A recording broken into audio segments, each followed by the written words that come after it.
The fourth and final stop of the Challenger Series lands us on the North Shore at Haleiwa Zali'i Beach Park. The famed right-hander will be the last chance for those surfers looking to make the 2022 Championship Tour. This wave scares people. This wave has teeth. After 11 years, the women's competition returns to Haleiwa as a new, progressive generation looks to shake up the status quo. Still got a lot to do, so I'm excited for Hawaii. Though the men's podiums have been dominated by established names, new faces are pushing up the rankings above the cut line. It's all a part of the process. You got to put in the hard work. It's great to see it paying off. 3 competitors have already claimed their place in 22. Brisa Hennessy, Gabriella Bryant, and Ezekiel Lau. You know, it was a long road coming back from falling off tour, and when I got the chance, I said, you know, I'm going to risk it all. But questions still remain. Who will defend their place on the championship tour? That was the most clutch wave. Who will step up to face the world's best surfers? He was a boy a few years ago. Now he's a man. I'm definitely not discounting her. Who will be next? Oh my goodness, that's enough to flip the heat. This is the Michelob Ultra Pure Gold Haleiwa Challenger. Nothing left to lose now. Everything to prove now. Long as I'm alive, I'ma fight back. My fire never cools down. I'm about to catch fire. Yeah, I'm about to catch fire.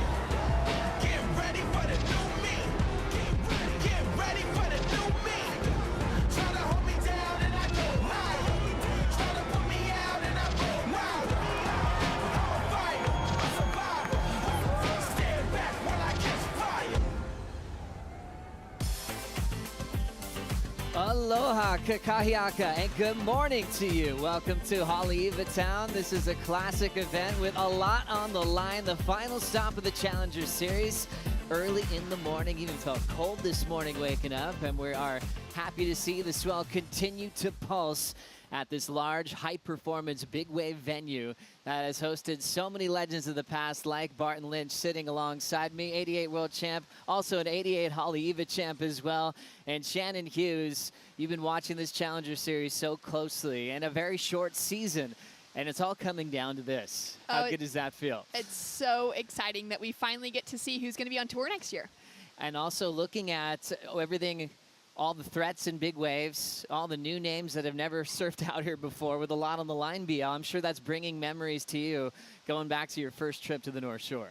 Yeah, back in 1981 that was, and it's one of those places that for every surfer, this is where you want to make it. This is where you want to succeed, and if you haven't succeeded or had success in Hawaii, there's always those question marks. So the opportunity for a lot of these young kids to get rid of those question marks today. Well, it's interesting too, you know, diving into our Sambazon Dawn Patrol, before we got on air, we're talking about who looks great, have they warmed up, do they know which boards to ride out there, and as we know, we already have qualified Brisa Hennessy, Gabriella Bryant. We're down to 4 spots, and the surfers that are outside the cut line have a ton of experience at Haleiwa, Shannon. Oh, there are some surfers with a crazy amount. I mean, you got like Luana Silva, you've got Coco Ho, and Betty Lou Sakura Johnson on the women's side that all surf here on the regular. This is their home break. They know it better than anyone, especially some of the women like an India Robinson, who's here for the very first time on the North Shore. So many great stories. Let's see what we have on tap for the opening day of the event. We'll say a big good morning to Kaipo Guerrero and former top 10 in the world, Marty Thomas. Thank you, Joe. Aloha kakahiaka. Good morning, and how good is it to be back in Hawaii? Marty, I'm happy. What about you? What are we going to do today? Oh, we're stoked. The wave is firing, day 1 of the event, and it's 8 to 10 foot. Very consistent. We're going to run men's all day. We're going to start off with the round of 80, heats 1 through 8. And then we're going to go into round number 2, round of 64, heats 1 through 8. So full day of competition, 16 heats, 30-minute heats, surf's pumping. It's going to be a great day 1. Full day of competition. And Marty, we've had an abbreviated Challenger Series. We went to Huntington Beach, Portugal, France, finishing off in a very traditional way in Hawaii. You got to make it in Hawaii to make the tour. Your thoughts on that? Well, that's right, Kaipo. I mean, this is the proving grounds for the sport. There's only 1 spot secured on the men's side, and so there's 11 spots up for grabs, and it's all going to come down here. There's 80 competitors, and we've seen it in the past, like Dusty Payne that one year came from number 90th to qualify. So anyone in this field can win this event and qualify for next year's CT. And that's what makes it exciting, Joe. Back to you. Oh, it's so true. Thanks so much, Kaipo. And I love when Marty makes that quick call. He knows what's right in front of him, and saying 8 to 10 Haleiwa. You just saying that. You know what goes with those types of conditions. Barton, we talk about how dangerous this wave can be with that current, how fit you have to be to manage yourself with your lineups on a day like today. The current is extraordinarily strong. It just rips through the break, and you can't stop paddling. And if you stop paddling, you will instantly just start moving out of position. And so it's a cat and mouse game out there, not only with your opponents, but with the lineup itself. And we expected it to drop a little bit overnight, but it's actually picked up. And it's a little bit bigger than this morning than it was yesterday, so good signs for the day. And really cool also, Kaipo was mentioning with Marty how they actually have shrunk the field a bit. We've had, you know, a very short Challenger Series season. Used to be round of 96 for the men, now round of 80. So you also had to qualify to be at this event. It really just to focus on the surfers that do have a shot with a win to be on the championship tour next year. Yeah, that's right. I mean, even on the women's side, it's shrunk down to 48 women in the draw and 4 spots left, right? Because we've already got 2 women qualified, 4 spots going on the women's side.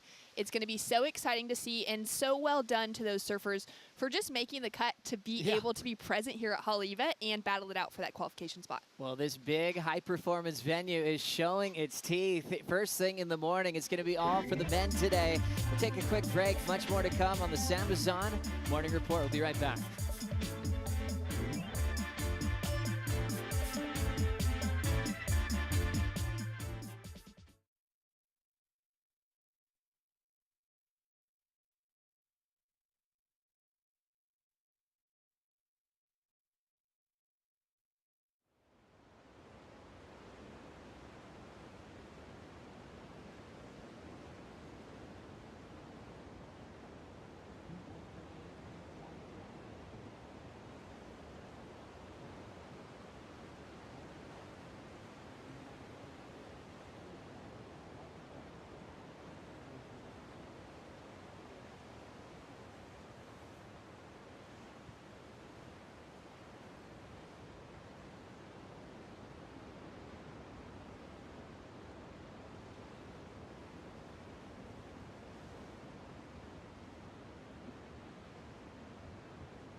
This is the Sambazon Dawn Patrol report here at the Haleiwa Challenger. The waves are firing, it is on, and we were greeted and welcomed with a very special blessing from the local Hawaiians. Big thanks to the coordinator, Malia Ka'aihue, a PhD, getting the blessing organized, also a cultural practitioner, Liana Wong.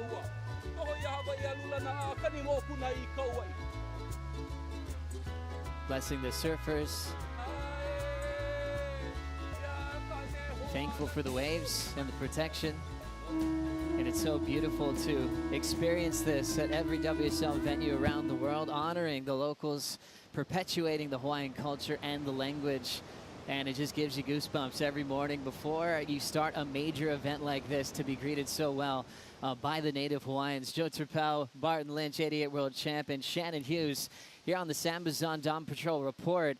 Just gives you that extra special feeling of being in Hawaii. I mean, Barton, you live here now. It really means a lot for you to spend time with the locals, learn more about the culture, and it's really fun to start the day like we did this morning. Always, and you know, connecting with that ancient wisdom and connecting us, the modern human, to our roots, to our past, to our ancestors, I think is just so important to keep us grounded, and you know, to have that blessing for the event means so much. Now, Shannon, hard task at hand. We've got the cut line coming up here for the women's rankings. How are you seeing it play out? Who do you think might be a spoiler player in this event, knocking someone out of qualification as we take a look? Well, it's pretty wild thinking about the fact that Carissa Moore is in the draw, but taking a look at those, you know, those last few names that could be making the cut, we're going to see 6 women on. We've got Coco Ho, Luana Silva, who are in that 7 and 8 position that know this break so well, up against a girl like an India Robinson, who's in that number 4 position, currently in that qualification spot, but it's her very first time on the North Shore. So she's been putting in some hours, but she's got some time to learn this spot. That cut is just so ominous. The big names popping out for me, a couple local girls, Luana Silva, and then you can't get past thinking about a girl named Betty Lou Sakura Johnson, who we've seen compete against the world best as a wild card on the main stage. This is her home break. This is where she learned how to surf. It's all coming down to this part.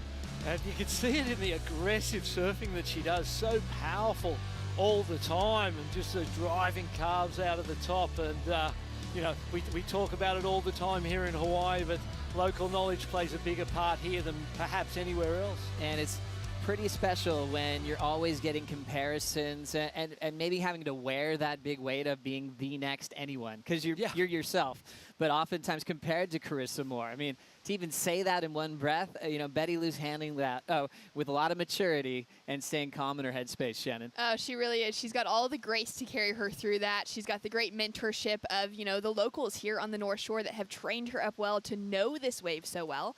And to think that maybe we'll see a matchup between Carissa and Betty Lou right here at Haleiwa this week. Carissa Moore is in the draw. I mean, I don't know if a year could get any better for one of the all-time greats. A 5-time world champ, winning the WSL finals, winning the Olympic gold, and she has been maybe unstoppable at Haleiwa as far as free surfs go. BL, I don't know if anyone surfs the way better than she does. Absolutely, and I've seen her up at Sunset a lot already this winter, and when you transfer from Sunset, which is sort of a deep ocean, deep water type of wave, down here, it feels more high performance, and that's what we see in her surfing, because she spends that time at all these other breaks. Look at this amazing mural. So beautiful. She's just riding this high of maybe the best year of her life. If you go to downtown Honolulu, you'll see this on the corner of South King Street and Pensacola. There's a beautiful artist, Kamea Hadar, who spent over a month to create this mural that is about 12 stories high. You can't miss it. Wow. Carissa's so honored, one, to be on there for Hawaii, to be next to the great Duke Kahanamoku, 2 Hawaiian gold medalists. And Carissa still going to be feeding off that. Will we see another huge win to come her way in a year that's been nothing short of remarkable? Much more to come on the Sambazon Dawn Patrol report. Waves are firing, all about the men all day today, and we'll break down the cut line on the Challenger Series rankings right after this.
You are watching the Samazon Dawn Patrol here on opening day of the Haleiwa Challenger, where we're setting our qualifiers for next season.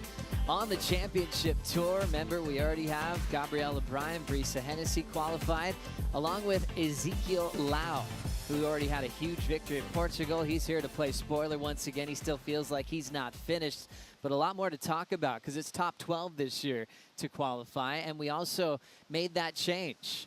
There's petitions out there by the surfers that wanted to see double qualifier rule change completely, and their voices were heard.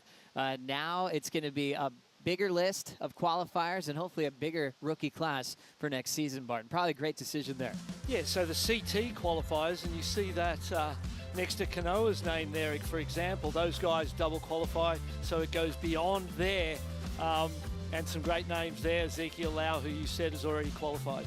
And Jake Marshall came close a couple of years ago. He's in a great spot to clinch here at Haleiwa, and there's that cut line. So moving past 12, which is great to see. Fioravanti has a CT requalification, so that'll go down to Samuel Pupo and makes things excited for former world junior champ Lucas Silveira as well, Shannon. Oh, he's so close to qualification. I mean, right here, right now, so many names on this list, a heat or two, and they could be on the championship tour for next year. And it's when you look at the numbers, with a win being 10,000 points, like Marty was saying this morning, reminiscing about the Dusty Payne era, where someone you might not be looking on that top page could come out of nowhere and end up on top of the podium and see themselves as a rookie in 2022. Absolutely, so it extends beyond that cut line, but for me, the pressure's all about those four people either side of that cut line. You know, the guys in who are got everything to lose and fall out, and the people who are on the other side have got everything to gain. Well, Shannon, it's always big news when you get the heat draw and the GOAT. Well, it doesn't say GOAT on there, but it's Kelly. Why not? 11-time world champ is in the draw, 49 years of age, and he has a really special relationship with Haleiwa. Even though he hasn't won the event here, he surfs here all the time. Oh, it's the one, you know, kind of diamond, the trophy that he's been hunting for his entire career. So many of his good friends have won here at Haleiwa, and it's just been outside of his grasp. But we've seen some incredible surfing from him back in 2019. Remember that here at Haleiwa?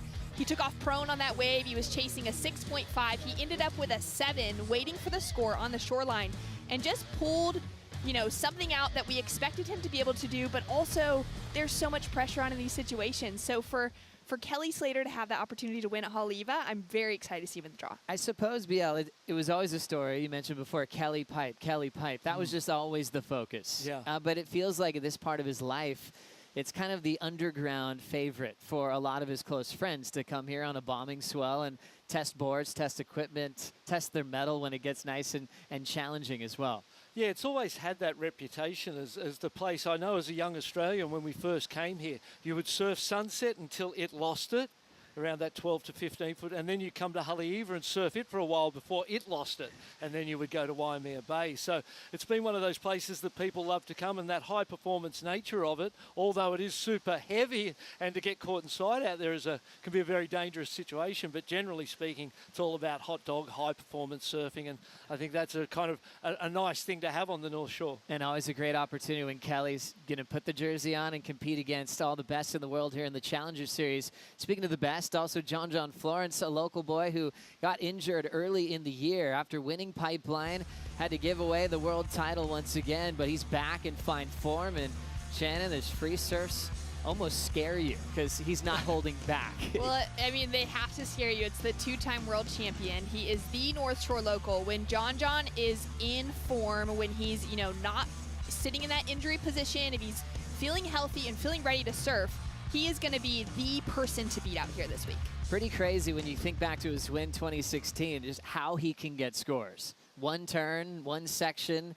You can never doubt John Florence, and he feels like he's kind of feeling that energy again, and he's ready to reign. I wouldn't be surprised if he backed up his title from 2016. Well, fit John Florence is unbeatable in Hawaii, isn't he, really? Whether you go from Pipeline to Haleiwa or to the Eddie Aikau at Waimea Bay, he's a fit John, which we've got right now, is one of the most exciting prospects in the sport all round, and it means that it keeps the Italo Ferreira and Gabriel Medinas of this world honest, because there's a third person in that kind of top echelon, and that's John, and we get to see him this week. And I suppose he's kind of gained this mystique a bit about him, you know, a bit of current, where he's almost a little elusive behind the scenes. He likes just having his calm time. People try to chase him down on the beach after a free surf, so he's dealing with a lot of attention.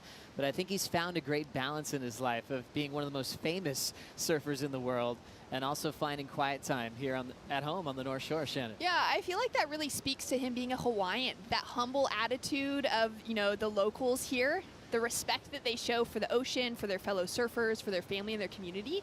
That's what John embodies, and he really is able to somehow carry that with the fame, with the prestige that goes with his name as well. So cool. And you think about the turns he's famous for at Margaret River. I mean, you're expecting that same kind of power carve when the waves are this size here at Haleiwa, maybe even a little bit bigger than what we saw yesterday, as we'll be kicking off with the men just in a few minutes to start the Haleiwa Challenger. Quick break as we continue with the Samazon Dawn Patrol. We'll be right back.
You're watching the Samazon Dawn Patrol. They call that a honu here in Hawaii, a sea turtle that you can see all in the ocean. They are protected. You want to keep your distance, but you can feel that energy and that mana of the ocean when you see one swim by you. It's always a special moment when you're surfing here on the North Shore. Opening day is on. Joe Trappell, Barton Lynch. He's a world champ. He's also a Haleiwa champ, and that's always special when you look at a long-standing event like this one, where you go back to the Dick Brewer Championships in '64. That was the very first event they've ever had on the North Shore. To see what it's turned into today, The event's taken on different meaning, from world title points to qualification points to even specialty events. And I know the women are so thankful to be back. It's been since 2010 since the best women in the world were competing at this venue. Wow, it's fantastic to see. This is a perfect canvas for all as we look at the winners there, Joey. Some great names to see there in 85 and 92, Jodie Cooper, big wave charger from Western Australia. Yeah, it's so cool to see Maria Tita Tavares as well. Yeah. She was feisty, always going for it, and always charging, just like Melanie Redmond-Carr, also from West Oz. More recently, the Carissa Moore, Stephanie Gilmore stories. Carissa, one of the youngest to win an event on the North Shore. She was just 16 years of age when she accomplished that win. Lane Beachley was in that final in 2008, a bit of a changing of the guard as Lane's about 20 years older than Riss. Yeah. Coco was in there, and then when it disappeared, I mean, especially for Carissa, for the Cocos out there, that was a bit heartbreaking for them. They're so happy that it's back. Riss and Coco still in the draw here in 2021. Now flipping it to the men's side, some big names that we're going to see that are all famous for doing one thing, throwing a mean power hook here at Haleiwa. And you can just look at the names from Sonny Garcia to Andy Irons to Pancho Sullivan, Roy Powers, and then the local boy Joel Centeo in 2009. That was an amazing win, an emotional win here on the beach. I remember that. And then you look at the top and the more current ones, and you think Federico Moraes, Joel Parkinson, Felipe Toledo, John Florence, Wade Carmichael, and keep going. And they've all got that incredible rail carve on the forehand that just suits this wave so well. And it was really nice that Federico did get that win because the year that John did win, that was actually a tie-break scenario in that 2016 run where Federico was on the wrong side of it. I remember seeing him after, he'd think he'd be devastated, but he was happy. I think he knew something, that he'd end up holding that first place trophy. Almost impossible to beat that forehand hook out there, which will be fun to see who takes this one out. But BL, the back page of that was your 88 win. I know you've had a lot of event wins in your life. Is there anything that reminds you of that road to the podium from way back then at Haleiwa? Well, that's an interesting year because there was some different events that year, and the Billabong Pro was a mobile event that moved to different locations around the North Shore, so that was a unique situation. You know, Haleiwa is one of those waves that when you look at the Triple Crown, it's not complete without all three. And you can look at Pipeline and go, well, it's the jewel in that crown, so to speak, and Sunset kind of falls in there, you know, just below. And Haleiwa being a more high-performance wave, you kind of, it can seem like the third brother, perhaps, of that Triple Crown. But to the surfers who know this wave and know what it's capable of, it's right up there with each, you know, with the other two jewels in that Triple Crown. What about outside competition, BL? What does this wave mean to you? Oh, it's just the best backhand wave. The backhand out here is fantastic. You can get off that bottom, off the top, and it's surprising not to have seen more goofy footers win it, maybe, because it really does suit the backhand. Yeah, it's great. You think about that local contingent, kind of that same generation of like the Sean Moody, Freddie Pataccia Jr., and they've done quite well out here for a long time, and that's what you love about a wave. It's versatile. Backhanders love it, just like the frontsiders as well. And when it's small, it turns into a left-hander, which is ironic, you know. And once it gets over that 3 to 4 feet, I would say, it sort of starts to move to the outside and turns into this right-hander. We expected the waves to drop today. They've actually maintained, you know, everything that they had. And this morning there were broken boards out there. Saw Liam O'Brien get caught by a 12-foot massive big set, snapped his board, and you can see the boys there psyched on the conditions. So great to check out the heat draw and see some happy faces like we just saw on screen. Alejo Muniz, what an all-star he was, qualified with Julian Wilson, battled with him for Rookie of the Year, went through a couple of severe injuries. I caught up with him early in the year, and he's like, well, I've never stopped training. Even when I'm not on tour, it's like nothing stopped. It wasn't like a transition. He never let go of that idea that he knows he's still one of the best of the world. Can't wait to see him compete today. Yeah, isn't that amazing? I mean, and that's what surfing gives you. It's a lifelong commitment. I remember when I was a kid, people would always say to you, when are you going to grow up and do something serious with your life? When are you going to stop doing that childlike activity? And now we realise that it's a commitment for life being a surfer, and the training and the living of this healthy lifestyle is what it gives you. You know, it gives you a gift, and that is health. Just over 2 minutes to the start of the event. as there'll be 4-man heats, all men today. Women called off. They'll have another call for tomorrow morning. So we'll be looking at the best from Zeke Lau. We saw Billy Kemper recently in a free surf situation. Always loves Haleiwa, always very dangerous out here. He committed to the entire Challenger Series where he didn't see great results, but he always has that confidence that a big wave world champion would have, where he knows a win can completely change that whole story, where he could be in a good spot for next season.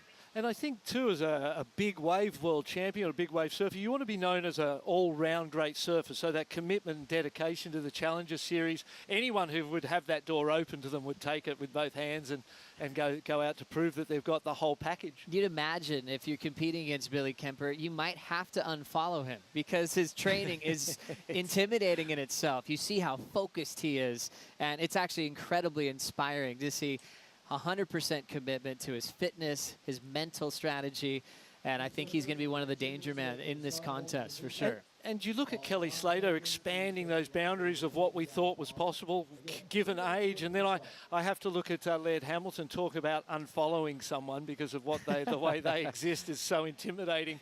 You watch the training and the commitment, you know, heading towards your 60s in the back end of, you know, what people would have considered your glory years. You know, it's still right there, and people, surfers in particular, are blowing people's minds as how relevant you can stay and how fit and strong you can maintain your lifestyle. A very calm view of the scaffolding here. Very small setup here. A nice, clean, and orderly setup. We saw a lot of families down here watching the warm-ups, which just shows you the versatility of this beach and why it's so popular among the locals. The Ali'i Beach Park, you see them barbecuing, hanging out in the sunset. There's surfers that are getting their very first wave of their life. And there's also a nice, cool local event that happens in the wintertime where everyone comes out of the woodwork and competes in the Haleiwa International Open. So there's always activity here, a lot of happy smiles. And now turning into the focus of the Heavyweight Challenger Series event here in the World Surf League. First heat with 4 surfers out. Charlie Quivrant, we've got Mihimana Brai, Rio Inaba, and a great story of a local hero, Love Hodel. Oftentimes, Kelly's always the guy who's like, well, the oldest in the draw, Kelly Slater. Not this time. Love takes that as he turned 50 recently. And with all the experience that he has, it'll be really fun to see the veteran out there performing. Yeah, and he's been doing a lot of coaching. He's always in the water, always surfing, and the coaching keeps you fresh, keeps your mind in the game as well. So great opportunity for Love. That's super cool. Yeah, Love Hodel been doing a lot of coaching with Carissa Moore over at Sunset Beach in the last few weeks. He's out there in the green jersey. Rio Inaba representing Japan. It's been great to watch in this Challenger Series, and also played a heroic role assisting Josh Moniz to get into the beach at Super Tubos in that terrible accident. All reports showing that Josh is healing up quite well as we get a start to the event on the backhand. Rio Inaba trying to time that buzzer. 30-minute heats, no restarts. And the skis will be available. Say you break a leash, you break a board, they'll get you to the beach, but you're probably going to be feeling kind of on your own out there in these 30-minute matchups with waves like this. Oh, the opportunity to jump on the back of the ski and switch up your equipment. I mean, you'd imagine if you were on a board you didn't like, you could just whip the leggy off, send the board in on its own and get the ride in and just expedite that whole process of coming in and changing up boards, because that can happen as well. And you know, I'm excited to see the Challenger Series. I haven't been to an event. I haven't seen, you know, what it's like in real time, in real life. So it's going to be great to watch these young guys, because these are the kids that have got the dreams. These are, you know, there's a couple of old dogs, like we said, in there, you know, flying the flag still. But generally speaking, these are the kids who want to, you know, go on and have a career in this game. Charlie spent a lot of time in Hawaii hanging out at that famous pipe house with guys like Ty Van Dyke, Kaimana Henry. He's learned a lot representing France, but a lot of reps behind him on the North Shore of Oahu. Also, Mihimana, great, powerful Tahitian surfer that has been really dangerous in QS competitions for a very long time. Really powerful, maybe more dedicated than ever. And I think the crazy part about Mihimana is all the clips you're seeing from Tahiti, Tehupo'o. He's been really pushing himself and charging harder than ever lately. It's talk about another dangerous wave. This one on the forehand or a right-hand breaking wave. See, and when you look at this lineup, you'll be able to see, you can see it outside of that breaking wave there. You can see the water moving like a river, and it just moves from, you know, the screen left to right across the screen, and you can see the direction everybody's paddling. And quite literally out here, you do not stop paddling. You've got to and the minute you stop, you will move feet in no time, feet in seconds. And you can see Love there. Takes a little moment to check his positioning. Using lineups here is particularly important. Having your lineups on the beach is so important because you don't realize how fast you're moving unless you have those reference points on the beach. Love said he was out there yesterday, rode a 6.3. He said it felt a little small, so he brought a couple bigger boards this morning. Back to Rio's start. Yeah, first wave of the heat, and it was a great early ride. Couple of turns, obviously out here, you can get up to 4 or 5 turns potentially on a really good wave. I think anything in the range of 3 turns is kind of maximizing opportunity. And now Mihimana, backhander as well, has surfed in a lot of major events all around the world. Getting that warm up out of the way. Quick whip right off that lip line. Throws down the carve and steps off. So early scores, Inaba a 4-point ride. Remember, we have the priority rotation underway. You always think that it just helps out guys like Love, who competed for so many years without that priority rotation. He's gonna be thrilled to know that he'll have undisputed right of way when it's his turn. Yeah, and the opportunity to even be in the 3rd and 4th priority and know that, you know, you can hunt around and find waves. Here he goes. Love Hotel, 50 years of age, local here on the North Shore of Oahu, longtime competitor. We'll get that first wave out of the way. He's been doing a lot of stunt work lately as well. And sometimes you actually catch waves to reposition yourself more than even want to catch that ride. You realize that because once you get behind the peak, you are not getting back. It's kind of a fact, you know. So once you get behind the peak, you look at your lineups, you go, actually, I'm behind. Sometimes you just take a wave to reposition and get back around us. And I think that's what Love was thinking there. He's like, I've gone too far. I'm just going to get this little one and reposition, start again. So early scores, early rides getting started in the opening heat of the morning as we say good morning once again to Kaipo Guerrero. Kaipo, so special to be here in your home state, your home island, and welcoming back the World Surf League. Yeah, Joe, I think it's great. Even with the abbreviated Challenger Series this year, we're still in the tradition of finishing in Hawaii. And, you know, the gateway to the championship tour, you still got to pass that Hawaii test. And talk about a test, you guys. I mean, you talked about it this morning, how challenging this wave is. The current, the conditions, the size, the power, and also finishing off BL in the dreaded toilet bowl section. Yes, definitely, Kibes. How's the water temperature here? Let's tune people in. Hawaii, it's generally, you know, beautiful, tropical, warm place. A little bit chillier this morning. By Hawaiian standards, it was a chilly morning, and the water is actually getting colder, all the way down to maybe a 78 degrees, 79 degrees Fahrenheit. But yeah, it feels winter. And obviously, by looking at the waves, it is winter. And it's always a great feeling when you feel that temperature get nice and cold. You know that's coming with a lot of energy, a lot of swell. Thanks so much, Kaipo. We'll be catching up with him throughout the event. It's interesting, though. It is all relative. For anywhere else in the world, it's the warmest day ever. But you feel that little chill in the morning. You know that there's plenty of waves on tap. And we knew that today was going to be a great way to kick things off. 8 to 10 foot. Love Hodel was watching the waves this morning, and he couldn't believe a set that he saw roll through. I know he had a couple of bigger boards that he was trying to choose from. We'll see what he ended up with. Back to Mihimana on the backhand. Drives off the bottom into the top. You see that little catch of the rail there that kind of slowed things down and ended up behind the whitewater.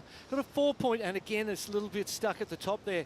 This ride was, I suppose, underperformed. He got the 4.5. It could have been a 6.5. A couple of points left on that one through a few rail catches that slowed down the rhythm on the whole wave. Lineups are so important, BL. Have those changed over the years, or are there still those specific landmarks that they're hoping to line up with today? Yeah, you've got the toilet block here on the beach and quite a few coconut trees, and now you've got this whole administrative structure as well, so you're able to use that, which you wouldn't have used on a normal day. As we see a solid one setting about the back, Mihimana. Hard off the bottom. Blasting that first section.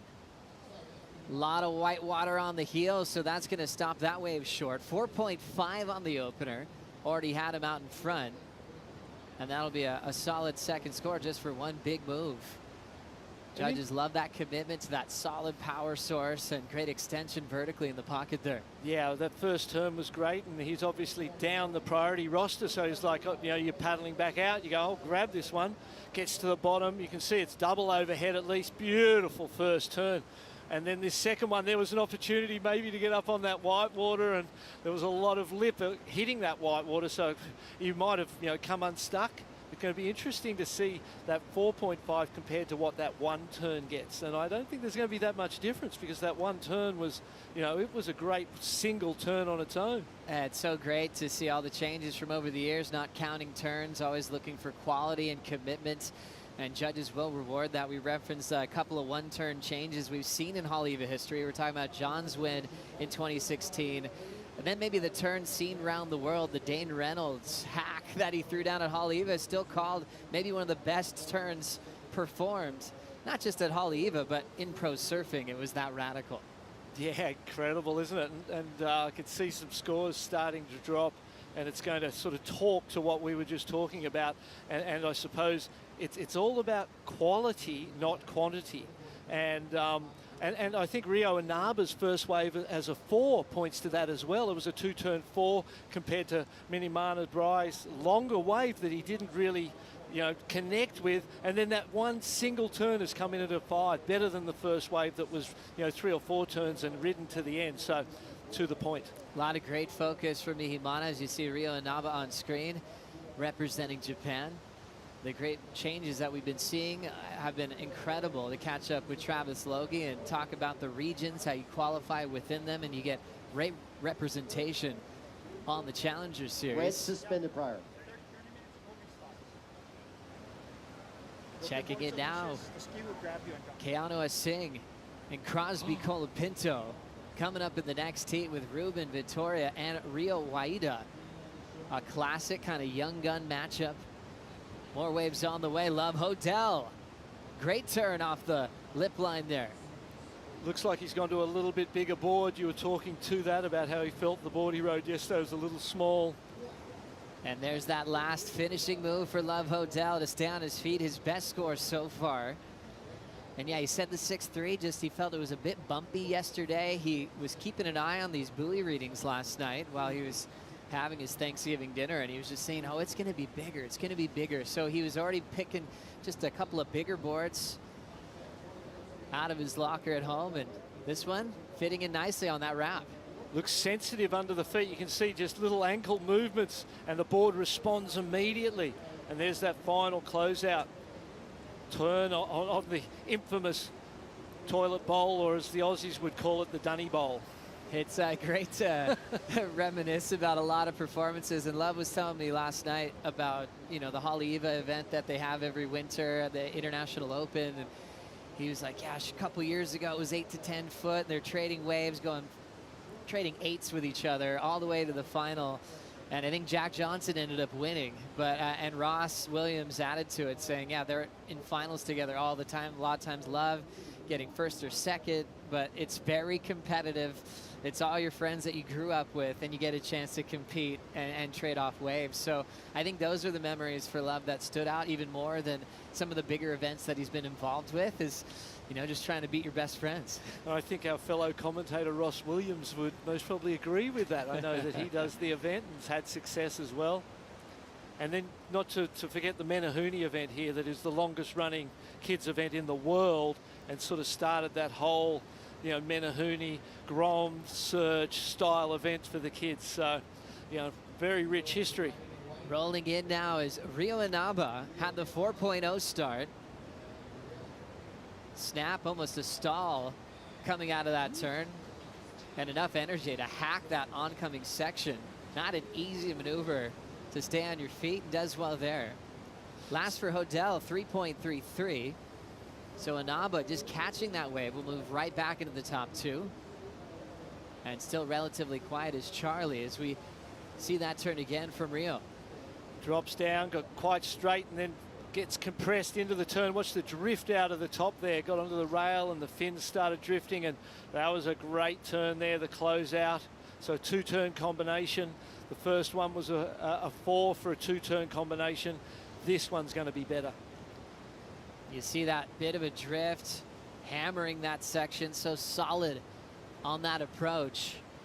Looks like the Goofy Foots will be in the top 2 spots. That's what you love about the unpredictable nature of this wave at Haleiwa. You can have a plan on how you want to ride this wave, and you've got to be able to respond to what's right in front of you. Rio did that quite well. Yeah, he certainly did. And if we reflect on the 5 for Mihimana, you'd think with the second turn on that, it could have gone to 8, you know. So he's in the lead. Well, 5.83, he's not in the lead anymore, Joey. Rio Inaba just dropped that 5.83 for the two-turn combination and takes the lead. But as you said, Mihimana still in second place there.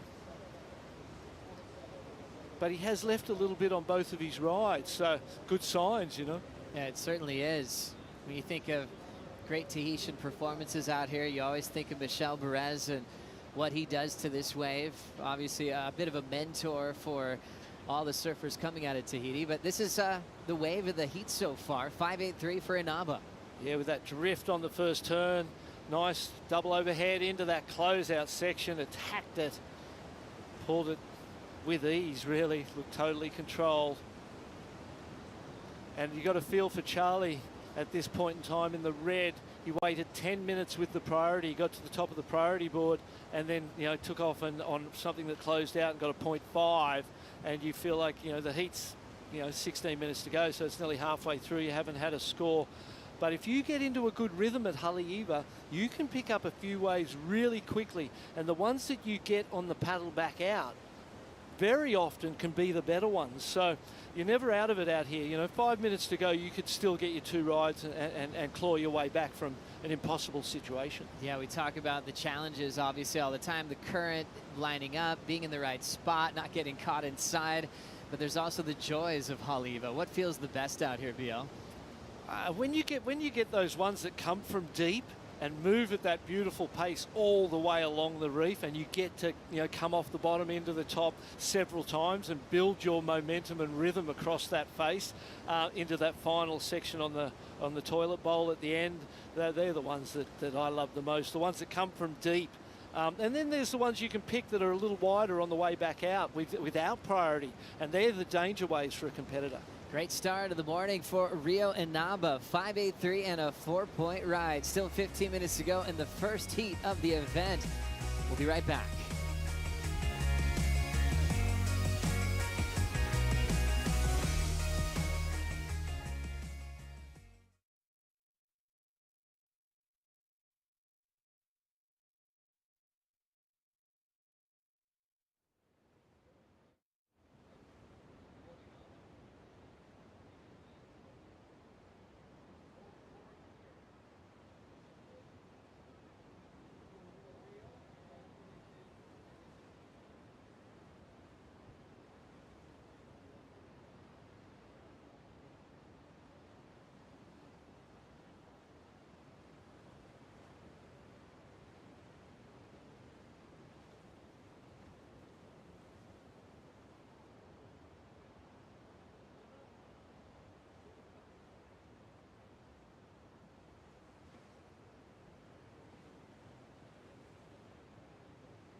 You're watching the Michelob Ultra Pure Gold Haleiwa Challenger. Rio Inaba, the goofy footer, in the lead of this first heat of the morning.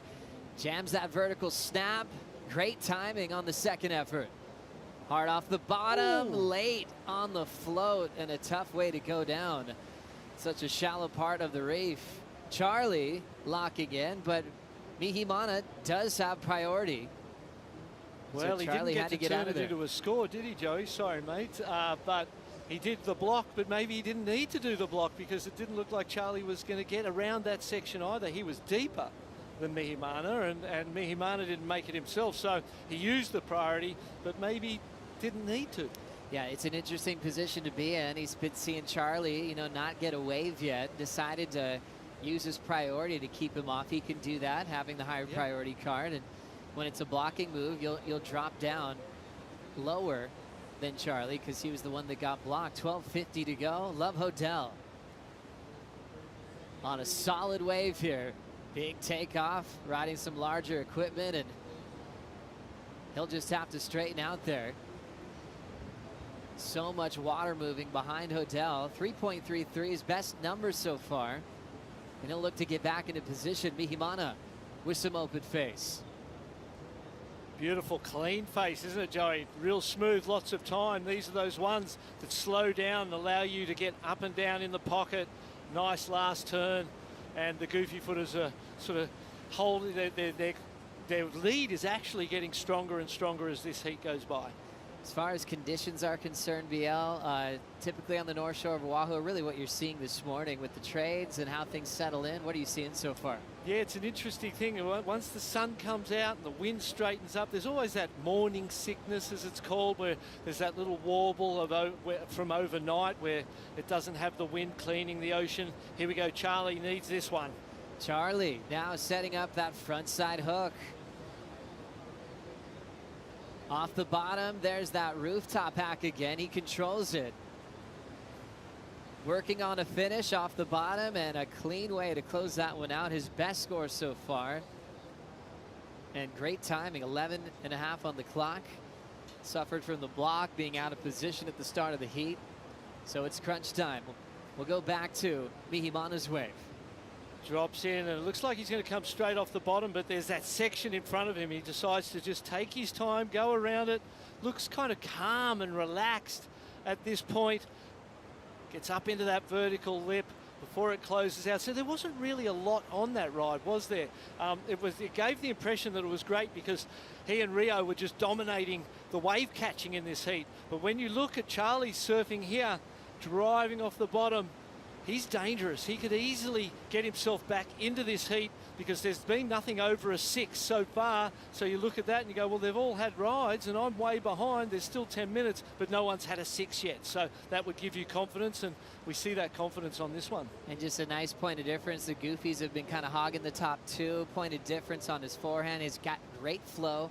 Solid read with his turn selection as well. And got himself right where he needs to be. 5.07 moves him to third.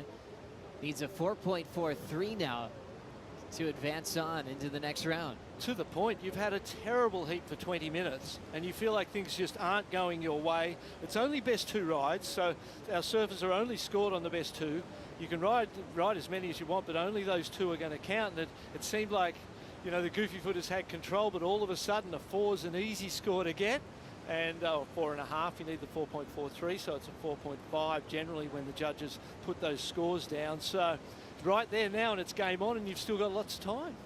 I suppose there's a lot of surfers like yourself who kind of identified that easy transition from surfer world champ to coach as well, because how much time you have to work on your mental game in a heat, change your game plan on the fly, you're almost becoming that internal coach for yourself. Yeah. And then you learn to pass that on to the people around you. Where Charlie, you know, you'd think he's got to be managing those emotions as the time's changing, as he's starting from behind to put himself in a position to compete. You got to have that natural coach instinct inside of you. Yeah, and you constantly, you feel like everything matters and you're trying to control everything and make everything perfect. But the longer you're around, the more you realize that maybe nothing matters. You know, it matters as much as you think it matters. And so you're able to put yourself in a position where, you know, for 20 minutes things haven't gone right, but you maintain that hope and maintain that light in your opportunity. So good. We always love talking about surfboards, no matter where we are, but especially here at Haleiwa. Kaipa, what do you have for us? So I just have an example, Joe, of the equipment that would be used here on the North Shore. A little bit different than a lot of the other tour stops. Round pin definitely comes into play. And another thing that comes into play is the use of a lot of local shapers. This board, for example, shaped by Carl Shopper, has a shop right here in the Wailua Sugar Mill. Fins over here, templates are a John Pizell fin template, another local shaper. So really coming into the specialized equipment that we need over here. Another thing to note This is a board for today. It's just 6 foot in length. So we have seen boards come down smaller in size in beefier conditions in recent years. It's so interesting, and I think we're seeing the contrast of a veteran like Love being 50, riding a much longer board than some of the younger guys in his heat. Kaipo, you did mention the sugar mill. What's that all about? So the sugar mill is a think tank. That is where a lot of our local surfboard construction is made. A host of world-class shapers, glassers, sanders, and that's really a resource to get your equipment really dialed in, whether you're a North Shore resident or whether you're visiting, coming over for the competition. It's just a magic place. Kaipo, how much can you follow up with a shaper and say, is my board ready yet? Never. That is the one question never to ask a shaper or a glasser. Let them do it at their pace. I'm sure they're going to let you know when your board's ready, but never, ever call a shaper and say, is my board ready yet? Great rules of wisdom from Kaipo Guerrero. Let them do their thing. Your board will be done in time. They are so busy at the Wailoa Sugar Mill, and if you're here on the North Shore, it's a great place to check out. There's coffee shops, a couple of nice little restaurants not too far away, a couple of food trucks.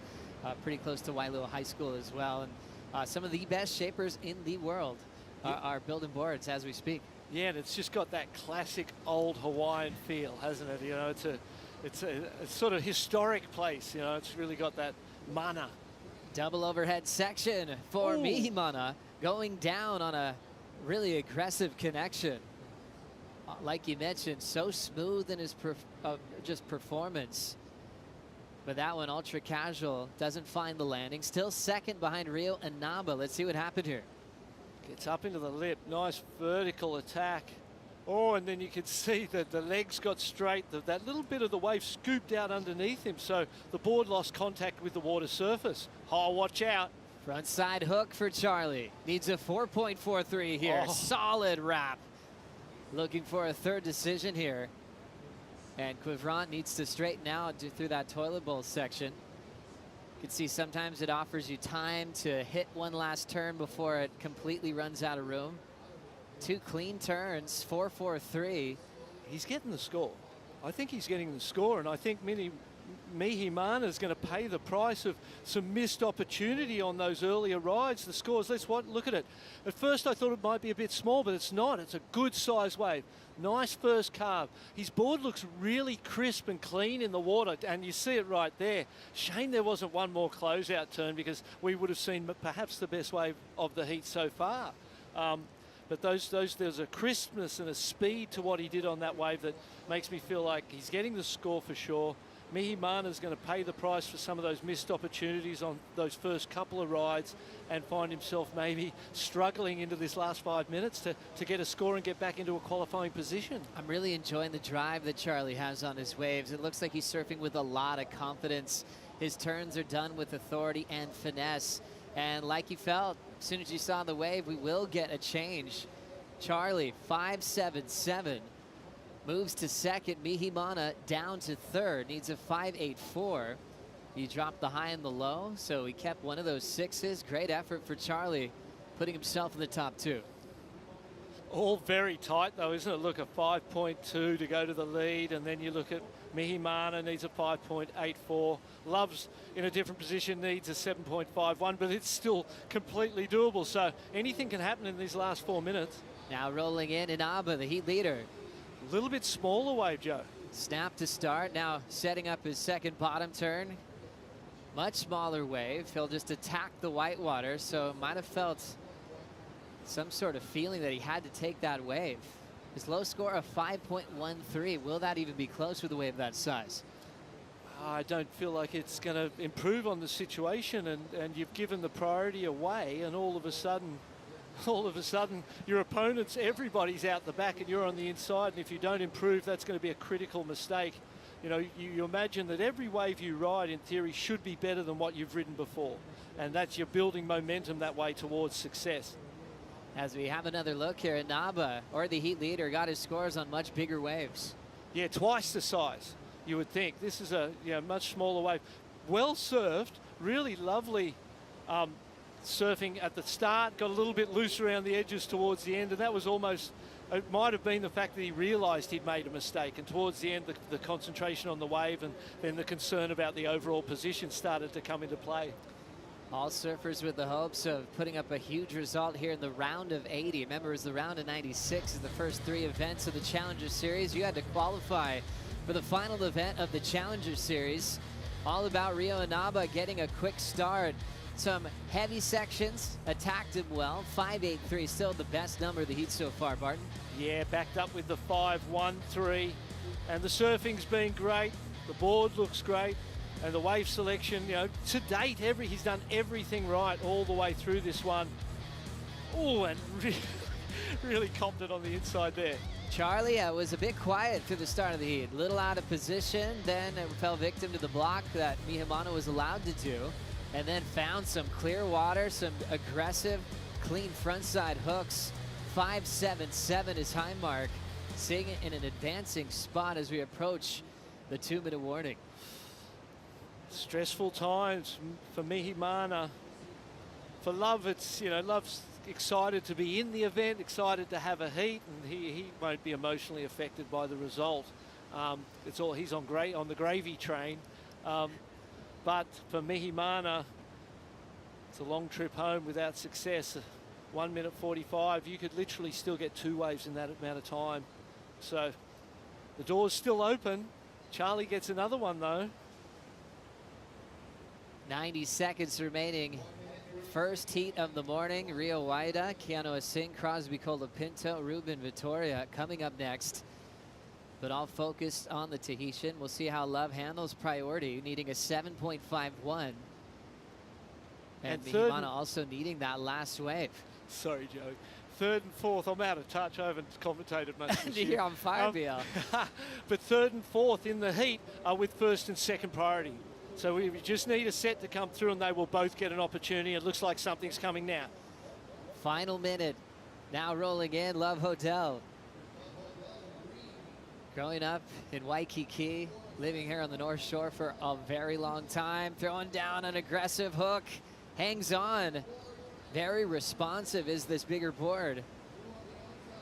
Hard off the bottom and digs in for an aggressive finishing move. Can he ride out? That one will take him down. There is that last effort, and Mihimano is just up and out. Here comes Charlie. Charlie with a lot of clear water. There's that clean hook he's been relying on this entire matchup. Right into a snap off the lip. Charlie looking strong, and the kid from the southwest of France, impressive back half of this matchup. So looks like he'll completely seal that deal in second. 10 seconds to go. Yeah, Love's was the first wave of the set, bumpy and lumpy. Mihimana got the one behind it. We saw it on the wide shot, but it was an in and out. It closed out on him, so he didn't get a chance. He's paddling now, does not get another chance. The best wave of that final exchange was the surfer in second. Charlie Quivron has done a great job clawing his way back into that one. Certainly did. Rio Inaba hanging out on top with that big 5.83, and the late effort for Charlie was brilliant. Clean forehand hooks. This was Mihimana's attempt for a buzzer beater. And Charlie was right next to him too. You could see that, kind of forcing the issue, making sure he goes that one that closed out. And here's the replay. Look at that beautiful searing calves. Compression extension, just getting real springy in and out of his turns. The board responding with speed. A 3-turn combination and a great final ride, and clawed his way back in from the depths. And all the way to the victory. So from second to first on that last exchange for Charlie Quivrant. Inaba advances on behind him into the next round. More action continues here in Haleiwa. We'll bring in Ross Williams for the call right after this.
You're watching the Michelob Ultra Pure Gold Haleiwa Challenger, the final stop of the Challenger Series on the World Surf League. And it's an exciting stop because it's the last chance to qualify for the championship tour. Ruben Vittoria getting started, wearing the green jersey, competing with Keanu Singh, Rio Waida, and Crosby Colapinto. Just a quiet start there. We'll be in the 1 point range. Thanks for being with us. Busy morning on opening day. Joe Turpel, 88 world champ Barton Lynch, and local hero Ross Williams. Yeah, Ross, Joe. good morning. How's the day going? Good morning, fellas. The day's great. It's always good to be at Haleiwa and be greeted by 6 to 8 foot waves. It's cranking out there. The energy on the beach is really good. Everyone's buzzing. I was hanging over in the corner with some of the locals, you know, Bam, Sean Moody, Aquila, and we were just talking trash and enjoying the action, so it's a good morning. I called Keikoa Bacalso the other day. He gave me his top 5 list. You made it, Ross. One of his all-time favorite huge. surfers at Haleiwa. Wow. More on that in a moment as we have Rio Waida getting started. This guy is so quick, explosive above the lip. Saw him as a wild card recently in Mexico at the championship tour level. And nice calm approach to get things started. Remember just the 1.0 before that from Ruben. And now Rio getting on the board. Your thoughts on Rio so far, Barton? He's made a pretty big impression in a short period of time. He sure has, and he made a good impression on that very first ride too. It looked sharp, fast, the board looked really responsive, sitting up in the water but still driving of the rail. And I like it when people don't look rushed, Ross, and they find that time, and you get to enjoy the performance because of the time they find in it. As we check this wave out, first wave for Rio, Ross. Yeah, I mean, we're all pretty familiar with Rio, especially in the last couple years, watching his Instagram account. Rio's from Bali, if you're not familiar out there, with his surfing, and he surfs waves like Karamas almost every single day. So Haleiwa is going to feel very familiar to him. He's used to throwing down huge moves, so Haleiwa's it matches that style. I think it was just mind-blowing when he got the win over Felipe Toledo in Mexico. As we get back to this one, Vittoria, quick fade, straight up, tags the lip line, harder off the bottom, more aggressive on that hollow part of the wave. His best so far.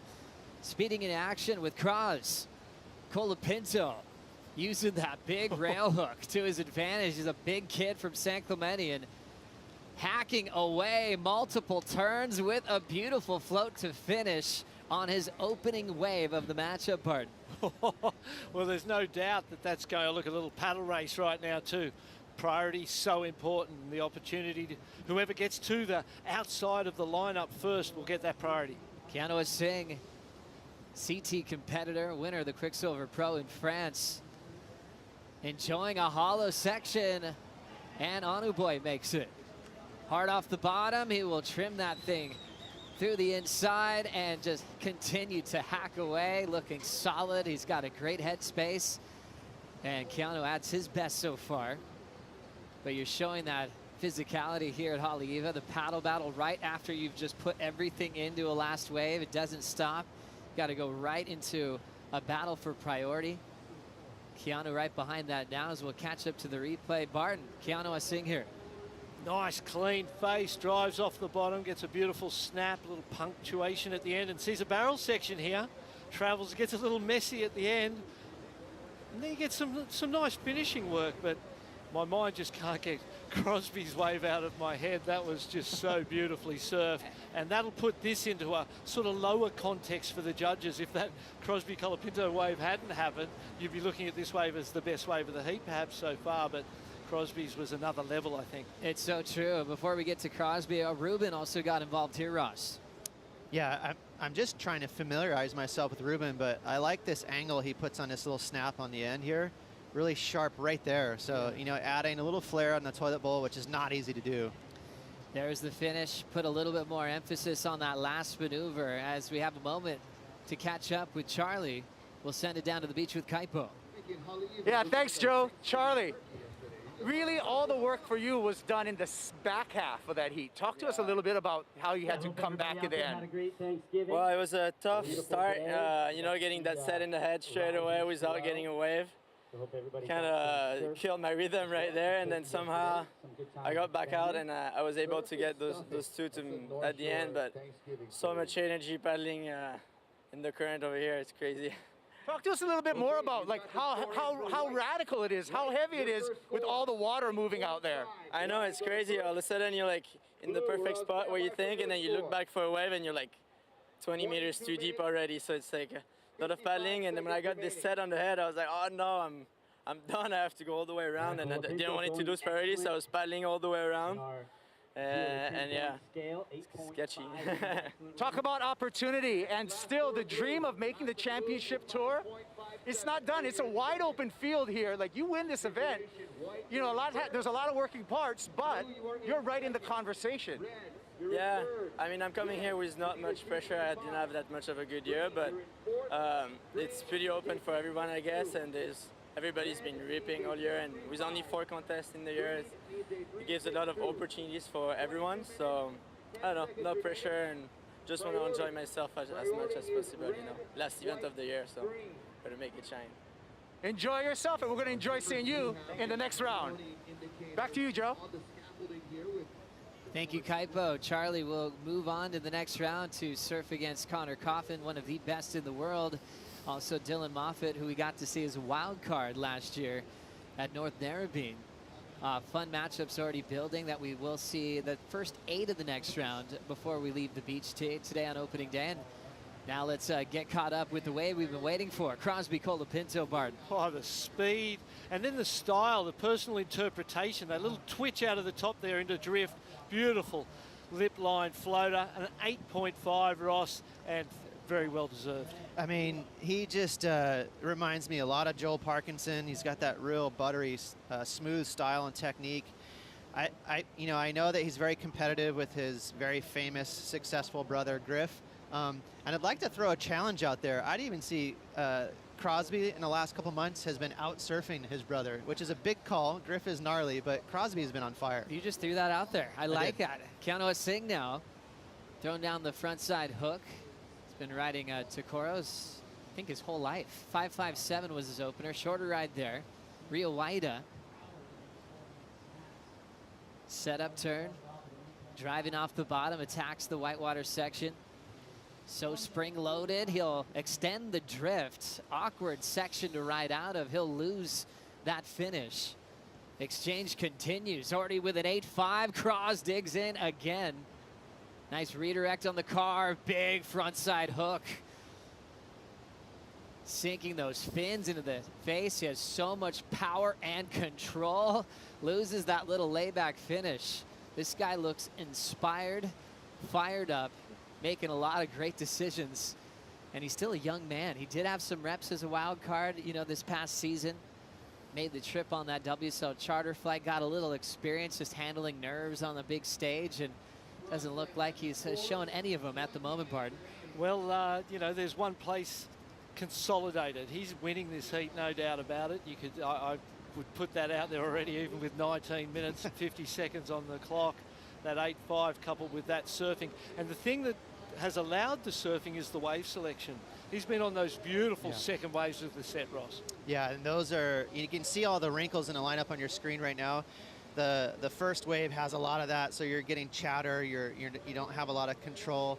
Like you said, Biel, wave number 2 and sometimes wave number 3, it chips a little wider, and the face is super clean. Look, I mean, perfect wave selection. So he's going to be able to surf where he wants to on a wave. He's going to be able to really engage his rail.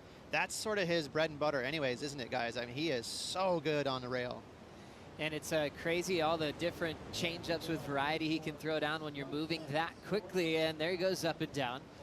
8.5 and a 7.5 all ready for Crosby Colapinto. Younger brother of Griffin, but he's a bit taller. They work out constantly together all around the world and in San Clemente. And one thing you always note, they're having the best time in the world. They know how lucky they are. They know how to put in the hard work, but enjoy this life of being a pro surfer, Bart. And sometimes it can add too much pressure, and they sing songs, they're making music videos, they make you laugh. Class acts, watch him compete around the world. Yeah, it's a privilege to be in a position where you're a surfer, just to start with.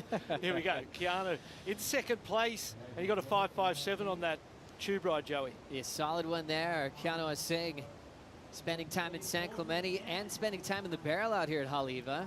He had a smaller one before, and that one opened up to force him to pull in once again.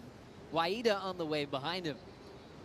Likes to draw up that first down carve, more of a wrap. Bottom dropped out, controlled that well. And he'll fade on out. Waida in the third position before that wave, needing a 4.15 to take Sing's spot.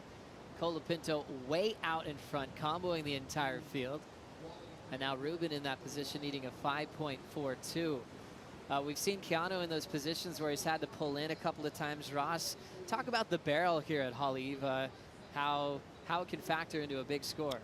I mean, you know, when there's no wind, like right now, we have a little bit, what we like to call it, morning sickness. So it's kind of sketchy pulling into the barrel. You're not quite sure how heavy those chandeliers are going to be falling from the ceiling of the barrel, and they can knock you off your feet. So I would say, like, in general, you'd be going out there today thinking about maneuvers, not barrels. But sometimes you don't have a choice. You just have to, you know, deliver the right move for the right wave. And Keanu's reading the wave very well. He's so used to Haleiwa. He knows how to surf out here.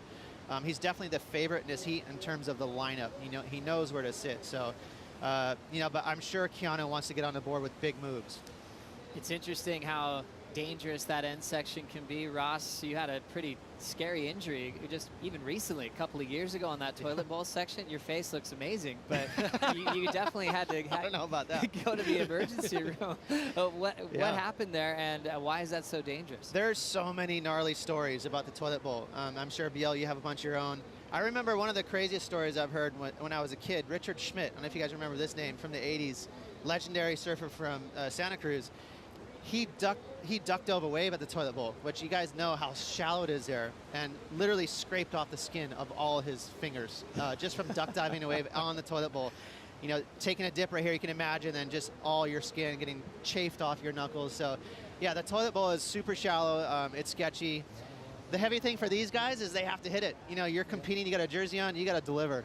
And that's the big message. When you're competing, you're going to surf differently from a free surf. You're going for every point you can get. Sing, great form. He's so powerful. Great style. Spending a ton of time with his young family. He's a father now in San Clemente. And I was actually on the same flight when he was returning home and with his little baby. The baby was amazing. Slept the whole way. He's such a great dad. And surfing for beyond himself these days. What do you think about Anu here? Drives out of the top. Nice carve. Close out re-entry there, because he'd just fallen from second to third with the 6.33 from Rio Waida on the wave before that. So you can almost feel there was like an intensity, wasn't there, Ross? It was kind of he was picking the game up a little bit to match. Yeah, and Rio's in first gear. You know, he's surfing pretty conservative for him. So if he kicks it up, he's going to be throwing out some big numbers himself. Nice steady pace for Waida, trying to hang on to second. Colapinto throwing down a highlight reel on his first two waves, 8.5 and a 7.5. Be back for more right after this.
Let's flash back to 2016, southwest of France. Keanu Singh went down swinging, taking down the biggest names in the draw, from John Florence in the semifinals to Gabriel Medina in the final on a running sandbar left to take down his first ever championship tour victory.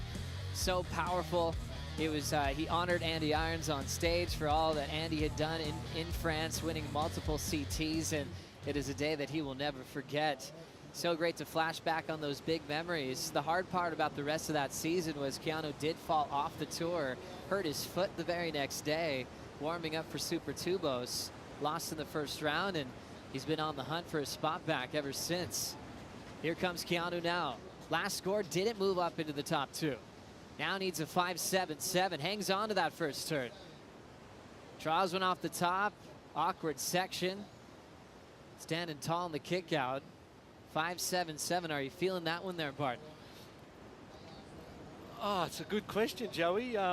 It's got to be a 6, you would imagine. You know, it was critical last turn. First turn was nice too. Oh, I might just be short. I'm not sure. It's hard to. What do you think, Ross? Pass the ball out that side. I mean, the reason why Keanu kind of stood tall after that move, because hitting that inside section is spooky. You know, it drops out underneath you, so he probably felt that feeling of like being light-footed and making it and going, whoa. So I'm sure that felt good, but what Keanu might not have realized is the impact of, there wasn't a whole lot of spray thrown on that move. So yeah, well, the judges didn't mind it, BL. 6.3, that pushed him into second. Well, it's, as you said, Ross, it's that critical nature of what he did, and it talks back to that, you know, quality, not quantity. It wasn't such a great wave. It was a good size wave, and he showed absolute commitment, and the judges rewarded that commitment. So, you know, the coaches and the other surfers are seeing the indications here that, hey, you know, just go for it. And if you've even got a 2-turn wave, you can turn a 2-turn wave into a good keeper score if you go for it and commit. Keanu is saying so happy to be home, and yeah, seeing all of his friends and family and spending a lot of time just surfing every single day. It's been pumping here on the North Shore. So everyone's got their reps in.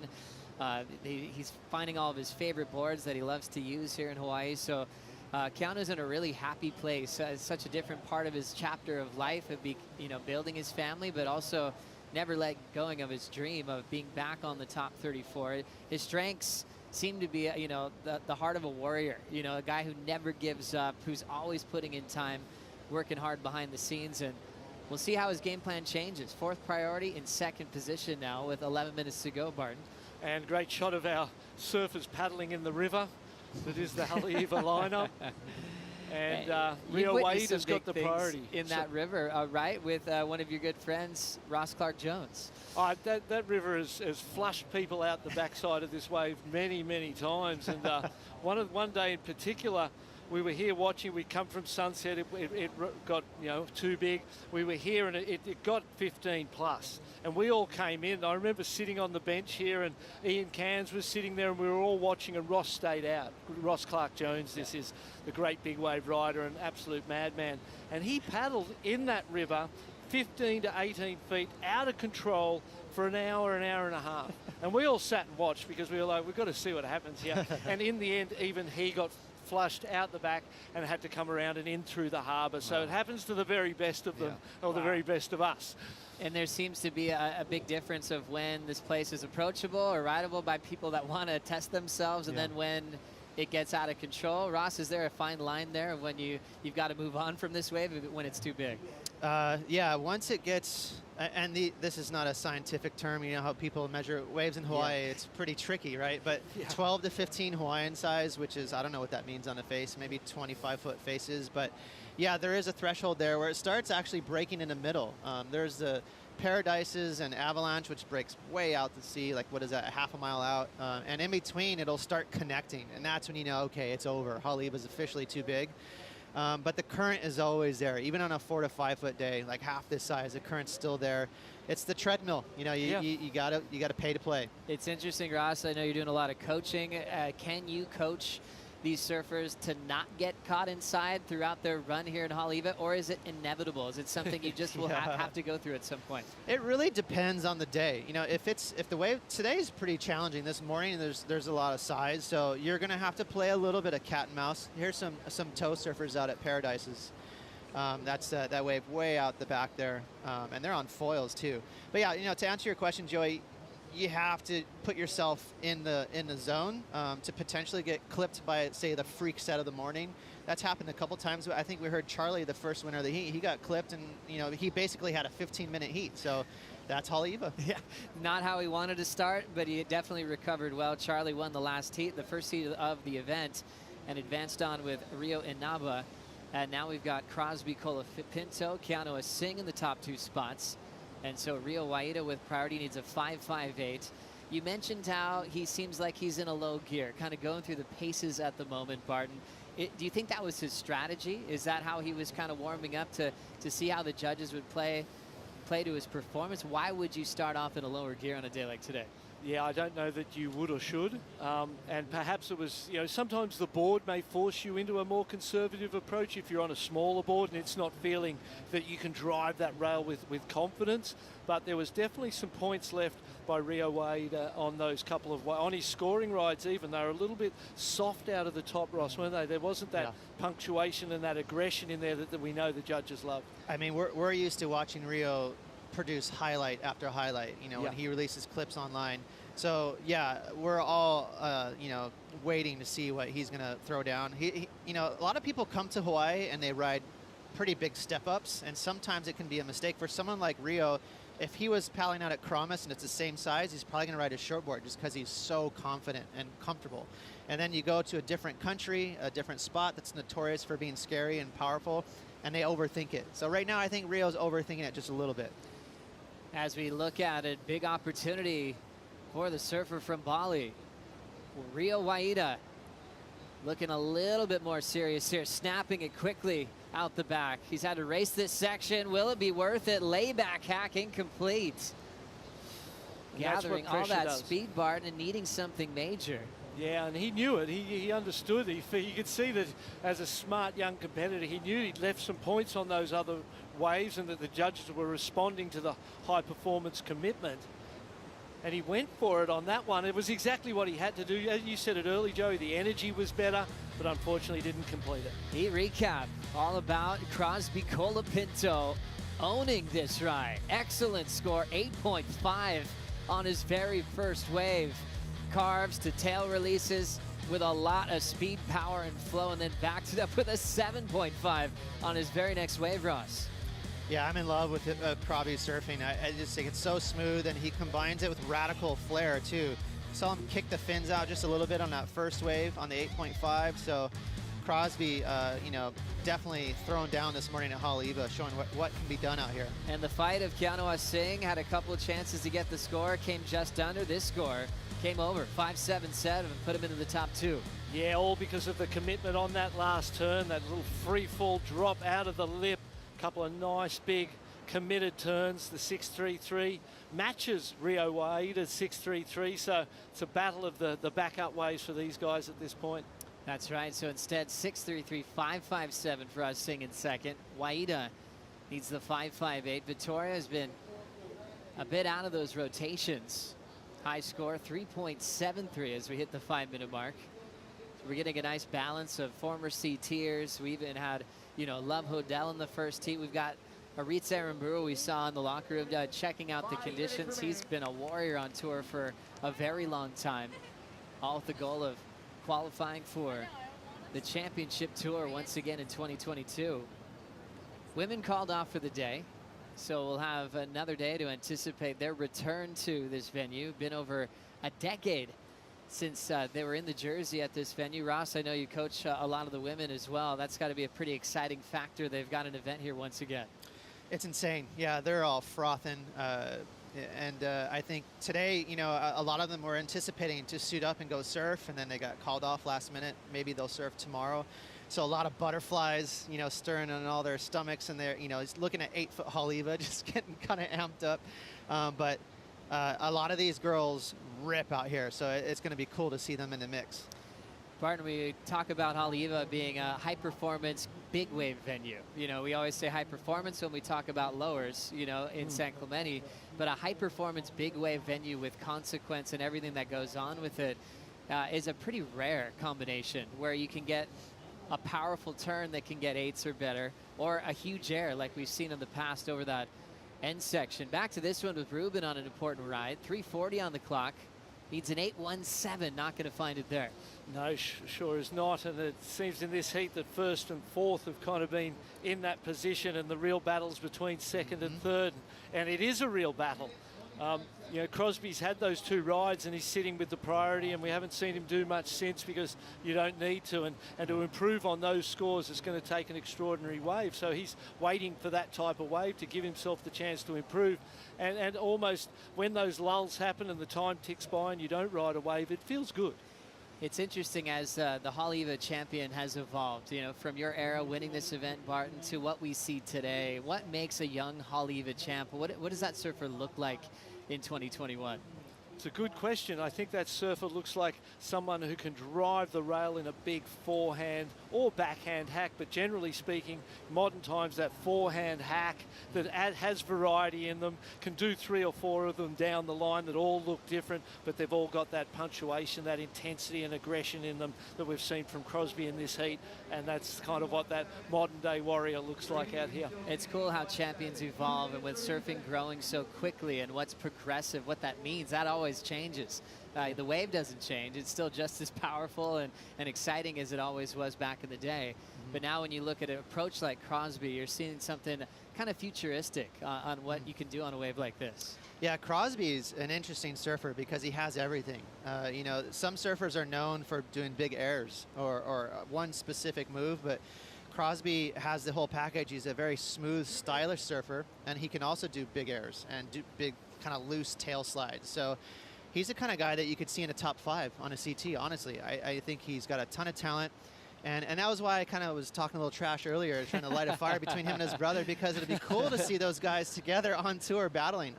I know Crosby's, he's got what it takes, and to be honest, it's kind of cool to see another Californian, if he could, get on tour, because there is, you know, a little bit of a talent gap there between the rest of the world, so it'd be good to see another California boy on tour. And there's so many great sibling rivalry stories that push the sport of surfing. There's so many great ones. Crosby and Griffin is definitely highlighted right now. And remember, it's top 12 to qualify for the championship tour. We had the update change. Even on the championship tour, it changed from top 22 to top 20. So that opened up 2 more spots on this Challenger Series to join the best surfers in the world, starting at Pipeline at the end of January, which is coming up very quickly. Double qualifiers, that was a nice rule change that was amended recently. You can check that out on worldsurfleague.com, because we have Kanoa in the mix when you look at the rankings. Griffin's in there, Crosby's older brother, Leo Fioravanti. They're not taking anyone's spot anymore like the year originally started, and that list will go down quite a bit. 40 seconds. Ruben takes a look, but he's in back of the line. Singh will play some defense here. And throwing up a first turn, that was just a defensive move to keep Ruben off that wave. Oh, Rio needed that wave to cooperate for him. Yeah, a little inside, weren't they? And this second heat, though, Joey, has scored higher generally across the board than the first heat. And I think it's a sign of things to come. People are, you know, that first heat, we always kind of refer to it as the guinea pig heat, and people watch what goes on and how the judges respond, and they dial in their understanding of what they need to do. And this one wraps up, and we see him paying his respects and appreciation for the advancement. Keanoa Singh will be moving on right underneath Crosby Colapinto, as Reynolds Hayes has a quick update for all of his students on the beach. Crosby, dynamic performance, the performance of the morning, 8.5 and a 7.5. More action to come here at Haleiwa. We'll take a quick break. We'll be right back.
Welcome back to opening day of the Michelob Ultra Pure Gold Haleiwa Challenger, and we are in heat number 3, third heat of the morning, as we witness Sheldon Simkis out of Australia on his opening ride here at Haleiwa Ali'i Beach Park. Right behind him, Eli Hanneman. Deep bottom turn, nice carve off the top for Hanneman, the teenager. But a lot of experience here at Haleiwa for Eli Hanneman. They're looking to finish off this wave through some frothy water and pulls the completion. So nice start for Eli Hanneman. And so welcome, it's all here. I'm Kaipo Guerrero, and I'm joined in the booth by lifelong North Shore surfer, former Big Wave World champ, Makua Kai Rothman. Good to have you here. Aloha, Kaipo. Nice to be here today. Really good to have you here and have the insight that you have of all of the working parts of the North Shore, not just as a competitor, but as a lifelong resident. Yeah, I mean, I grew up here. I've surfed my first event here at Haleiwa. It's a thing called the Haleiwa Menehune, and a lot of us started our competitive careers right here on the beach behind us, and what a great place to be. Start off the season, the winter season of 2021-2022 here with you folks in the booth. Yeah, we're really enjoying. We got a lot of stuff happening because we're going to qualify men and women for the 2022 Dream Tour, the championship tour, at this final event of the Challenger Series. And one note before we go through another wave, I just wanted to say you mentioned Haleiwa and the Menehune. I want to give a big shout out to the community here, and especially people like Ivy Bloomfield and Kavika Foster, who have kept that wonderful legacy going for decades. Yes, Ivy and Kavika, thank you guys very much. Thank you to the community of Haleiwa, everybody in the 96712 area code for the support and the love they give to the youngsters here. And I think later on in the contest, we'll see a lot more of the young competitors that have once upon a time competed in that event, compete here today in the big leagues. Yeah, it all starts here, and we can look no further than current heat leader Eli Hanneman. Surely was a Haleiwa Menehune competitor. We'll get back to that, as this is the opening wave for the Barbados surfer. This is Josh Burke. And a little excited up there on the lip line. He throws that one away, and that's going to be a non-score for his opener with 25 minutes and 50 seconds remaining. You know, before we get more live action, let's hear from the last heat winner, an impressive run by Crosby Colapinto. Thank you, Kaipo. Yep, Cros, you were on fire out there, straight onto the glass. Tell me what the conditions are like in the water. It's pretty good all Eva right now, and the waves that I caught felt pretty clean, and just being out there is so much fun because this is my first contest out there, and it's cool being out there with just 3 people. And reading the waves, was it easy to pick the clean ones? I'd say so. It's pretty easy, but I've spent a lot of time out here the last couple of days, so I felt like I knew the lineup pretty well and knew the waves, and Griffin was helping me before the heat, so I had that, and he's a CT surfer, so that's pretty nice. Well, there you go. Congratulations on making it through. Can't wait to see your next heat, and maybe get some matches with your brother soon. Oh, that would be a dream right there. Right on. Thank you, man. Well, looking at some of the vision there of the performance of Griffin Colapinto as he comes out, Crosby Colapinto, I'm sorry, I apologize. Crosby Colapinto as he comes out with a big heat win. Live action here with Slade Prestwich. South African surfer had to come a long way to Hawaii. He's had success here in the past. Finalist at Sunset, the QS there. Let's see if he can apply that same skill set to Haleiwa. Right behind him, Sheldon Simkis, Australian. Another surfer with many North Shore campaigns under his belt. We'll see how that serves him, and he serves up a finish here through that converging water in the toilet bowl section.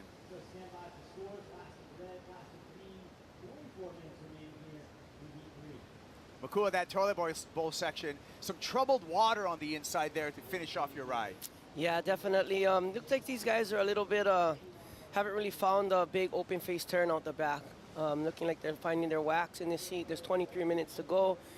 That being said, if you don't finish, if you don't start your ride with a big outside turn, well, here we go with Green Slade.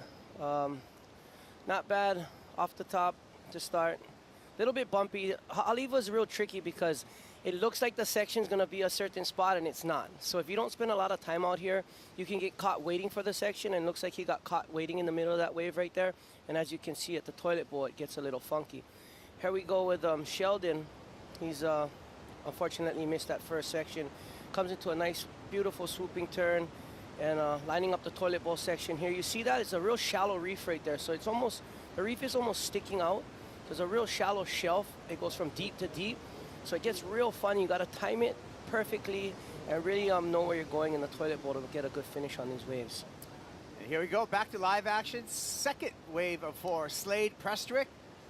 And Slade up to the lip a couple of times. 5.2 was the score on his first ride, and he's got a backup already with plenty of time on the clock. Makua, 22 minutes. Yeah, he's, like I said, repetition, building his house, what you call it. A couple nice moves there, 2 nice maneuvers, and like I said, he's just building upon his scores. He's got a 5.20, waiting for his second score, I believe, and he's got a third one in the books now. So he's staying active. One more look at it, Makua. Yeah, right here he gets a nice vertical in the lip, fins free, free fall, and I think that, I don't know if that'll be as big as his first wave, but he's definitely putting it together right now. Slade Prestrick, 6'3" in height, out of Durban, South Africa. Is a larger frame, is that an advantage, disadvantage, or does it make a difference here in Hawaii? I would say that larger frame, you could argue the point, bigger turn, but it's all about timing, you know, on your surfboard, using your rail, knowing and being comfortable in the bigger waves with the bigger board. You got a bigger board, you got a bigger rail line. That being said, you know, the bigger guys got a little more weight, they can put it into their turns. But if they don't know how to use that leverage like a smaller person would, you know, everybody's got the same playing field. You just got to put your time in out here on the North Shore to really be a standout. What about what we're seeing right here on screen, the current that is you're ever so aware of the current here at Haleiwa? Can you talk to us a little bit about that? That current is like nature's treadmill. And I've seen from the greats of Sonny Garcia way out there at the red buoy, that mile buoy, to you know, being a kid out here. That current is very, very crucial in your tactics out here. You can sit on the side, especially with priority now. Before, once upon a time, there was no priority. You had to get back to the peak. You had to position yourself. Now with priority, I think you can use that current to your advantage if you know what you're doing. Stick to the side because it takes you into the lineup so quick that you could definitely use that to your advantage and not get yourself tired. Sit outside and make yourself paddle too much. You know, you got a long day ahead of you. You want to be smart about the current and not overexert yourself out there. Yeah, great insight right there. The late great Brock Little, when I was a kid, when we were kids, and he's a Haleiwa boy, he gave me the tip on stay wide, because you can always get to the peak fast if you need to, because the current's going that way. Don't think you're the man going to go all the way to the peak, because it's harder to get away if you're a little bit deep. Once you're too deep, you're too deep. Slade Prestrick back up and riding again, and he's been very busy so far in this heat. Current heat leader, looking to better his 4.4. And I don't think he's going to do that. What do you think, Makua? I don't think so. I think he's just surfing under priority. And like I said, that current's going to come into play because a lot of places it takes a lot of time to get back into the lineup. Haleiwa, you can be in the lineup in 30 seconds. Catch a wave, kick out, and you can be back within 30 seconds. So I think he's being smart surfing because some of those insiders do provide scoring opportunity. And sometimes you get lost out there in the current, and he's definitely keeping busy, and we'll see at the end of the heat how that plays out for him. Yeah, 2.17, not a change in the situation in the water at 19 minutes and 20 seconds. Slade Prestrick out in the lead. Sheldon Simkis holding that second position. Eli Hanneman, I'm a big fan of this young teenager, 19 years old out of Maui, in third position, but with the advantage of being first in priority, Makua. Oh my goodness, first in priority nowadays means everything, and it could mean nothing sometimes if you don't use it correctly. You know, Eli Hanneman, he's young, but he's a veteran. He's competed a lot. He knows the priority system. In his time of surfing, priority is pretty prevalent. You know, he didn't have to battle as much, I don't think, as a professional. So he's really in tune with the priority situation. He's waiting out the back. He's going to wait for the best wave to pick, and everybody else is going to have to fight for everything under him. And surfing under priority, this is Sheldon Simkis in the red jersey. A whitewater climb there. That's a difficult maneuver to do here at Haleiwa. Nice carve off the top, bringing that board all the way around. Another carve through that section on the inside, gaining some timing and momentum throughout that wave, and it looks like he was on pace on that wave. Just a 5.53 will take him to first, and this is Josh Burke out of Barbados with a beautiful outside turn. Another carve back into the whitewater. Wave tapers towards the end, giving him more opportunity for another big full rail turn. Closing maneuver in the toilet bowl section, and he's going to go 2 for that and count that for Josh Burke. So great exchange between Sheldon Simkis and Josh Burke. Yeah, Kaipo, they're definitely using their priority. That was priority 2 and 3. You see how Eli opted to let those waves go, which, like I said, it could mean everything priority, or it could mean nothing if you don't use it correctly. Those guys, fortunately for them, Eli passed it up. They took the advantage. They took advantage of the situation, used it to their advantage, and got a few nice scores under their belt. And here's the replay. We're going to start with Sheldon Simkis. Yeah, he comes off the bottom. Nice whitewater climb here. His timing's looking pretty on right now. Nice open face wrap. Back down to the bottom. Yeah, he's definitely in rhythm right now. He's just got to get, I think, to me, I would say he'd have to get a little better wave selection. But here we go out the back with blue, Josh Burke. I like this carve right here. Back into the powerful section of the wave. One more swooping turn, nothing too vertical. And just nice rail work right here on this wave. Finishing it off, being consistent, and just keeping his feet in the wax, I would say. And again on the replay, you can see that full rail turn illustrated by Josh Burke. Yeah, Kaipo, out here, Al Haleiwa, you'd like to mix it up a lot more with vertical and full rail turns for this event. Getting back into the conversation, Eli Hanneman had first priority, did not go on either of those waves. Here he is right now making his priority decision. Let's see what Eli has. Off the bottom, kind of nurses that first turn off the top. Off the bottom again, more aggressive second turn for Hanneman. Winds up one more time. Beautiful snap, gets back in front, and unable to pull the finish. Sheldon Simkis right behind him. Simkis now gaining momentum in this heat, gaining momentum on this wave. A couple of full rail turns, and great timing until pushing a little too hard in a little too shallow water right at the end. Yeah, as you could see, Eli Hanneman used his priority. His wave was all right. He had a few not bad turns. We'll see on the replay coming up. Right here we have blue. Josh Burke once again staying busy. Josh Burke, double pump bottom turn, aggressive turn off the top, airdrop stop back to the bottom. Another carve in the foamy face of the wave, and the finish, and goes complete. Well surfed by Josh Burke. Beautiful. That was a lot of surfing to call right there, man. Guys are heating up. Guys are staying busy. We'll see what the judges think about those waves. That priority call was definitely is going to be a decider in who's in the lead in this heat right now. Yeah, my takeaway from that exchange, the previous exchange, is that Eli Hanneman with that priority, sometimes that priority can shackle you a little bit, and he let those waves go, and both of those waves were good for Sheldon Simkis as well as Josh Burke, and it might be catching up to him right now. But let's take a look at Eli's wave first. Big bottom turn, kind of gets stuck up in the lip a little bit on that second turn. Second turn a little more aggressive, catching that little outside rail.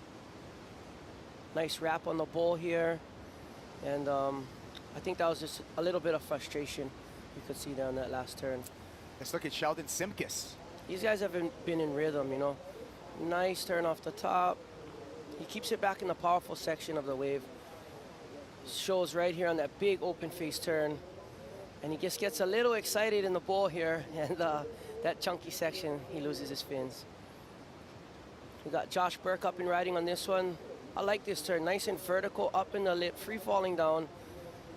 Little bit of a frothy wave here, but does good to get a second turn and a finishing move off on this wave. We'll see what the judges think.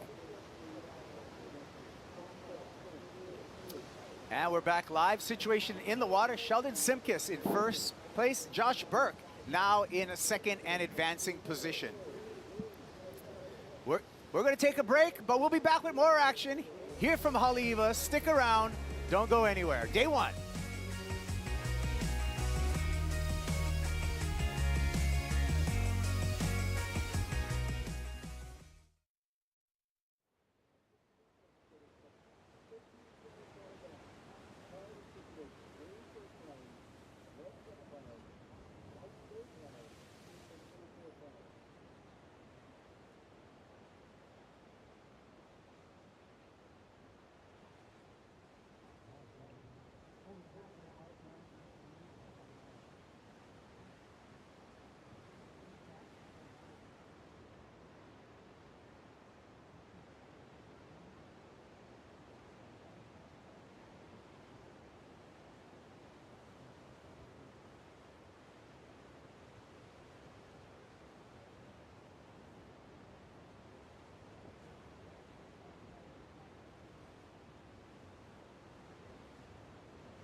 Boom! Got it. We're going to Jewel Cave. And my Expedia app is telling me that we've got a tour guide waiting for us. Let's go. I need to experience the real Mexico, so you got the authentic Spanish taco experience. Let's go and do that. Oh, I got my travel companion, the Expedia app. There's all kinds of stuff, and it's booked. This was my first experience on a foil. Adi taco. The sauce is spicy. The limestone's about 1.2 million years old. Incredible.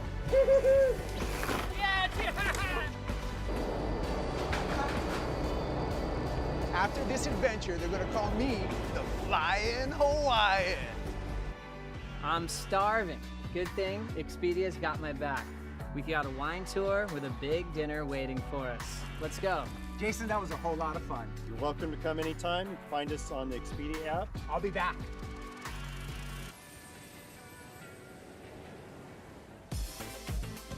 If you don't have the Expedia app, what are you waiting for?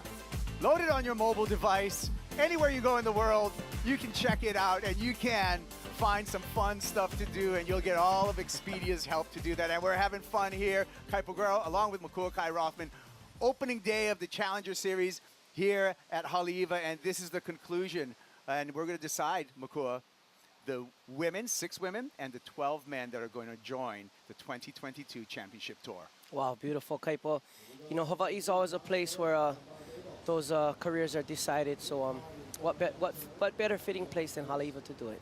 That's right. As we look at live action here, Josh Burke currently in 2nd place, looking to better his low score of a 5.43. Aggressive layback snap, the convergence of water on the inside toilet bowl section, however, grabs his board out from underneath him.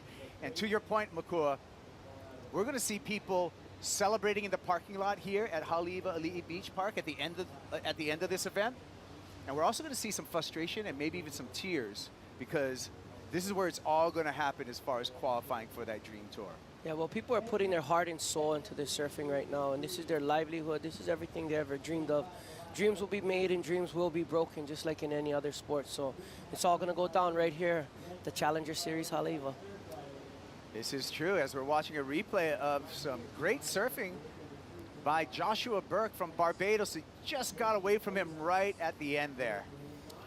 Talk about some passion. This boy's trying to put some power into his surfing. He's trying to get, you know, really boost those scores, get more vertical, get more powerful, and it's just showing in his surfing right now. And a runaway wave for the young Eli Hanneman, and unfortunate for him not to find any open face.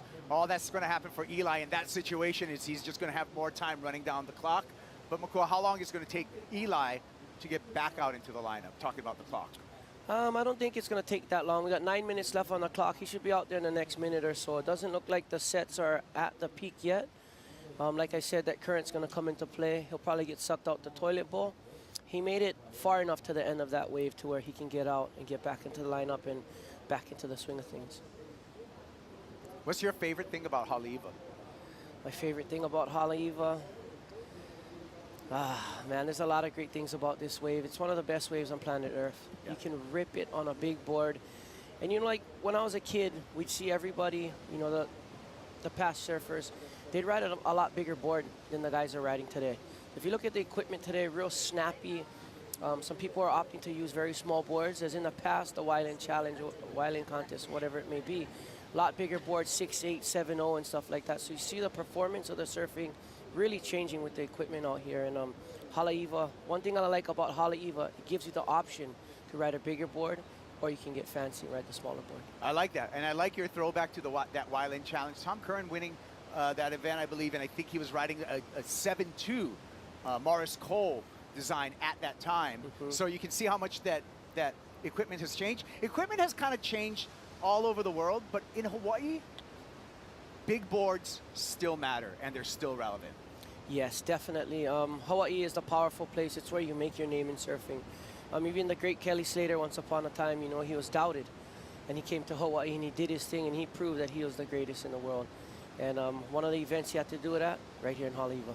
This is true. And this break actually has a long history of different events. Makua talked about the Menehune contest, where a lot of Hawaii surfers get started right here in the reform on the inside at Haleiwa Ali'i Beach Park. And then we look to the Mabo Royal, which is now the Haleiwa International Open, where it just opens up for the entire community. And a lot of times the waves are epic for that. Many NSSA contests, Hasa contests, as this young man has surfed a number of those local amateur events here at Haleiwa. Let's see his Haleiwa knowledge on this wave. Eli Hanneman. Again, a couple of snaps, but again, another wave that ran away from Eli. Yeah, Eli needs a 6.59 to advance. I'm going to go out on a limb and say he's not going to get it on that wave. The wave was too small. There's big sets out there. And like I said, having that priority, he caught one wave. These other guys caught 2 or 3, maybe 4 waves in between. So he's kind of been a little bit stale, I would say, in this heat. The boy surfs really, really, really good. His wave selection has to be a lot better. These other guys are just kind of on fire right now. And how much of the mental game is it as well? I mean, he's a young man. He's 19 years old, so maybe a little intimidation. What do you think? Nah, I just think he just had bad wave selection in the beginning. Here we go. It's Sheldon Simkis, currently in second and advancing position. A little release off the top there after a long, drawn-out bottom turn. Float through the toilet bowl section. Gets that finish. Judges will give him credit for that. 5.13 is his low, and he wants to extend the gap between himself and third and fourth. We'll see if he does that on that wave. Yeah, he's looking to improve on his scores right now. He built his house. He's got a solid foundation. He's out there looking for waves that are going to better his score. This one definitely had the potential. Just really working well on his rail right here. A big open face turn again. And hopefully this one improves upon his situation. Another shot in the slow-mo for you for the finish. Look at the positioning of his feet right there. See his feet disconnect off the board? That section is so crucial in that section to make sure your footwork, as you would say, or the placement of your feet is right on your board, because when you come down on that outside rail, if your feet are too much to the rail, you'll dig that outside rail and you'll see a lot of people fall right there. He did a great job with his footwork, his foot positioning to finish that ride. And he did a great job with the wave, a 6.4 that jets Sheldon Simkis into first place, and he did improve upon his low. Josh Burke hanging on into second place now, also in an advancing position. A 6.3 is the need for Slade Pressrick, and a 6.83 the need for Eli Hanneman, as we look at Sheldon Simkis on a slow paddle back out, Makua. He's definitely cruising in that that riptide out there, that current we'd call it. And he knows that he's at the last priority. He has a lot of time on the clock. He's in first place. He's cruising. He's probably enjoying the sound of that score that came through. And with 4 minutes left, it's still kind of anybody's game. Everybody needs a relatively medium of the road, medium score. And these guys will be looking to capitalize in the next 3 minutes. All right, well, as we see a paddle out on your screen here, that's the next heat getting ready as we're under 4 minute mark. And it looks like we have a replacement for the Brazilian Wesley Dantes, who was slated to be in this heat. And it appears to me that this is the young Haleiwa boy, Shion Crawford's going to get a chance at this. Yeah, I just seen him in the in the back here, and I told him, "Hey, I don't think Wesley's gonna show up." He went running for his board. Gone. I said, "You better be ready for this heat." And yeah, he went running. He didn't say not one word to me. Just took off. So I mean, this boy's hungry. He's young. He's from here in Haleiwa, and he's gonna definitely try and make a name for himself out there today. Yeah. And you are close with the Dantes family. I know Wiggly spent a lot of time in your household coming up through the ranks on all of his visits to the North Shore. Yes, Wiggly has stayed with us for many, many years. He's a extended family of the Rothmans, and so is his brother Wesley. Unfortunately, they weren't able to make it here today. It's just, I guess, unfortunate circumstances for those boys. Yeah, I mean, hey, we still have a lot of challenges in international travel as we speak. As things are getting a little bit more normal, we're back in competition here on the North Shore, and it feels good throwing the fins. They got nothing to lose on that one, Sheldon Simkis. I want to see the replay of that wave. He did something on his bottom turn I wanted to point out. We'll be coming up to that. As you see outside, a little bit of feathering at Avalanche. Yeah, that's definitely an indicator of sets to come. Here you go, on the replay, Sheldon. There we go. Well, we'll get back to that replay in just a sec. At 2 minutes and 5 seconds on the countdown, Sheldon Simkis in the lead. Josh Burke making all the locals at Soup Bowls proud. He's in second place and wants to hang on. Slade Prestrick came a long way from South Africa. He doesn't want to bow out in this first round here at Haleiwa. He has priority. He's out there in the green jersey. Eli Hanneman, late drop. Chance for a comeback for the Maui boy. Cruises off the top on that first turn. Winds up off the bottom. Hung up, goes down, and things are looking dark now for Hanneman. Slade Prestrick as well. Caught behind and unable to find any open face. Neither surfer in third or fourth giving themselves a chance at this moment, down to 1 minute, 20 seconds, Makua. Yeah, Eli had a gift right there. You know, Josh Burke had priority above him. He caught that wave, just like, looked like he was frustrated. Didn't look like he was in rhythm at all. Here we go. Nice big bottom turn, but when he gets to the top, looks like he just gives up a little bit. And then that board doesn't look very good. Nice, really chattery on the face. I'm not sure if his equipment's too small or what, but it looked kind of like a equipment malfunction there. At the end of that wave was definitely ripe for a 6.83 with 2 big turns on offer. Wasn't able to capitalize, and there you go with that priority thing we were talking about earlier. Found himself in 4th place. Yeah, you said right at the beginning of the heat, it can be a gift or it can actually be a curse sometimes, that first priority. Here we go. This is Josh Burke, currently in an advancing position, speeding off the bottom. Again, those beautiful snaps back up in the lip. Explosion gets him there, though. That was beautiful last turn. Too bad he didn't make that one. Our heat leader, Sheldon Simkis. And Simkis is just going to take this little cruisy wave on in, waiting for the hooter to blow to make it official. And let's make it official.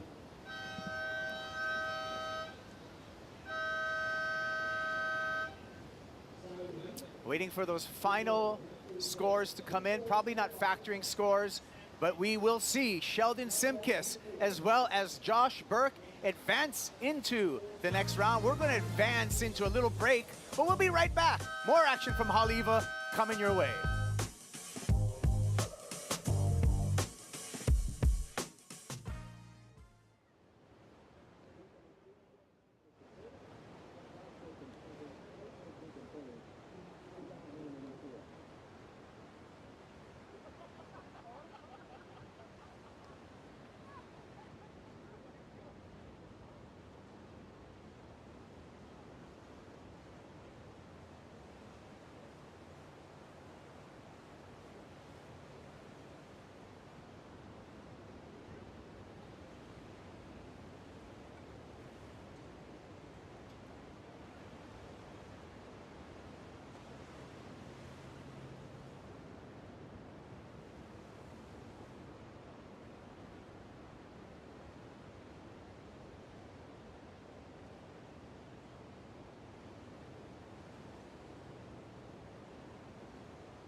A little shot. We are in the season right now for the big wave season.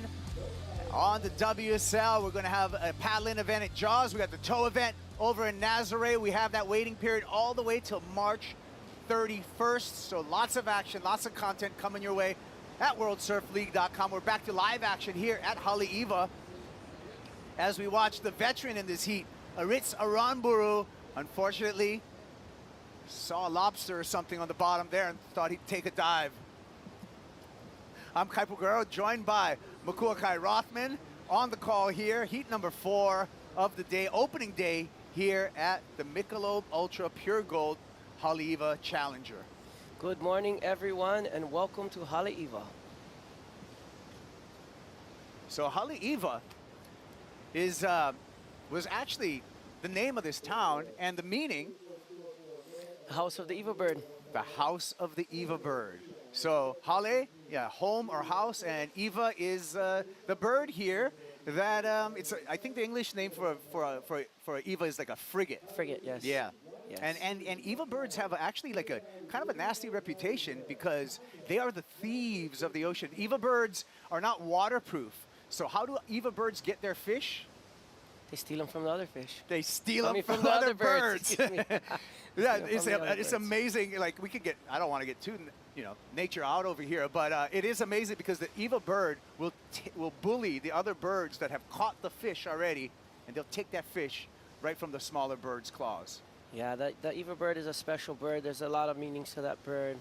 Some say if you point at it and it flies towards the land that it's going to rain. Yeah. There's a lot of myths behind that bird, but it's a beautiful thing when you see them fly. The way that they soar, the way that they use their wings, real effortlessly through the sky, almost like the surfers on these waves when they get the right wave. True. Almost like an Eva bird coming through the sky, the way they bottom turn and come off the top, spread their wings and fly. That's right. They're the gliders of the bird family. They can glide for miles and miles and miles and travel a lot of time as we overlook the beautiful, lush scenery here on the north shore of Oahu.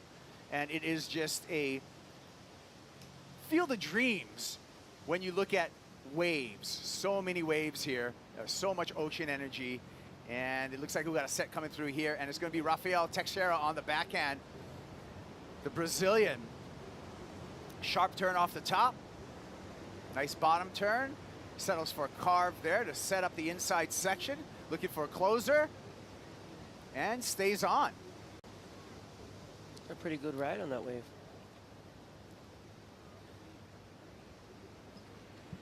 Teixeira, 28 years old, out of Brazil. Just a QS grinder. Here we go with Billy Kemper. If anyone's got local knowledge, it would be this man here. Looking for a little pocket ride. Not quite getting it there, but a nice slash after that section. And usually Big Billy rock solid on the finish. That was a sick ride. Billy definitely coming off the bottom, looking very strong off his bottom turns. If you notice, Kaipo, out here at Haleiwa, the bottom turn is going to set up the top turn, especially with these chops coming up the face. Big, strong bottom turn is going to turn into a big top turn. Here we go, we got Billy. Look how solid he is, how low he gets, and gets a lot of speed out of that top turn. Going for a little barrel here, but once again, a nice solid bottom turn coming into a wrap. And yeah, you'll see today, right there, nice and low on his board, a lot of speed out of the tops, hands in the right position. Billy just feeling out his board right now. Getting cheeky here with the little barrel try. But once again, very strong, very solid off the bottom. Front side or back side, you really have to set that rail on the fins in the water. If not, you'll see that chatter or that bounce of the board. It looks like it's wiggling. That's because they're not set and their bottom turn is not square. Billy Kemper, 31 years old, out of Haiku on Maui. We see some sets coming through here, but Makua, we're all, the island chain of Hawaii, but we are individual islands as well. Oahu, Maui, Kauai. Is there any rivalry when we look at like the Maui boys, Oahu North Shore boys, Kauai, Hawaii Island? Because everybody represents, the island chain as a whole, but everyone has island pride as well. within Hawaii, people do definitely represent for their place, their ahupua'a, or their land that they're from, their aina. But at the end of the day, when we win, when we compete, when we speak on a world stage, we all carry one flag. It's the Hawaiian flag. And we all represent Hawaii. You know, there's no Maui or Oahu next to our name. There's Hawaii. So amongst each other, there's a little bit of a North Shore Maui kind of thing. But at the end of the day, look at that beautiful takeoff barrel by the youngster in this heat. Well, that was some local knowledge by Shion Crawford, just snuck under the lip. Needs to finish this, though. Hang on as we switch out to Aritz Aranburu, a little bit too deep on that one. But it's going to be interesting to see the score for Shion Crawford. And just to finish off your point, we are all together, and you know, in Hawaii we have a concept of lokahi, all working together as a group, and it is an island concept. We're going to bring you some Olelo Hawaii as well throughout this broadcast. But look at Shion. Look at that beautiful positioning. When he took off, he seen that barrel coming. That wave didn't have much to offer. With his local knowledge, he knew, get the barrel, get around the section, and, well, I don't know if he hung on to that finishing move, but that was a good try. Aritz Aranburu, unfortunately, behind the section on that one. But as you can see, talking about positioning, he's at the top third of the wave. This wave is not barreling top to bottom right now. So to get barreled out there, out the back at Haleiwa, you really got to stay at that top third of the wave and really know how to get in and get out. It's going to be interesting to see, as we're getting to the finish of this replay, if how the judges recognize the difficulty of taking off into the barrel like that, Makua. And like I said earlier, he did ride out of that last move. That was very crucial because the way that he landed that laying back wasn't easy to do. And he definitely put in the hard work on that wave. So we're going to wait for that score for Shion Crawford. While we're waiting, we'll get to the beach against the glass. Last heat winner, Sheldon Simkis, is with Strider. Thank you, Kaipo. Yeah, Sheldon, why don't you talk to me about your board selection today? Yeah, we woke up and there was a little bit more swell in the water, and it was actually a brand new board, 6.3 from Darren Hanley, and I was like, yeah, it's time to break it out and wax it up, and it felt really good. So yeah, I got some good equipment, and everything went well out there. And then what about learning the lineup? Now you're out there with only a few other guys. Was that beneficial? It's definitely trickier because when they all catch a wave, you're out there on your own and there's no other free surfers, but it makes it more special because you're getting more waves and you're feeling the lineup a little bit more, and it's kind of pumping today. So it is pumping. So it's nice to get a few waves and have a 30-minute heat without a million free surfers. Well, congratulations. Can't wait to see you again. Thank you. Cheers. Well, there you go. Sheldon Simkis on to the next round. We're actually going to get into that next round today, the first 8 heats of the round of 64. We will be running through the second half of today. We got 8 heats in this heat round of 80 to kick off the day for you. And that score came in for Shion Crawford during that interview of 5.17, Makua. That's why I said that finishing move was so crucial for him to ride out of it. And I didn't see it on the initial play, but on the replay I seen him ride out, and that was the difference in a 5.51, 5.17, or a 3.17, I think. I'm going to go with talking about Shion Crawford a bit because he got it started here as an alternate, but he's been on a roll competitively. He won the U.S. Championships, Surfing America U.S. Championships, took a #1 there. He just came back from California where he won in the NSSA, the other amateur series, the Open Men's title. So he's had some big amateur results in the last year or so, building a lot of confidence for this young Haleiwa boy.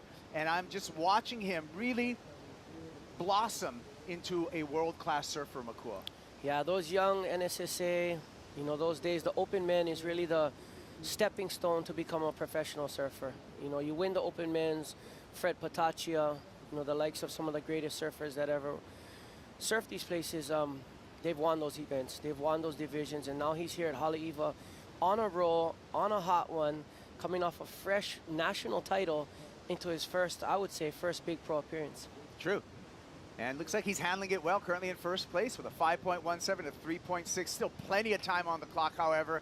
And we got a wily veteran in second place right now with a pretty chunky score in light of the overall numbers on the board of 4.57 for Billy Kemper. Billy Kemper being the veteran here, 31 years old, probably has the most experience in competition. Rafael Teixeira, the goofy foot, again, out of Brazil. Been grinding away on the qualifying series and is able to really be sure-footed through some heavy water. Billy Kemper in the barrel. And no exit for Kemper. I like the effort, though. Yeah, Billy definitely got unlucky there with a few chunky spots on that wave. Here we go, Kaipo. Aritz Mbaru up and riding. Aritz Aranburu, representing Spain and the Basque Country. Aritz, nice floater there. Spends a lot of time on the North Shore. And again, Makua, that tricky toilet bowl section. Shion Crawford now tearing through that turn, releasing the tail, but a little too high there and not getting the completion. That toilet bowl section is definitely confusing guys today. Aritz Aranburu had a beautiful big down carve. I was about to say he's very sure-footed, and that toilet bowl section got to him. Just like Shion is as well. You know, he got up there, got the fins free, and it just doubled up underneath him. That is a very tricky, it's unassuming, that section. It looks like you can hit it, and it either jumps up and dumps on you or it just disappears. So these guys really got a lot to navigate out there right now. And everybody's in a pretty good position to advance still, nobody too far away. And we'll see what the rest of the heat brings. Yeah, I love a tight heat like that where you don't have a lot of separation right now. And really, anybody who gets a score in the excellent range will take it to the top, you know, and take the lead. So wide open as we near the halfway point. Again, we start with 30 minutes in these heats, and we're down to 16 here as we have a pulled away view of Haleiwa and some replays, starting off with Rafael. Rafael real solid on his bottom turn there. Nice top turn. The positioning of his board on this wave is very crucial. The wave isn't as steep, so he has to get out there and do a lot of open face carves. The way he's been doing that is coming off the bottom very hard and squaring it up. Billy here just gets clamped by that last section there. You could see his board wanted to come out, but there was no rider. This is the one I was talking about. Big, solid down carve, everything in control, laid back, hand on the water, up into the lip. And unfortunately here, I thought for sure that was almost a shoe-in to finish the wave, but we got the youngster, futuristic moves up into that toilet bowl again. Like I said, that toilet bowl is going to be the deciding factor, I think, in this heat. Whoever can get a strong, solid finish on their last maneuver will be the deciding factor in the scores here. Rafael Teixeira currently in second place in advancing position, and not able to finish that one off. That's not going to help his cause. He'll remain in the same position. But while we were going through those replays, an interesting note, Makua, is Aritz Aranburu, a 6.1 for that wave that we saw on the replay, even without that finish. So that's a valuable number for the Spanish surfer. You look at the commitment, the size of wave, the body positioning, the strength of turn that he did there. A lot of those points were rewarded in that one turn, as I was saying when I was watching that replay, that one big turn. Here we go, Kaipo. Billy Kemper up and riding. Kemper with a nice opening snap, double pump bottom turn. Again, aggressive and a bit too aggressive in the tricky waters of Haleiwa. Shion Crawford, big carve, whipping it all the way around. Again, big snap vertical there for Crawford. And the timing, impeccable on this wave. Let's see if he's got the finish, and he does so, and the body language tells me that he likes it, Makua. Oh yeah, that's all confidence right there. That's coming off of a big win, one of the biggest wins of his amateur career, turning it straight into a professional dream. So we'll be expecting a decent number, a good number actually, for Shion Crawford. Billy Kemper on his last attempt, a 2.67, keeps Billy in third. So really the factor now is going to be the number that comes in for blue, Shion Crawford. Here's the replay starting with Billy. Billy looking for a section to hit here. Nice positioning off the top on that one. I think he gets a little hung up in the lip there. You see how it was like there was a lip and it wasn't, it was there again? That's that inside section we're talking about. Xian, big wrap off the top. This boy is just putting everything into it. He's confident. He's attacking the lip. And he's looking pretty unstoppable right now in this heat. He's excited. Big claim, head throw back. And if you didn't know his name, now you do, Kaipo. Well, know this name. A lot of people through the amateur ranks already know him, but for the world, I want people to know this name. This is Xian Crawford, and just surfing with such mature confidence in this heat. Not to mention, he came in as an alternate, so it's not like he could plan for the day today. He had to just stick around and wait for something maybe to transpire or maybe not. And as soon as he got the word, he had to run to the car, grab his boards, and get set to surf. It's like that old saying, when you're giving the opportunity, don't blow it. Yeah. And this kid's definitely taking that opportunity to the fullest and putting everything into it, and it's going to show. And he scores right here, a 7.5 for that last wave. Xian is on his way to a beautiful heat. I concur. More sets. I really like the fact that this swell, Makua, has been very consistent. Very consistent. Up and riding, Kaipo. Here we go. Aritz Aranburu. Aritz Aranburu. Remember, he has that 6.1, so he's put himself in very good position and a nice carve. Really a controlled approach to this wave. I think Aritz, at 36 years old, being the veteran, knows that he doesn't want to overcook this wave. He just wants to finish it. He's got that 6.1. All he needs is a 1.37 to get into second and advancing position and take that position from this man. This is Rafael Teixeira, who's going to have to step up his game. He's doing a good job there. Opening turn on the backhand, another solid carve for Teixeira. Wave tapers through a shallow section here, stabs the lip, and he hangs on. So it's going to be some interesting math after that exchange. Billy Kemper wants to get his name in the exchange. Nice carve for Kemper. Double pump bottom turn, another snap, looking down the line, maintaining that speed. Big float, comes around that section and completes it. Yeah, well, that's jockeying for position, for not just position in the water, but positioning in advancing position. You know, Aritz Aranburu has a 6.10. He needed another score. He surfed, to me, if I was going to break this one down, a little safe. Yep. Well, we're gonna break that down after we come back from break. We're waiting for that scores. When we come back, we got replays and scores for you here at Haleiwa.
We are back live at the Michelob Ultra Pure Gold Haleiwa Challenger. 9 minutes counting down, and we got to catch you up on some action that happened as we threw to break. We had a flurry of action from our surfers, and we've had some great performances within this heat. Let's start off with Billy Kemper. Beautiful carve in the pocket right there. Billy's looking so strong. Another big float to finish. That was a beautiful wave. It's going to be a nice score there, Kaipo. 7.8 for Kemper. Here we go with Aritz Aranburu. This is a 6-point ride, Makua. Yeah, this one, nice turn up the top, but surfed a little safe, as you can tell here. Kind of just going through the motions, not really attacking the lip. Just trying to finish it off and get the score, I would say. Yeah, so just a 6-point ride there for Aritz. Kind of safety surf for that. Rafael Teixeira, Makua, this was a 7.17. Yeah, he's attacking this lip. He's surfing with passion and power right here. He really wants to advance. This last turn was a beautiful finishing maneuver. in the toilet bowl section, that tricky section we're talking about, really getting the fins up there and finishing the maneuver. He's he's down to fourth, and he's a 5-2-1, but a lot of time left in his heat. Live action with the heat leader, Shion Crawford, looking for a place in the lip, finds a little snap there. And he's gonna have to just throw that one away, recognizing that there's not a lot of opportunity in that wave. Billy Kemper has clawed into second place, looking for a 4.87 on this one to take first from Shion Crawford. It's not gonna do it there. Sets continue to roll through here. Rafael Teixeira, 5.21 is his need on this wave. Little caught up on that first turn, comes around the section again. Another little late there, trying to sell it to the judges. That's going to be on the line. What do you think, Makua? I'm not sure. Like I said, these guys got a lot of passion and fire right now. They're surfing for everything. They're surfing for their livelihoods, and you know, he was definitely surfing hard. Put the board up in the lip, made some crucial maneuvers. Almost looked like he was going to get detached a few times. Made it, and to him, that was the score. To the judges, we'll have to see. Great way. That was a great analysis right there. 7 minutes on the countdown, and it seems like it's been endless surf throughout these last two heats. Oh wait, I got news. We got Strider Wałęsowski, and he's got something for us. What do you got?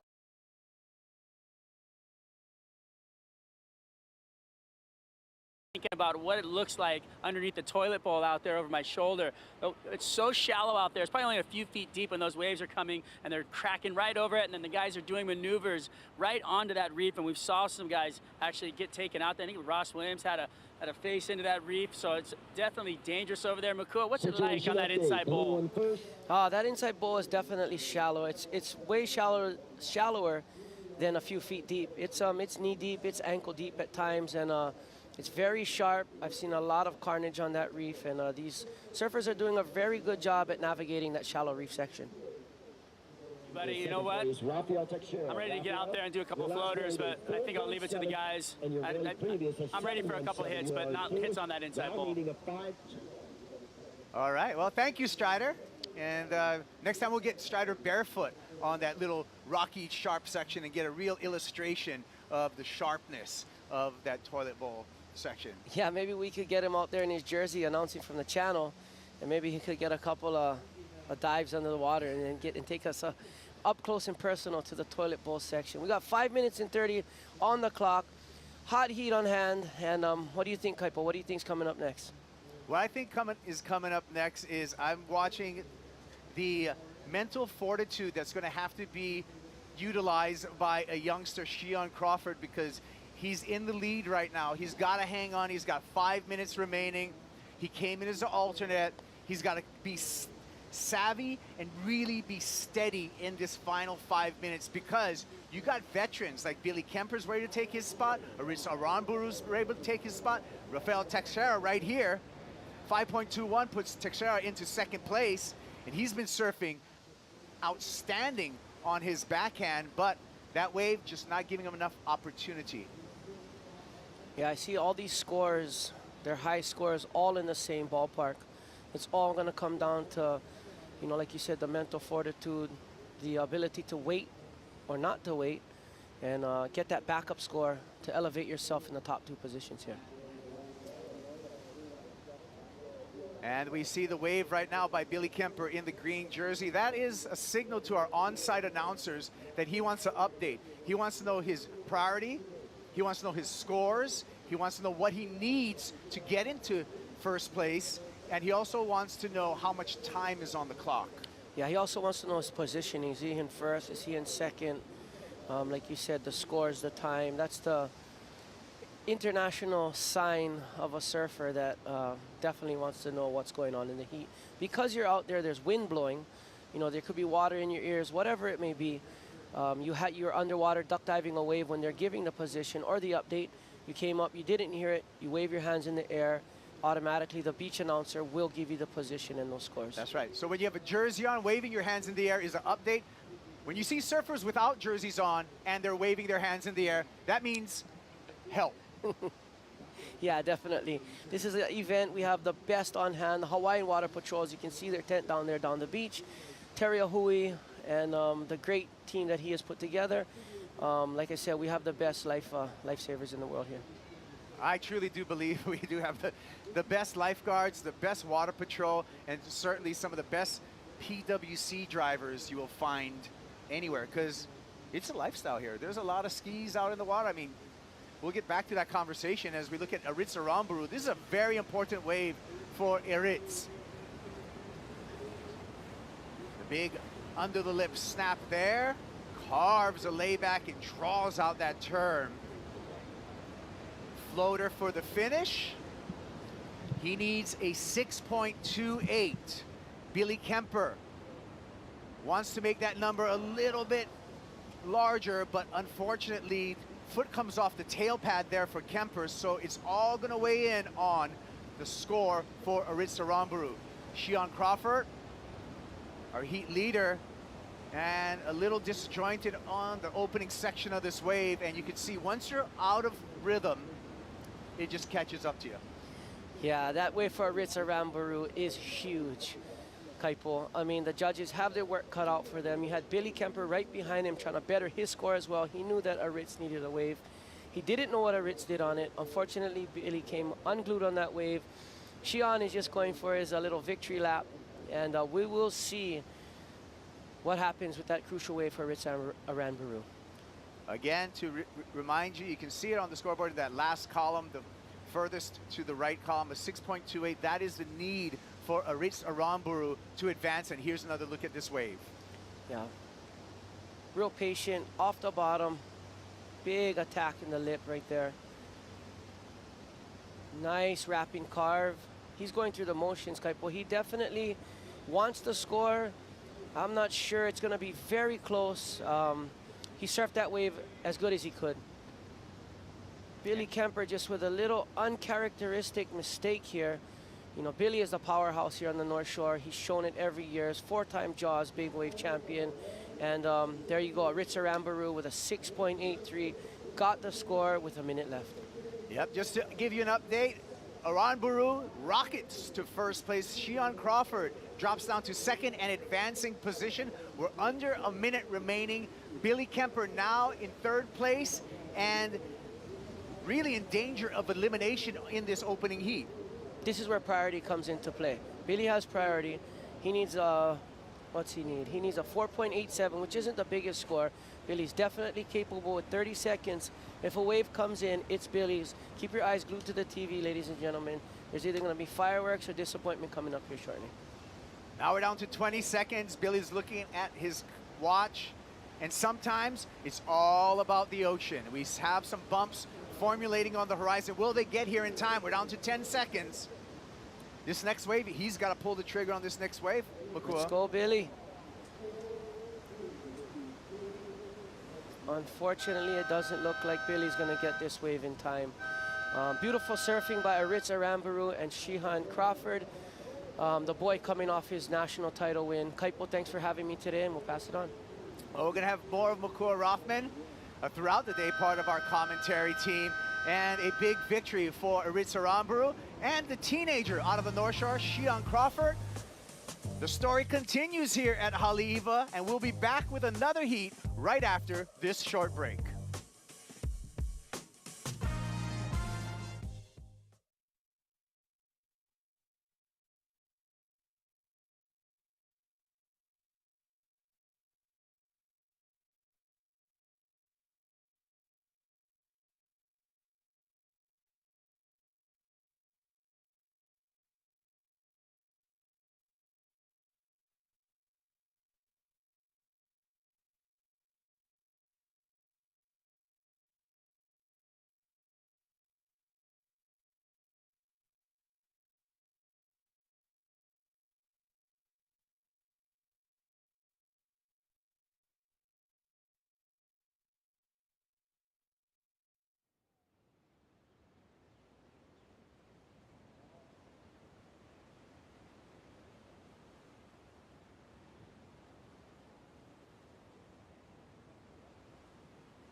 welcome back to the Pure Gold Haleiwa Challenger, and out to an early start. Heat number 5 of the morning. Cade Matson driving into that first turn, comes in under the lip on the second, and now he's going to look for that finishing section that just closes out for him. And answering back straight away, there's so much action in the lineup this morning. Kalani Ball, our surfer in green. Nice big wrap to start off with, looking for that finish. And similar to the in section of Cade Matson, it just closes out in front, and then a very late takeoff from Cooper Chapman. Races around the section, bigger wave than those first two in the set, and just hammers away a nice solid turn. Goes for the big floater to finish and comes in to a heavy shallow section to end off with. My name is Shannon Hughes, joined in the booth by Ross Williams on a gorgeous, glorious day here at Haleiwa. Ross, it's great to have you in the booth. Shannon, so good to be here with you. And you're right, it is a stunning day.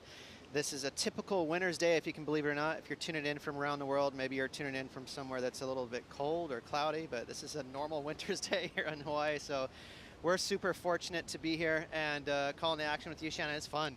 I mean, there's been so much action this morning. It's really incredible to see all the waves coming through. A lot of size, bigger than what we were expecting, you know, from what we saw yesterday. Thought it was going to drop off a little bit. Kalani Ball is just hammering away, really laying into it, and puts on a nice, clean finish on the inside section. Ross, that's his second wave. We've got scores to come through for Cade Matson and Cooper Chapman, and Charlie Martin is our only surfer out in the lineup. Without a wave at the moment, he is sitting there with priority. And we've got some scores coming through from that first exchange. Looks like Cade Matson is going to get the best of that first wave with a 6.33 on the scoreboard so far. And a 5.17 drops in for Cooper Chapman, and 2 scores to come through from Kalani Ball. 26 minutes on the clock, and we've got a great field of competitors. 2 Australians in the lineup, 1 from California and 1 from France. And as we wait for those scores to come through from Kalani Ball, we're going to go down and catch up with Strider and Aritz Aramburu. Thank you, Shannon. Yeah, Aritz, nothing like waiting to the end of the heat to make it happen. Does that stress you out a little bit? A little bit, yeah. I didn't have the best start ever, but yeah, I knew there was really good waves, a lot of scoring potential, so I was calm, and yeah, finally I got that one and make it through. Is there any you know, comparisons to being from Spain and bigger waves there, because you do really well in bigger surf? Well, we have our home spots that are really good in winter time. I really enjoy watching surfing bigger waves, and yeah, it's always been a dream for me to compete in the Triple Crown since I was a little kid. Now after a lot of years doing it, I still enjoy it a lot. It's always fun to have a little bigger size. Well, congratulations. Hope to see you back here on the glass. Thank you so much, Strider. Oh, so stoked to see Aritz walk away with a win, a couple of 6s, locks him into the next round. Ross. Yeah, I mean, Aritz is a veteran. He's been around for a long time. And speaking of veterans, you have a couple of veterans in this heat as well. Kalani and Cade are the 2 youngsters in this heat. Cooper's been around for a while, along with Charlie Martin too. They've been on a QS, you know, beating that drum on that tour for a long, long time. And you know what's cool about Haleiwa, Shannon, is it kind of lends to both. You would think, oh, is this a young man's wave or a veteran's wave? And the answer is both, because you can make some really steely nerve decisions out there that'll get you through the heat, like Aritz. You know, he didn't surf through his skin on that last wave that got him through that heat, but he surfed very smart and he was patient. That being said, there is the most critical sections you could ever want in a surf contest served here at Haleiwa. And that lends to a young man's nerves, you know what I mean? So someone like Cade, he loves to serve up huge moves. So I would say he's a pretty clear favorite in this heat. Yeah, that's such good insight from you, Ross. I love being able to sit next to you in the booth here and just get the insights to what this wave is really like when it's working well. And even on those smaller days, you know, we've got some smaller days coming up in the forecast. It'll be interesting to see what these competitors are going to have to deal with throughout the entire window. Yeah, and that's the cool thing about Haleiwa is when it's half this size, it's still sort of the same vibe. It's a very steep wave. It's a shallow piece of reef. There's always water moving. It's not a perfect wave in terms of it's rarely groomed. It's typically got some bump and some action but always has power, and it always serves up a really confronting steep section that comes at you. So even if it's head high, you're still going to see real critical moves, and you know, the judges love that. Yeah, that's so exciting to know that, you know, kind of regardless of the size here, it's going to be a challenge that rises to the occasion of the Challenger Series. This, of course, is the 4th stop of the 2021 Challenger Series, and we will be determining, results will determine who advances onto the 2022 Championship Tour. As we see Cooper Chapman, nice slide of the tail on that first turn, nearly loses control, but manages to hold it together. Goes really aggressive into that second turn and is able to finish it off with 2 more on the inside. Can feel that energy coming through from it. Yeah, and Cooper's put together some really good results here at Haleiwa. He's surfed here a million times with a jersey on. I like his style, Shannon. He's a little bit of old school. He's got kind of that knock-kneed, groovy, little smooth style. And as you can see, he's not afraid to kick those fins free too, which is something sort of unique here at Haleiwa. Haleiwa, we're used to seeing sort of like a Johnny Boy Gomes or a Sonny Garcia kind of trademark power moves, but you can still have fun out here kicking a tail free. Yeah, it really lends itself to a little bit of that progressive surfing as well.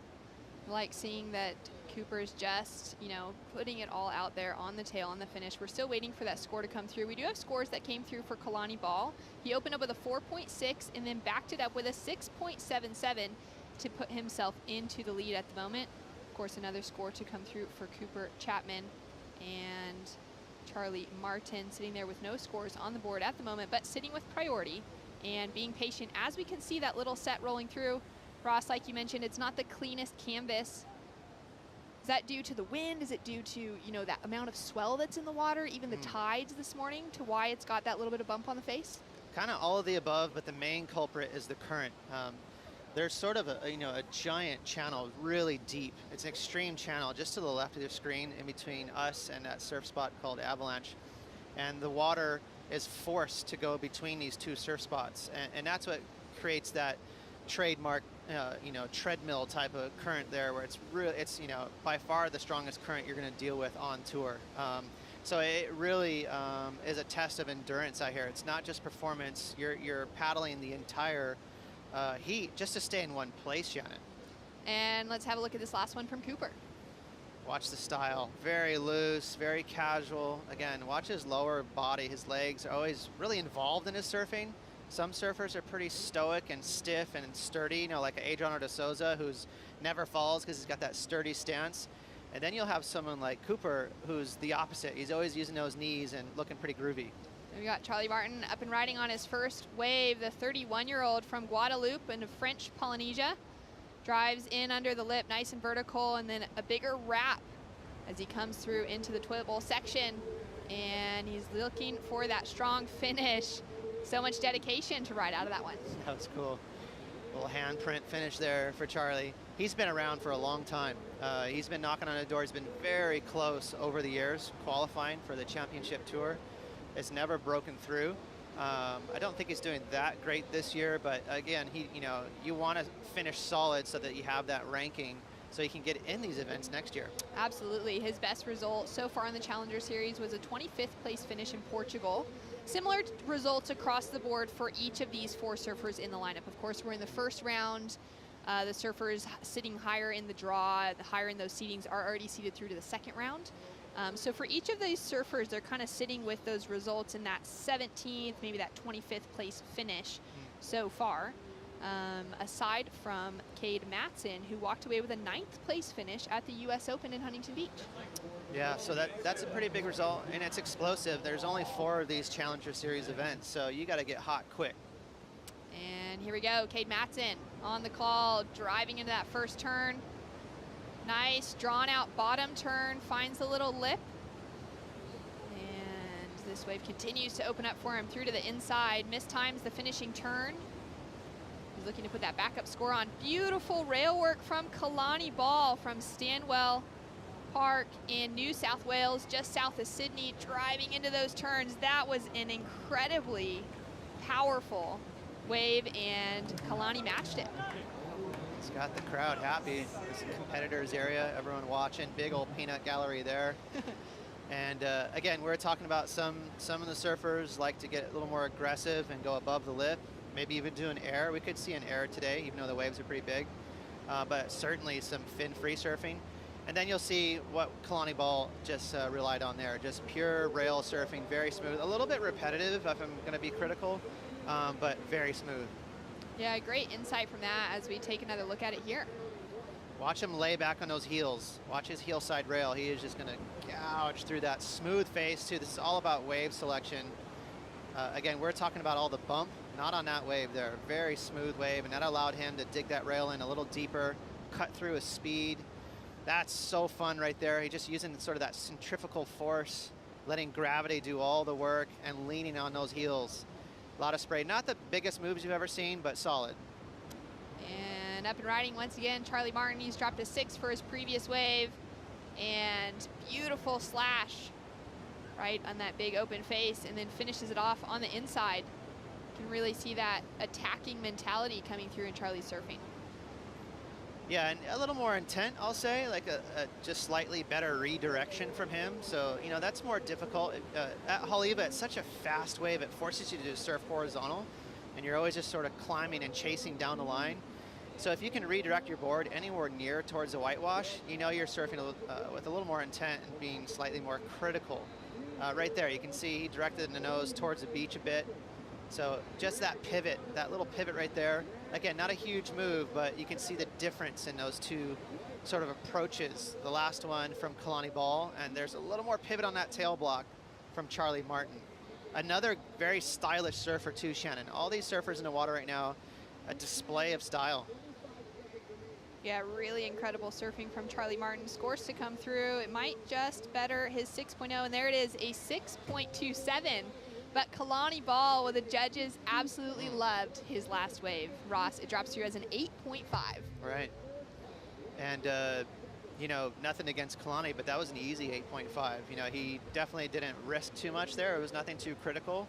For him, that just felt very fun. I guarantee you his heart rate was very low during that wave. But you can't deny power carves, you know, what was it, ×4 on that wave, on a clean, beautiful wave at Haleiwa. You know, the judges loved it. Yeah, great surfing from Kalani. This is his 4th year here on the North Shore of Oahu. Started competing in, well, he's surfed in 4 different Triple Crowns. His first one back here in 2015. So he's had a few seasons here to get to know a wave like this and have a little bit of time compared to a surfer like Cade Matson. This is Cade's, he's been here to the North Shore before, you know, obviously coming out of that San Clemente cyclone in California. I'm sure he spent plenty of time here. But this is his very first event at Haleiwa. Surfed at Sunset one time at the HIC event there. And with 15 minutes on the clock, we do have all scores through. Will they be able to hold on to it? Kalani Ball in the lead. Charlie Martin in advancing position at the moment. We've got more action to come back right after this.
What's up, guys? My name is Hunter Jones. I'm Lex Weinstein. Welcome to Detour Surf Towns, presented by Hydro Flask, a 6-part series featuring the premier surf towns in California. Just did the famous Lowers Walk. We're gonna link up with Greg.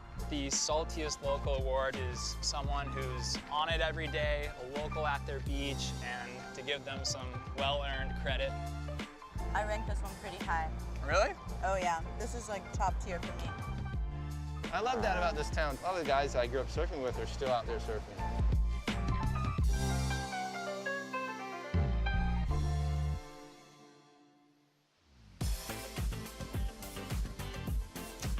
Be sure to check out Detour Surf Towns, trip through California, checking out some of the most iconic waves. You can check it all out at theworldsurfleague.com. But here we are on the north shore of Oahu at one of the most iconic waves in the world that drive across from Honolulu, getting off the airplane, getting that rental car for so many surfers like this, whether it's their first journey here or they've been coming year after year. And to drive across to the north shore, this is the very first spot that they come to, Ross. Yeah, it's just you know, adjacent right there next at the backside of Haleiwa town proper. And all the restaurants and sort of, you know, the post office, gas stations are right here behind us. And like you said, this is right connected to the harbor. And in fact, Haleiwa in Hawaiian translates to home of the Iwa bird. That's a frigate bird. It's just a cool vibe. You know, it's got a little bit of a cool gritty feeling too. You know, the wave is pretty gnarly. It's next to a harbor. But it's family friendly. I bring my kids here almost every single day. It's good for adults, it's good for kids, and everyone in between. Yeah, it's an incredible place to be able to spend the winter. There you can take a look at the harbor, all the boats heading out for some whale watching, for some fishing, all sorts. And the kids, I just love this setup as well, that the inside section, as heavy and scary as it can be on the outside, and as challenging as it can be for the world's best surfers, this inside section is perfect for beginners. Oh yeah, my kids just surfed it yesterday. It's like Waikiki in there. You can see it, just those rolling, soft little whitewashes. You can, you know, stand up. In fact, I did on your very first wave ever. And Amazing. then you can progress till as much as you can bite off and chew. You know, it's like it's going to give it to you. You know, an 8 to 10 foot day at Haleiwa is death-defying. It's such a scary prospect. So it delivers everything out here. Well, 11 minutes on the clock. And what are you calling for wave size out here today, Ross? Again, in kind of a Hawaiian scale, this would be 6 to maybe a couple sneaky 8-foot sets out here today. Literal face value, I would say there's some 15-foot faces out there. So this is maybe above medium-sized Haleiwa for sure. I would call this, Shannon, like ideal competition waves for Haleiwa. It's big enough to really put you to test, so that if you hit the lip, you better be committed. But it's not too big where everyone's just surviving. You know, people are competing out here. Yeah, it really is a kind of an even playing field today. Great to see the men in the lineup. Of course, we'll have men's round 2 heading out later on today. Mason Ho getting ready to paddle out in his next heat. He'll be up against Billy Stearman, Shane Sykes, and Suji Nishi. But the local knowledge, it's all going in Mason's favor. Right there, he's making sure he gets good luck, some good juju from the boys down there, all the lifeguards. Mason Ho, of course, all you folks out there know his legendary father, Michael Ho, one of the iconic surfers in our world. And a lot of that has rubbed off on Mason. You know, he's such a talent, and he's a naturalist. You know, he's not like a grinder, QS competitive dude that just, you know, he just has a different character to him, a different style. He does it his own way, doesn't he, Shannon? He really does. It's always really exciting to see when Mason hits the water, whether it's for a free surf, most likely, you know, more often we see clips dropping from that side of things. But in competition, it's great to see that he is still in the mix here at Haleiwa, keeping himself in the running on the Challenger Series. And you'll be, it's tough to not see his dad in his surfing, his style, a lot of similarities. Even just looking at his surfboard, he had no tail pad. No one does that. Like all the youngsters and all the pros put tail pads on their board, but he got that from his dad. You know, it's that lineage is there. Yeah, that's really interesting. I mean, in modern surfing right now, you don't ever see someone go out there without a tail pad. I mean, it's almost that, you know, that security blanket, but it really just sets up the entire board. Yeah, and again, like that's what I mean by he's a naturalist. He just wants to have his foot connected to the deck of the surfboard. He doesn't want any rubber between his feet and the deck, and his pops is like that. But Mason surfs out here a lot, so look for him to be a definite favorite in that next heat. And of course, we'll have his sister Coco Ho in the draw. When the women hit the lineup, they won't be out there today. There we've got Billy Stearman getting ready to paddle out. He's also, you know, had a few seasons here on the North Shore. And Coco Ho, Mason's sister, is right on the cusp of requalifying for the championship tour. Another stylish surfer. You could say Coco's a sort of a naturalist as well. You know, they definitely inherited all that talent from their dad. But yeah, we'll look out for Coco. She surfs good out here too. She puts a lot of time in at Haleiwa. And that's one of the things I like about Haleiwa, as local knowledge goes a long way. This is a quirky wave with a lot of things that can just totally go missing to someone who doesn't put time in out here. So there's a lot of little secrets out here that can help you get through a heat. So 8 minutes on the clock. Kalani ball dropped in that 8.5, which matches the best wave of the event so far. Crosby Colapinto also had an 8.5, as we see Mason and Coco there on screen. So Coco will be paddling out for the heat today. I'm sure she'll be getting a free surf in somewhere and getting prepared for possible competition tomorrow. Yeah, for sure. She may have already paddled out at Sunset. Sunset Beach is good today. And that's hard. Sometimes it's tough to sit and watch perfect Haleiwa all day. I know a lot of the women were, you know, anticipating potentially suiting up today to compete out here, but they're going to have to wait. Maybe we'll see them tomorrow. Yeah, it'd be really exciting to see them hit the lineup. It'll be the first time since 2010, so 11 years since the women have had the chance to properly compete here at Haleiwa or on the North Shore in general. Of course, with the Vans Triple Crown going digital, last year we saw the reintroduction of women into that space with Carissa Moore taking out the win for the Vans Triple Crown. And so there was that incentive for the women to really be, you know, getting the best waves they could possibly find here on the North Shore last season. Yeah, it's an interesting event. You know, it's so different from a typical surf contest where it's all about that block, that specific 30-minute time to just beat your fellow competitor. Whereas the virtual Triple Crown, it's like you know, you have a huge amount of time to get an outstanding wave, so the level goes way up, and you know, it better be your best wave of the winter to qualify for your top two for each spot: Haleiwa, Sunset, and Pipe. Yeah, really exciting to see that back in the mix starting December 28th as we take a look at the heat recap.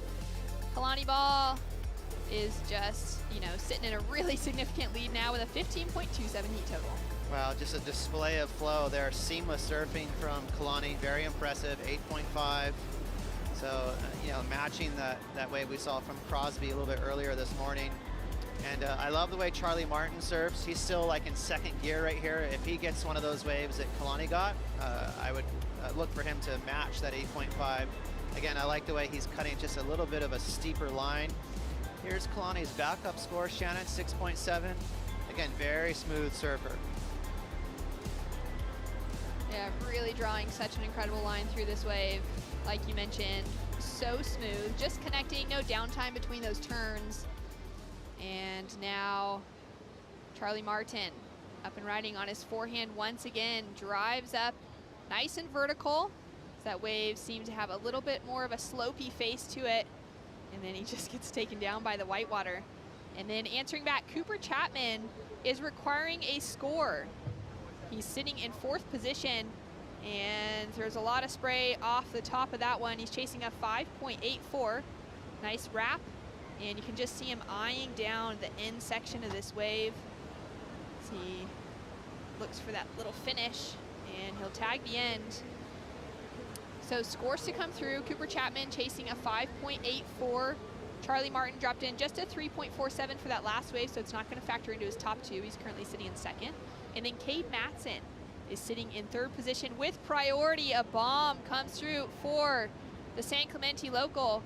And being nice and patient for that opening maneuver. Nice big carve to start off with. And goes in for a second one. Throws the claim into the beach. 2 turns connected together. And Kalani answering back. They had to be nice and patient, waiting for this last set to roll through.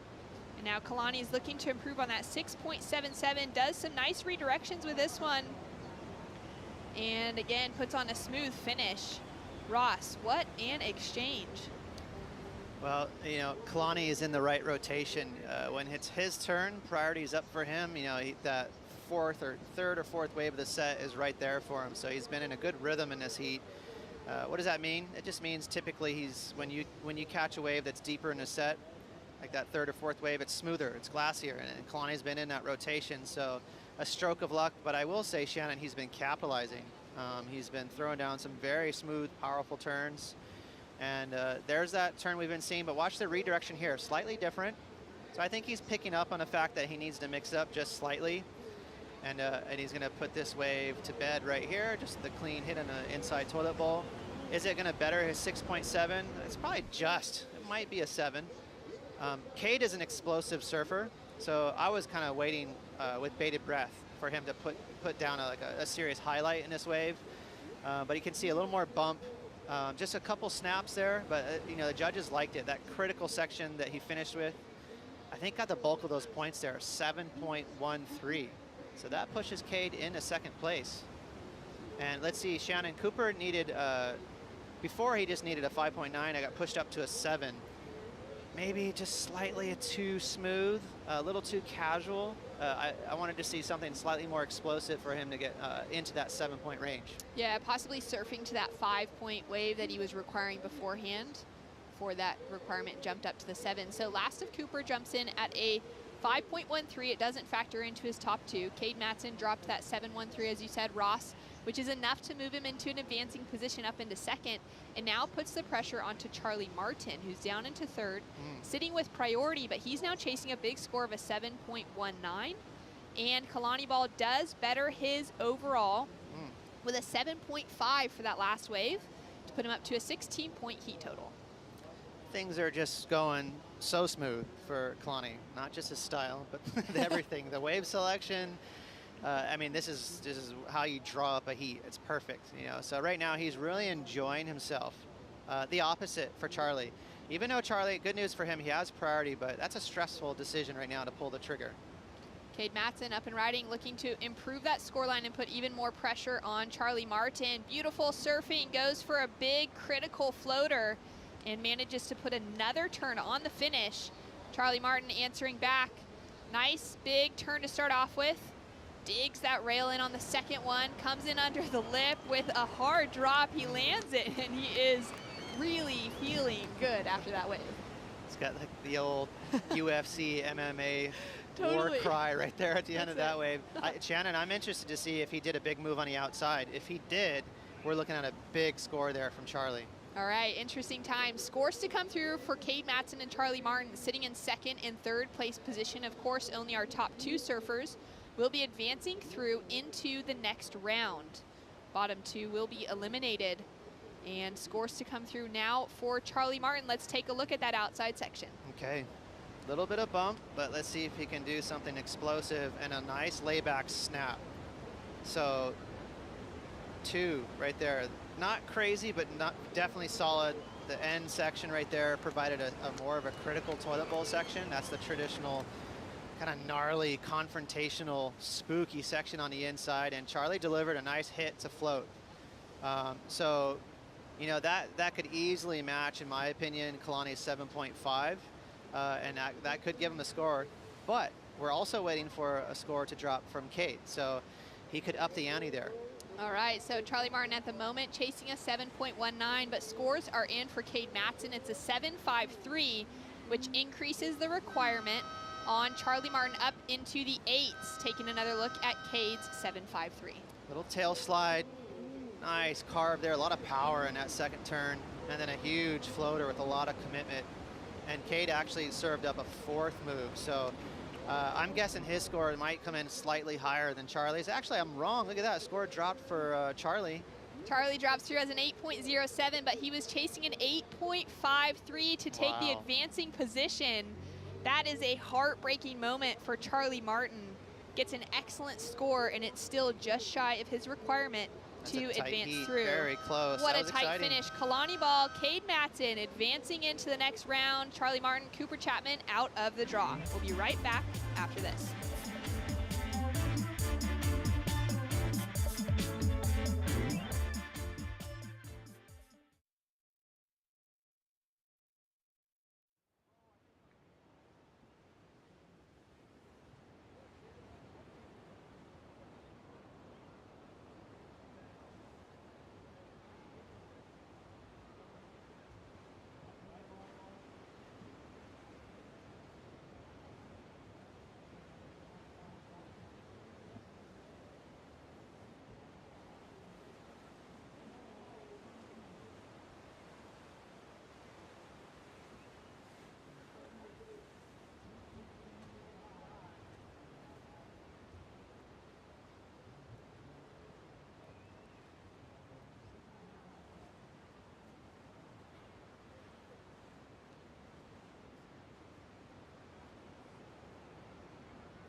And we are here for the Pure Gold Haleiwa Challenger. It is the last event, stop number 4 of the Challenger Series.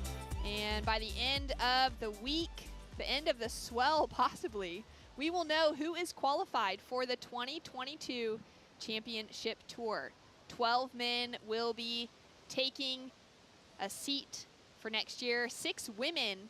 And out in the lineup, 4 that are battling out for those positions: Billy Stearman, Shane Sykes, Suji Nishi, and Mason Ho. Out in the lineup, we've got the one Hawaiian from Sunset Beach, Billy Stearman from Ragland, New Zealand, Shane Sykes from Durban, South Africa, and possibly a change. Looks like Finn McGill got in the event there, an alternate. So we've had a handful of competitors not show up, Shannon. All right. Wow, he's dashing down there just in time. He's got the time on the clock, 30 minutes, so down to 27. He's got to make that paddle out, and he'll be right in the lineup with Billy Stearman up and riding. Looks like his hair is still dry.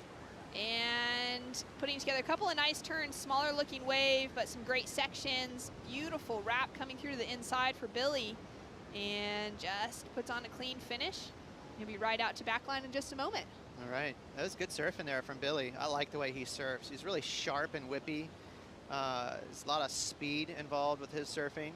So that's gonna be just a nice way to start your heat. I don't think it's gonna be a massive score, but maybe it'll take the nerves away a little bit.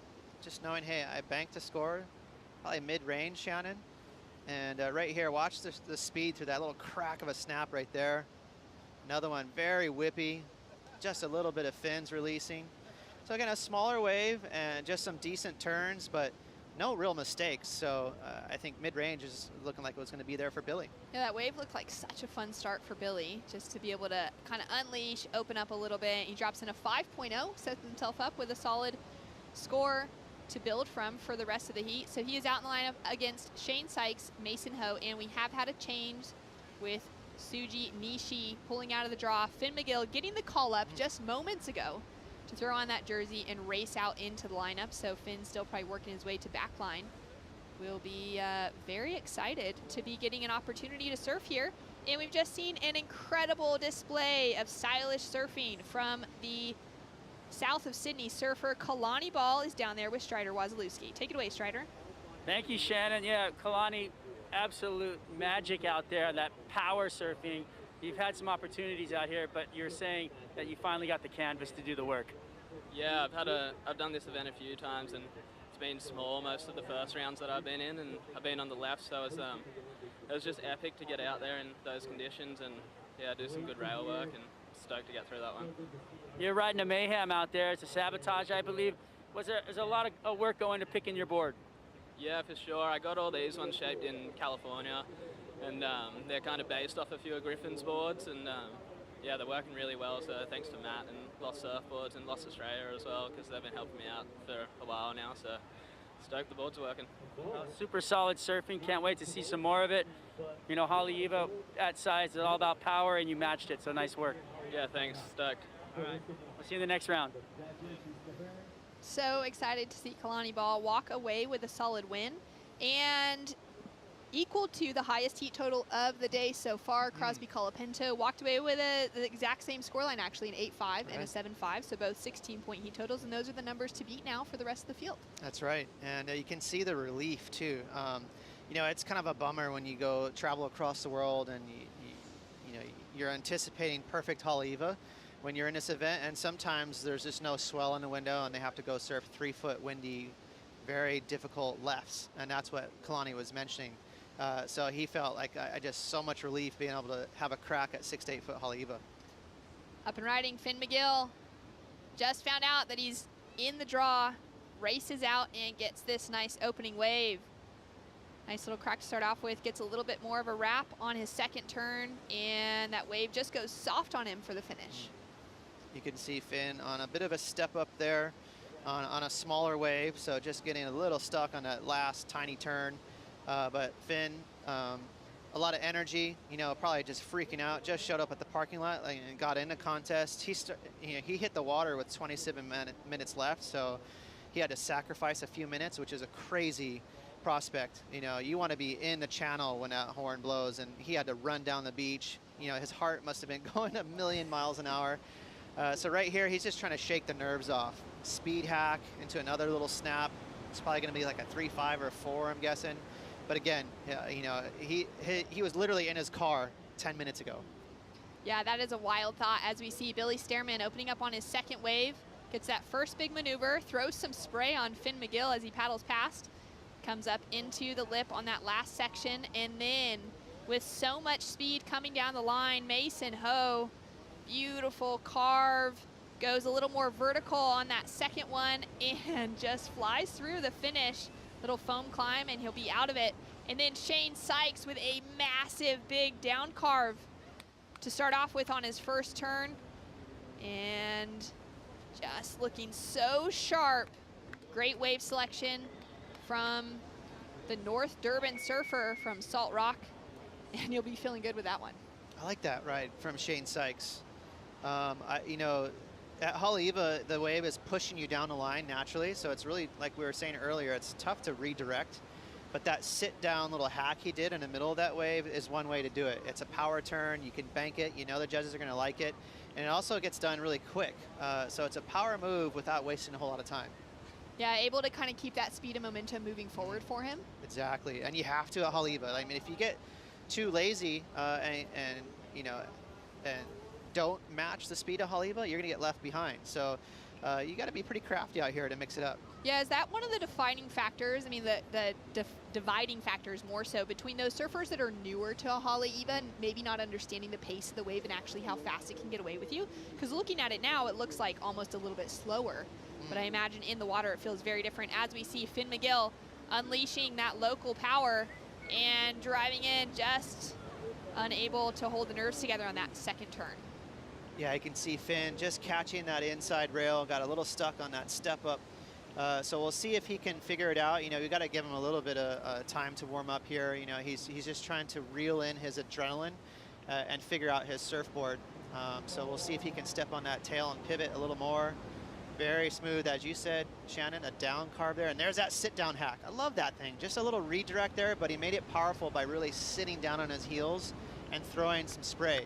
So it's like sort of the little cousin of a drop wallet. You know, it's a fun move. You can do it quickly, and you need to be fast at Haleiwa. Yeah, I love that little bit of variety. I wouldn't have noticed it. That was such a good call as we see Mason now just driving in, flips that tail out just a little bit on the first turn.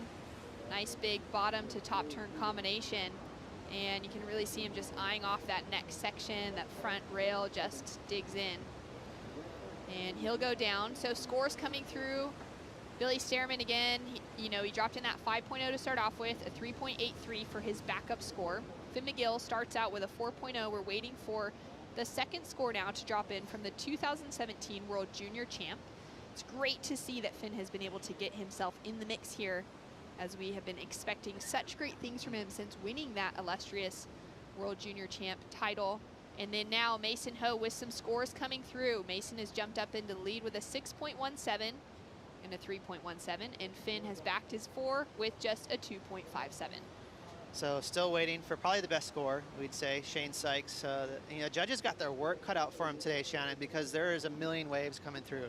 It's great for us, for the people being entertained, but for the judges, they have to remember every single turn, let alone every single ride. So it's a fast and furious job for them. They better have their Red Bulls and their coffees and whatever kind of caffeinated drinks right by their side today. Yeah, that's an incredible panel sitting upstairs from us, and just really do not envy the job that they have on their hands when it's this consistent. As we see Seabass Sebastian Zietz getting ready to paddle out, getting a nice warm-up in ahead of time, and Shane Sykes up and running again. We're still waiting for that first score to come through, but man, really just digs it in and lays in that rail for the South African. Puts together his third turn now on the finish, and I feel like he is just really comfortable out there as Billy Stearman answers back. Gets a little caught up there. He's now looking to refine that pace of the wave. Comes up under the lip, and a little bit of a wrap and redirection. Looking for that finishing section for the Kiwi. So exciting exchange. So much action, as you mentioned, Ross. I mean, the judges now, they've got to take account. Third wave of the set. Finn McGill up and riding again, putting together 2 solid turns. And it's, you know, watching guys like Finn surf that make our job so fun to be able to just watch really solid sets rolling through Haleiwa and to see each of these surfers matching it. I mean, okay, so there we go. It looks like Finn settled down a little bit there. He's learning how to pivot on that board. It's a little bit of a longer board, so he's sort of hone it in a little bit, and he put together a good ride there. Finn is very exciting to watch. He does not hold back. See Mason giving a good dig there, just a little too far out the back. I mean, Finn's nickname could be kitchen sink. He's just always throwing everything he's got at sections. I love that. Shane Sykes up and riding once again. First fall for Shane. I mean, it's his third wave. His first wave drops in finally. We've got a 7.27 on the scoreboard. This last one's going to be a throwaway, and we will have another score to back up that 7.27 for Shane. Yeah, just what we were thinking.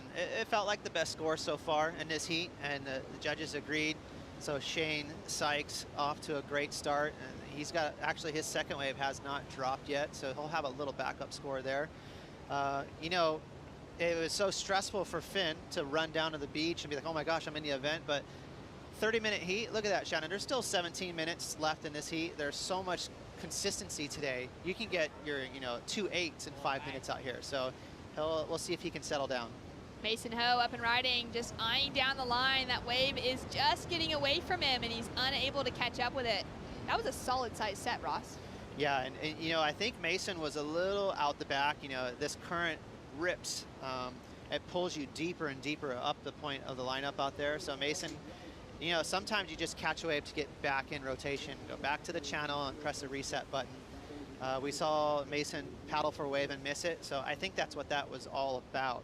Mason just getting back to the channel. Another sit down hack there from Shane. I like that. And I think this is, do you have a funny little wipe out here? No, this is when he finishes actually. So a good backup score.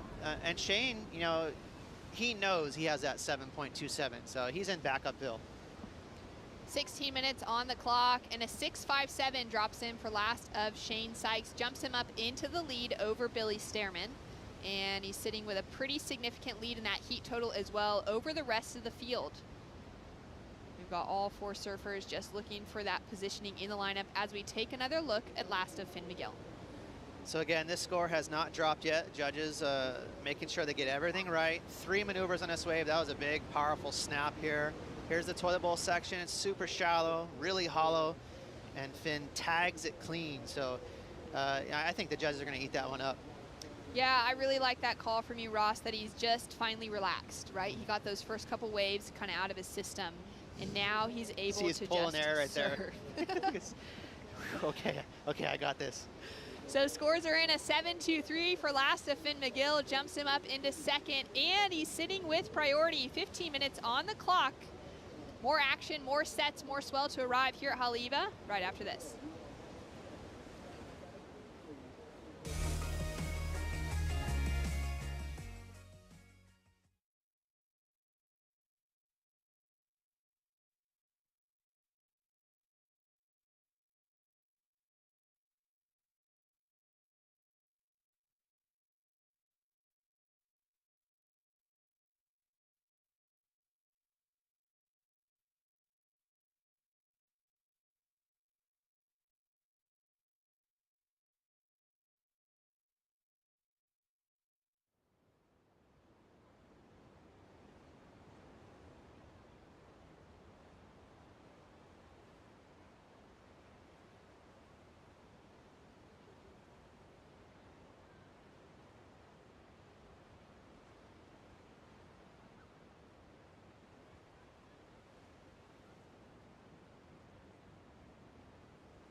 Well, back in 2016, we saw the 16-year-old grommet Finn McGill take out the win for the Pipe Invitational and lock himself a spot into the Pipe Masters. Yeah, Finn is gnarly. He's such a good competitor. He won the World Pro Junior event in Australia a few years back too. He's had a few injuries over the last couple years that sort of had him slip through the cracks You know, his ranking really fell down because of that. And then, of course, the pandemic hit, and he had really nowhere to surf this year. And that's why we found, you know, Finn on an alternate list here in Haleiwa. But this is a kid that could easily qualify for the tour. And if he does, Shannon, he will be a force to be reckoned with. He's really good in the air. He does huge airs. He loves hollow waves, obviously, doing well at Pipe there and the Pipe Invitational. And he throws everything at big sections, too. So if he gets on tour, look out. Yeah, he's definitely one of those names that we've been keeping our eyes on for a while. I was shocked to know that he was on the alternates list and not just, you know, straight through coming into this event, but great to see him find that rhythm out in the lineup. He's now sitting in that second place position. He just dropped in his best score of a 7.23, which is just shy of Shane Sykes. That's a mouthful. His highest score, which is a 7.27. And really good to see those better scores starting to come through. We've seen a couple of 8.5s on the scoreboard so far this morning, Ross, and now we're seeing more consistently, you know, those 7 points starting to roll through in the heat totals as those decent sets are rolling in. Yeah, it's really consistent. As I say that, though, there has been a lull here for the past few minutes, but I'm sure everyone's enjoying just taking in a little oxygen and using this time to regather their energy. But the swell has dropped slightly too. This morning we were seeing some big old 8-foot bombs come out the back, and those waves can be a little more challenging to like hit the lip and be gnarly and radical. Right now it's in that size where no one's going to shy away from sections. Everyone's going to be tagging these sections all day long. So now people that were considering riding step-ups, maybe they'll just take out their sort of North Shore shortboard. So we're in for a really good day.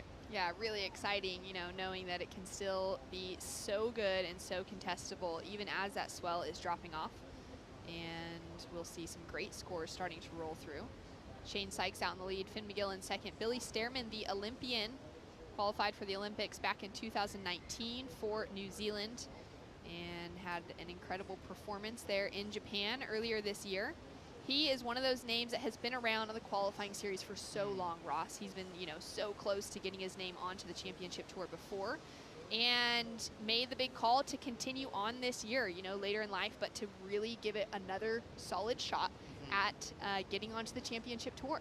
Right.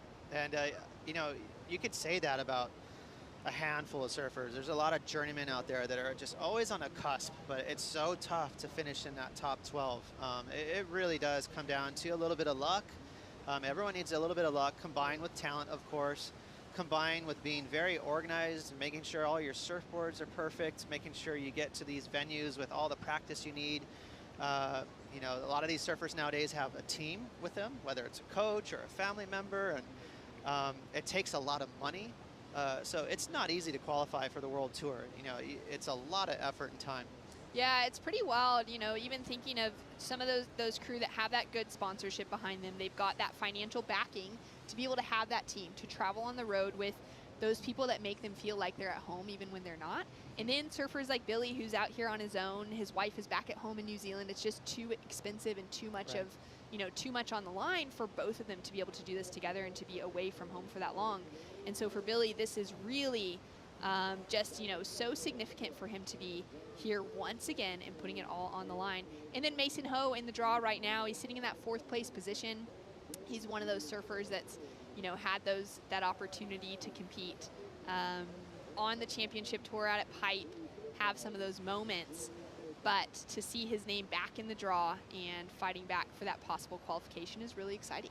Yeah, absolutely. And so just to sort of paint a picture out here, this is kind of a battle of backup scores. The only person that's sitting with 2 decent scores is Shane, who's sitting in first, of course, with that 7.2 and a 6.5. But the other 3 surfers don't really have that second strong score. So Shannon, it takes 2. Well, here we go. Finn McGill looking to drop his backup of a 4.0, and he'll just have to eject under the lip. A little bit of a mistake there, using priority on that first wave. The first wave's always bumpy. All right, Mason up and riding. This is one to keep your eyes on. That set just gets away from him as well. Now, talk us through this. You know, they've been sitting in the lineup for a while. There's been that little bit of a lull, as you mentioned. They've been paddling to keep themselves in position. Is it a positioning error there of just being too far inside? You know, Haleiwa is tough to read on any day, let alone a good day. And the swell is not perfectly west. You know, Haleiwa really enjoys a westerly direction. today it's northwest, maybe even a touch more north. As this swell matures, it's going to get a little more north. So with that northerly direction, you know, the waves close out easier. And it's really tough to sort of make that decision as you're paddling in, because even a good wave at Haleiwa, it looks walled, you know, so it's really tough to just pass it up. And that was the decision that Finn needed to make. You know, he pulled the trigger, just being aggressive, like, whatever, I'll just hit this thing, knowing Finn, you know, he just think I'm going to do one big move or something. Hindsight is 20/20. I'm sure he wishes he would have waited, but, you know, time's ticking down. Yeah, that's really good insight as far as, you know, just that swell direction and how it changes things. Especially for a surfer like Mason or like Finn, who know this wave so well. They've surfed out here so much, you know, from childhood now into their, you know, competitive years as adults. But to know that they've kind of just got to pull the trigger and hope that they get one of those waves that opens up. Billy Stearman having a look, uses priority on this one, and he's going to drive off the bottom to that first big hook to start off with. Goes in for a second one, just gets a little slide out of the tail, and nice connection with the lip, and he'll get a nice clean finish as well as he comes through for one last turn. And he's looking to better. A 5.0 is his best, but he's chasing a 6.24 to advance, Ross. Well, he did a bunch of moves on that wave. You know, if I had to take a guess right now, I'll say he gets it. That kind of looked like a 6.5 to me. The only thing that would keep it maybe below a 7 in my estimation, it was a smaller wave. Didn't have any real critical sections. Looking at it now, it looks pretty in the medium range. It wasn't a tiny wave. So on the outside, just a nice carve, so not too critical, but no mistakes. Another smooth snap there, I like that. A little better angle on that one. Another sharp little snap there, but all, you know, cut short just a little bit. And that's what I think may keep this score under a 7. But I mean, I'd have to give it to him. That was really crisp surfing for Billy. So scores to come through for the Kiwi, 6 minutes, 23 seconds on the clock. And Shane Sykes is sitting out in front. Did well to open up with that 7.27, which really set himself into a good pace from the start of the heat. And now we can see those 4 surfers sitting close together. Coming down to 6 minutes on the clock, Ross, talk us through priority and how important that comes into play in moments like this for Finn McGill, say, sitting in 3rd priority. Yeah. But needing to increase the, well, actually, situation just changed because Billy Stearman's dropped in a 7.7. And now Billy's chasing a 5.48 to get the advancing position back. Okay, so the judge is actually eclipsing what I thought. I thought it was going to be maybe a high 6, and it's a 7.7. So I think they really enjoyed the speed and the flow. I mean, he was going so fast on that wave. The scale's set, you know, a little bit higher in this heat, I think. So that's probably just about right. You know, it was a good break too, because both the locals, Mason and Finn, went on closeouts. And Billy's like, cool, I got priority and here's a smooth wave. So, you know, there's those little breaks that you need to make it through the heat. But he's got a lot of time left on the clock to be counting his chickens. Yeah, 5 minutes to go still. So Billy Stearman up into that 2nd position, Finn down into 3rd, Mason still sitting in 4th position. And just having to be patient as we wait for that next set to come through. We can see all 4 just paddling themselves through that current to keep themselves in position as we take a look at the heat recap with Shane Sykes opening up with that 7.27. Yeah, nice down carve into that little sit down snap there. Like that little combo. As you mentioned, this is a 7.27. So very cool surfing here from the South African. He backed it up nicely too. Right here, 6.57. Again, medium wave, so the pressure's off. It's not a crazy big wave where you're confronted with a gnarly section. But that was a pretty beefy hack right there from Shane. I like that, and he finishes it clean on the toilet bowl. So a 6 and a 7, pretty well done there from Shane. And it's a battle for 2nd right now. You got Billy Stearman just changed the heat over with this 7.7. Again, very crisp surfing there. Nice little redirect there, sort of a sharp pivoty snap on that 2nd turn, and then it finishes it off. So a lot of speed, a lot of crisp turns here, but watch out for Finn. You know, he only needs a 5.48.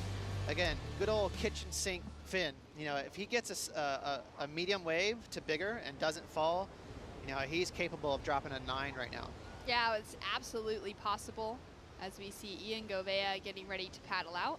He'll be up in the next heat against Ian Gentile, Sebastian Zietz, and Cody Young, coming up for heat number 7 for the round of 80. course, top 2 surfers will be advancing through into the round of 64. And we will be seeing surfers qualify for the championship tour out of this event here at Haleiwa. The top 20 will from the championship tour last year are already locked in. And then there's going to be 12 surfers joining from the Challenger Series. And of course, 2 WSL wildcards for every event through the season. Yeah, it's going to be exciting. As soon as we get to, what do you think, Shannon, in the quarterfinals and up, that's when you see the real deal. That's when these results mean a lot. That's when you see people, you know, slamming their trunks in the parking lot, and then you see some big smiles on the sand. You know, it's a fun event. You know, it's final. There's nothing else left. It's either you make it to the big leagues or not, and we're going to see it here as this contest unfolds. Well, the Billabong Pro Pipeline will kick off on January the 28th, and it's going to be an exciting one. And we'll have 12 new surfers joining those top 20 from last year's or this year's championship tour. And Billy Stearman is looking to be one of those. Nice couple of turns to start off with, and puts together another clean finish. I mean, he's really able to connect through and, you know, put on a complete combination on each of these last couple waves he's had. Well, you mentioned how Billy is a veteran, and that was a veteran move. Under priority, just trying to get rid of his 5.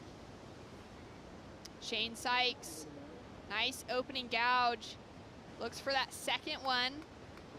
And, just loses it on the 3rd turn. Mason Ho answering back, chasing a score, uses priority on this one. Comes in under the lip. Looking really stylish and eyeing up that next section. A little bit of froth to deal with as he comes through for the finish. And just catches himself on the ride out. That's so good. I mean, that was just screaming Michael Ho right there the entire ride. Love that style and flair from Mason. So again, here we go, Finn. All right, it's all happening. Finn McGill chasing that 5.48 to take that advancing position. Gets a nice few turns connected together, and he's gonna kick out of this inside section once he puts on the finish. The claims are so good today. Putting the guns away right there. So again, we just kind of caught Finn mid-second turn, I think. So if he pulled off a big turn on the outside that we didn't see, then that's going to be a big score, because that carve that we got to him on was by far the most powerful maneuver we've seen here in the last 5 minutes. This is a really exciting finish. We saw that little bit of a lull, and now that consistency is pulsing through here at Haleiwa. As we take another look at this one from Finn McGill, will it be enough? Interesting. So I think that was his first turn. So looking a little sketchy actually for Finn. Just that you would think he would need 2 big turns on the outside to really improve his situation, because Billy and Mason scores have yet to drop, but Mason had a lot of maneuvers. None of them are really big, but he had a lot of them. So it's you know, it's foreseeable that he's going to get that 6.5. As we take another look at this one from Mason. Great style coming through all the way to the inside, Ross. Yeah, again, a lot of maneuvers, and judges deliberating.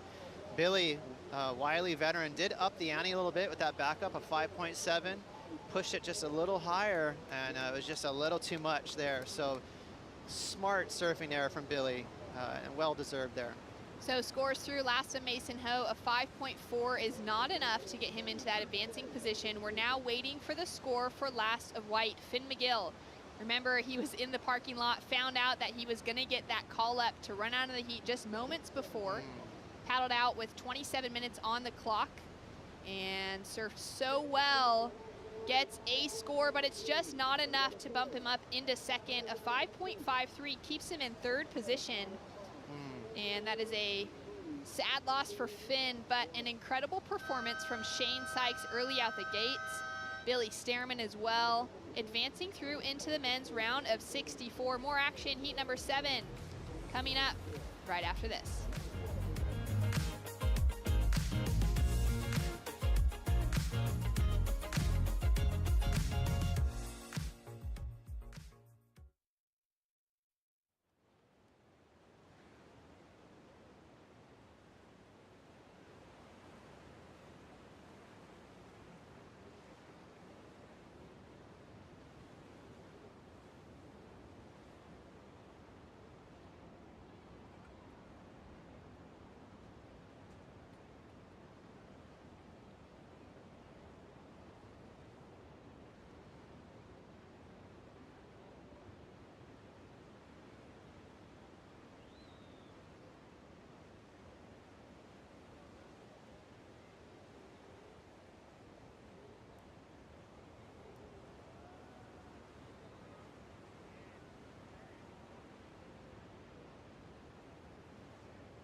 Welcome back to the Michelob Ultra Pure Gold Haleiwa Challenger, and we're straight into live action with Maui boy Cody Young into this Heat 7 of our opening round, and Manchild 2.0 Cody Young putting some power into his performance there. Another boy on the Valley Isle, another Maui surfer, Ian Gentile, with an extended time on a float.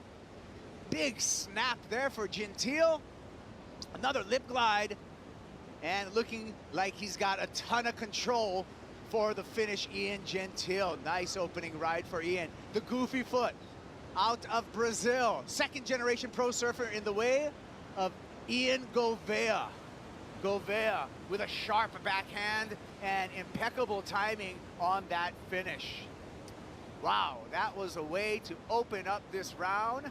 And we welcome you back to live. I'm Kai Pogorel, joined by the 88 World Champ, Barton Lynch. Yeah, Kipes, how was that flurry of action at the start of that one? 3-wave set, all three of them getting a wave. Sebastian Zietz on the outside now with the priority, and looking forward to that replay on those 3 rides and pick them apart. Yeah, I agree. And it's been such a great opening day that we've experienced here at BL.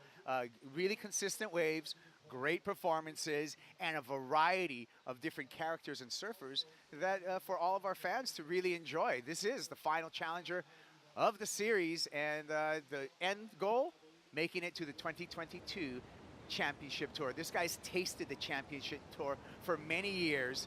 This is Seabass, Sebastian Zietz, as we cut back into live action, and we'll see the number that Seabass gets for that opener.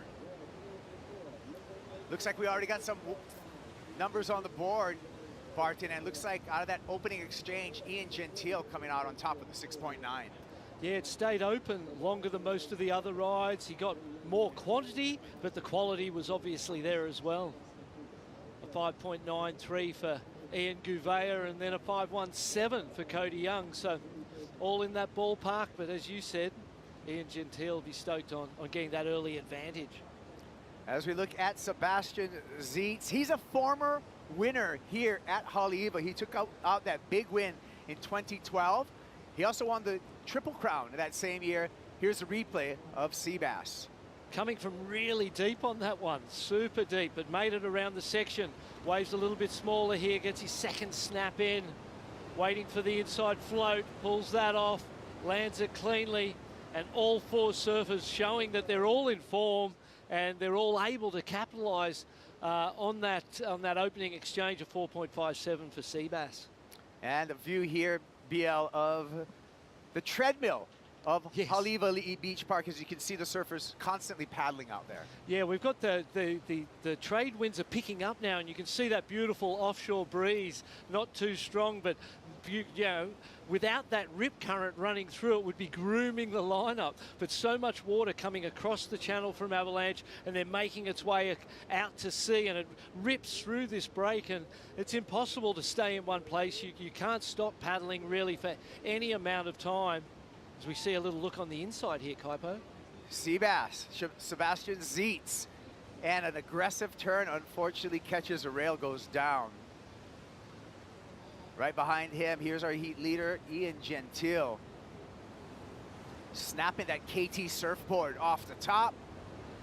Great rail work on that second turn for Gentile, looking for the finish, and he's gonna get that for completion. He's gonna add to that 6.9, looking at a commanding start for Ian Gentile, BL. Yeah, the board looks great under his feet, doesn't it? It's like crispy and light. There's no stickers on that one. Interesting to note at this level of surfing competition. No sponsor stickers on there, but there's something about that crisp, beautiful, clean white board that makes surfing so good to watch. First turn, beautiful snap out the top, drives into this one. A nice carve, a little bit controlled and held it at the start and into a final turn. So again, that was a powerful ride. He's going to have 2 really good scores. I love the slow motion where you can actually see some of that release off of that KT surfboards. Really a shaper and a board company that has been coming up right now. We see Ian on those boards. Imaikalani deVault rides KTs as well as Kai Lenny. Wow. So some really cool technology coming from windsurfing really and getting applied to surfing. Hats off to the crew over there on the Valley Isle. Well, we had a winner in the last heat. His name's Shane Sykes. I'd like to know more about him. He's down with Shannon. Shane, congratulations on a huge win. How did it feel to lock in that 727, that giant down carve on your first wave? Yeah, I was pretty stoked to finally get a heat win. Haven't actually won a heat out of all these Challenger Series events. So yeah, the waves are pumping. My boards are feeling really good, and yeah, once I just like got out there, I knew kind of what wave I was looking for, and yeah, once you stand up out here, you got so much speed, you can pretty much lay into any turn you want, and yeah, really stoked to get the first heat out the way. Incredible, and what does that do for your confidence moving forward, finally getting that heat win? Yeah, I mean, definitely feels good, but yeah, just gonna take it one heat at a time, just stick with my routine I got going, and yeah, feeling really good at the moment. Well done. Is there anything you'd like to say to your friends and family back home in South Africa? Yeah, thanks to everyone back home for the continuous support. Love to everyone there. And yeah, thanks to CI Surfboards for my amazing boards, Vans and Vertra. And yeah. Congratulations. We'll see you in the next one. Shane Sykes, back to you. All right, hundreds. South African surfer, man. There is no further away that you have to travel to get to Hawaii than from South Africa. So that's a lot of commitment to make it here, and he's making his trip worthwhile, Shane Sykes. Back to the heat at hand is Cody Young. Using his priority there. Cody with a nice carve off the top. That double pump bottom turn serves him well to another carve all the way back. 180 degrees, snapping. Nice variety of maneuvers for Cody. Another little fin releasing turn before he kicks out. The man-child 2.0 adding to his score. Yeah, well, he's going to need to get going because Ian Gentile dropped a 7.4 on that second ride. So a couple of great scores there, you know, averaging just over 7 points on both of his scoring rides. BL, another look at Cody Young. Yeah, drives off the bottom. Beautiful wrap there. Nice control, waiting for the wave to stand up in front of him. Beautiful, gets a little stronger in that one, a little more aggressive, and as the wave cleans up, so does the performance. Drives off the top, flares the tail, and cuts out. That would be his best ride of the heat so far. You would think 5.17 on the first. Imagine that's going to be a bit better. So we're waiting on that score as the judges deliberate down to 20 minutes and 30 seconds on the countdown. Govea with first priority and already has a 5.93 in his pocket. Cody Young just dropped a 7.43, a big number from the big kid out of the Valley Isle. So a pair of the Maui surfers in 1 and 2 positions respectively. Highest scoring wave of the heat so far as we see Reef Hazelwood there getting his instructions. Oh yeah, you're gonna wanna stick around. Next heat, Kauli Voss, Reef Hazelwood, Gatian Delahaye, and Baron Mamiya. It's gonna be a great heat coming up after this one. There to Tahiti's finest young Rom there in Kauli Voss, on to Hawaii's most, debatably, but possibly Hawaii's greatest up-and-coming talent in Baron Mamiya. And then a Reef Hazelwood, a standout from Australia as well, so that's a stacked one.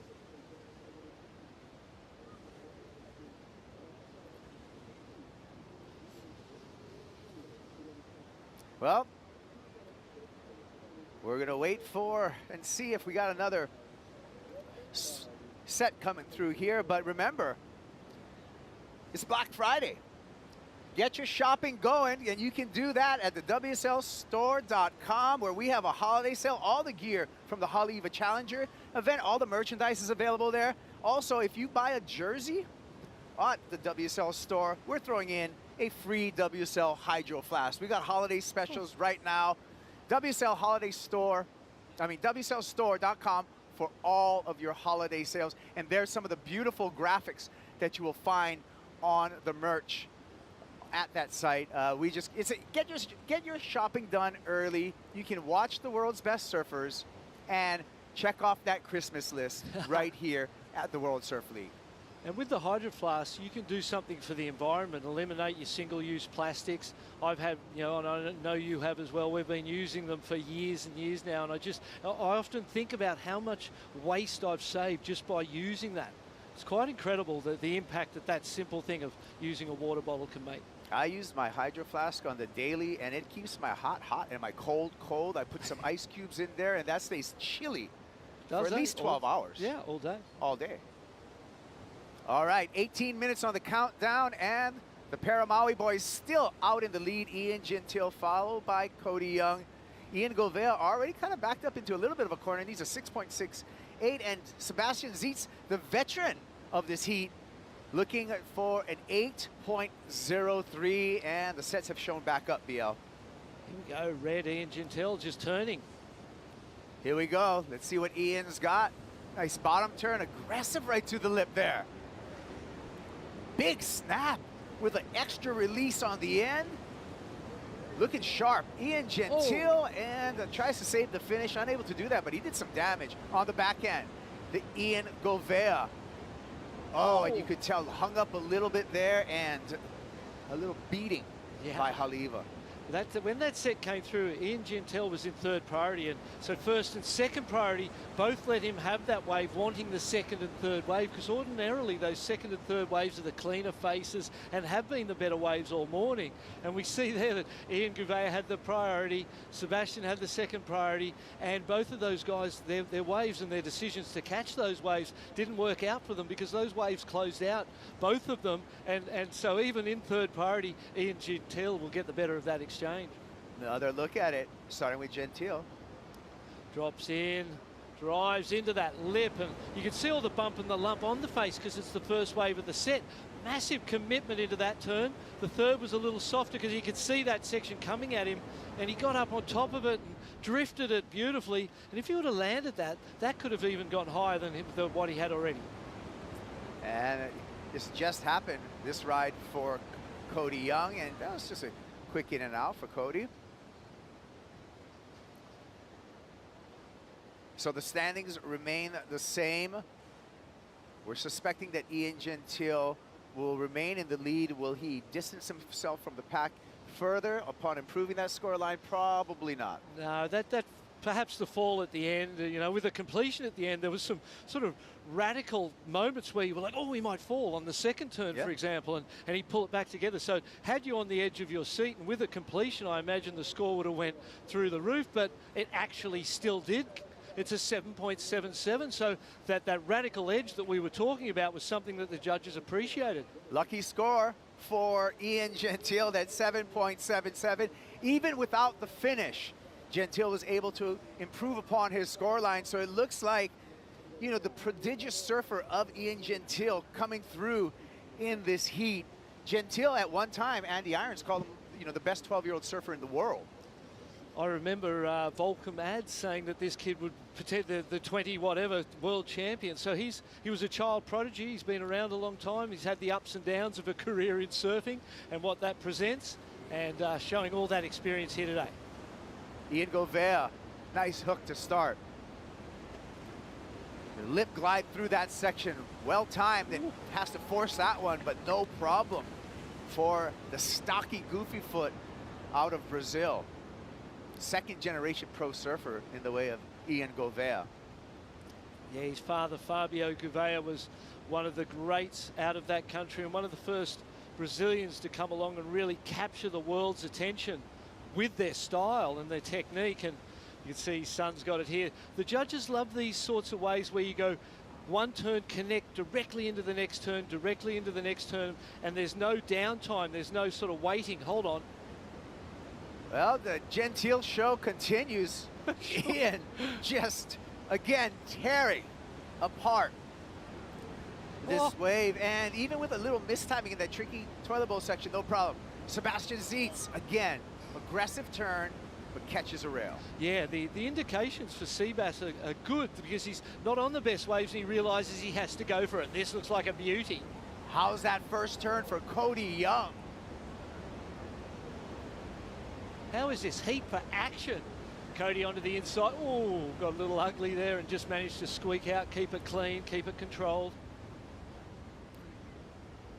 Great effort, however, by Cody Young, surfing well beyond his 22 years of age, just very mature, just groomed on competition here in Hawaii, also representing Canada on the world stage. You would know more about that. We'll get back to that conversation. First, we got some replays, BL. Well, and this is an 8.5, and the reason being that it's a big set wave, and there's this wild abandon that we've been talking about in his performance. 3 turns, just committed, connected, and into the last. And it looked like here he might have, nosedived on the toilet bowl section, but he completes it, and the judges loved it. He's in dominant form in this heat. Cody Young flies out of the top, hits the re-entry, and then keeps it up there and floats it down. Adding that variety. The judges love to see different things at different times. Would have been fantastic to get that last turn in and finish it with that. But before that, it was great work done. Here's Gouveia on a 7.37, BL. Yeah, wide stance, strong, stocky young man. He uses that wide stance to drive the rail, drive the board into the lip, and we talked about how the judges love that connection. We got a lot of action, but we'll take a little break. The action will continue after this break. We'll see you back on the other side here at Haleiwa.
As we flash back to 2012, and Sebastian Zietz took apart Haleiwa Ali'i Beach.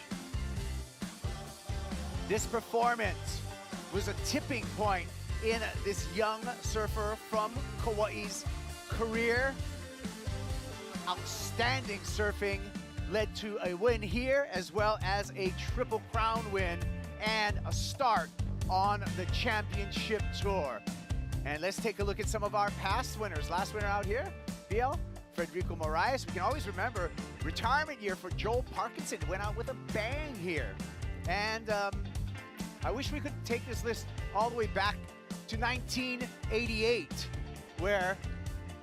You don't need to do that. I'm going to do it. 1988, where Barton Lynch actually took out the win here at Haleiwa. And I'll make a point of it anyway, because it looks like we have a low. Yeah, this, well, look. This is our 35th year running at this event, okay? Yeah. So this is our 35th year running at this event. In 35 years, only 2 Goofy Foots have won this event. 88, Barton Lynch, and 99, Conan Hayes. Did you know that? Classic. No, I did not. No. So you're in a very, very special group. Wow. What's it take to win out here as a Goofy Foot? Could we have a Goofy Foot winner this year?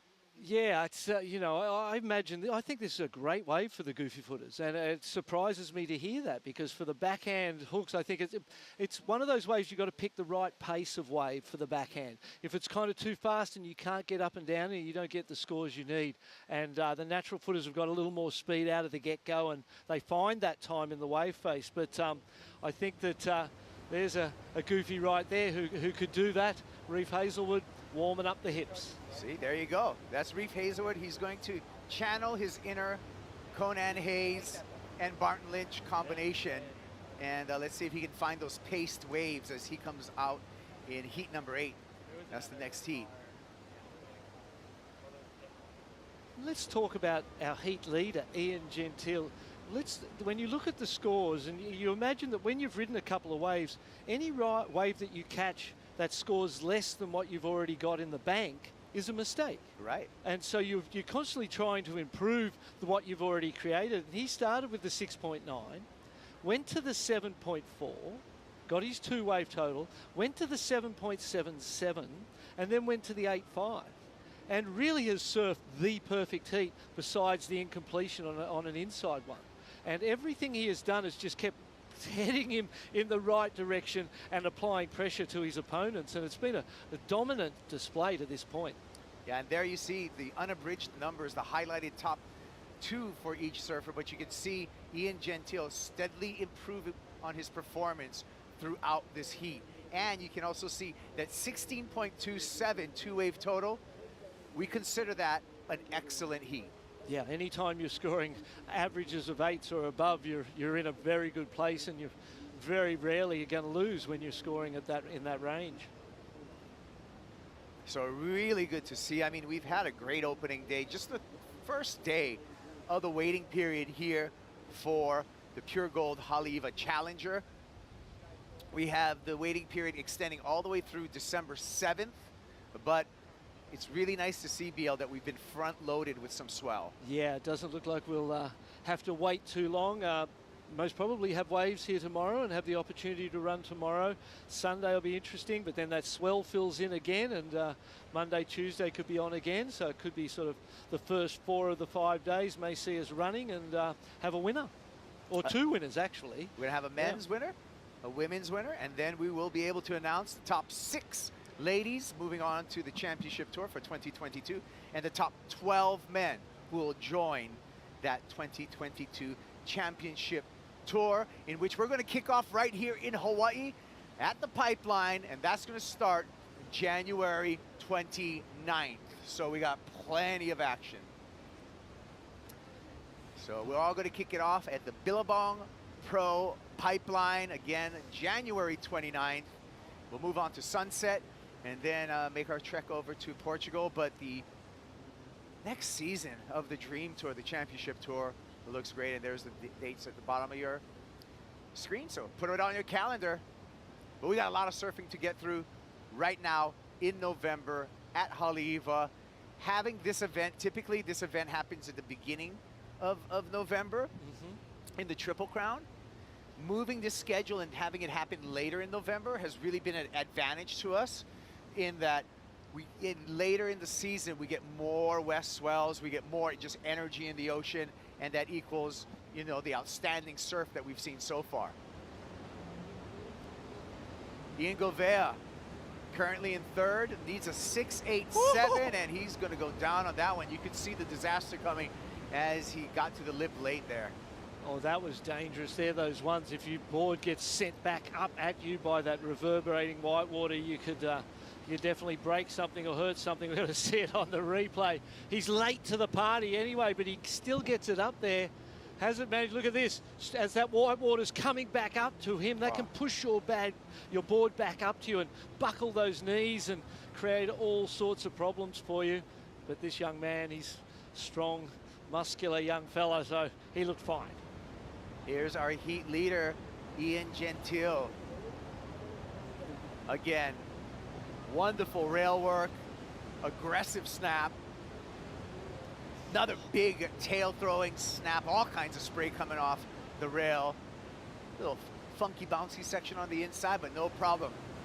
Sebastian Zietz getting busy, and again, can't hang on. Yeah, unfortunate, because with 4.5 minutes, he still had time. Complete that one, get a good score. Because the great thing about this heat is that all 3 of the other surfers, not great for Sebastian, but great for us as viewers, is that all of the others have got 7-point+ rides. Here's the replay. Drives out of the bottom, nice foam climb. It was a difficult one. He just made it look so easy. Into a beautiful wrapping carve, got caught into the whitewater and lost the balance, and didn't get to complete that one, so he'll stay in 4th place, but needs to get going, because, you know, 4 minutes, he can still get his 2, as we see this Ian Gentile heat leader. Watch this turn. Drives off the bottom and just snaps it with abandon into another beautiful top turn, spray flying everywhere. Does a little nice carve to finish, and yeah, he's feeling and looking like a winner today. Ian Gentile had a little bit of a quiet time in his professional surfing career after a lot of anticipation for him as a youngster, but that talent has always been there. So it's really good to see someone like Ian putting it together in the jersey to fulfill some of those expectations that we knew Ian already had physically and mentally and performance-wise in his surfing. Yeah, and it's interesting that you say that. How many great surfers have you and I seen over the years who haven't been able to turn that into great surfing with a jersey on? It's true. And it's a fantastic thing to see people have that in their natural ability, but then be able to maintain and create the mindset that allows them to achieve that potential in competition. And as a, you know, you do a lot of surf coaching as well, BL. What helps you turn a great surfer into a great competitor? I think you've got to understand that, or accept that often the best surfer doesn't win. It's the best competitor. And that wave selection and competitive strategy and positioning that is all based around getting the best two waves that come through in a heat, that has now become a common understanding that you need to be on the best waves to win and beat at this level of competition. That wasn't so. People used to think that the surfing won it. And I remember sort of saying to people, I don't know that that's the case, because it's all about the wave selection. It's a bigger bag of skills that you need to be a competitor other than just the physical surfing part of it. Yeah. And it also goes to say that, you know, the surfer having the most fun that isn't necessarily the best surfer in the water. The best surfer in the water is the best surfer in the water. With a smile on his face, it With a helps smile too. on his face. Yeah. A little in and out there from Cody Young. Ian Gouvea's got the priority, Kaipo, so really it's looking for a backup score, and because Cody's got that 6.8, he's holding on. And I just want to report the last wave for Ian Gouvea was a 7.47. So Ian is throwing away a wave score that would have been the top wave score for any of the other three competitors in his heat. Talk about domination. Yeah, great pickup, Kaipo. His throwaways would have won him the heat as it is anyway, and he's without his best two could have counted that 7.47 and the 7.4 and still be leading the heat, such as the dominance. Now, we've seen it before. Flashing early. He's going to have to carry this on, though. Yeah. Now, Sebastian Zietz is this is a ride to the beach for a sea bass, because he needs a 9.66.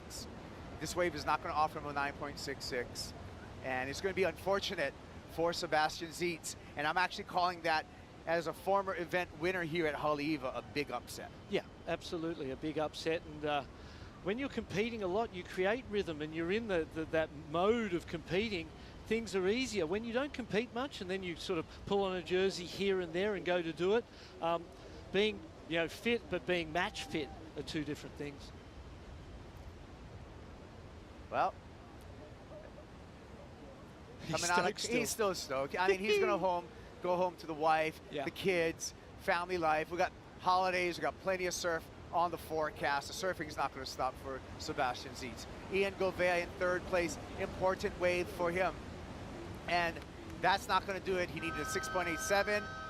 That's not it. So it's going to be a pair of the Maui surfers in Ian Gentile and Cody Young moving on into the next round here at the Michelob Ultra Pure Gold Haleiwa Challenger. More to come.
Looking back at the past of the past champions here at Haleiwa. And we're going to crown a champion at the end of day 4 here. We got 4 days of competition. This is the first one. This is the Michelob Ultra Pure Gold Haleiwa Challenger. And I'm Kai Paguro, joined by the 1988 World Champ and 1988 Haleiwa Champ, Barton Lynch, on the call. We got a new heat in the water. Barton Kaulivas, Reef Hazelwood, Gatian Delahaye, and Baron Mamiya. Yeah, it's we've got, 3 of the best surfers from their nations, most probably young, emerging, up-and-coming surfers, and the ones that people expect a lot of. In Kaulivas, we see what he's doing at Chopu and in the craziest waves in the world. Baron Mamiya is the heir apparent at Pipeline, it would have to be said. So, this is going to be a cracking heat. It sure is. This is some of the future. Just the 19-year-old Kaulivas, the 22-year-old Reef Hazelwood, and the 21-year-old Baron Mamiya. And like you said, Barton, all standouts from their respective nations. Gatian Delahaye, a mere 24 years old as well, from the archipelago of Guadeloupe that is represented by the French government. It's so great, this international diversification of our sport, isn't it? The people are coming out of all different sorts of places that we never even understood had surf culture and surfing and even waves, and the sport just keeps growing and growing and introducing more and more people to us from different cultures and different countries, and building that broader surfing family. Yeah, it's, I mean, truly. Everywhere the wave breaks in 2021, you'll find a surfer. There may be a couple of secret spots, just a few, but most part, I think surfers has pollinated most of the breaking waves throughout the globe. Yeah, for sure. And the ones that haven't been discovered, someone's trying. Yeah. As we speak. So that the adventure continues, and it's a big part of what we do, that travel and adventure.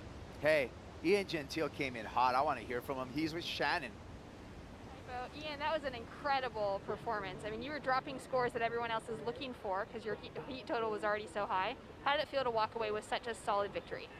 Yeah, it felt good. I haven't had a heat like that all year, and just I was just really excited to get out there today because it's waves. It's the first Haleiwa event I've done in my whole life that it wasn't small. Like I'd always have to surf the first round, and then I'd have like this slow, weird heat, and then the next round would be pumping, and so I was just so pumped to just get out there, and yeah, didn't have to like really think about too much. Just rolling the dice and kept working. Yeah, it's so good to know that, and your surfing has been there the whole Challenger Series, but you just haven't been able to find those results that you've been looking for. What does it feel like to now start finding that here at home for you in Hawaii? I mean, at home, I just feel way more comfortable. Traveling, like competing on the road has been a challenge for me, obviously. But yeah, it feels so good. It's been a long time to put up a heat like that. Doug, well done. We look forward to seeing you in the next round, hopefully as good as it was today. Thank you. Back to you guys. Well, there you go. A great start for Ian Gentile. And Barton, we talked about the movement of this event in the calendar and how it gives us much more opportunity for swell. And Ian Gentile just spoke of that in his past experiences here. Absolutely. We're going to open up with Gatian Delahaye. Gatian, lanky surfer, and it's been spending a number of seasons here on the North Shore. And that's just going to be a nice start for the surfer representing France. We'll be waiting for that number to populate our score screen. We're at the 23-minute and 45-second mark. It's interesting, isn't it? Because Haleiwa generally is a few feet smaller than the more open parts of the coastline here, and that's what Ian Gentile was talking about as we see the replay. I love this nice wrap here. He uses all of his body and gets that full extension in the body, and the fact that he's a big, tall kid makes those turns look big. And look, little catch there on the inside. Gets completion, finishes his first one. And we saw Reef Hazelwood as well get a ride there, while Ian Gentile was letting us know how stoked he was to be surfing in some waves. And the Challenger Series and going on the road is a tough gig, and this year really with 4 events, it's not as tough as it has been when you've had to have done a lot more events, so you don't get as many chances, I suppose, is the point. Baron Mamiya, poised and precision on the rail for the young Hawaiian. A nice glide there, looking for something spectacular at the end. A little release off the top turn, and has to squiggle down the face on that one, but goes for the completion, Baron Mamiya. Score checks in for Reef Hazelwood, a 6.17. Here we go, Kauli Vas, the Tahitian. Nice carve off the top. Patient on the bottom turn, placing that backhand hook in the perfect spot.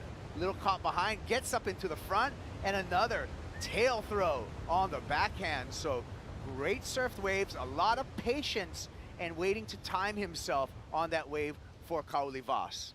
Exactly. At first, we'll see it on the replay, there was a bit of a whitewater section there to climb, and he kind of missed it and went around it. And rather than panic at that point, he just kind of calmed it down. And we'll have a look, paddle race. Paddle battle, Baron Mamiya and Kauli Vas trying to get back to the peak first to establish themselves in the priority line. Who's going to get number 3 priority? They're elbow to elbow right now. A paddle battle is pretty exciting, isn't it, BL? I like a paddle battle.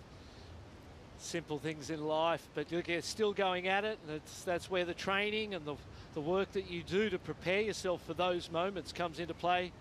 So we have a judge specifically watching positioning and priority.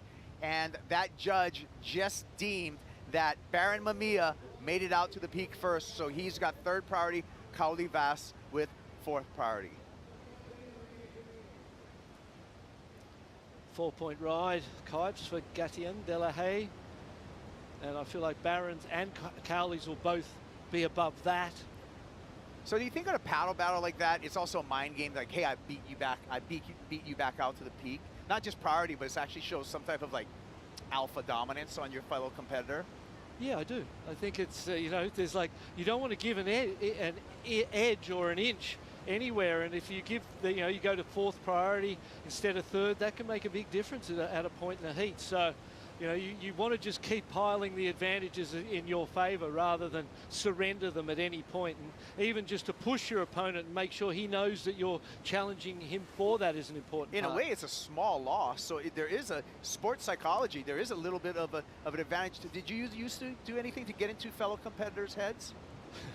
I'm sure you did. I think that mental game and the understanding that people are constantly affected by the change in their environment and the stimuli around them, and little things can have big impacts, and little words can have big impacts, or little movements. So I think all of those things come into play, and so with some people it has no impact because they're not vulnerable, but with other people it can have an impact. So time and place, you know. It will impact the emotional surfer. For sure. Oh, I've been impacted by people, just a handshake from someone and the way they've shaken your hand, and just simple things like that. Baron Mamiya won the paddle battle. Now let's see what he can do on wave number 2. Has a 6.27 already to his credit, and surfing this wave really well. It tapers off pretty quickly, but still able to show a lot of control there. A little bail on the end. That's not going to hurt the score, however. He did all the work out the back. We'll be waiting for score number 2 for Baron Mamiya. It's always good to be the first surfer to get you 2 scores as well. You know, he'll have his 2 scores now, and they'll be scores that he could hold on to if he has to, and he knows that he's sort of got 18 more minutes to build on it. Here we go, another look, BL. Drives that cut back, got a little slow through the middle there, waiting for this wave to stand up. Gives that one a little more because he knew he had the time to, and he knew the judges would want to see that as well. Little whitewater comes at him and he drives off it into a roundhouse cutback and digs the nose in a little bit. Here's the replay. Drives it. You see the pushing in that back foot. Drifts the tail. Complete commitment. And you can see the board under Baron Mamiya's feet, a Sharp Eye surfboard. Sharp Eye, really, that whole camp becoming a key board builder for a lot of world-class surfers. He's got a giant team right now. And it's, you know, the sharp part of it is the ironic bit, because when you watch those boards and the people that surf them, you know, Felipe Toledo, they are sharp, and it's one of the things that stands out in that equipment. So. That's right. I mean, when we look at our, back at our season on the championship tour and the Rip Curl WSL final, the Sharp Eyes dominated those 10 surfers, 5 women and 5 men, a number of them riding those designs. So that's kind of proof in concept of how well those boards are for the elite surfers. And when someone's riding equipment that is, they're the lead guy, and thinking back to our time, you go Tom Curran and Channel Islands surf. Everybody wanted, and everybody. I got to Channel Islands. Everybody wanted a Merrick, right? Yeah, because you were watching Tom Curran, you were seeing his success, you watched how good he was at what he did, and you figure that the board's got to have something to do with it. So you ring them up and go, I'd like to try one. But back in the Tom Curran era of Channel Islands, there were no CNC machines, so they couldn't rapidly produce them. So it's almost like you would have to ask permission from Al Merrick. Can I please get a board from you? Because Al was shaping every single one of those by hand back in that era. And they were prized possessions, right? It's a very good point. And then sometimes the shaper may not have wanted to make boards for the competitors of their team riders. So you might even get denied access to that equipment, which would... It would happen, yeah. I'm sorry, I can't build you a board. Yeah, cannot. I've had that, and I've had that happen to me, But if your confidence is that vulnerable, then you're going to fall prey to it. There you go. Yeah. There you go. Here we go, the Tahitian, Kauli Vas. Waits off the bottom just for that big off the top there. I like the patience, but he might have to pay for it because he can't find more open face. Reef Hazelwood, we've been waiting for a while for Reef to get to his feet. Nice carve there, comes around this section, hooks it up in the lip, gets steep right here, and searching for more open face. Toilet bowl section, lip glide, no problem. Score that for Reef Hazelwood. Well negotiated, difficult wave, BL. Yeah, and there was a patience shown, wasn't there, waiting for those correct moments to hit it, and his patience was spot on. It looked like there was a little bit of a catch of the rail, perhaps out of the top, that prevented him from really flaring the tail out of the top and really grabbing the imagination of the judges. Here we go, we'll see this on the replay. Just there's that patience, comes up, kind of controlled, conservative off the top. Gets a little stronger here, but there's that little catch of the inside rail that slowed the turn down through the critical moment in it.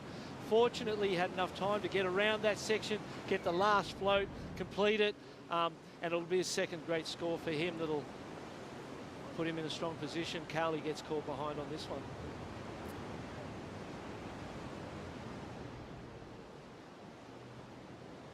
Coming back to live action, surveying the lineup to see if we have a set coming through. A couple of lines coming and some more possibilities. Last wave for Kauli Vas, a 3.73.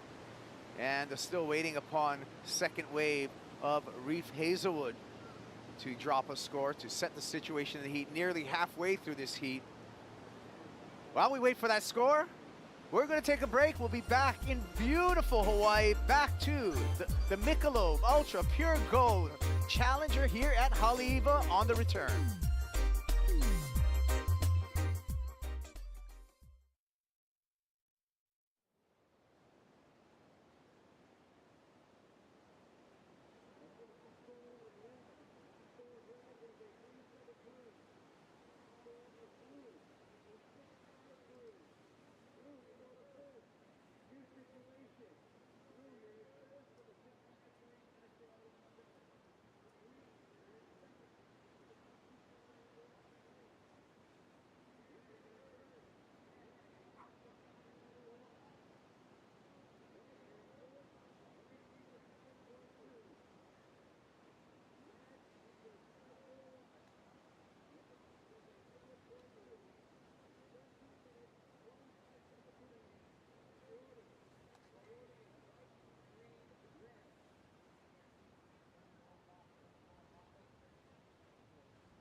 Oh my, big wave season is upon us. The Nazare Tow Surfing Challenge presented by Jogo Santa Casa happening in Nazare, and the Quicksilver Jaws Big Wave Challenge at Peahi.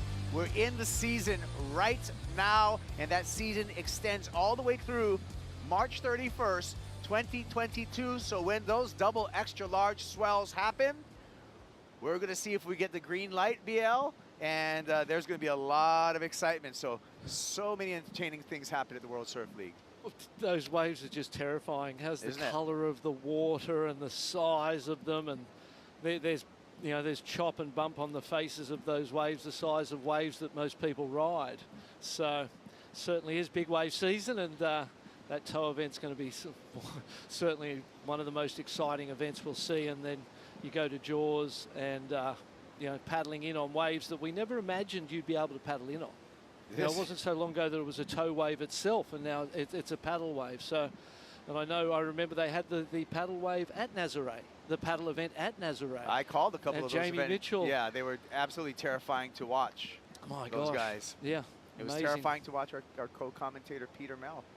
Absolutely. Out there. Jeez. What a great year he had last year. All right, so just a reminder, we're going to continue the show. This heat number 8 is the last heat of the round of 80, but after this heat, we're going to go straight in to the round of 64 here at the Pure Gold Haleiwa Challengers. So the action is going to continue, and we're going to go halfway through the next round to complete the day. So we're giving you a full 8 hours of surfing coverage today. Full 8 hours of action, and a 6.53 came in for the last wave of Reef Hazelwood, which saw him go into the lead. Baron Mamiya still holding on to the second place with that 4.93. So that was a handy little pickup when he was down the priority roster and recognised that there was a few turns in that wave, in that particular wave, and the opportunity to get a score, and he pounced on it, and it's still holding him in good stead going into the final 10 minutes. Yeah, Baron Mamiya, I mean, you got to feel for this kid. In 2019, coming into Hawaii and looking to qualify for the championship tour, missed it by a heat at Sunset, finished off the year in the 14th position on the QS that year in 2019, and just missed the cut to make it onto the championship tour. Came so close. He can do it here at Haleiwa if he puts in a series of outstanding heats. So it's up to him. I believe that Baron Mamiya has the ability to be and compete head-to-head on the championship tour. But BL, you got to get there first. Yeah, that's right. He's grown up in and around such great surfing. His dad Barry is great mates with Derek and Michael Ho, and they're basically family. And he's grown up with such amazing inspirations in front of him. So greatness, we all believe greatness is on the horizon. Right. And in this event, there's so many moving parts as far as what a surfer would need, because it depends on who loses, who makes it. But really comfortably, Baron Mamiya, he's got to make the final, likely just either a win or a runner-up if he wants to do it. Does he have the skill to do it? Of course he does.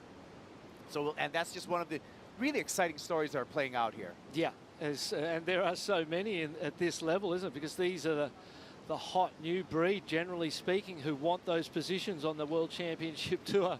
They want to take out the scalps, take the people off that tour and let themselves get a spot in there. And that's the dream of any young surfer who wants to achieve something at this tour, is to be at that top level World Championship Tour on the WSL. And it's a lot of people's dreams, and only a few get there. Yeah, well, we have potentially coming through this, and once we finish this Challenger Series, the largest rookie class ever entering a championship tour year. So if things play out, we're going to see a lot of true rookies coming into the 2022 season, and I think I just love it. I think it's very, very exciting, and it makes the competition exciting.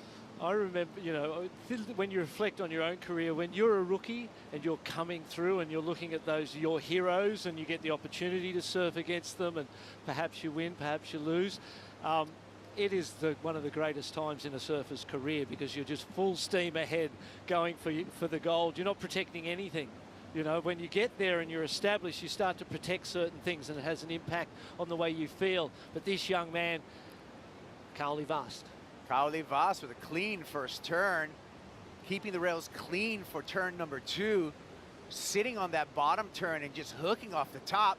Nice rhythm throughout this entire wave, putting it together. Kaoli Vast, 5.01 is all he needs to bump Baron Mamiya out of that number 2 position, and I think he just did that. Yeah, the only thing against the ride was the size of the wave, perhaps. It was a smaller wave, but it did go at the perfect pace, and he got sort of 4 really nice maneuvers done, and that was, you know, most probably exactly what you need at this point in time. You need the 5 to advance. No use going for something crazy. Glenn Micro Hall talking to Connor Coffin, getting him prepped up for the next heat, where he's going to face Dylan Moffitt, Noah Raposa, and Charlie Quivron. So this is all just to keep the blade sharp for Connor Coffin. We're going to see him in the 2022 season on the championship tour, but wants some time in the Jersey. He enjoys surfing Haleiwa, so he's going to gobble up some points over here, I have a feeling. Yeah, it's all experience. You just want, you know, there's no use not competing, is there? If you got the opportunity to compete and come to Hawaii and put on the jersey, as you said, sharpen those tools, no one wouldn't. We all love the opportunity to get here, to be here, and to surf these incredible waves, sharing the aloha as we watch the replay. So this is a good angle of this wave, because it looks a little bigger and a little more substantial than it did from the front on angle. There's turn number 3, just a very calculated backhand approach, off the bottom, off the top. Nothing crazy, nothing too spectacular. But when you're looking for a 5, why would you risk everything to try and get a 9, rather just, you know, get everything that was in that wave, he got out of that wave. He didn't leave anything on it. Here's a rare moment on screen where you have 2 surfers in a heat actually talking to each other. A lot of times there's dead silence out there, but it looks like a little conversation between Reef and Kaoli.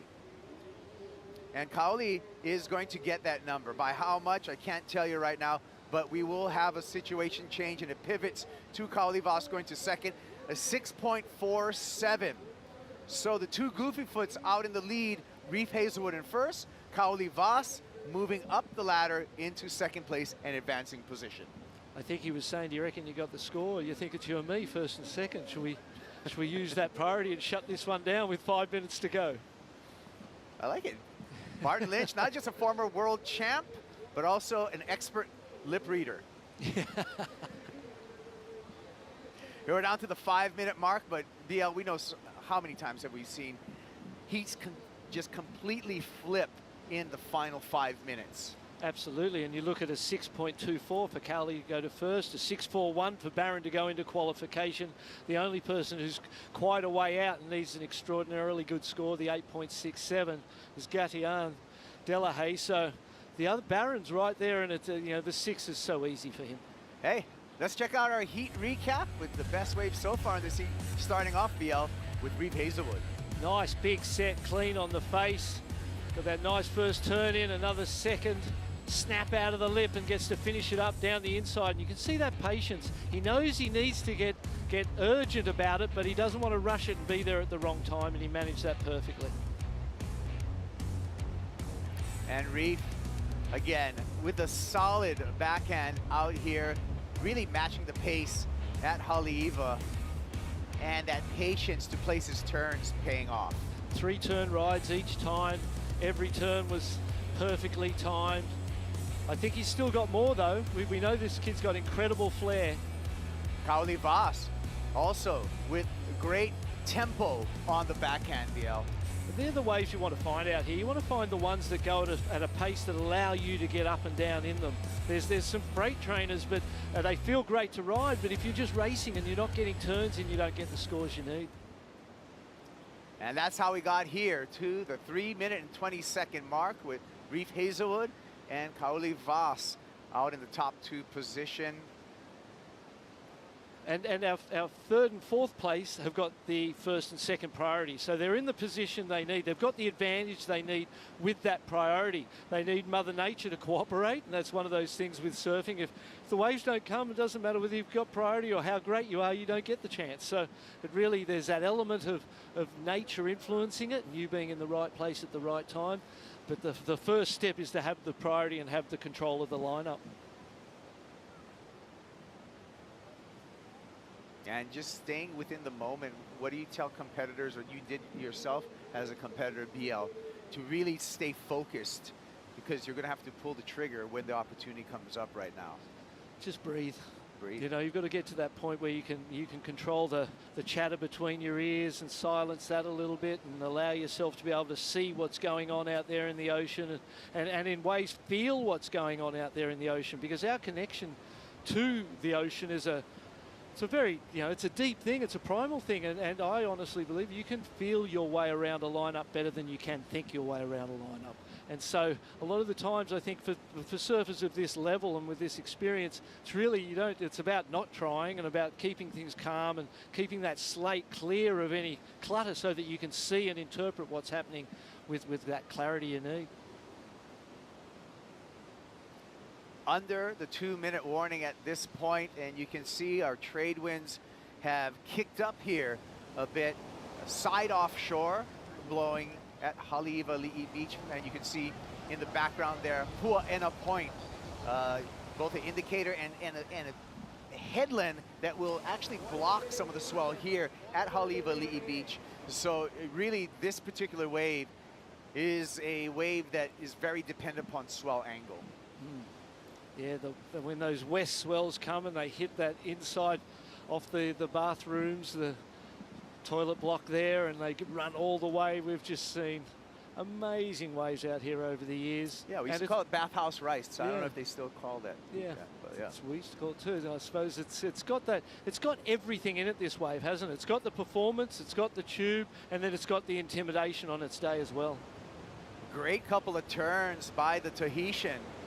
Oh. And even is able to get his board under his feet, coming late to the lip there. Gatian Delahaye is going to have to settle for a float there because he's caught behind the whitewater, unfortunately. And that's going to be the heat for him. First priority to Baron Mamiya. Mamiya needs a 6.41, and he's not going to get a wave. It's going to be Reef Hazelwood. Hazelwood goes down to 25 seconds. And Baron Mamiya's we're going to have to identify a wave in a hurry and just to give himself a chance to get out of this heat. See Gatian there splashing the water, the frustration showing. 7.83 for Kaulivas. He extends his lead, and it's going to be the two goofy foots coming out of this heat as we take this replay of the 7.83 BL. Beautiful turn out of the top. It's best wave of the heat. It makes you wonder how the other surfers didn't get that particular wave with their priorities and how he managed to get it. So this replay happened right before the buzzer. So he's looking for a 6.44. Did he get the job done, BL? I pose that question to you. I feel like it was a smaller wave, perhaps. The first two turns were aggressive and powerful, and you could feel the desperation of the moment in everything he did there. But I don't know, I feel like it might come a little bit short. Well, we're waiting for scores. I'm sure the judges are utilizing their instant replay that they're able to have there. We'll take another look at it again for you to dissect. Yeah, we need to. It's a little bit smaller. Drives into that first turn. Beautiful big turn. Drifting. Another second turn into the third. Oh, the power's there. There's a fourth one in there. Keep the concentration up. Loses it. Slips on that. But those first three, the turn, the quality of the turn, the power and speed in the turn is everything he needed to do. I suppose the size of the wave is a little bit of an impediment. It's definitely a smaller ride. But the performance on that ride, and the judges so far today we've seen when there's that radical edge to what people are doing and they're kind of on the verge of disaster, but they pull it, they've been getting the big scores. nervous moments for Reef Hazelwood. He's on the beach getting hugs, but he could get knocked out of this heat if the score comes in for Baron Mamiya. A reminder, Baron needing a 6.44, and not one score has dropped yet. So we're just waiting for the judges to give us those numbers. They'd be looking at the replays, Kaipo, trying to put it into context with every other wave that's been ridden in the heat. Haleiwa 647 would be a good indicator for them. They'd be looking at that ride and go, okay, what was on that? What was on Baron's? Where do they fit together using that? And then you look at Baron's first wave of the 627 would be a comparative score too. So on your screen, this is Reef Hazelwood. He's making his way back up, waiting for the judges. And the judges give Baron Mamiya the thumbs up. 6.5. Mamiya advances on with Kaoli Vass, and unfortunately, Reef Hazelwood knocked out in the last seconds of this matchup. Baron Mamiya happy to sign some autographs on the beach for some of the kids, the local kids here. And there you go, the finish, Kaoli Vass, Baron Mamiya moving on. We're going to move on into the round of 64 when we return to Haleiwa. Don't go anywhere.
We are into the round of 64 here at the Michelob Ultra Pure Gold Haleiwa Challenger. Connor Coffin, the high seed, the man who finished number 4 in the world last year. Headlines, this matchup, famous for big power hooks, loves the power of the wave here at Haleiwa. Attacking that end section, but he will slip off on the finish, getting an early start here against Dylan Moffitt, Nolan Raposa, and Charlie Quivrant. Thanks for joining us on a beautiful day here on the island of Oahu. Local legend Makua Kai Rothman, a big wave champ and a longtime competitor at a wave like this at Haleiwa. So far, Makua, I know there's been a lot of impressive performances, but gosh, the wave kind of steals the show. It's been nonstop action since we started this morning. Oh yeah, the waves are firing right now. The boys are putting in good work, big scores, excitement all around, qualification stuff going down. It's all happening here at Haleiwa today. Speak for the local community on what that means for like a last-ditch effort for a kid like Baron Mamiya, who's a man now, and he has a lot on the line. He had a lot of high fives when he came into the beach just now. Yeah, definitely, Joe. Baron's been, dreaming about this his whole life, and this is one step closer to reaching a lifelong dream. You've seen it in his body, you've seen it in his language, you've seen it in his surfing, and you've seen it on the beach with the kids, giving them the props when he got Expectations happen. You go through it all the time, no matter what stage of your career that you're at. Baron's dealing with that quite a bit, saying you're supposed to be on tour, you're going to be a top 10 guy. How is he handling that, in your opinion? Oh, he's handling it great. Such a great class act. Great kid. He's not supposed to be anywhere. He's supposed to be right where he's at. And if he doesn't forget that he does life on his terms. You know, he surfs how he surfs. Last year was unfortunate. This year he's right there in the running. And it just goes to show under pressure, you know, under a minute left, was under 10 seconds, he got the score. So I don't think the pressure is getting to him. I think he's just got to let it flow and everything will fall into place. His dad was getting him into waves right here at Haleiwa when he was just 3 years of age. It's a life sport. You never end, you never retire. It's all about life in the ocean when you grow up here on the North Shore. Connor Coffin, 4.83 start with the fall on the inside. We mentioned Dylan Moffitt, this guy from North Narrabeen. We saw him get a wild card opportunity earlier this year and made some noise. Big airs, very explosive, very exciting athlete out of North Narrabeen. In the white jersey, Nolan Raposa, who is actually right next to Dylan in the water, and they're actually right next to each other on the rankings. 21st for Dylan, Nolan 23rd on the rankings, just 25 points separating them. The cut at the moment is at 15. So a very important heat for both these surfers looking for a spot on tour next year, as we'll catch up with the winner of the last heat from Tahiti, Kaoli Vast with Shannon. Thanks so much, Joe. Kaoli Vast, congratulations on a big win. Talk to me about that final exchange and your backhand attack looked so lethal out there. You must be thrilled to walk away with the win. Yeah, we had like very good waves on the heat. There were waves, and then the hardest thing, I didn't have the prio, so the whole heat I was like third prio or fourth prio, and then I got my last wave. I was needing a 5-point, and I bettered my scores, and so I moved to first, and then yeah, it was the last exchange, last minute, and happy to find that wave, and the boards works really good. It's a GIS and really good. Awesome. Talk to me about your equipment. What are you riding today? I'm riding a 6.3 because I like riding big boards, and I have the same backup, same board, and I've been surfing those two boards yesterday when it was big, and even the day before, and yeah, it works super good. That's a model Forget Me Not, so I really like that model, and it's very cool. And talk to me about sharing this time on the North Shore with your little brother and your little sister here alongside. Yeah, I bring my little brother Nike and my little sister Island here. It's so good to have them with me and hang out together. So they love Hawaii, they love surfing big waves, and we're all having fun. Awesome. Well done on the big win. We look forward to seeing you out in the water later on. Back to you. Thank you, Shannon. And always great to hear from Kaoli Vast. He's made a big name for himself globally, especially for his heroics at Teahupo'o, even as a wild card when he took down Kolohe and Dino in the past. He's moved on into the round of 64. Charlie Quivrant will have to step off. So this is a brand new round. Marty Thomas is hoping to complete 8 heats of this round of 64, and this being the first. So you did have some surfers already seeded, getting their first heat of the morning, or for guys like Charlie in green, his second heat of the day. And Makua, it's been interesting here in Board Talk. It's just up to the individual surfer how big or how small they want to ride. Your personal choice, Haleiwa this size, what would you be riding today? I'd probably be riding around a 6'4", maybe 6'6". Looks like Connor Coffin opted for a little bigger board. Like I was talking to Kaipo about earlier, previously in the early 90s and late 80s, the boards were a lot bigger, a little more narrow. If you watch the footage from back then until now, they chose a lot bigger boards back then. Here you can see Joe up and riding in white, Nolan Raposa. Raposa, semi-final finish at the U.S. Open. Lost to Jake Marshall, but that's still his best result. Keeping him in a great position. Winding up for a finish, front foot slips off, he's down. That'll be his first score out of the way. But now 22 to go. Nolan from Long Beach, California. So he's always surfing Huntington, surfing Newport Beach. Has a great little sparring crew that he grew up with, but this is definitely one of the best positions he's ever been in as far as qualification is concerned. So just thinking, will he have pressure here at Haleiwa knowing he's this close, or will he eat that pressure for breakfast? Well, going back to equipment is very key, especially in a qualifying situation. I mean, you see here, belly takeoff. Just trying to, I think, find the wax on his board right now. He looks like he's riding mid-length board somewhere around the 6'4" area. He's got to find a better wave than this, there it is, equipment malfunction. Looked like the wax was slippery.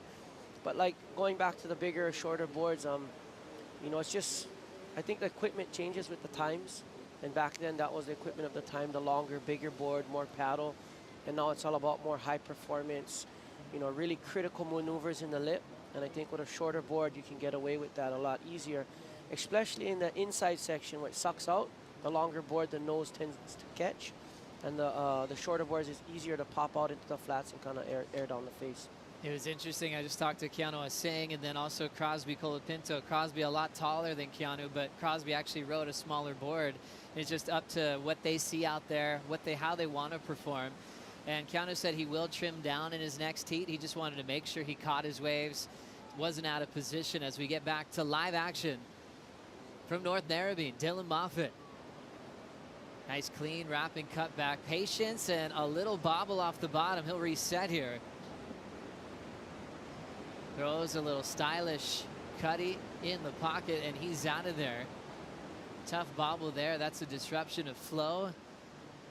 As we'll have a nice glide in. Number 4 in the world, Connor Coffin.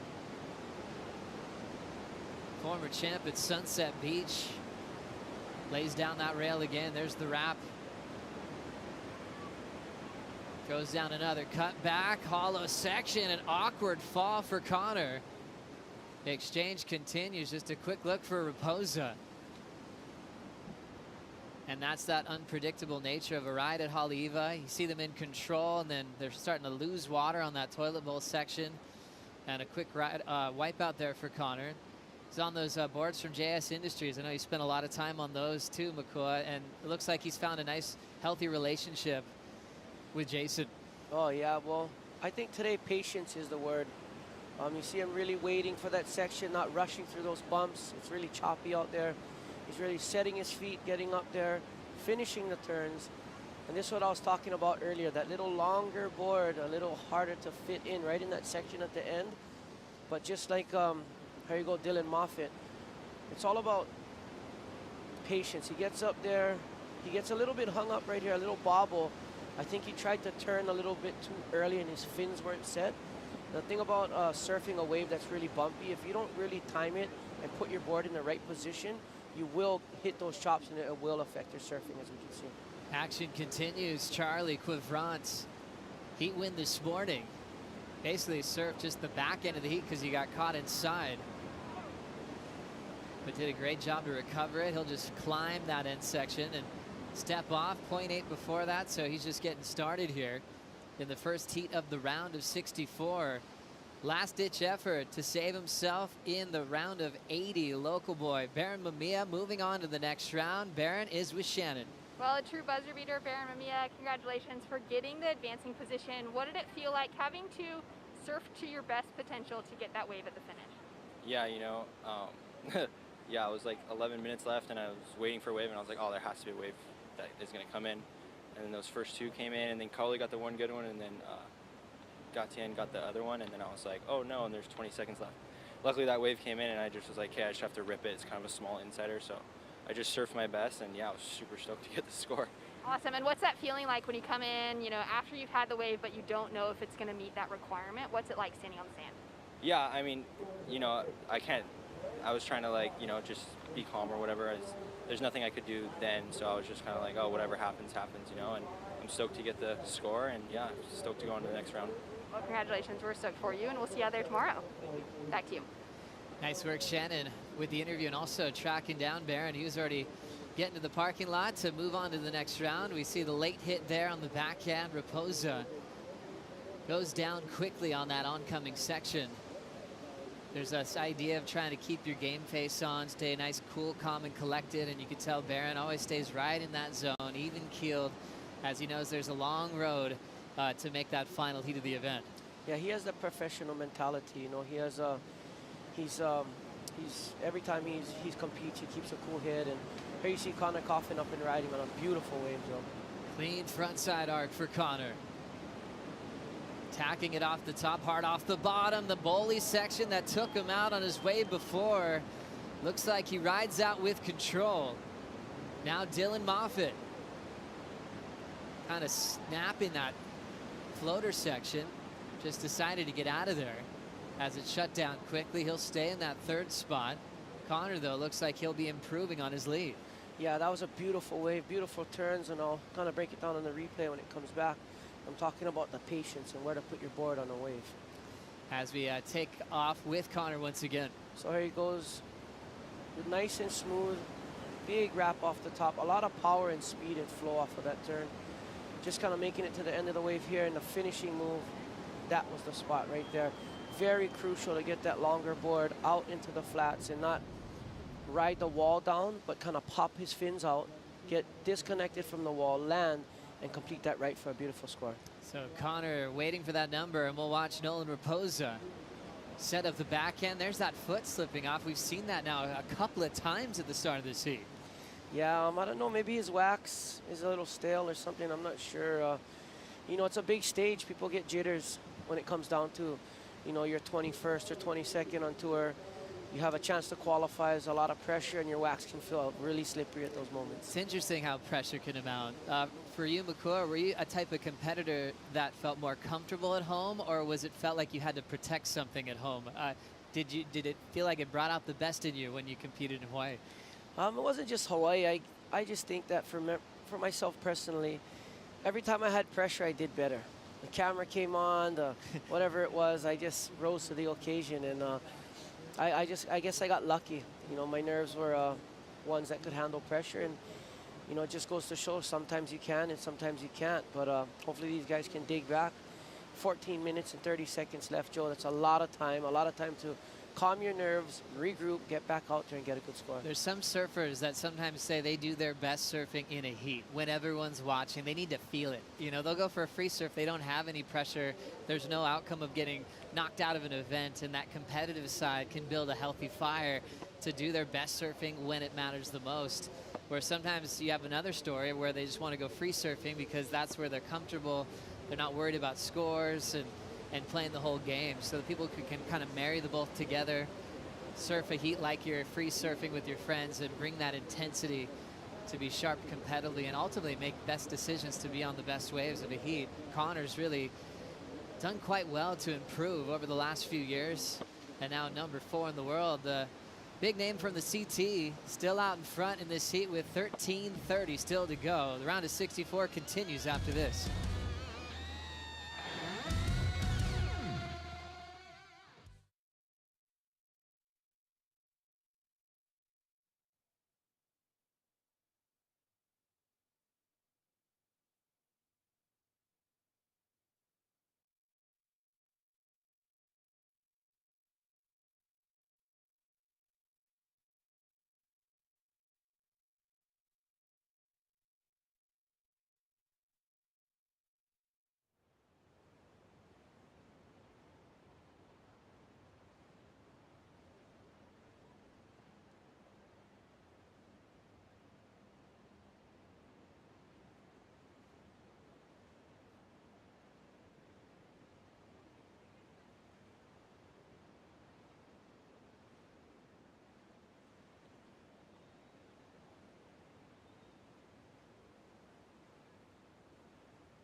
Just a couple of months back in September in Southern California, Connor Coffin got to feature in the first ever Rip Curl WSL Finals.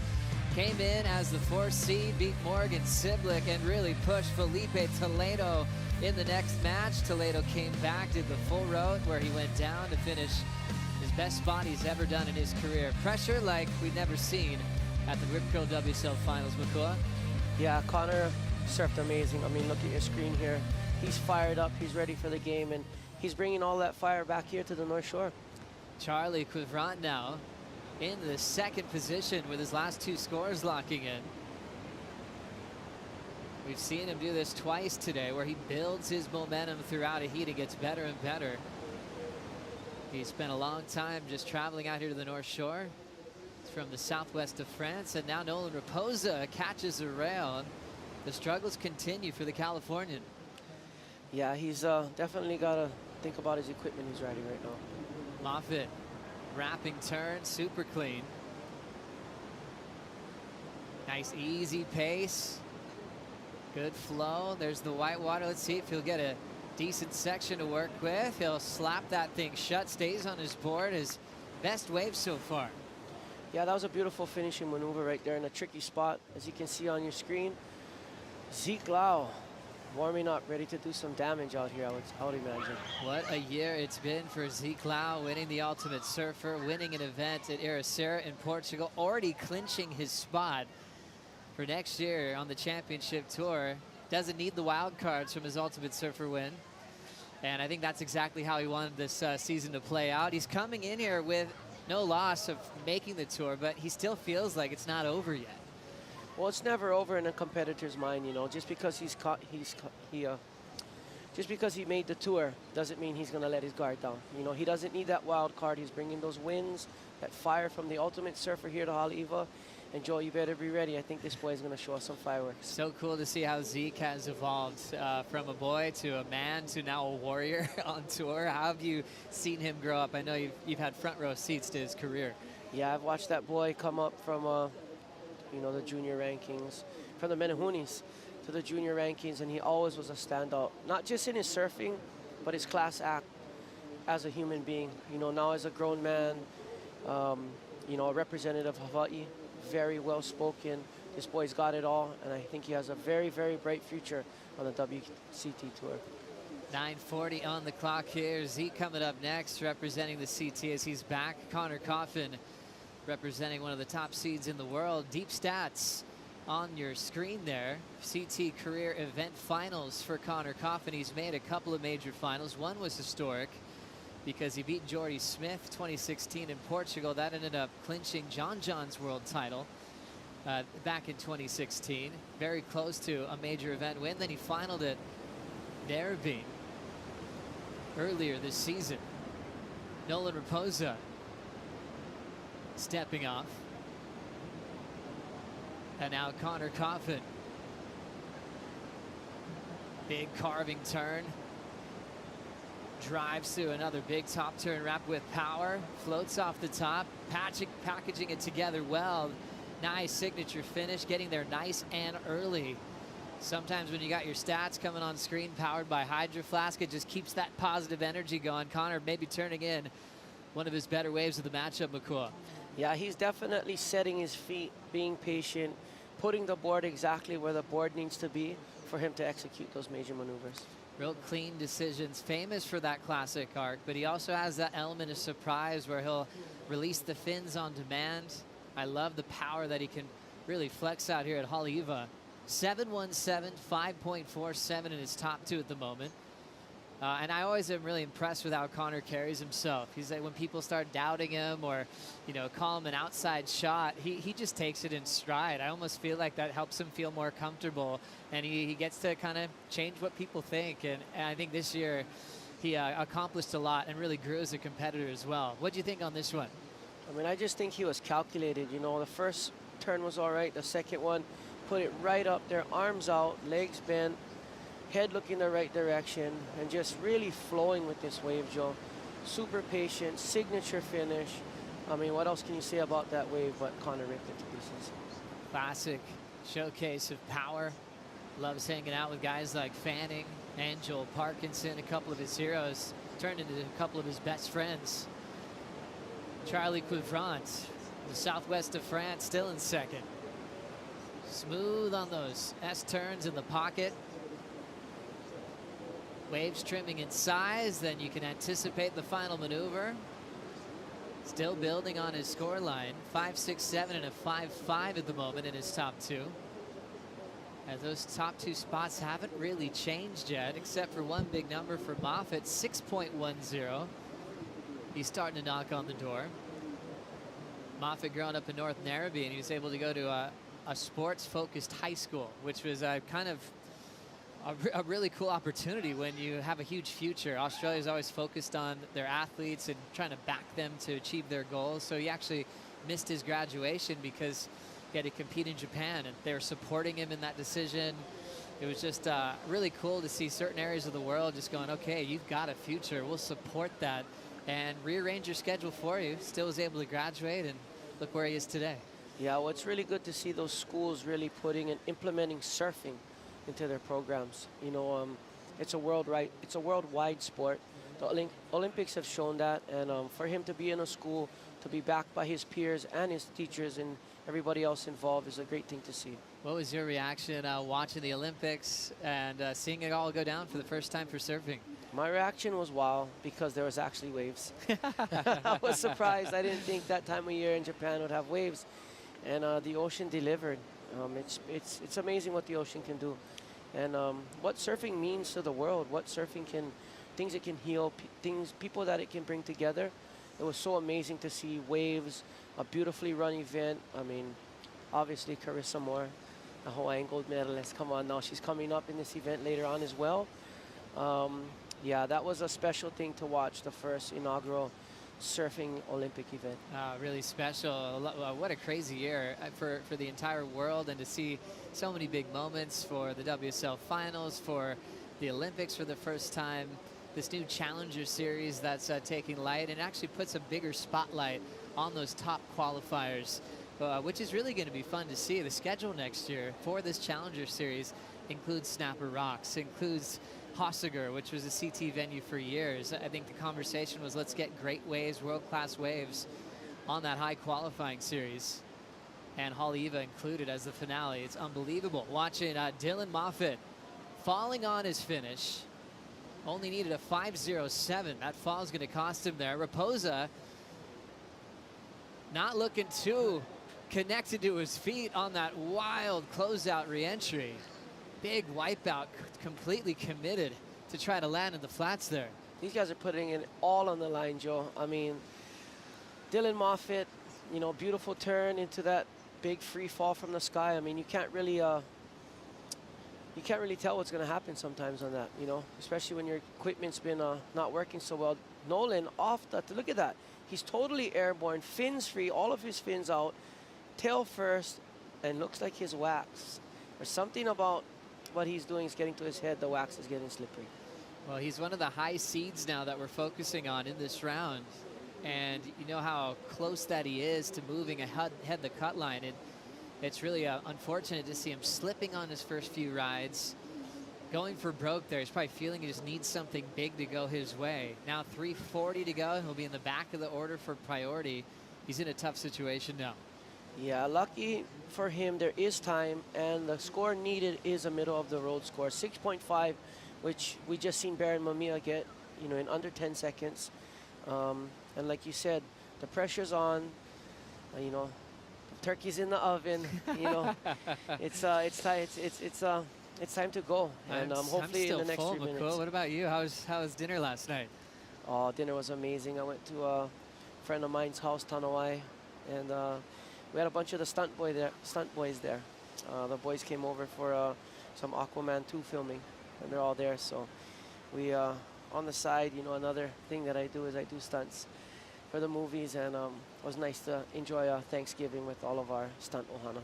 And it's really cool that a lot of international surfers have made a tradition of celebrating a big feast, because they're often here in the old schedule days, and now with this new format, they're getting used to that family aspect of hanging out, being really thankful and respectful of everyone who brings food and makes food and provides. It's a really fun day before you get right back into competition. And a lot of these surfers were lucky to have their family here. I know Connor, I saw his dad the other day in the water, his younger brother Parker. He was so happy to be with all the people he loves the most and prepare for, you know, a pretty big day at Haleiwa. With 2:10 to go, his lead just continues to build. An 8-point ride and a 7-1-7 back-to-back. So first place is just about solidified. And here goes Connor again. Driving into that section. Airdrop on the float. Vertical turn, he'll end up purling. Minute 40, he's still way out in front. Now it's up to Charlie to protect his second position. First turn, throwing some water to the sky. Wrapping turn goes incomplete, so the top two surfers will not be in the top of priority. That gives Nolan a shot as well. Dylan Moffitt chasing a 5.07, minute 30 on the clock. Yeah, these guys are kind of, Connor was just a little victory lap. You can see the level of comfort that he has here like you said, going back to his parents being here. Everybody's here for the holidays. A lot of these guys travel from far, far corners of the earth and might not have the luxury of their families being here. So a lot of these other surfers take them in. And in Hawaii, it's a big tradition that if you don't have family here, the families that do live here, we bring everybody in as ohana. That's the best part about it as we watch Dylan Moffitt. 55 seconds, needs a 5.07. Had a great result in Europe. In a great position to potentially qualify. Needs this one to come through for him. Little layback hack there. Connor just looks like he's getting right in. He'll just kind of go through the motions there with 30 seconds. Moffitt chasing a 5.07. That's the important one. See if that's enough to overtake Charlie Quivrant.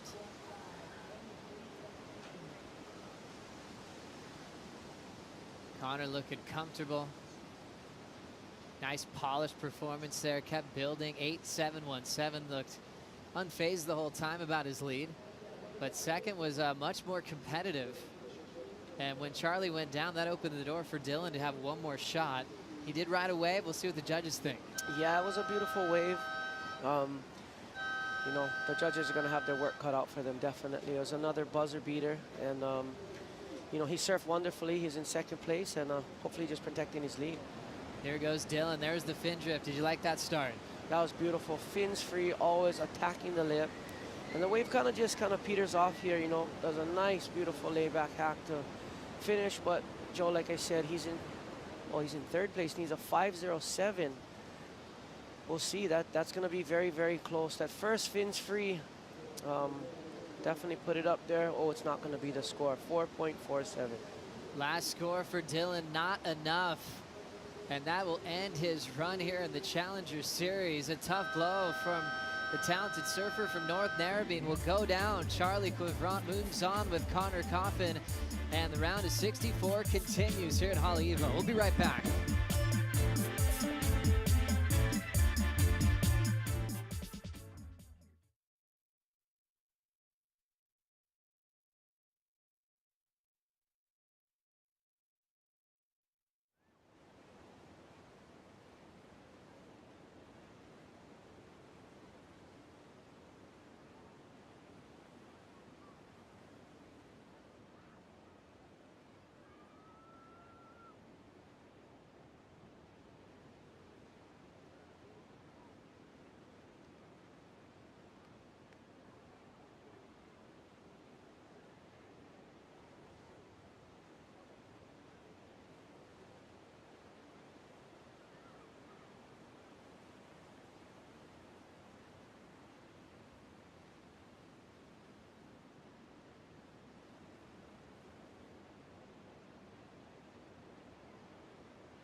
Welcome to Detour Surf Towns, presented by Hydro Flask, a 6-part series featuring the premier surf towns in California. Just did the famous Lowers Walk. We're gonna link up with Greg. The saltiest local award is someone who's on it every day, a local at their beach, and to give them some well-earned credit. I rank this one pretty high. Really? Oh yeah, this is like top tier for me. I love that about this town. A lot of the guys I grew up surfing with are still out there surfing.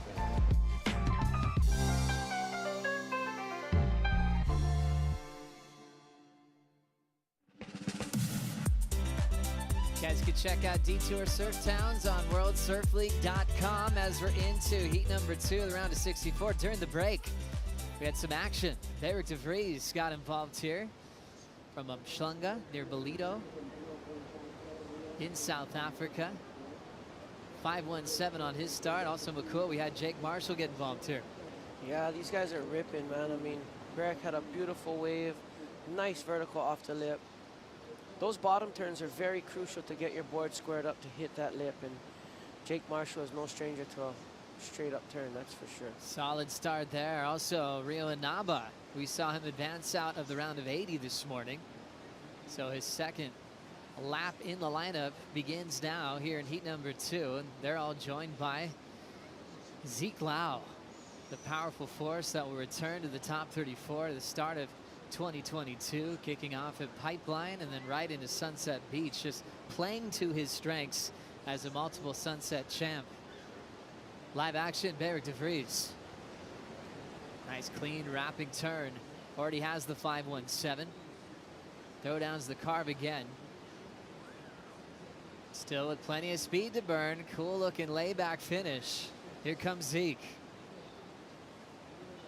Lau off the bottom. Nice snap over the whitewater. There's the quick fade. Running out of face there. And he'll hop out. Talk about Zeke having a ton of success at Sunset Beach. And he said he loves Haleiwa, loves performing here. It just, he hasn't had the results to kind of go with that. And that's a story for a lot of talented surfers. He's like, it's not that I don't like the wave, loves it. I can't wait for his heats to start.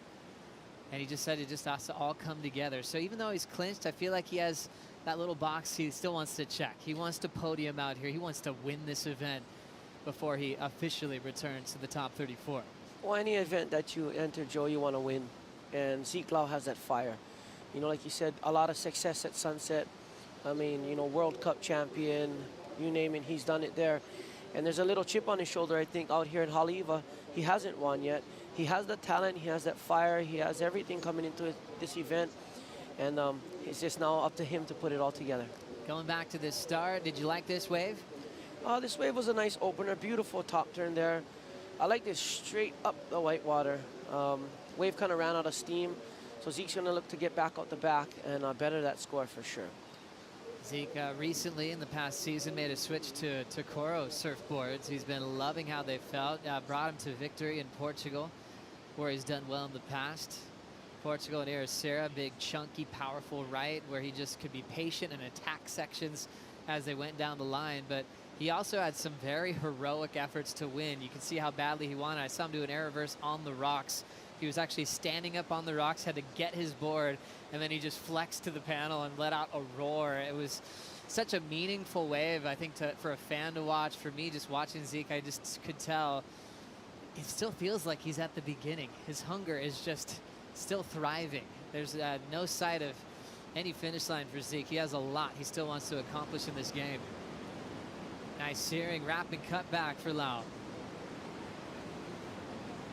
Flowing into a cutback again, and a nice responsive move in a short space to get the finish. Inaba in motion. Nice water flowing off the back of that tail, and he'll sneak in a second, late on the third. So Inaba still fourth. Zeke 4.6 on his previous. Marshall 7.83 on his opener. Here goes Jake again. And Jake stepping off there, but what a brilliant way to start off your heat. Jake a couple of years ago, end of 2019, was actually in a position to qualify heading into Haleiwa. Went down early here and Sunset, and it was a very heartbreaking loss for himself when I think everyone he walked past said, hey, congrats, you're on tour. And it was like, not yet, and that dream slipped away. Really cool to see how he regrouped, do that downtime in another great position as he finaled at the US Open. But cool, we got some catching up to do. Here's Zeke again. Yeah, nice, beautiful big turn. He's very patient on this wave. You know, everybody I've seen so far that's been patient and placing their board where it's supposed to go have really been square off the bottom, big wraps off the top. Like here you can see Rio Inaba. Nice, waits for it, especially in that white foamy part of the wave. It's very tricky to surf. Putting his board right up there, big spray, fins free, and I think that'll be a beautiful score for him. Well done for Inaba. We'll let the judges catch up on scores here at heat number 2, and we'll catch up for the winner of the last heat, number 4 in the world, Connor Coffin with Shannon Hughes. Thanks so much, Joe. Connor Coffin, congratulations on a solid win out there. What did it feel like to be able to unleash and get into that excellent point range? Yeah, it felt good. I started the heat a little bumpy, just kind of a little tricky. It's always Haleiwa. It's like you either get the lumpy wave or just that smooth one that's super clean. So it was really nice to finally get a couple of those and stay on my board. I was falling at the beginning, and the one thing I was trying to do was make my end turn. So yeah, I was glad I made a couple towards the end. But yeah, it's just nice to be at Haleiwa and have some waves. It's so fun out there. Yeah, well, successful finishes on those waves. And talk to us, why do we have the world number 4 here? Is it, you know, that taste of wanting to be back in the jersey, or is it just that you get to surf a wave like Haleiwa with only a few people out? Definitely both. For me, I think I really noticed the long break at COVID. I didn't do well at the first event of the year, coming back after not competing for so long. So I really wanted to make a point this year, kind of surfing a couple Challenger Series events in the off season, and you know, kind of keep that competitive mojo flowing into the beginning of next year. So that, and I love Haleiwa. It's always been one of my favorite waves to surf on the North Shore, and never really done too well in the contest. So I'm stoked to be here and working on some boards with JS and stuff, hanging with my family. So yeah. We'll love it. Thanks so much for the insight, and best of luck in your next round. We'll get back to you. What a smart game plan for Connor. Thank you, Shannon. He's going to be preparing early as well for the Billabong Pro Pipeline starting January 29th. Remember, big format change, schedule change on the World Surf League Championship Tour. Connor's approaching what you might call veteran status. He's still young on the stage, but he's accomplished a lot coming off his best year to date and enjoying an uncrowded lineup at Haleiwa and throwing down some serious scores. It's interesting too, McCoy, because a lot of coaches try to do mock heats and kind of create that intensity of competing at this level. And it's sometimes impossible. You got to be in these events. And that's why a lot of CT names will show up, including John Florence, to make sure they're still feeling that energy. Yeah, it's like being in the octagon or the ring, I would say. You got to have the jersey on. You can spar all you want. But here we go, live action up to Zeke Lau with a nice big wrap off the top. And just flowing through that white water. He's got some speed to burn here. Big blowtail controls it. That's what I like to see from the boy. That fire, and like you said earlier about, you know, putting it all on the line, big airs on the rocks. It's those athletes that are willing to put everything on the line when it counts in those hairy situations that usually make history. Pretty cool wave, especially how important this wave is for the youth that grow up here and start to get into early events. Obviously, some great memories for Zeke coming here at a very young age. Let's go back to this one again. What'd you love? I love the perfect timing on here, flowing through the whitewater section, really getting his board up in the lip, and then right here, placing it, getting the fins free, getting the tail loose, finishing that wave, and getting a good score. For yourself personally, Makua, early memories of throwing on a jersey in the Menehune days out here at Haleiwa? Oh yeah, from 1988 till present. This is the first year since then. I think I haven't surfed a contest out here, and it's wonderful to be here. To you know, help broadcast these events around the world, spread aloha to all the friends and family, and you know, everybody that supports the WSL. What's it like? Give people that local kind of experience. What's it like hanging out at Ali'i Beach Park? What's the vibe like for the families around here? Oh, it's just, you know, it's ohana. It's what all the aloha that encompasses here in Hawaii is shown out here on the beach. You know, if there's not one family, one of the kids doesn't have family, they bring him to the beach. They'll enter him into the contest. He might be from Waianae, you know, or Nanakuli or Kalihi, wherever it may be. Those families bring those kids in, bring them to the North Shore, give them that experience at the Haleiwa Menehune, and one day, like Sheldon Paishan, we see them out here surfing at Haleiwa. So many great stories, and that term is always familiar in Hawaii, Menehune, that younger division. Can you define that further for people that have never heard that word before? Menehune, it's I guess it's a term for a little warrior, little fighting spirit. And so the little kids that are coming up, they're the Menehune division. They're the small ones. And sometimes those young kids, the Menehunes, have more fire, more desire to surf than anyone. And sometimes we got to remember when we're out there as professionals to get that Menehune mentality back and use it to our betterment. So many great memories. Enjoying our time here with Makua Kai Rothman, 17:30. The kids will be getting a big impressions of watching their heroes compete right in front of them. There's sometimes those moments you never forget.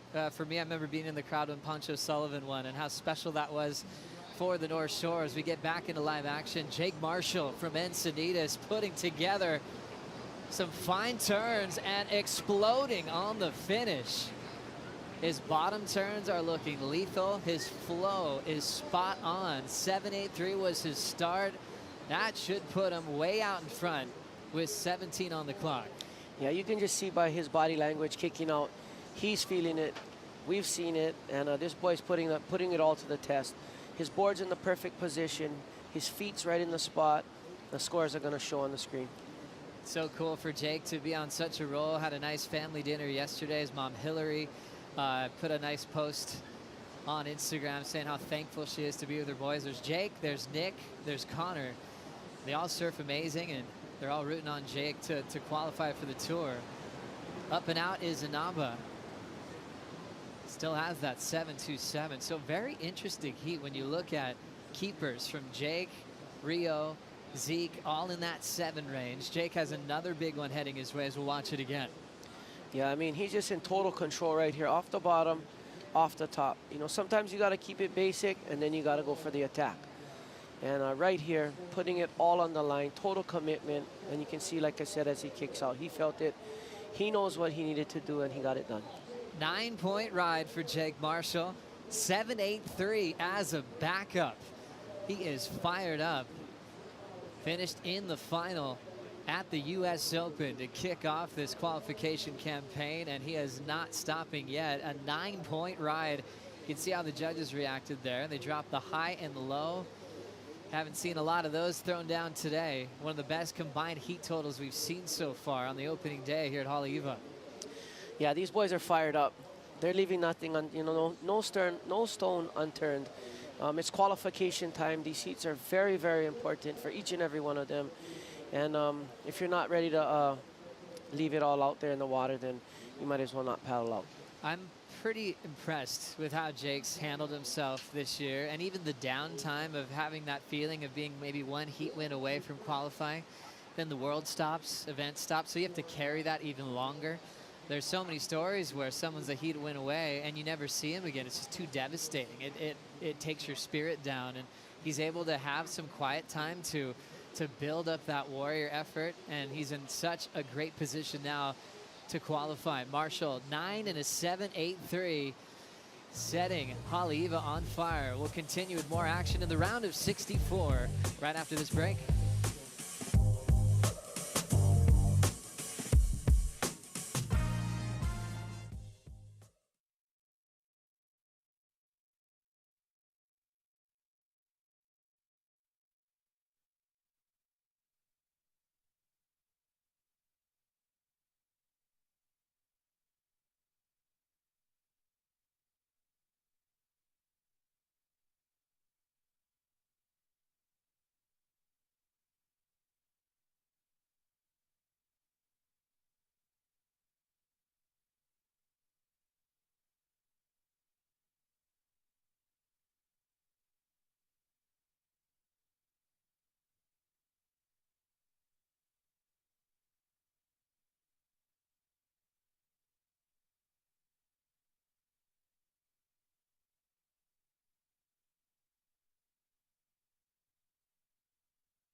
The Michelob Ultra Pure Gold Haleiwa Challenger is brought to you by Michelob Ultra, the official beer of the World Surf League. By Shiseido, the official sunscreen of the World Surf League. By Hydro Flask, the official insulated drinkware of the World Surf League. And by Sambasan, the official acai of the Haleiwa Challenger. We're here in the round of 64, and a kid from Encinitas, California is on fire. Jake Marshall up again, looking to better 7.83. Nice flow there, just kind of having fun. Already enjoying the lineup after such a dominant start. Joe Turpel with big wave champ, Makuakai Rothman, longtime competitor all around the world as well. As it's fun seeing surfers grow up and kind of fulfill their potential. We're seeing that now with Jake. Yeah, Jake Marshall, he's I've watched him come up from the young, you know, the amateur division, and to see him out there putting it down like a hammer that he is, it's wonderful to see, especially coming from somewhere else, coming to Hawaii, so close to qualifying in the powerful stuff here in Hawaii. This is where you make your name, Joe. It's interesting how some surfers will take a few years and they're open about how they want to put some work in and understand the power that you have it, not just Haleiwa, but all the waves on the North Shore. And then some have kind of an instant connection. You know, Beric says it was luck. His first wave he ever rode at Sunset, he got a 10, and he just said, I don't know if that'll happen again, but it's just those spiritual moments in the water where sometimes the ocean is just on your side. Beric has that kind of happy-go-lucky energy, just like this man, Crosby Colapinto. Your thoughts on Crosby coming up in a big way? Oh, Crosby, he has a bone to pick with his brother. He wants to get on tour. He wants to get some heats with him.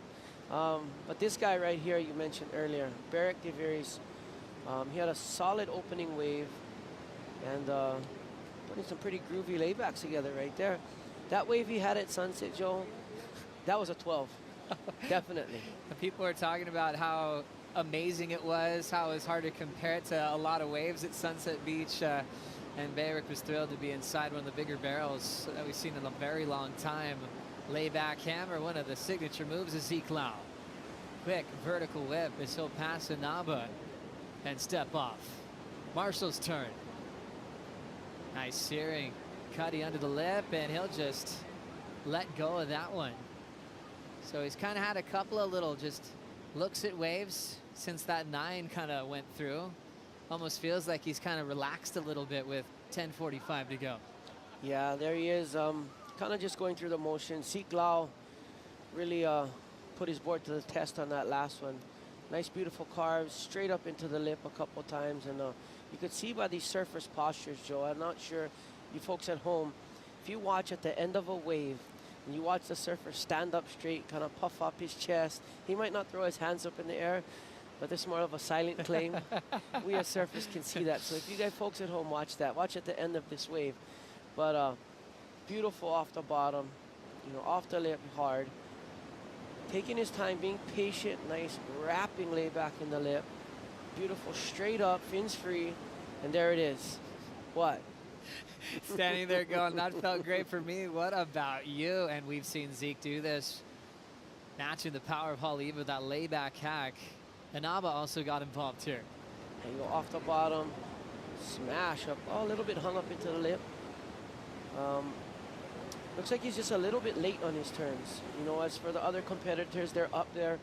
They're driving through the turn in the clean part of the wave. Inaba looks like he's a little bit late and kind of matching his board up into the lip at the same time, which unless you're going to get above the lip, it's probably not the ideal situation for out here. Makua, who's some of your favorite surfers of all time at Haleiwa specifically? Everyone has their favorites from Pipe to Sunset. Sometimes they cross over. What about this wave for you?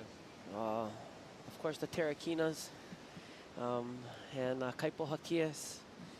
I would have to say the great Sonny Garcia for sure. You know, there's been a lot of great surfers out here. I love the way Joel Parkinson surfs out here as well. The year Dustin Barco qualified, he definitely was one of my favorites out here. Back to the action, Joe. That's right, some big names from Makua. I love that list. It's actually exactly the same as Keikoa Bacalso's list, those top 3 you mentioned in the same order. Pretty special when certain people just have that essence in a lineup. It's so special, the power of Sonny, the multiple victories that he had out here.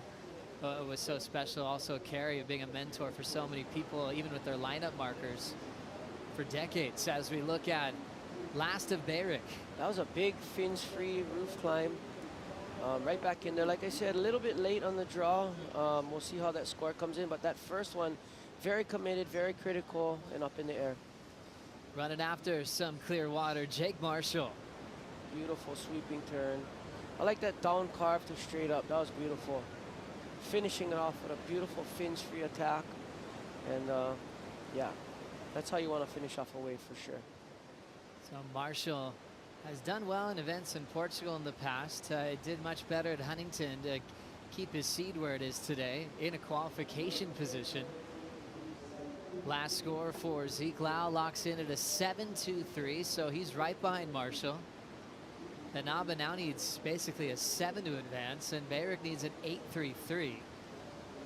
So de Vries in that position where he's trying to hunt down some momentum in the back end of this heat. Backing sometimes changes sponsor-wise over the years, and Beric for him right now, every heat win counts. as he tries to finish up strong in the last event of the season. A lot of people get their first wave right out here on Makua. Oh yeah, I mean look, it starts off in the shore break. This is the perfect example of how it usually goes down in Hawaii. You start in the shore break, you're swimming, get pounded, you start feeling the motion of the ocean, getting comfortable with tumbling in the shore break. You paddle out, you catch a few of these white washes, you surf your first event in the Kokua division. Kokua means to help or push in the surfing world. And then you move slowly out to the toilet bowl. You're going to get sucked out eventually, and then you're out there with the big boys. So Haleiwa really, really embodies the spirit of leveling up. You know, you start in the shore break, you end up out the back, and hopefully one day you end up on the podium here at Haleiwa. Recommendations from yourself on where you go surf out here, then where do you go eat? Where's your favorite stop? Oh man, there's so many great places to eat. I love Kuaina. I love Kuaina burger. My kids love it. You know, Farm to Barn has come up. They're really good. Nice organic food there. Haleiwa Cafe Haleiwa for breakfast for sure. So many classic places, and I would take Makua up on those recommendations and enjoy your visit here to Haleiwa. 6 minutes on the clock as the story continues to build for Jake Marshall, a guy that's always been dedicated to be in the position that he is in today. I remember when he was just so young surfing in events in the NSSA, and sometimes how hard he was on himself as a young kid when he lost, when he knew he didn't use his potential in a matchup.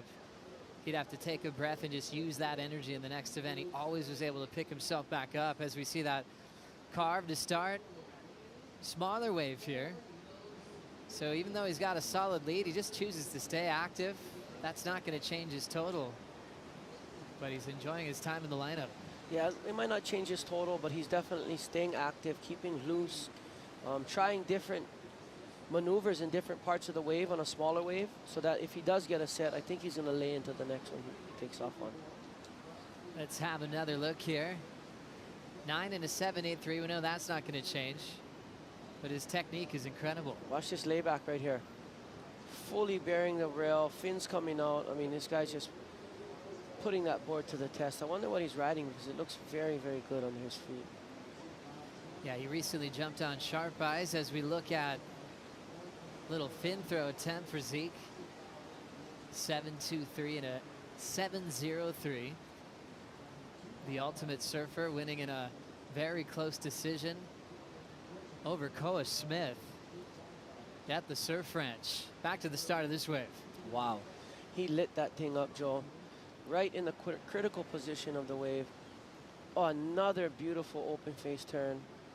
And then he goes for the futuristic fins free move, and unfortunately gets unstuck. But those first 3 turns, I wouldn't be surprised if that, you know, is up there with his second score.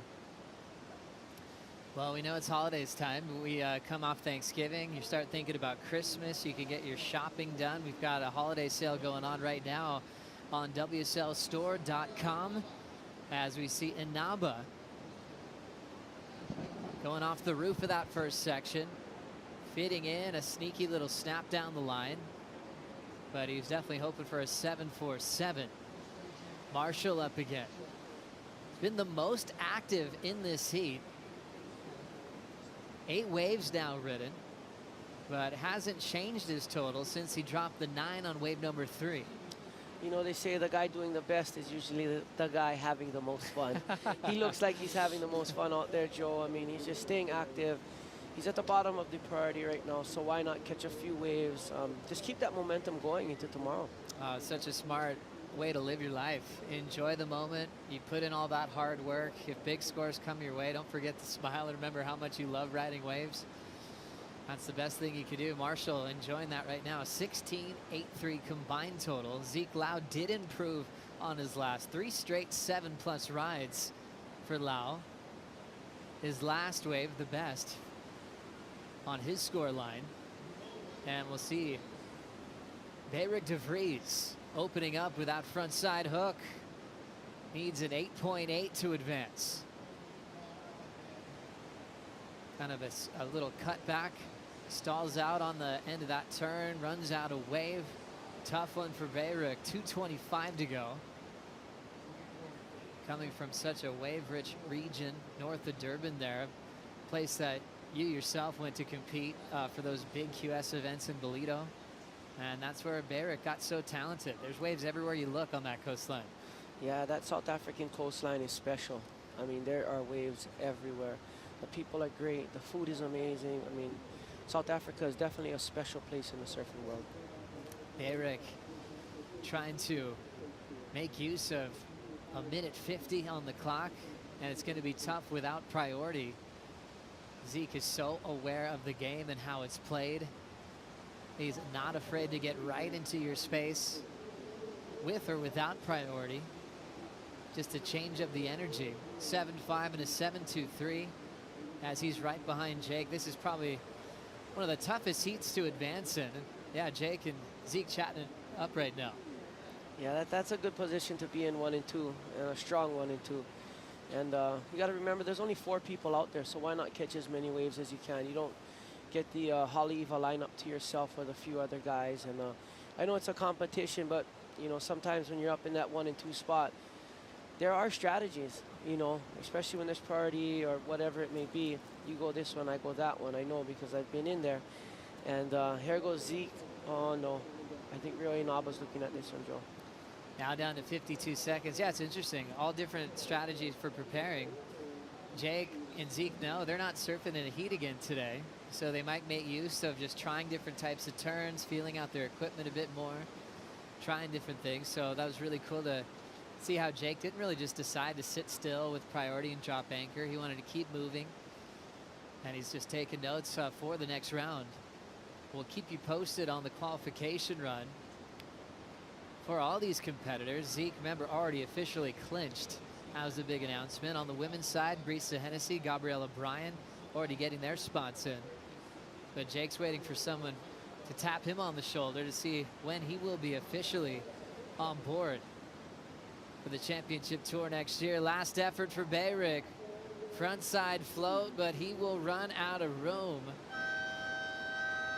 Beric left chasing an 8.8. Inaba left chasing a 7.47. A very dominant performance from Marshall and Zeke Lau as they will move on to surf another day here at Haleiwa. We'll take a quick break as the round of 64 heats up. We'll be right back after this.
Welcome back to the action. Zeke Lau, the ultimate surfer, advancing through in that last round with Jake Marshall taking the lead. Beric DeFries, unfortunately, bowing out. And now up and riding Seth Muniz, getting an early start. Championship Tour competitor. getting a few laps here at Haleiwa. Very close to home for Seth Muniz. He's out in the lineup against Hiroto Ohara. Now driving down the line on his opening ride and looking for that section. Goes really big on that first maneuver, unable to pull it off. Crosby Colapinto in the lineup as well. Seth Muniz taking another look now, just taking that high line approach. Now drawing into the bottom turn, nice and smooth, really digs it in for that first turn and connects with the lip for the second. And gets a couple of maneuvers connected together there. And he'll carry out on the inside. So quick start for Seth Muniz. Jackson Baker also out the gates early on. My name is Shannon Hughes, joined in the booth by Strider Raspberry Wadzalewski. It's great to have you in the booth with me today. So happy to be in here right now, and the fact that we get to call heats. But these guys, I had Crosby Colapinto was on fire earlier today, so this is going to be a heater. Seth obviously is going to be somebody to count on.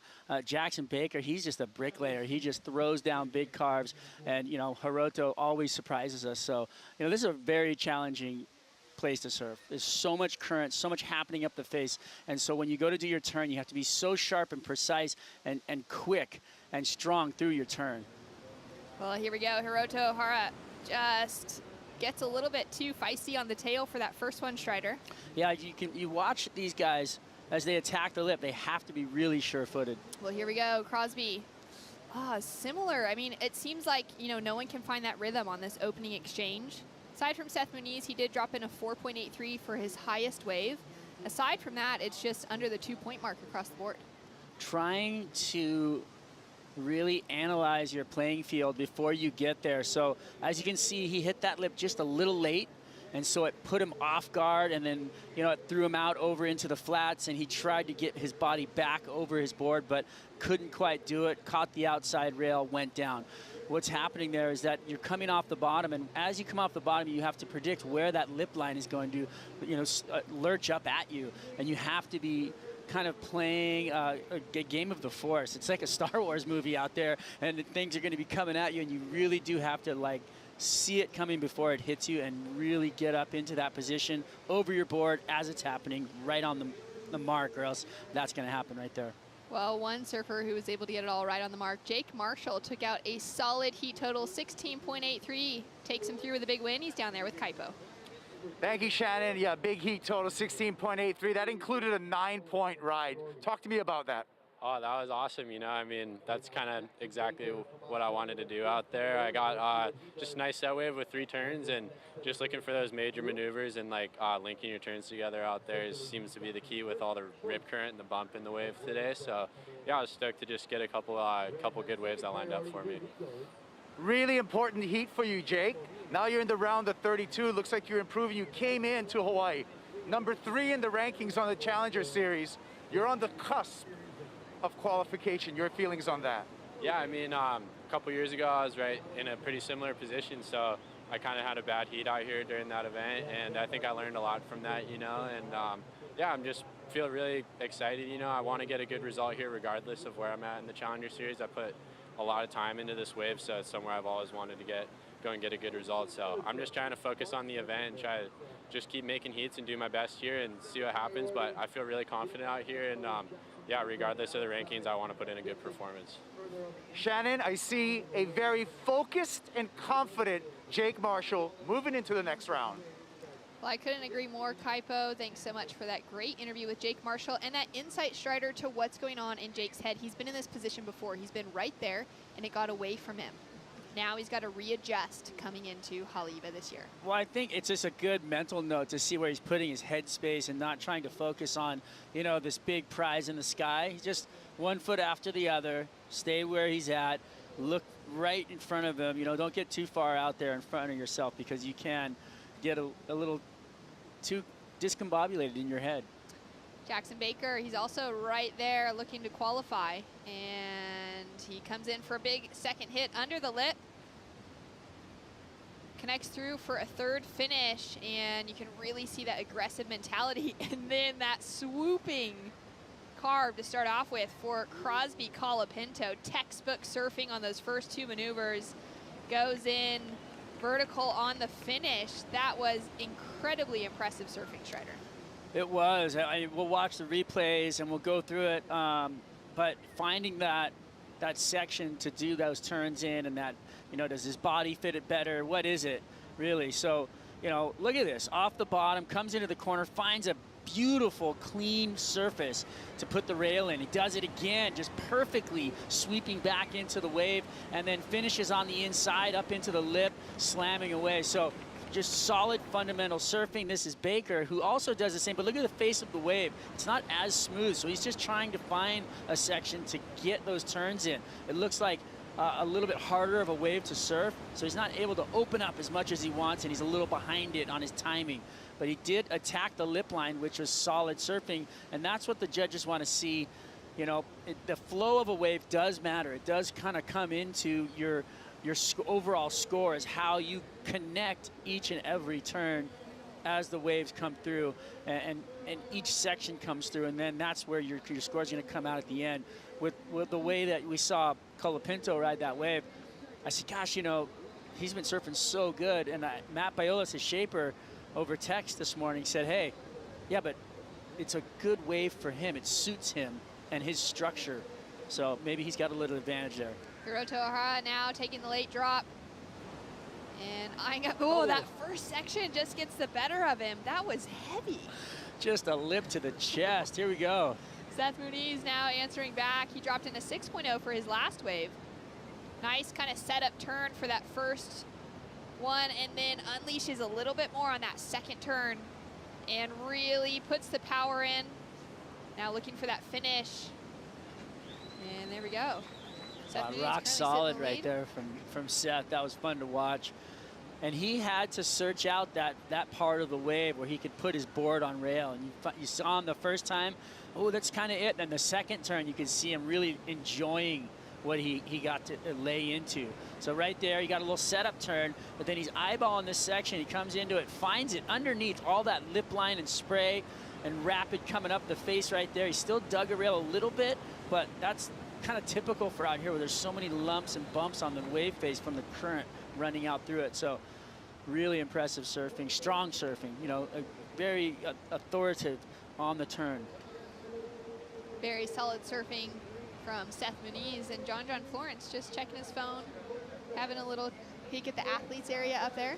Yeah, I think he's tuning in the music and seeing where he's going to get the psych from and get things rocking.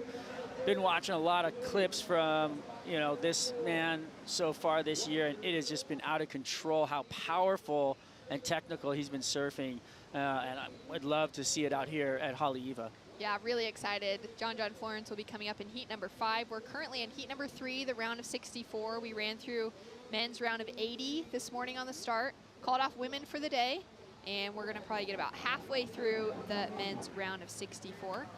And we've got Edgard Garogia getting ready to paddle out as well. Yesterday was his very first day ever in the Hawaiian Islands. And here we go. And here we go. He's going. I mean, hopefully he got a little surf out here because it was pretty fun, but really crowded. You know what I mean? So trying to get out there to find a lineup and know where you're at is hard to do. It's a challenge. What was it like for you? Do you remember your first time being in Hawaii? Very first trip? I do. It was eye-opening.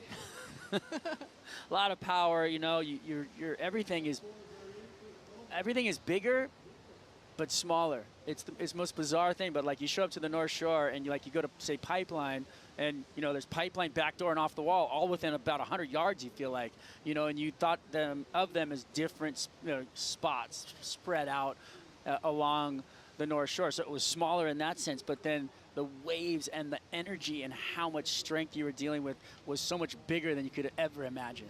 Oh, that's such a great description of it. This is only my second time in Hawaii, my second time on the North Shore. 2019 Triple Crown was my first, and I still get confused. There's so many surf spots. Like you said, in my mind, they've got to be a little more spread out, but they're just right on top of each other, and it's incredible what this little strip of coastline has to offer to the world of surfing. I feel like they just push new ones in there too. There's always a new name for a new wave somewhere and popping up, but we're blessed here in Hawaii to have as many different waves coming at you, and this wave has been on the competition platform for so long, and it is so challenging, and it just gives you so much energy. I mean, you spend so much time out there trying to figure out this lineup. It is not easy, and it's all it is. Yet that's what it is. You go out, you find your spot, and you stay there in that current. Another set rolling through. Crosby Colapinto now up and riding. He's already dropped in an 8.67, and here we go, unleashing that first turn, connecting with the lip on the second, and just matching the power and the tempo of this wave well as he comes through to the inside section. Answering straight back, Jackson Baker digs the rail, huge opening turn, comes in under the lip. He's gonna make the drop and dive out under the whitewater. That was a great exchange, Strider. That was so fun to watch. Just the Aussie oi right there at the end. He was feeling it. Jackson, just a fundamental surfer. I mean, he just loves that big rail car. So over here in Hawaii, I could see him, you know, excelling. And the way that Crosby rode his wave as well was super impressive. Here is Baker. This first turn, he just throws it right into the corner and digs in his heel, so he just literally almost stopped, you know? And that was basically a Hail Mary. He threw it up into the lip, and anything could happen on the way down. He landed on his board. Taking the drop, Hiroto Ohara. Great opening turn, sets himself up for another one.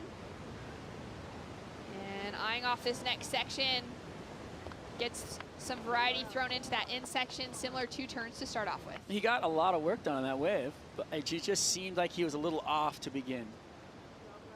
Hard to find the rhythm out there. I mean, just a couple minutes ago, he got the lip in the chest, if you remember. So he's probably shaking that wipeout off as he comes back into it. He recovered quite well, actually, after getting that beat down. But, you know, finding a couple of corners there, a little missed time there, turned down a little early, and then the last turn, kind of probably the best placed turn on the way, but not as solid as he would have wanted to. This is Crosby's replay from before, where he had a really uneven playing field, but he put it together really well, where, you know, there was it was really hard to make that wave work.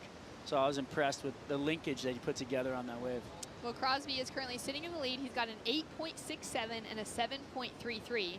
And I love that mention from you, from Matt Biolis, just saying that, you know, Crosby, he's made for a wave like this. But surprising to find out that this is actually his very first time competing at Haleiwa. Yeah. He's never been able to put on a jersey here. I talked to him a little bit about it. You know, Crosby's, he's out there on a 6'1". I think it's a sub driver, and, you know, he's 6'1". You know, it's basically a short board, but he's just riding a tail that's a little more pulled in. So, you know, these guys, you know, even with waves of power, he's such a big frame. He can get himself paddling into these waves really, really well. So I think that being a bigger guy, having a lot of paddle power is to his advantage, and then riding a smaller board, maybe it fits the wave better for his style of surfing, and linking his turns together, maybe his longer body language connecting to the language of the walls out there as well. Down to 14 minutes, 20 seconds on the clock, and Crosby sitting in a great leading position with 16 points on the heat total. More sets and more action to roll through after this. Can Crosby hold on to the lead? We'll find out right after this.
Seth Moniz making it count in his rookie debut. This is the future of our sport right here, right now. He's got that high-risk element to his surfing. Definitely one of the favourites for the Rookie of the Year title. Pretty much grew up in the sand. It was like surfing was like walking for me. Section and pulling in. Great control after the spin for Seth Moniz, who is having a blast in these conditions today.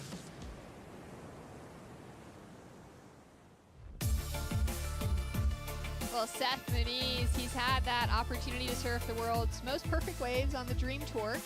And he's out here just at home, having a good feeling for waves here in Haleiwa without the need to requalify this year for the championship tour, Strider. You know, I'm like looking at this kid thinking, okay, he could win a world title the way he surfs. I don't know if you remember, like small waves, Huntington Beach shore break, the miracle whip he did over there, that crazy air he did on the shore break. Then you see him at Pipeline. He's like unbelievable in all different types of waves. You know, he's got the full package. Maybe it's just a mental thing he's got to get over, but I really feel like this kid could win a world title. He's so unbelievable. It's definitely in the works for him. Jackson Baker taking off now behind the section. Gets a little hung up on that first turn. Now he's hoping that this wave will allow him to really unleash. Nice wrap for the second turn and throw some spray out with the third.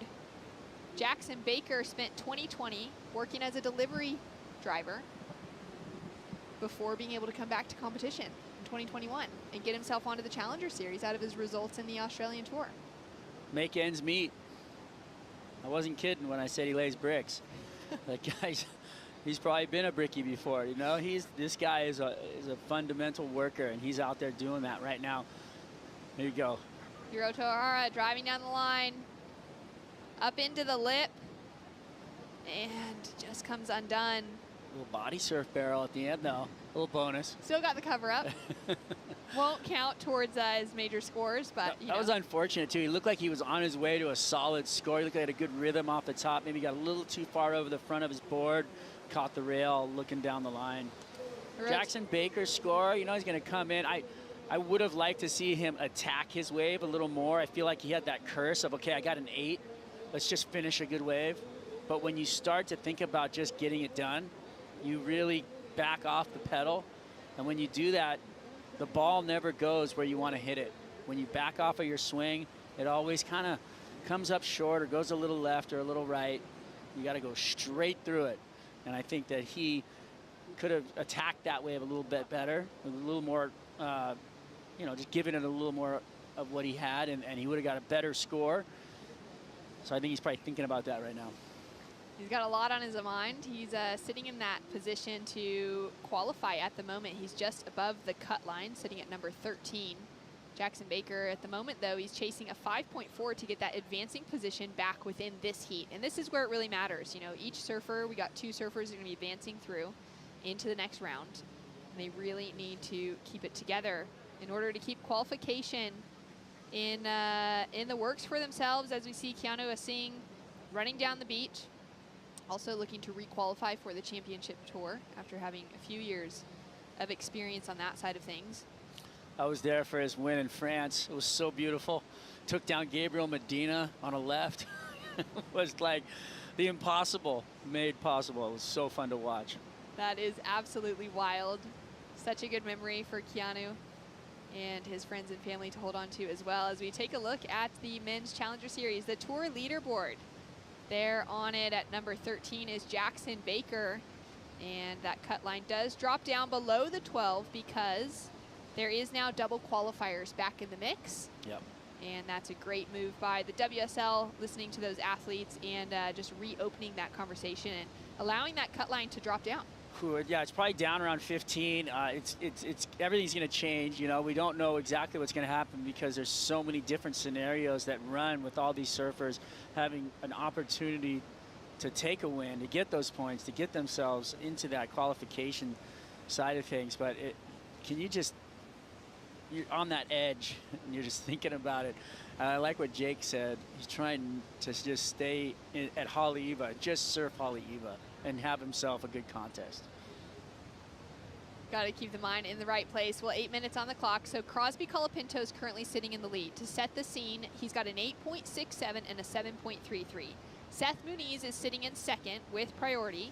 He's got a 7.5 and a 6.0, chasing an 8.51 to take the first place position. And then Jackson Baker, he's already got an 8.1 on the scoreboard, but that backup score is not helping him out, just a 4.27. He's chasing a 5.4 to take the advancing position. And Seth Muniz is looking to put some more pressure on Jackson Baker and Hiroto Ohara, as Seth is now driving down the line. Goes up into the lip for that first maneuver, and nice and open wrap for the second. Somehow manages to hang on to that end section. I thought he was gonna lose it, but he keeps that control all the way through that heavy toilet bowl section of the finish. There's a lot going on in there. It's really hard. You see a good wave come at you out there, and you want the one that's smooth, but you get an opportunity on a set wave, and you're not gonna, you know, give it to your opponent. See how much water was moving around the opening part of that wave, and he waited for it to settle down, and then finally got into the lip. Does a nice little cut back here, but nothing, you know, nothing crazy. So I don't think it's going to change the score line for Seth.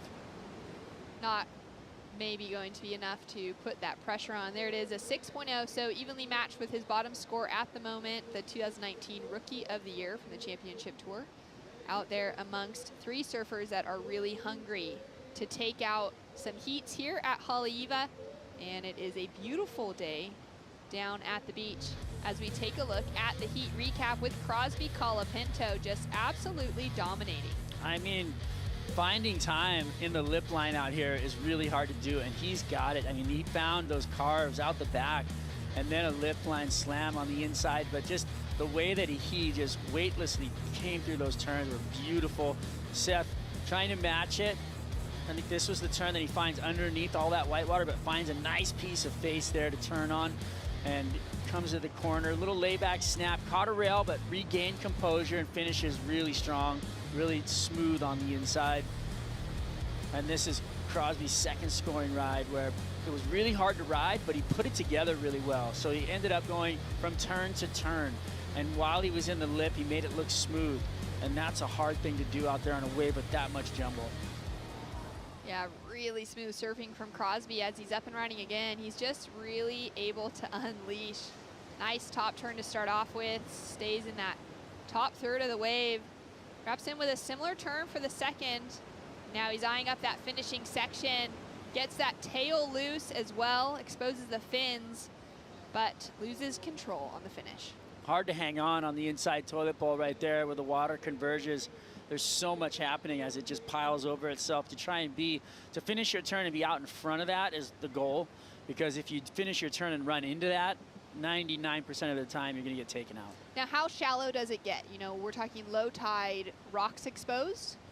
You know what, I would say you'd have to ask Ross Williams that question, because that's a place where he has been on the reef himself. You know, it's pretty heavy in there. I mean, it gets really shallow. Like literally, the waves are gargling over the reef, which means it's like maybe, I don't know, just so shallow. A foot deep. Yeah, it's So really. dangerous. But the good thing about it is that it goes real shallow, and then there's a deep part after it. So you're hoping that you don't fall on the shallow part and you get to lurch over onto the deeper part. 4 minutes on the clock. Strider, is the reason you don't know about that, is that just because you only go left? I do go left a lot. No, I love actually surfing Haleiwa. It's a beautiful wave. It's a lot of work. And you're out there paddling the entire time. And once you get on a wave, you get the reward. But it makes you work for it big time.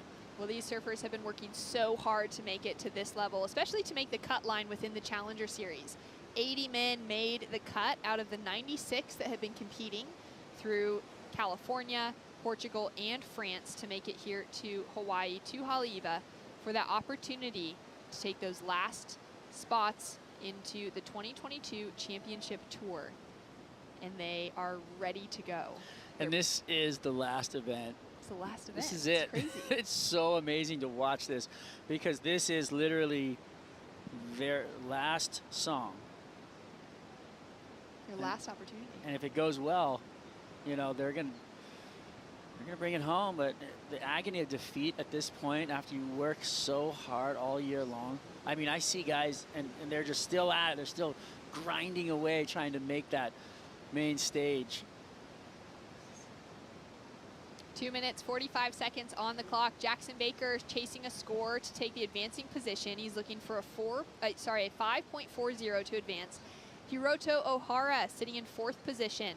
The Olympian represented Japan in Tokyo earlier this year. Him and his wife are expecting their first baby on the way. He is chasing a huge score in 8.10 to keep his dream alive. It is. It's a tough ask. How fast did that heat go by? So quickly. And if it goes by fast for us, it's twice as fast for them in the water. But it can't go fast enough for Seth and Crosby right now because there's only a couple minutes left. And, you know, they don't have priority, and they're sitting there, and the other opponents have 2 minutes to make up those scores and pass them up. And it could happen. It could happen. Can see a little bit of line, you know, there on the horizon. Maybe another set rolling through. The wind has really picked up. That sort of cross-shore breeze has changed the landscape a little bit from what we were looking at earlier on today. When you see all that whitewater in the background there, that's a possible sign that there's a set coming. So there could be time enough for an exchange, which means that Jackson Baker could get the opportunity in priority to upset Seth. And Hiroto's next. He could upset the apple cart as well, get a big score, get an 8-point ride, you know, or 8.2. And this thing will be flipped upside down real quick. And for Jackson, he's only chasing a 5.4. He's already had such an excellent result this year. He took out 2nd place under Zeke Lau in Portugal. That was amazing. Incredible performance on the Challenger Series. You know what's crazy? We talked about this earlier in the heat. If Jackson Baker would have attacked his wave, he would have gotten possibly the score he needed. And he didn't. He backed off the gas pedal first turn, and I feel like he can't do that. That was the single mistake for Jackson Baker at this stage. 40 seconds on the clock. You can see a little bit of movement. Will this thing get flipped upside down? Surfers are paddling deeper into the lineup. Hiroto, you see him going deep. He's really putting some space between himself and the rest of the competitors. Down to 20 seconds. Is he going to pull the trigger? That one's not going to be worth it. So fun that it comes down to the final seconds. This is crazy. Their career's on the line. Their entire year next year in question right now. And here we go with a paddle. Jackson Baker up and riding on 5 seconds. He's only chasing a 5.40. Goes up into the lip on that first turn. And now unleashes on the second one, throws in some variety. He's gonna ride out clean. He's gonna call it to the judges. Strider. I can't believe he got the wave. I'm so glad I'm not a judge. That is just tough. Really one turn on that wave that actually looked like it was, you know, it doesn't really attack it from the get-go. Right here, you see him, he kind of just climbs up into it. Maybe if he would have threw the tail or pushed a little harder. Right here, he gets a little chip shot turn, and then that one, he kind of comes down a little. You know, it's hard. It's hard. It's really hard. But I don't know if that was better than the one that he backed off the pedal on earlier. It's all in the judges' hands. Which I think he got a 4 for, right? Right, so his backup at the moment, a 4.27. And there it is, a 4.47. Improves his scoreline, but it is not the 5.4 that Jackson Baker was needing to advance through into the next round. Crosby Colapinto, Seth Muniz excitedly advancing into the next round. Solid surfing from both boys, and we'll be right back with more action right after this.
Boom, got it. We're going to Jewel Cave, and my Expedia app is telling me that we've got a tour guide waiting for us. Let's go. I need to experience the real Mexico, so you got the authentic Spanish taco experience. Let's go and do that. Oh, I got my travel companion, the Expedia app. There's all kinds of stuff, and it's booked. This was my first experience on a foil. Adi taco. It sounds spicy. The limestone's about 1.2 million years old. Incredible.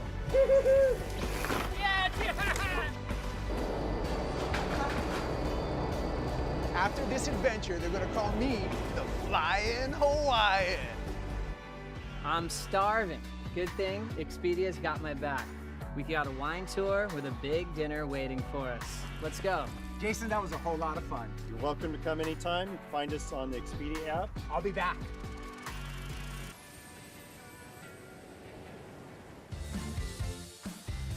And we're back, heat number 4 for the round of 64. Seth Muniz.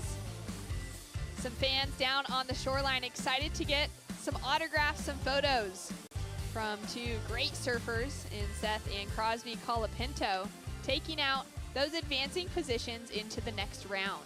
Currently out in the lineup, we've got Keanu Asing, Matthew McGillivray, Callum Robson, and Edgard Grosjean. Matthew McGillivray, of course, looking for that requalification onto the championship tour. He just narrowly missed out on requalifying at the end of this season. He was the next in line, essentially. And then Keanu Asing looking to get back on tour after a few years off. And Callum Robson and Edgard Grosjean looking for that first opportunity to compete at such a high level. And just waiting for those first sets to roll through. A couple small scores on the board at the moment. Keanu Asing with a 2.5. And Matthew McGillivray with just a throwaway of a 0.5. Callum Robson and Edgard Grosjean still waiting to establish priority out in the lineup. And we're going to take a look at this from Keanu Asing. His opening ride, just that 2.5 that came through. Strider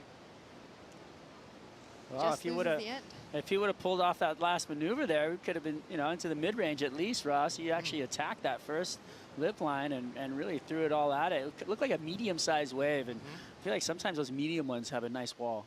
Yeah, and I like his plan of attack. I know he fell in that second turn, but I did have a second to talk to Keanu on the beach, and he mentioned he was going to step down a little bit this morning. He rode a 6.3, which is definitely a step-up board for him. So now he's shortening the equipment. The waves are super rippable. It's a touch smaller, but we're going to see some fins flying around this afternoon. Yeah, 6.3. That's like a Waimea gun for Keanu. No, all jokes aside, he knows his equipment, and he knows exactly what he needs out there. So it's fun to see him hitting the lip like that and getting after it. Matt has a quick draw, kicks in and out, just looking for some of those waves, maybe with a little bit of scoring potential on the inside. And a lot of pressure on the line for someone like Matt at this stage, being so close and unable to get qualification out of the championship tour, but having an opportunity now with 24 minutes on the clock. We saw Crosby Colapinto walk away with another 16-point heat, similar, actually the same as his heat total this morning. Kaipo Guerrera, take it away. Shannon, amazing numerics. 16-point excellent heats 2 times today for Crosby Colapinto. Crosby, 2 heat wins. Big day at Haleiwa. Great job. Your feelings on today? This is my new favorite wave right here. I love it. Feels good. And what do you like about it? What's been syncing with you? For me, I've just noticed, I'm just going to say overall, this last year, I've really seen your surfing come into another gear. Cool, yeah, thank you. Well, I just spent a lot of time here last year. I spent like 2 months, and then I watched my brother qualify at this wave, so he was always telling me to get better at this wave and here in Sunset, so I've spent a lot of time here in Sunset, and just being in this contest it's just fun being out there with just 3 other guys, and it's like a free surf, it feels like. Your brother gives you good advice. You got some good advice from some locals that know this wave very well. Keikoa Bam Bam Bacalso. I saw that you had some words with him coming out of the water. What was Bam telling you? He's just telling me to just keep it simple, and I got Bam in my corner, so it's pretty nice having that. What are you looking forward to? More heats, more surfing. There you go, Crosby Colapinto. He's ready. Thanks so much, Kaipo. And he really is looking sharp, considering that this is his very first time ever competing at Haleiwa, but obviously Ross Williams putting some time in here for Crosby to get to know this wave, knowing how crucial it is in the qualification conversation as it has always been on the men's side. Yeah, you know, a lot of the younger surfers can get so wrapped up in surfing 10 out of 10. But, you know, Griffin's been on tour for a few years now, so that, you know, some sage advice for him. Hey, go put in some elbow grease out at Haleiwa and Sunset. Get to know the lineup. And Strider, you know how it is here in Hawaii. There's some funny little habits that you need to create and sync up with to line up to catch the best waves. It's not just about ripping. You got to catch the best waves. Yeah, and as you can see, these surfers have not stopped paddling. And that's so that they can hold position in the lineup so they're ready for the next wave. Callum Robson up and riding, driving off the bottom, and just really lets that tail loose. Throws in some great variety for that opening maneuver from what we've seen throughout the rest of the day. Nice couple of wraps on the second 2 turns, and showing us why he is sitting in a great position for qualification right now, Strider. Some solid surfing. It was a little bit of a, like the end of those turns, kind of, it had a little bit of a less controlled look to them. I'm going to go through the replay here and see what happened. Comes off the bottom. He's got a lot of speed. Comes up into the bowl. Puts the tail around a little bit there. Kind of pivots. Right here, turns in. And then right at the end, it almost looked like he was going to go for a slide and then pulled it back. So I feel like he kind of held back a little bit just to make sure he was completing the wave. And he ended up not completing the wave. Again, kind of came off the gas pedal a little right here, I think. Yeah, Ross, talk us through this last finishing section. Well, you know, this one, unfortunately for Callum, it laid down a lot. So this wave almost disappeared. And that's the cool thing and the challenging thing for competitors at Haleiwa is it's different every single time. It's not the same. Edgar Grogia driving into his second wave, waiting for a score from his first. Surfing looking incredible as he hammers it down the line, connects 4 turns together, looks back to the beach. Yesterday was his very first day ever here in Hawaii. First surfs out here at Haleiwa and looking really good, Ross. Yeah, I mean, that was put together right there. And again, just touching back on what we just talked about, like, you know, if you take off on a wave, say at J Bay, or even pipe, you know, like it's like you're going to get this routine, you're going to paddle into the wave and be like, all right, I know what I'm doing. But at Haleiwa, you have to be very reactional. You have to have good instincts and in 1 second pivot, bottom turn, and just hang on for dear life, because this section, it just confronts you. And that's what makes it really fun to watch. So scores to come through from that first exchange. The important scores for Callum and Edgard Grogia. Callum Robson from Evans Head, New South Wales in Australia, and took out a big win at the Oakberry Tweed Coast Pro, which qualified him for the Challenger Series. And he's actually sitting at number 12 on the rankings right now. So he's within that cut line, which is really impressive, Strider. That's incredible. Just to, you know, again, though, just trying to focus on the task at hand, what's right in front of you. Keanoa Singh having a look and just slips off the wax. Ooh, that was a tough fall. Even though the wave didn't look like it was standing up very well, you don't want to fall off like that. No, and he could still be trying to get used to that step down. A little shorter equipment usually means it's a bit more squirrely. So the fins getting free there, and Keanu wasn't expecting it. So for sure he's having some words with himself right now, giving himself a little pep talk. There's Mateus Herde. I think he said he was 2 heats away from qualification. I mean, and he got his hair cut. He said it was his lucky haircut. I mean, think about the things that you do to really put yourself in a mindset where you're going to be like, okay, I've done everything I can to go out and make these heats. Yeah, to really put, you know, for these athletes, for these surfers to put themselves in that mindset for weeks ahead of time, for months, and that preparation and that self-belief that they have what it takes to make it onto the championship tour. I love that little insight, Strider, just knowing those key things that Mateus has been focusing on, those little bits to just add to that mindset moving into such an important event here at Haleiwa. And we've got some scores in, Ross. We've got Callum Robson with a 7.0 to start off with, and Edgard Grogia coming out to Haleiwa very first time ever and drops in a 7.5 for his opening ride. That's impressive. But, you know, it looks to me that his style of surfing matches this wave. You know, it's, again, a heavy-footed regular footer, this is paradise. All you gotta do is just stomp on it, drop the wallet, all those little power moves, those hacks, jams. Haleiwa loves it. It doesn't like to be surfed conservatively. It likes some power and an aggression. He definitely attacked that wave too, but the score of 7.5 to Callum's 7.0, there's not a big difference there. Yeah, I think, and there were kind of different rides. I think Giorgio had more maneuvers, but it was, I think the judges got it right. It was very close, just a half a point, not much in it. It's been an exciting year for Edgar Drogia as we are speaking of him now. Here he is up and riding, just drifting down the line, looking for that first good section to really unleash, and just goes a little too hard and is unable to pull it out. But he's got that 7.5 on the scoreboard so far. He might have to duck dive this next set that's rolling through. And 2020 was actually his very first year competing on the qualifying series. He's 24 years old. And before the US Open Challenger Series event happened, he had only surfed in 4 WSL events in his life, and he had finaled in 2 of them, which had qualified him for the Challenger Series.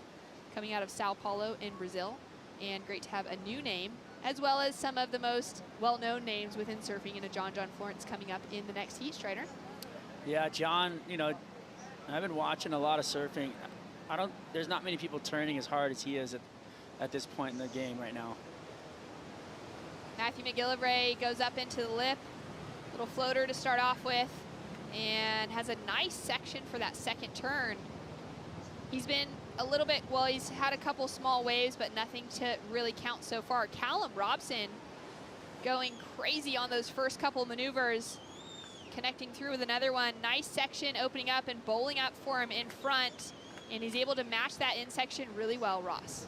Yeah, I mean, you could tell that he was racking up his points in his head as he was surfing. I think he even gave himself a little head nod on that after that second or third turn. He's like, okay, this feels like a 7. I'm gonna go ahead and finish this off for an 8.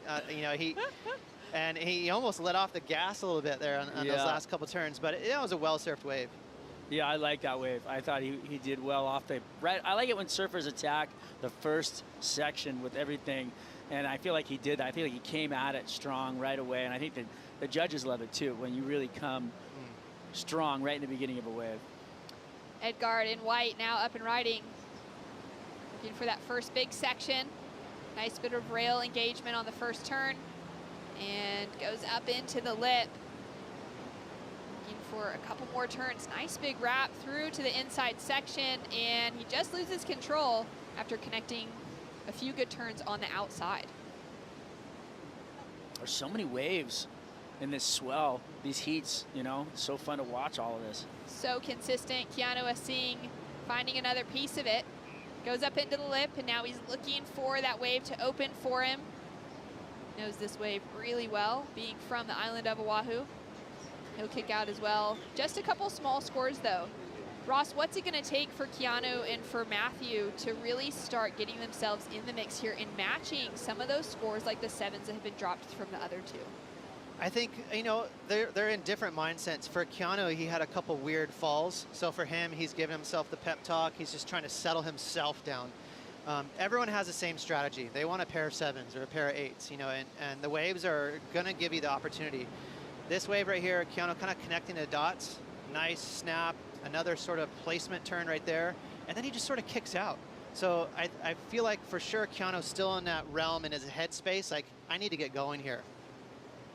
This wave was fun. He put a lot of power into his turns, and I think that he was, connected down the line really well.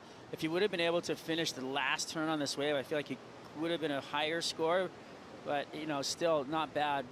Just came a little unstuck there at the end. I really like this wave. This is, he's attacking the lip line right there, right off the bat, which I like to see.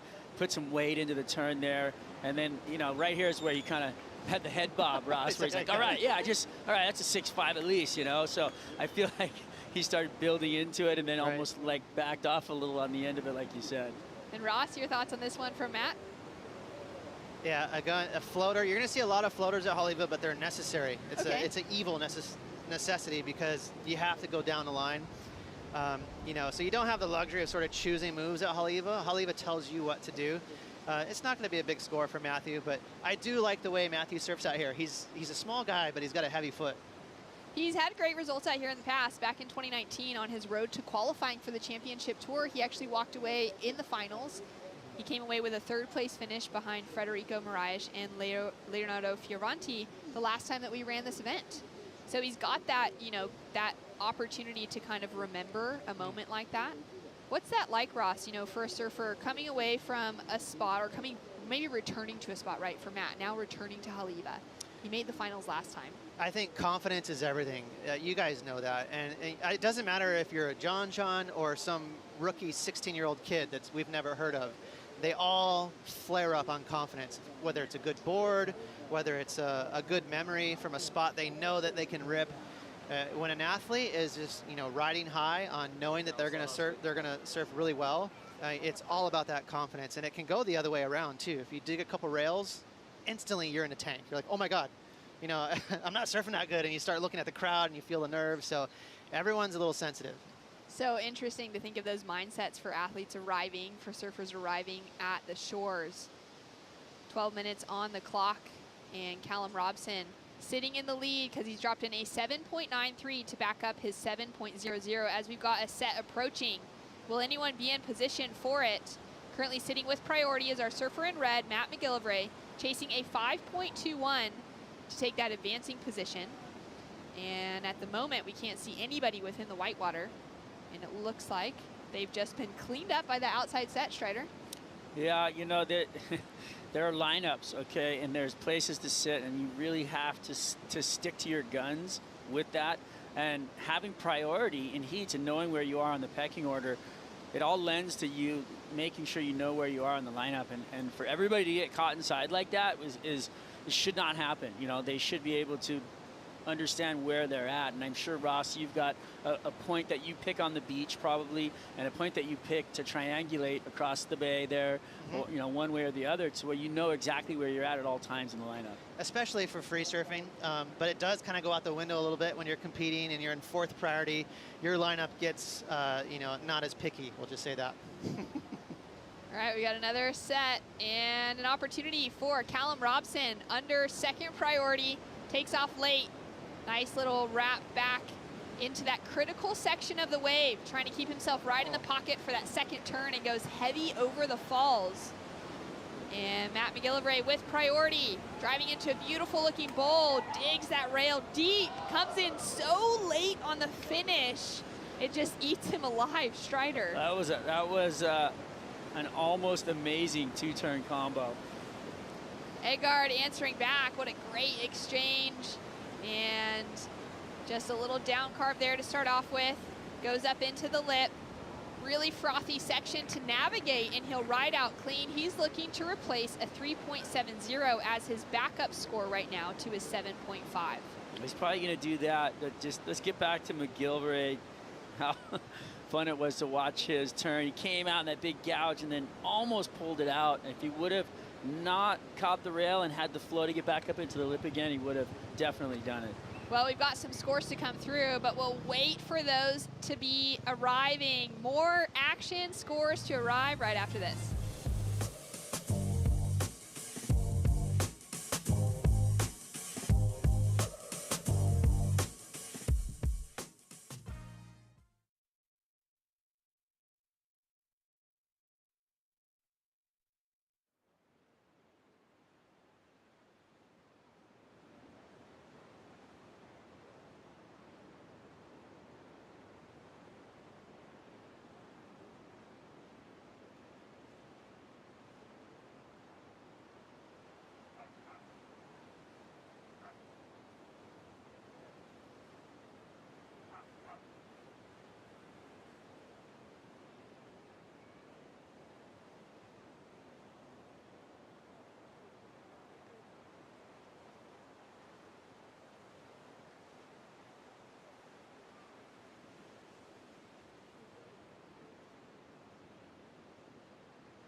And the Jeffreys Bay local, Matthew McGillivray, took out an incredible 3rd place finish at the Boost Mobile Margaret River Pro this year in his rookie year on the championship tour, looking so comfortable on those rights. Wow, I mean, that hook in that corner looks like he's done that before, Ross. Yeah, again, he's a small guy, but he has a heavy foot. Really good technique, too. He kind of spreads the wings out, extends those carves. So, yeah, props to Matthew. He's got a good carve on him. Yeah, incredible performance for Matt out at Margaret River in a very different year to what he would have imagined his rookie year looking like on the championship tour. Of course, Margaret River would have been a wave that he would have been expecting to surf and wanting to surf for so many years before being able to qualify, and then trying to find his feet among some waves that he wasn't expecting to be thrown into. As the calendar changed throughout last year and the WSL did everything they could to get put together an incredible tour for this last year in 2021. And now Matt is looking for that spot again. He's chasing a 6.51 to advance. He's got 7 minutes and 20 seconds on the clock, Ross, to keep himself in the conversation to get back into the 2022 tour. Well, he's looking pretty good. Edgard, though, on the other hand, I feel like he's been surfing a little bit conservative after he got to 7.5, and sometimes that's the nature of it. You know, you get a big score right out the gates, and you're like, you start protecting.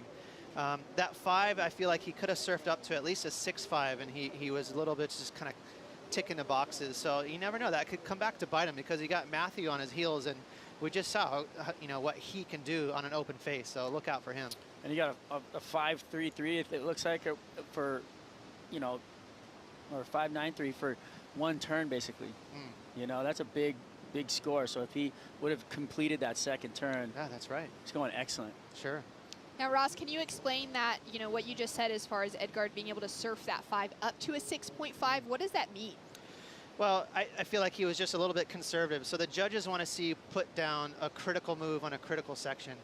Now, in his defense, that wave didn't have a whole lot of, you know, critical mass to it. It was just this little runner, you know, but you could see that he was just like connecting the dots and tagging it, tag, tag, tag, tag, and it got a little monotonous for the judges, and they said, 5, you know, so from here on out, he's going to have to realize Matthew is on his heels, and he's going to have to step it up a little bit. Well, here we go with the opportunity for Edgard in white. Driving down the line, gaining some speed, and just hits the lip for that first little one, maneuvers around it. That wave does not offer him anything to work with, Strider. Yep. It's hard when you for him, he's just kind of trying to get what he can take up from underneath his opponents so that he can try and find an opportunity. The level of surfing at this point, though, is so high that you can find a big score on, you know, an inside wave, just a little double up. But if you perform to the level, the judges will reward you. That's true. I mean, and that's what makes guys like, I mean, the prime example is Gabriel Medina.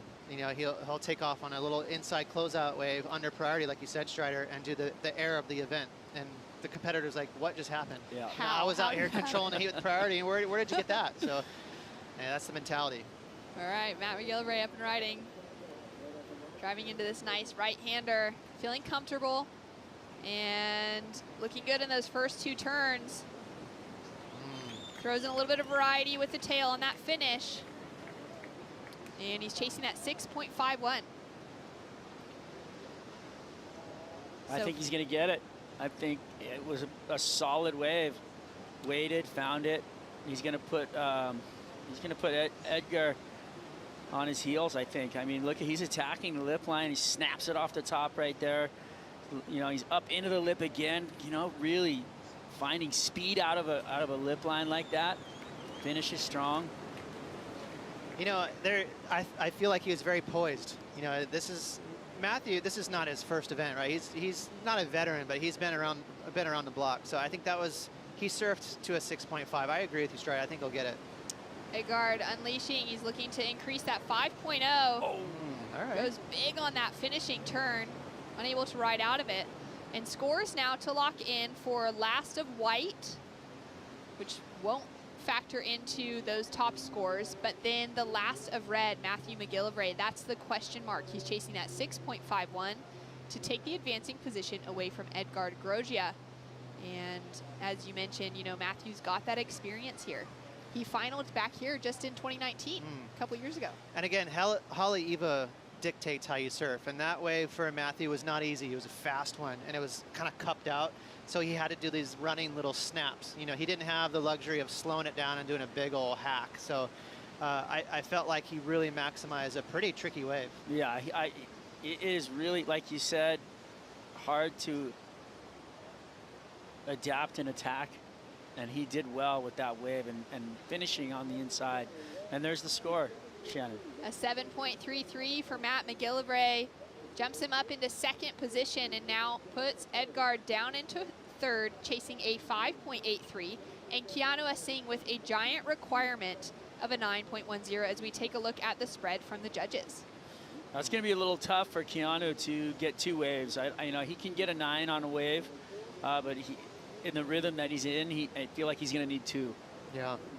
Yeah, it's unfortunate. He's riding a different surfboard. I can't help but to think, you know, that's affected him a little bit. He had a couple little fin slides where he wasn't ready, and that one rail catch, and it kind of snuck into his mind a little bit. So just a touch caught off guard there for Keanu. Yeah, those little changes that have sometimes great consequence, especially in competition. With 2 minutes on the clock, you can see all 4 surfers checking back, looking at that priority board, possibly taking a look at the time from the judges' tower.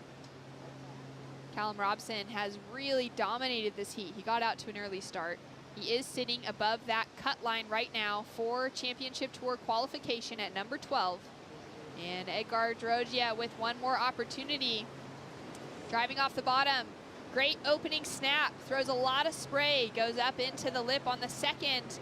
And throws the tail out on the third, but goes incomplete, Ross. Well, see, that's the aggression that he needed to display on his 5, you know, because that was a better canvas, and he kind of scaled it down. So, and he's paying the price now. So, I mean, that's how crazy contests are. You know, it's hindsight's 2020 always. Yeah, well, we watched the same thing happen in the last heat with Jackson Baker. He had a wave. He could have attacked a little harder. He didn't. Kind of backed off because he was sitting on an 8. Kind of felt like he had that luxury. Keanu Singh with one more opportunity. He's chasing a 9.10. Goes big up into the lip on that first one, and the wave just races away from him. You could see him almost eyeing up that barrel from behind. Callum Robson, he's been sitting so patient, hasn't caught a wave in a while, but he's in a commanding lead and just unleashes 2-turn combination through the inside section. And goes for one last tap to finish off with. Checks the watch, and he'll be feeling comfortable moving into the inside. Was it Mark Bannister almost? Good call. It does look like Bano. That was a great. Me and Strider are pretty old. This is sorry, we're bringing back people. Popular 90s surfer from Australia. Who is that? Mark Bannister. Awesome. Yeah, he smashed those 2 sections on the end. That was really fun to watch. Coming through out with all that from behind it, and then popping through with control, and then going straight to lip line work. I'm a fan. Great work, Robson. All right, so scores to come through. Scores in across the board, though, for everyone else. Situation remains the same. Callum drops in a 6.17, doesn't factor into his top 2. Matt McGillivray advances through in second place. Edgar Drogia and Keanu Singh, unfortunately, bowing out of competition. And more action to come up after this. John Florence is hitting the lineup. Stay tuned for all the action.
What a year it was, 2016, for a man named John Florence, North Shore local boy, fulfilled every dream you could imagine.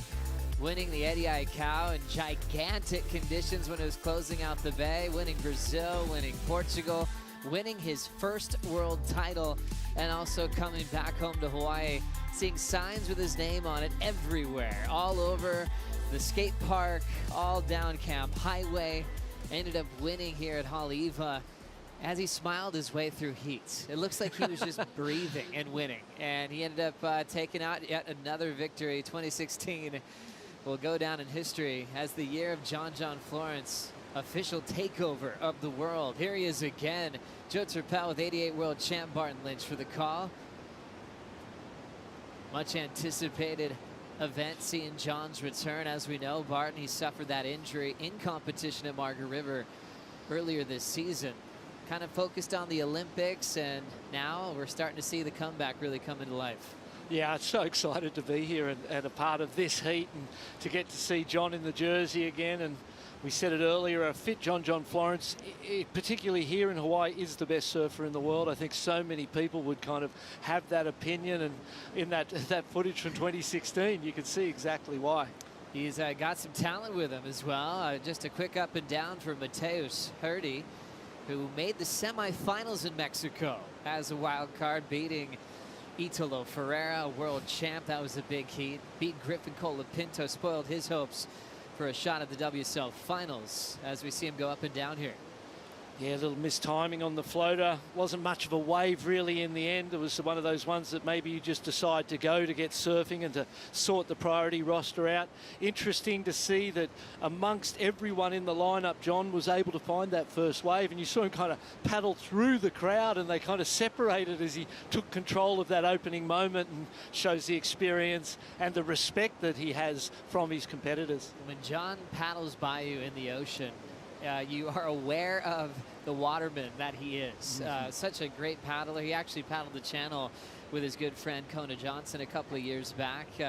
He is in such great condition, and I think he speaks to the way he trains. He likes being outside. Yeah. He doesn't really call himself a gym guy. He'll do the training that he needs to do, but he'd rather be on a bike.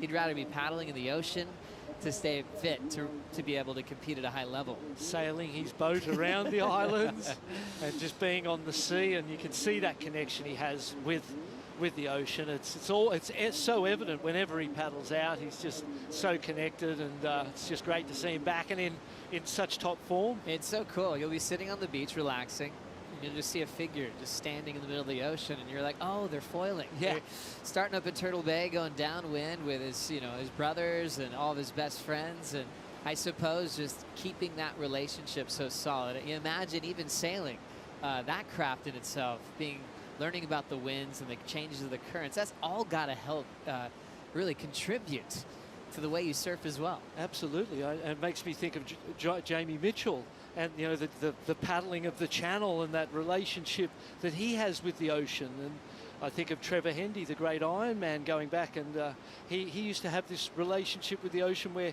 he wasn't fighting it. He was surfing it and going with it and connected to that energy. So the greats do that. They connect with the energy. It's like a dance, and the two of them are together, and there's none of that battle going on that sometimes can happen for a competitor when you're struggling to find that rhythm, that it looks to you that some people just have it and you can't understand how or why, but I suppose there's no sort of substitution for hours on the water, is there? So true. Mateus John getting started. Also Tiago Camaro, a name we've heard quite a bit. Longtime competitor here in Haleiwa. His best result, he actually lost to John many years back, getting an equal 17th. But super cool style, really fun to watch. Made some heats recently in Europe to be in a nice position on the Challenger Series rankings. And, he's in that 30-plus club, so he's really well known. He's got more experience. I'm really excited to see how he's looking today, because I know he had so many injuries through his career that kind of held him back at crucial times. Yeah, as with John, there's world titles that have gone, that looked like they were going to be his. So, staying fit and avoiding those injuries is so important. Let's talk to the winner of the last heat, Callum Robson with Kaipo. Callum, you really got started early in that heat, a 7-point ride followed by a 7.93. How important is an early start like that? Yeah, especially when the conditions are changing like they were. I was stoked to get those 2.7s early, and then I could kind of just pick my waves and, yeah, go from there. I want to talk to you coming into Hawaii. You're right at the qualification line, number 12 on the rankings. Every heat win must feel like a victory to you. What's your feeling? Talk to me about the pressure. Yeah, there's definitely pressure, of course, because I want to make it, but at the same time, I just try and take the moment by moment and just surf what's in front of me. Enjoy the rest of your day. You got the work done today, Callum. We're going to see you in the round of 32. Congratulations. Thanks so much, Kaipo, and thanks so much, Callum, for being such a superstar story this year. Kind of that underdog story that has made everyone going, wait, who is this guy? Where is he from? You know, maybe comparable to, you know, Wade Carmichael's first run way back in the day, where you're going, hang on, where did this guy come from? And Callum's kind of embracing that. Coming from a place called Evans Head. He's got a lot of backing and support. People are chiming in on his post saying, go Callum. And, you know, Aussies in general, I mean, love that underdog story of someone that can just pop into the spotlight and change the whole story around. And he's handling it well, BL. Yeah, it's a very, you know, it's an interesting place to find yourself in, because it doesn't necessarily come with public pressure, does it? But it comes from pressure from yourself. Watching Thiago from Brazil setting up that snap. Nice calm style to start. Driving into a nice effortless snap. Sweeping hook onto the open face, and Thiago steps off. His opener will be compared to the start of John. Great approach to kick that one off. Yeah, 4.17 for John, and as you said, there was this relaxed, calm aura about what he did, and then when he did his turns, they had some sting. Here's John now. John just using that top part of the wave for the carve. There's that layback, blows the tail with a ton of control.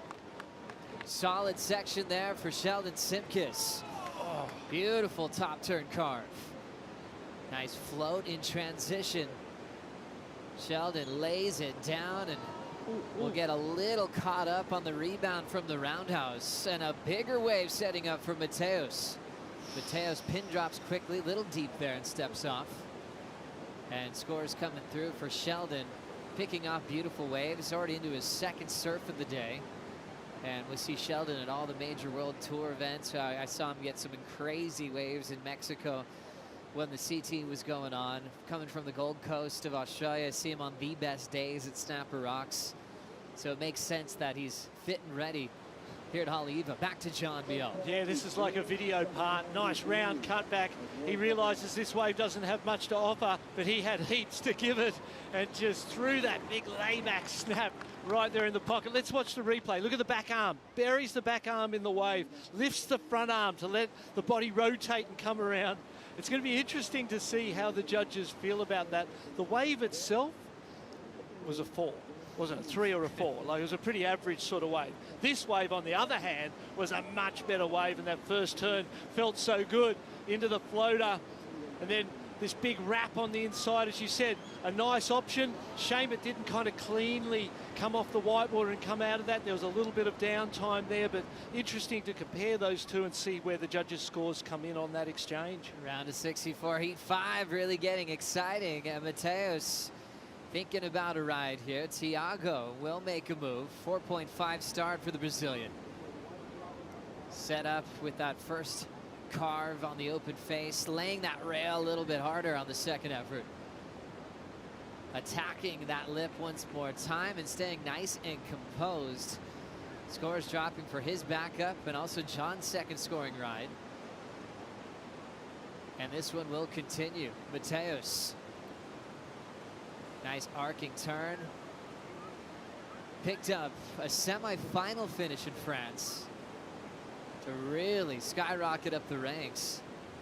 Ended up going down to Michel Perez. Just missed out on that final with Connor O'Leary. I'm loving the non-stop action. John Florence on his third ride of the matchup. Oh, clean sweep, all rail. Buckets of water again for John. There's the wind up, snap to slide. Always creative, style so unique. It's almost like Aki, he can't be copied with his approach. It's just unique to his connection with the water and the way he wants to surf. And the way he wants, where he wants to put that body and how he puts it, has that individuality like Andy Irons, the great Andy Irons. It's got similarities here. Let's have a watch this first carve. This was so beautiful. And that little bit he gave it right at the back end into another beautiful turn. He got a 717 on the wave before it. He's getting more than that on this one, I dare say, because on that one before, that wave was an average wave. Watch this, gets it on the rail, and watch that push in the back leg and just that little twitch of it to give it everything. And then this one, he'll give it even more and draw it right around. He is in form, and he's the one to watch so far. Crosby Colapinto was great earlier, but John seems to be raising the level of performance on waves that aren't the very best waves out there, but are getting scores that makes it seem like he was on the best wave out there. Non-stop action. Sheldon Simkus already threw down a 6.83. Here he goes again. Buries that huge rail hook one more time. Big float, extending it, and lost his footing on the landing. That'll set up a solid open face for Thiago Camero. A lot of water moving off the top. Very patient in his approach. Oh, nice. And a nice stylish wrap there, and a nice honest point to the panel saying, let's get some bigger scores. He's built on his first two. Thiago 4.5 to a 5.67. And basically the judges got to take a breath and put in scores for the whole field. What a incredible heat we have here in the round of 64. There was a point there where I thought we must be watching a replay because it just kept happening, action after action, and it just keeps going on. Here we go again, Mateus, the superstar from Florianopolis. Goes for an aggressive layback hammer, incomplete on that effort. Seems so calm in his headspace. When he did go down to Mexico, he thought he was going down there for a photo shoot. And then his sponsor surprised him and was like, hey, you're in the main event. He didn't even have time to think about it, and he actually stayed in that space. Just stayed comfortable, and he said his surfing felt great. And I think he had some kind of proving to the dude, not to himself, but to the world, because he had an ankle injury when he had his last call-up, and he just left unhappy. He just didn't think that people saw what he was capable of. He knew they didn't, and then he got a shot to prove it, and boy, was he exciting to watch. Well, Matthew McGillivray tried to sneak away, but Kaipo found him. Let's see what he has to say. Matthew, I want to ask you, coming in here, Hawaii, and really, this is your chance to get back on tour. How do you handle that pressure? At the moment, because of how the Europe leg went for me and Huntington, like it's been a tough run of events, and I'm not sitting in a good spot to actually qualify. I'd have to win this contest maybe to put my name in the mix. So it actually takes the pressure off in a way. It's been a long year, lots of learning. It was so amazing to compete on the tour and travel with Morgan and everything. And it's been such a long year. And going into the Challenger Series, I was feeling a little bit burnt out, and I've been trying to find that motivation and that fun in my surfing again.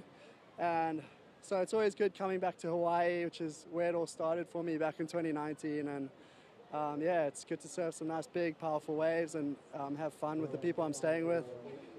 So yeah, I'm excited to be here, and we'll see how the contest goes, but not so much pressure. Like, I haven't put too much pressure on myself, if that makes sense. Yeah, we've been enjoying the surfing, and I look forward to seeing you in the round of 32. Congratulations. Thanks so much, Kappa. Frothing. Hopefully we get some more swell on the way. Happiness out of Matthew McGillivray. Thank you, Kaipo. As he's calm and collected, that could do brilliant things for his run at Haleiwa. Little misstep there for Simkus, transitioning off the float, but his previous score did come through. 6.73. Back-to-back scores that are very solid, putting him in second behind John. Florence, meanwhile, 7.17, built to an 8.33. Thiago has been on a roll as well. Every wave continues to get better. His high mark now is 7.47 as he's up again. Big blast there, and he'll slip right off that opening turn. Thiago stays in third. Mateus in the fourth spot with 14 minutes on the clock. 6.83, 6.73 for Sheldon Simkus. So obviously a great, great heat for him, but I feel he has picked the eyes out of the waves. He's been on the best waves, and you'd have to be you'd recognise that you have been on the best waves. You would hear the scores of John and know that you might have even been on better waves than he has, but you haven't been able to match the scores that he has got on lesser waves. And that speaks volumes when you're a competitor, to be able to turn lesser waves into higher scores. That's the gift, you know. And John's showing that at the moment. Here we go. Mateos driving off the bottom. Ooh. Clean tail blow to start. Hurdy getting out in front. Front side carve, wave. Now dropping dramatically in size, but still some room to tag it for a third effort. 2.33 and his scoreline's gone as he's building. Sheldon and John controlling the first part of this heat, and Mateos trying to make a dramatic comeback. We've had some big names go down from the chase for qualification. This is a good sign, though, for Mateos. Drives off the bottom. That first turn was beautiful. Pumping, trying to make sure he gets around that white water. Nice carve there. Might have been the opportunity, because you see the amount of time between that second and third turn. That second turn might have had time to give it more and have more complete rotation and arc in it, and then it might have connected that last section a little cleaner, because he was kind of down in between them a bit. Exciting times for the round of 64 when you still have 12 minutes and a guy named John Florence that's enjoying his time at Haleiwa. 8.33 and a big lead. We'll be right back.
Really enjoyed the Vans Triple Crown of Surfing's digital version that we got to enjoy last year of one of the most brilliant waves I've seen ridden at Haleiwa. John Florence turning in a dominant performance at all venues of the Triple Crown, and his Haleiwa entries were unbelievable.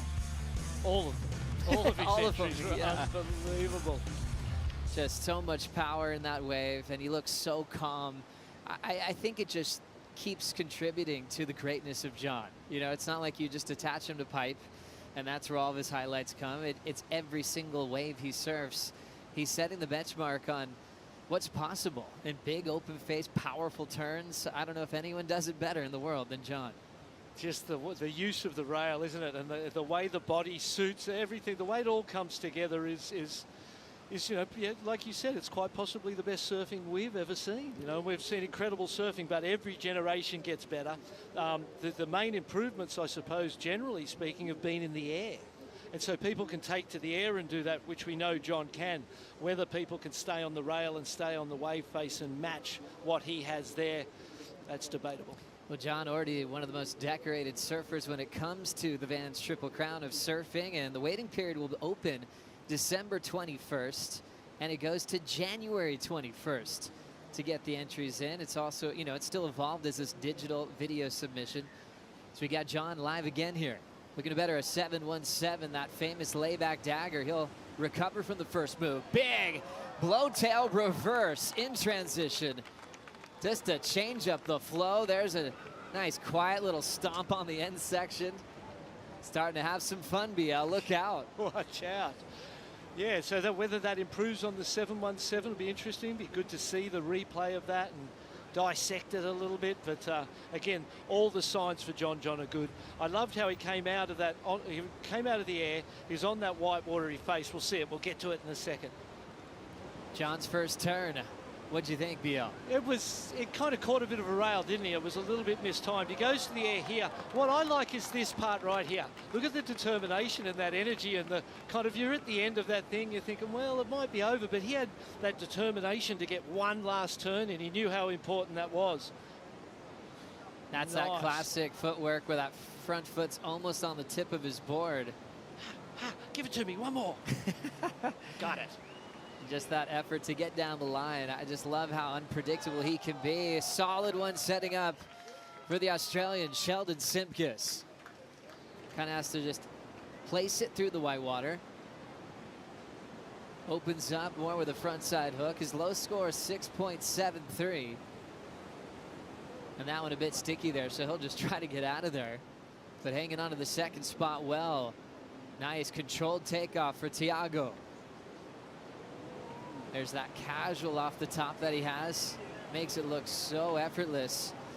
Hitting that oncoming section. Great rhythm there. And there's that salute one more time. Last time he pointed to the sky, he got a 7.47. As a past Triple Crown champ looks on, Jesse Mendez coming up next. Yep, and Sheldon Simkus is in trouble. He's looking for that 6.09, Thiago. I think he gets it. It was a big set wave, clean on the face. The last turn had that critical, exciting nature to it. So I think Sheldon might, after such a consistent, strong start to the heat, he hasn't been able to kind of get those scores in the 7 range. And Thiago's got the 7.47 already, looking to improve on the 6.09. I think he does that, and I think he goes into second, quite possibly. Thiago has a real quiet upper body, doesn't he? Yeah. Real patient, attacks what's in front of him. Remind me a little bit of the same sort of tempo and pace of Ian Gentile. You know, that same big, tall guy. Here we go on the replay. Big section to start, BL. Drives off the bottom, nice snap. This turn, beautiful bottom turn, and just staying in control, and this is where things got a little crazy, and he could have very easily have fallen there, but that'll get him the points he needs, I think. Anytime you're free falling, it shows the commitment. How about Simkus on this effort? Floats, it's just a little bit softer there, you know, it needs that punch and things, that sting in the turns, because there's some big scores coming in for Thiago, Joey, and Sheldon Simkus is in trouble right now. Sheldon kicking out of there, started off strong in that second position. Things are changing quickly as you check out your screen. It's raining 9s out there. John Florence throwing that air turns in a 9.23 even without the finish. So judges making it clear, if you're throwing progressive surfing like that big tail blow rotation, they will reward you.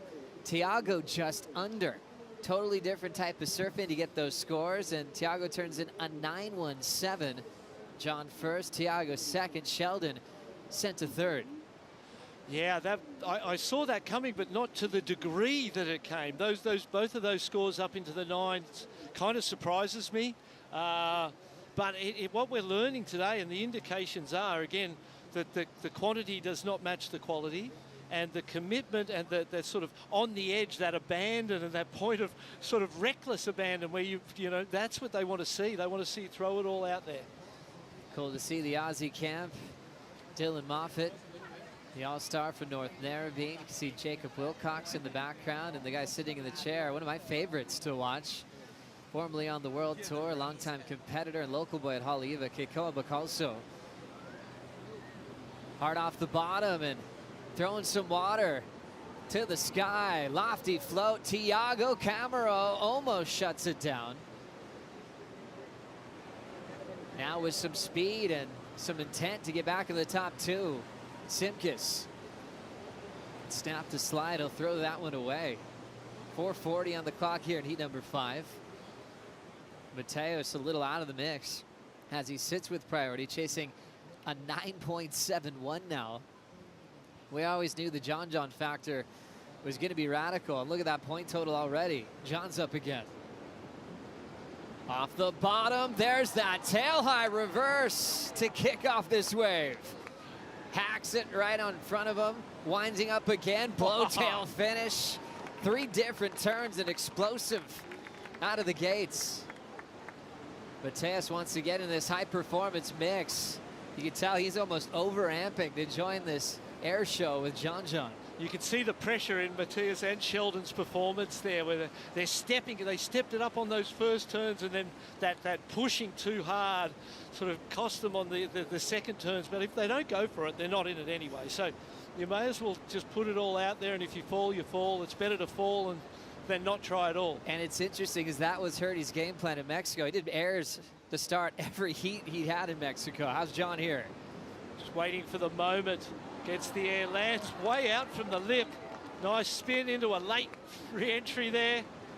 And into this last one, I love the projection and how he got himself right up on top of that lip and just drifted the tail. That last turn was really beautiful. Here's the air. Lands, spins, just makes it look so easy. A 9.23. Does this go above the 9.23, Joey, is the question the judges will be asking. And in my mind, it does. Watch this last one. That beautiful little moment of composure where he just drifts perfectly in style and in control across the top of the lip was classic. And then to Matthias Hurdy, who's sitting in fourth. That was a very important ride for him. Going for a grab row reverse and missing it. So now coming late to the party of high performance. We'll see if he's got enough time to save himself. 2:30, Simkis looking for second. Needs a serious score of a 9.81.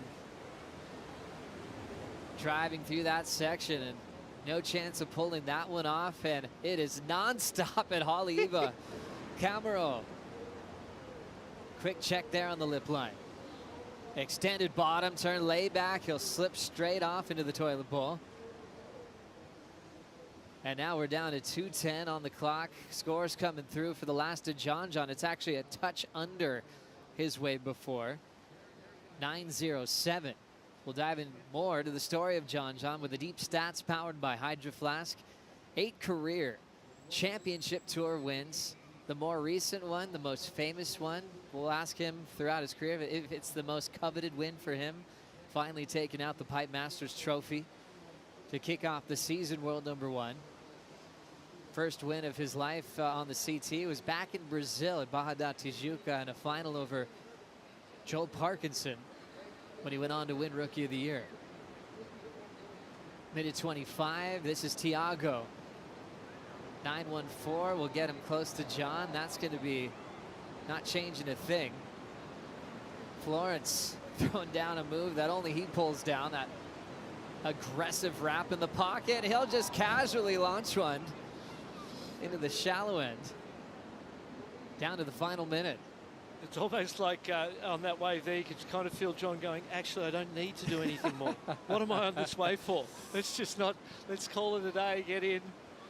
But this has been a dominant performance. And the winner's us, because Mother Nature just came to the party and just kept waves going. No one can complain about not having enough opportunity in this heat. Oh, what an enjoyable heat to watch. The return to John to a major jersey in the Challenger Series. Drives around the section into a nice wrap. Tweaks it at the end. Comes down the insides like, yeah, here we go. You know, if that wave was in a critical moment in a heat where he needed the score, there would have been a different focus and a different outcome, and it was almost like he's taking the foot off the accelerator on purpose. Simkis needing a 9.81 at the buzzer here. Ends up losing the handle in a heat that started with a lot of control.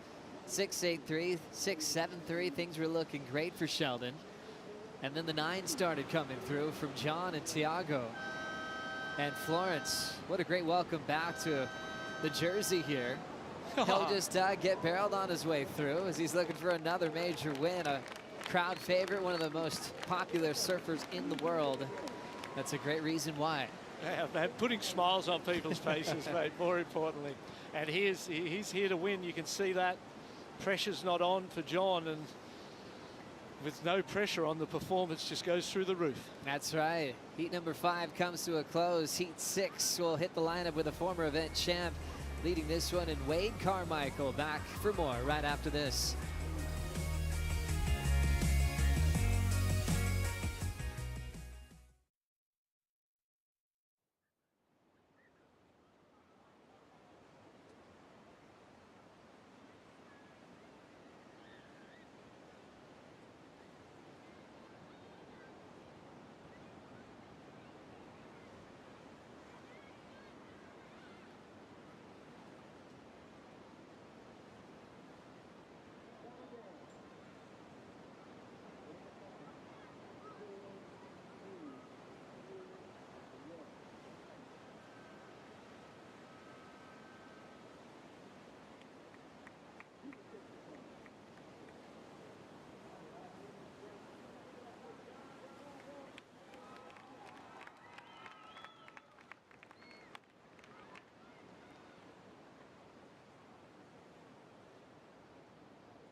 Aloha, everybody watching around the world. We're here at Haleiwa for the Challenger Series, officially the Michelob Ultra Pure Gold Haleiwa Challenger. The final stop of the Challenger Series to set up our tour for next year in 2022. This heat's a classic. Wade Carmichael made a big name for himself globally, taking out this event. Such a powerful act with that forehand hook. He's got some positive memories behind him. Carmichael in red. We got Joao Chianca from Brazil. That name is huge around the world. That Chianca family is fearless, great and powerful surf. We got Jesse Mendez, a Triple Crown champ as well, and also the exciting young Josh Burke, who is so fun, so speedy. He's got all the weapons that he needs to be successful here at Haleiwa as well. Joe Turpel with a couple of my favorite goofy footers in the world, Barton Lynch. Welcoming into the host set, Strider Raspberry Wasilewski, who was actually up on time this morning for the pickup in the dark. He ate more than all of us last night at dinner, and look at you. You've been stoked all day, Was.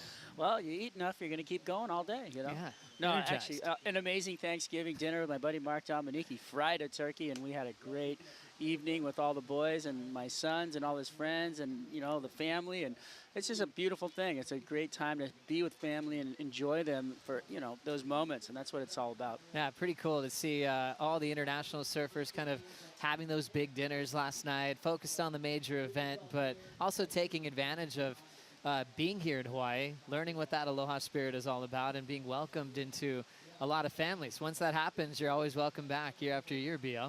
It really is a true thing, and having been here for the last couple of years, when people come to visit you, they always bring fruit or food or something, and everywhere you go, someone's, oh, I've got some avocados in the car, here, have this. And there's this sense of giving, and that the community is this one bigger, broader family.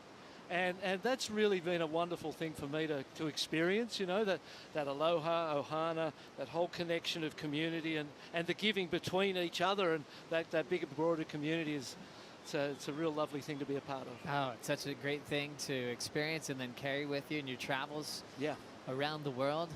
As we have the boat coming in. Remember, this is a harbor town. The harbor is just right next to us here, and got great fishing boats. People will take you out, you know, in their shark cage experience out there. There's so much to check out. Something that probably John wishes he was doing right now. He's just sailing home after his heat.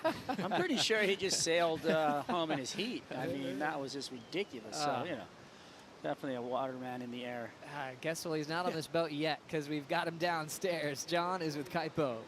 Thank you, Joe. John, I was going to ask you how the knee's doing, but after seeing you get a couple of nines out there, I had to think of another question.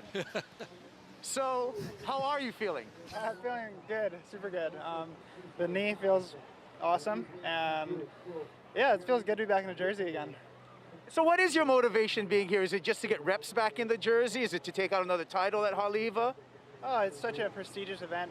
Doing this event and watching it since I've been growing up, I feel like not being a part of it, I'd be so bummed. So yeah, it's also, you know, really good practice. These are the best surfers in the world, and so being here and surfing against everyone and just getting that feeling of being back in the jersey again feels awesome. A lot of people are interested in getting a lot of questions online on equipment. What are you riding? I'm riding kind of what I always ride out here, the Ghost 6.0. And yeah, it's kind of my go-to board for powerful waves. Great surfing, John, and excited to see you again in the round of 32. Thank you. John Florence. Simple as that. John Florence. I love how he spoke to the prestige of this event, growing up watching it, dreaming of winning, and he wants that chance to lift that trophy once again, or winning in 2016. He was also runner-up the year Seabass won, so he's always had a special connection here at Haleiwa. Here was Josh Burke, BL, during that catch-up. He had the inside position at the start, and he turned it into something here. Nice last reel. Oh, close. Gets the completion. I feel like that first wave's going to get the jitters off you, you know, kind of push them away. And if you can actually open up on a first wave, then you really have a lot of confidence. But that will get rid of any jitter you have.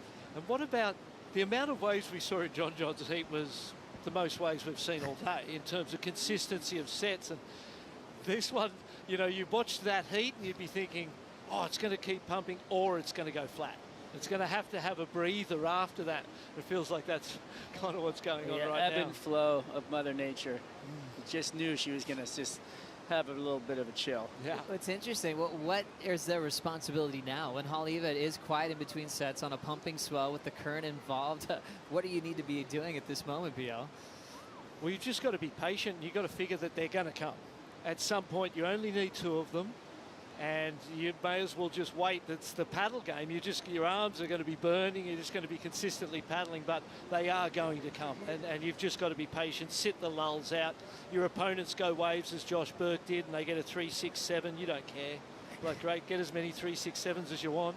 I'm going to wait for something better than that. Exactly. As we look at this list of athletes, Chianca in the water really exploded on the scene with what we saw Chumbo do in the big wave scene, and now, you know, watching Joao just take apart, you know, Challenger Series events, understanding how dangerous he is in power strata. You've been around their energy globally in big wave venues and also in these big Challenger events. You know, they've made such a big impact on the global surf scene, you know, as such a powerful family. Well, a few years ago, we were in Saquarema, and I went for a surf, just, you know, down the beach, paddled out. I was sitting on a peak, and all of a sudden, within seconds, there was 2 guys sitting next to me.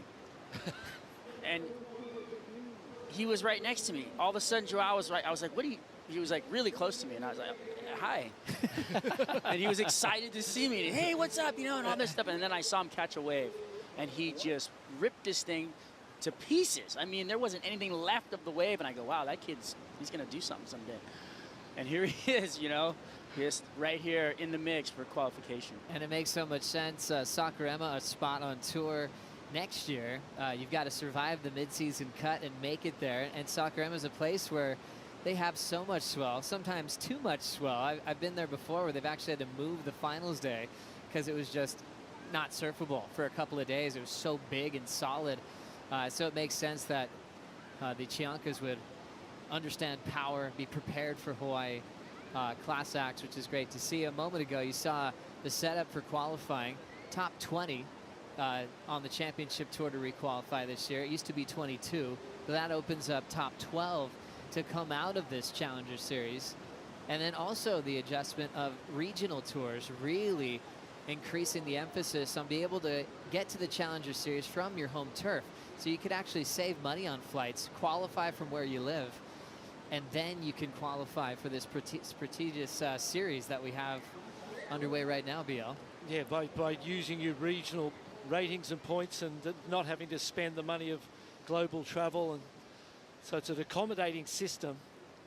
As we now watch a former champion from Avoca Beach, Wade Carmichael, a finalist at J-Bay in the past. That made a lot of sense. You always expect him to win here. He'll throw that turn away. Still just the 3-6-7 before that from Josh Burke. And Chianca and Mendez being selective, already 10 minutes off the clock. And what we can see now, Strides, as we look at the lineup, that trade wind is blowing, and when it comes in, it kind of wraps around the corner sometimes at the point there at Puena, and kind of tends to almost seem like it's onshore here, and we can see the Whitehorse coming across the ocean there. So the wind's stronger than it's been, and things look a little more ruffled that wind than what they were. Into that current, along with the swell. Yeah. There's so many factors playing into the surface of the ocean at the moment. And look at them, almost all of them out of position for the set. And you knew it was going to come. BL, you said it. You got to stay in your spot and wait for it. And here we go. Hopefully somebody catches one of these ones. Solid setup there, and a beautifully stomped late takeoff from Josh Burke, but that'll put him kind of deep on that wave, just up and out, still counting the 3-6-7. This setup, though, kind of leads me to believe it favored Josh Burke. He's from Barbados. That kind of little tiny bit of an onshore on it all. You know, it's got that little windlet, but it's really hollow, just heavy barrels. You know, this has a good little, soup bowls feel to it.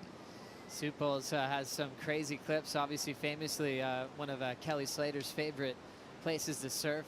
Burke, lucky to grow up in some brilliant world-class waves, as he's been making a charge in through the QS and now the Challenger Series for a few years now. 4.5 combined total early. And great to see so many great regions represented here. Remember, a lot on the line for qualification. Marshall looking solid. Some heartbreak losses already today, as we'll see the opener for Jesse Mendez. A past Triple Crown champ. We'll start with a backhand carve. Nice snap again. Mendez deeper off the bottom, putting a lot more into the third effort. All patience throughout those first 3 strikes, going from a carve to a snap when the wave changed shape. Nice tidy start. That should put him in the lead, BL. Yeah, you would think so. Patient. 12 minutes, more or less. 11 minutes had gone. They've been sitting with the priority. Both of our Brazilians in that position. Joao now has got that priority. So there's a couple more sets coming too. And now we have Brazil's Mendez take the lead with the 5-5. Running after this one in the blue jersey, Chianca. Hard off the bottom. Beautiful stretched out carve under the lip, speed float back into a bottom turn, and it forms out that layback cutty. Wasn't done with it yet, had one more little slice, just showing how inspired he was to sit and wait halfway through the heat and explode on his opening ride, Strider. That was fun to watch. Yeah, that was just like watching him surf in Sakurama with all that energy. As a little guy right next to me, and all he was just rah, right into it. You could see it coming when he loaded up. My favorite on that wave was just the way that he attacked that lip line halfway through, and he just sped out of it with all that speed, came down and just laid into the double drop wallet. Take it away, BL. Pumping and driving. Watch the bottom turns too. Gets really low and just drives that first one, snaps it out of the top. There's that speed line you were talking about, Strider, into a beautiful bottom turn. And how good does it feel when you drop that back arm in and drive the rail through a turn like that? That is going to be the best wave of the heat. That bottom turn was magic. Look at how strong he is on the line right there, holding the rail, hits the lip, gets the speed off of it, sets up for this turn. Best one, I feel like, just dropped it into the corner, really pushed on the back foot and into the front to come out of it, you know, laid that rail in. I just feel that you can feel it watching it.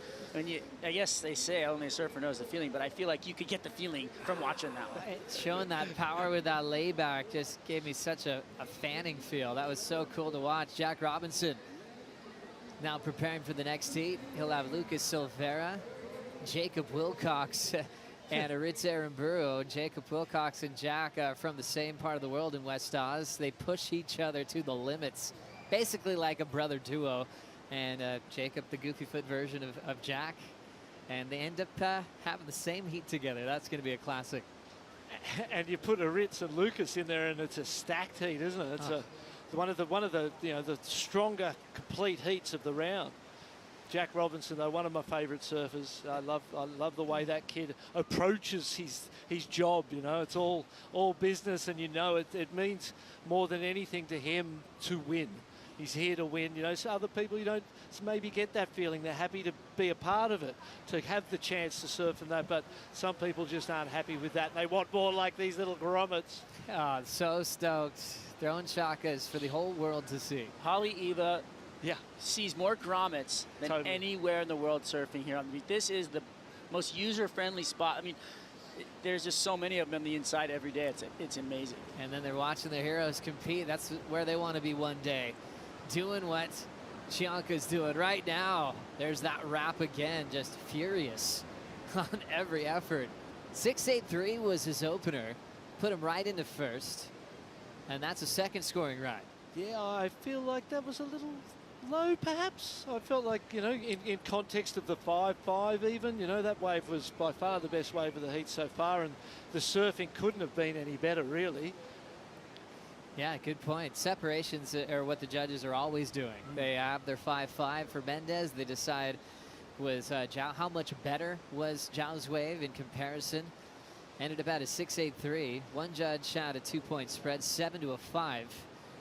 And interesting to see those grommets, because John Florence said that, didn't he? From one extreme to the other, John said he'd been a kid here watching his heroes surf. Those kids are doing exactly that, and we might see one of them standing on the podium one day with a trophy themselves. We will, 100%. One of those kids that are in the shore break right now are going to grow up to be on this stage. Yeah, fantastic. Watching Wade Carmichael 2015 Haleiwa champ, wind up off the bottom, and sear and carve. That's what he's world famous for. Big blowtail, lay back, out of control, loses a massive effort there. Now, Joao, look out. So determined on every bottom turn to blow the back out of this wave. He'll just lose the handle there. So much energy coming out of Chianca. He'll keep his lower score of a 4.17 there. 13:10 on the clock. Here in the round is 64. Heat number 6, Chianca still the heat leader. Much more to come here at the Michelob Ultra Pure Gold Haleiwa Challenge. We'll be right back.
Flashing back to 2015, Wade Carmichael came here to the North Shore of Oahu with something to prove. Shown that he can mix it up, no matter how big the conditions are, to throw so much power here at Haleiwa. Beat everybody. Took the huge win. We saw him just run after the top 34 in the world, Martin. So fun to reflect on those major victories and stepping stones, and kind of had that underdog kind of character role. Moved quickly into the world-class waves of the top 34 and had so much success. Frontside wrap right there for Wade Carmichael, controls it. There's the two-turn combination to better a 2.0. Next wave will set up for Josh Burke. Quick under the lip, snap there. Snaps it again down the line and attacks the lip line as it comes down. Fits in a nice little vert, just to tidy it up down the tail end of the ride. And here comes Mendez. Staying at Rocky Point with his wife, Tatiana Weston Webb. Big vertical, those are the turns you love. Those big trees Christmas to the sky. trees, you know? Amazing to watch. A little late on that one for Chianca, he's down. But Mendez, a nice steady approach, not rushing anything. 5-5 start, second scoring ride. Should be solid to put him into the top 2. Yeah, I feel like it might be the best wave of the heat so far. It's going to be interesting. The judges love those sort of top to bottom seamless turns, one into the next. Chianca's 6.83, I suppose, is a good point of reference. But the two-turn combos, they do love that. You know, it's a favorite of the judges, you know. Sometimes more is less in their mind, you know, and they like that to be less, and the backhand hits they really do appreciate. 8.17. Best score of the heat, Jesse Mendez. 5-5 on his way before. Chianca drops to second. Carmichael sitting in third now. Needs a 6.41. Burke now needs a 5.67. So a big change of the situation was a couple of big backside hacks can put you right back into position. Well, they were really well placed turns. They were in the critical section, and they were in a very nice fluid sequence. And they were, you know, straight up vertical snaps. And, you know, when you see the water get perfectly displaced into the air like that, you have that triangle Christmas tree look on it, and you just know that you perfectly pivoted in the perfect position on the wave. You know, you just get that feeling. And we all got it when we watched the wave. Yeah, and that was maybe the biggest wave of the heat so far too. So you had that big open canvas. The first turn was money. Although I liked Joao's wave better. Me too. Yeah, in that sense. If not, maybe the same. Yeah, it just had more in it, didn't it? More variety. But I suppose there was the size of the canvas and the first turn. When he connected on that first turn, I was like, oh, yeah, this is a score. Just got to finish this one, and he did it well. Yeah, it's a feeling certain surfers give you, or the energy you get off a wave. And, you know, obviously there's a big spread between Joao's best and what Mendez just threw down. Also, they're looking at the size of the section, how clean that re-entry was, but obviously a fire hose to the sky when he connected with the lip. Mendez, remember, was qualified on the tour, spent some time competing against the top 34 in the world. You know, growing up as a sparring partner to Gabriel Medina. They had a serious childhood rivalry. So he's been a household name for a very long time. And his wife finished runner-up in the world this past year. Tatiana really made that WSL finals pretty dramatic when she won the first match, Strider. Man, I sat back and I watched the pressure go from Tatiana over to Carissa, and I was like, oh, wow, this is really something that we're going to see somebody either step up and take control of it, or we're going to see somebody crumble under pressure. And whatever happened behind the scenes for Carissa, where she actually regained composure and went back out, had to face that with her back against the wall and rise to the occasion, that was impressive. So much to reflect on from this season, and so much momentum heading quickly into 2022. As we know, we're starting back at Pipeline once again, and then into Sunset. Sunset was on the cards last year before it got canceled. The World Tour dramatically changing. And additionally with the mid-season cut after Margaret River, so it'll go Pipe, Sunset, Portugal, and those first 3 stops, then to Bells, then to Margaret River. And when you have venue changes, or I guess venues coming back like Sunset, it just adds to the excitement as well for the world title race. That's where Carmichael wants to be. Snap to start, foamy on the open face. The Aussie with the wind up and doing his best to surf a pretty challenging wave there. And that was a priority wave. He had priority there and chose that wave. Really, you look at that wave and you go, well, that looks like a 4th priority wave, something you would scramble on and get while you were in 4th priority. In his defense, but maybe he just wanted to get moving though and get the. It had a beautiful line on it. It just had all that white water all over it. You know, it was a really well-shaped wave, but you know, he was trying to look through that. All the white water, you know, he just saw the line of the wave, which was a nice wave. It allowed him to do 4 turns, but it was just too much foam to control. Yeah. Oftentimes, Barton, we're checking in with you, especially when it comes to the Australian contingent and the energy that's coming out of Oz. How are you feeling about the representation on the Challenger Series from the Aussies this year? Yeah, I mean, obviously Morgan Sibilic, even at the top level, has been, you know, leading the charge, and there's a lot of sort of underdog players in there, isn't there? Kalani Ball surfed amazing early. You were impressed, Strider, by what he did? Yeah, that was incredible surfing, going so fast and fitting the rail into the walls. You know, it was something, you know, I'm not, you know, I don't know Kalani Ball well enough to be able to say whether his rail game is better, is really good, but watching that, it was just, you know, he had been waiting, salivating to show that. You could see in his surfing. Also a really cool win for Connor O'Leary after you know, a couple of years of pretty tough results. You know, finally requalifying, had struggled with the shortened season this past year, and then went into the Challenger Series. US Open was tough, Portugal was tough, and then a win in France to move up 94 spots on the rankings. Doesn't get any better than that. No, it does not. Liam O'Brien as well, another one. So they're all kind of like some sort of underdog names, aren't they? You know, that you know, Julian Wilson sort of stepped back, and then there's a lot of other people waiting to fill those voids for Australia. And this is the platform, this is the tour to do it on and get your start and prove what you can do. And it's that opportunity for the Callum Robsons to show what they're made of. And you got so many legends from Oz. There's some big shoes to fill, as we've got Mendez. There's the timing of the backhand that's been really rewarded today. There's the vertical again. 2-turn combination. He'll step off, looking to better a 5-5. Chianca in motion. Serious bottom turn, drills the lip, hacks it again. Hard off the bottom, showing all of his fins into a front side wrap.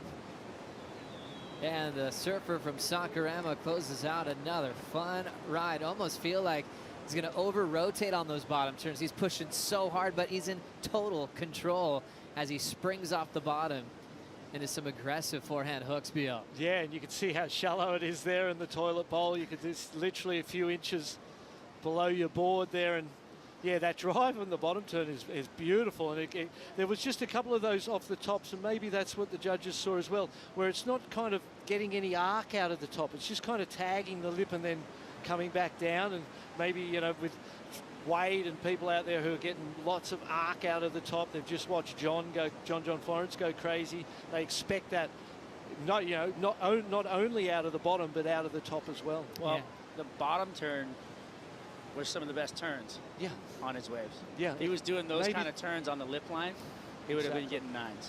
Yeah. And I think that's what you're reflecting on. Yeah. Because it could have been a flip in it. But look at the score he got. Hits the jackpot, 777 for Chianca. That'll put him right into the top 2. So looking at a 7.58 now needed for the lead from Mendez. Carmichael now needs a 9.17 to move on, and Burt needs an 8.43. Back to this 7.77, BL. Drives off the board. See how the board doesn't, you watch the angle of the nose of the board out of the top. It never comes right back around. And I think that's what's kind of held back. But this one was a bit of a payback almost. I feel like it was kind of like, you know, it's the 6.83 was a great wave. Here's another one, okay, and we're in the ballpark. So he's, you know, the Brazilians, oh, hold on. Josh Burke making some noise. Low score of a 3.67, needs excellence to move into the top 2. There are so many great surfers in the world today, aren't there? It's incredible. There's just so much talent out there and coming from all different corners of the globe, and it's great to watch. Oh, it's insane. And the surfers waiting to qualify for this series. You know, there's so many contenders. That's what makes every heat so exciting. As soon as the first horn goes off, all the way to the final, every heat feels like you're winning the event. That amount of energy they have to give, and making no mistakes, being on the best waves. I mean, we're looking at Carmichael in 4th, a past champion of this event. You know, surfing against some huge names. So even if you've won an event before, you're starting from scratch the very next season. Well, very next heat, isn't it? It's, you know, you're only as good as your last result, Joey. Certainly right. A minute on the clock. We'll see if Carmichael can pull off a miracle. It's interesting. He had such a good run, and almost like instant success that even Connor O'Leary, one of his best friends, felt, you know, in the Rookie of the Year race. Making finals at CTs and going through the motions of actually falling off tour after a couple of brilliant years. Just shows how challenging it is to stay on the top 34 in the world. 35 seconds. Chianca looking to protect second. 7.58 gets him the lead. Third turn, there's the wrap.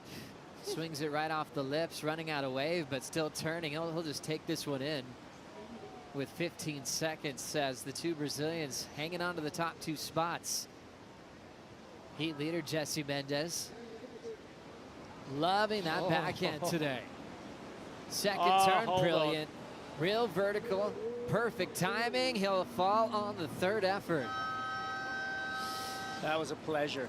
Yeah, it was. And you look at the 8.17, you go, well, is that a 9.17? Is that a point better than that previous ride? That was the best surfing he did of the heat, and the Brazilians dominated that one stride. That was beautiful. That was some, I mean, being a goofy foot, watching that kind of surfing just makes me happy. I'm just, beautiful timing, power, everything in it. Really, I mean, blew the roof off of that last wave. Pretty exciting surfing, especially for Jesse Mendez and Joao Chianca. Moving on to the next round. Round of 64 continues here at Haleiwa right after this quick break.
The Michelob Ultra Pure Gold Haleiwa Challenger is brought to you by Michelob Ultra, the official beer of the World Surf League. By Shiseido, the official sunscreen of the World Surf League. By Hydro Flask, the official insulated drinkware of the World Surf League. And by Sambasan, the official acai of the Haleiwa Challenger. Welcome back to Haleiwa. The waves have been firing today. It's been a very exciting kickoff to an exciting week of surfing with so much on the line here for the final event of the 2021 Challenger Series. We will be deciding qualifiers for the 2022 Championship Tour, and we could not be more thrilled to be here in a place like Haleiwa. The history, the waves on offer, the local culture. Shannon Hughes in the booth alongside Ross Williams. We're at home for you. How good does it feel for you to be here at home for the last event of the year?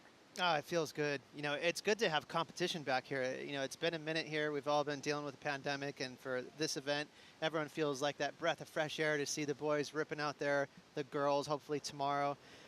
You know, it's everyone is so eager and ready to, you know, see everyone light it up out there. This is a local spot, you know, families, people after school, people after work. It's a well-used surf spot, but they're also very keen observers of pro surfing. So everyone's pretty stoked right now. Yeah, it's really nice to know, you know, that warm welcome from the locals to take over a break like this at Haleiwa for a little while and really just cheer on the world's best and watch them destroy the lineup like Jack Robinson. Beautiful opening maneuver and goes wild on the finish. He'll just disappear in the whitewash. Jack Robinson, course, Championship Tour surfer, just coming off of his rookie year from Margaret River, Australia, up against Lucas Silveira, former World Junior Champion from Brazil, from Florianopolis, and then Jacob Wilcox in the lineup as well from Margaret River. So the two Margaret River locals, and Aritz Aramburu from Spain. It is great to have these four surfers battling it out. Yeah, this is a super stacked heat. You know, obviously Jack, you know, I'm not sure if you guys are aware out there, but he spends a ton of time here on the North Shore. So he's one of those surfers that instantly is sort of embraced as a local. He'll spend 3 or 4 months here in Hawaii. He surfs incredible, Shannon, out here at Haleiwa. He, you know, when it's 8 to 10 feet and almost unsurfable, Jack is out there making it look really easy. So, you know, arguably the favorite in this heat. Well, I cannot wait to see things get underway. Jack Robinson drops in just a 2.77 to start out with. As we wait for that next set to roll through, Jesse Mendez just walked away with a solid heat win. He's down on the step and repeat with Strider Wasilewski. Thank you very much, Shannon. Jesse, perfect timing in the lip out there, and you found the canvases to do it. Yeah, definitely. That was my goal out there. It's been dropping a lot and slowing down quite a bit, but there's still a lot of opportunities. And the beginning of the heat, I think the first 15 minutes, we barely had any scores. And once I got my first wave, I was like, okay, now it's a stacked heat. Like, you have Wade Carmichael that won this contest before, João Chumbinho that it's incredibly good in like big conditions.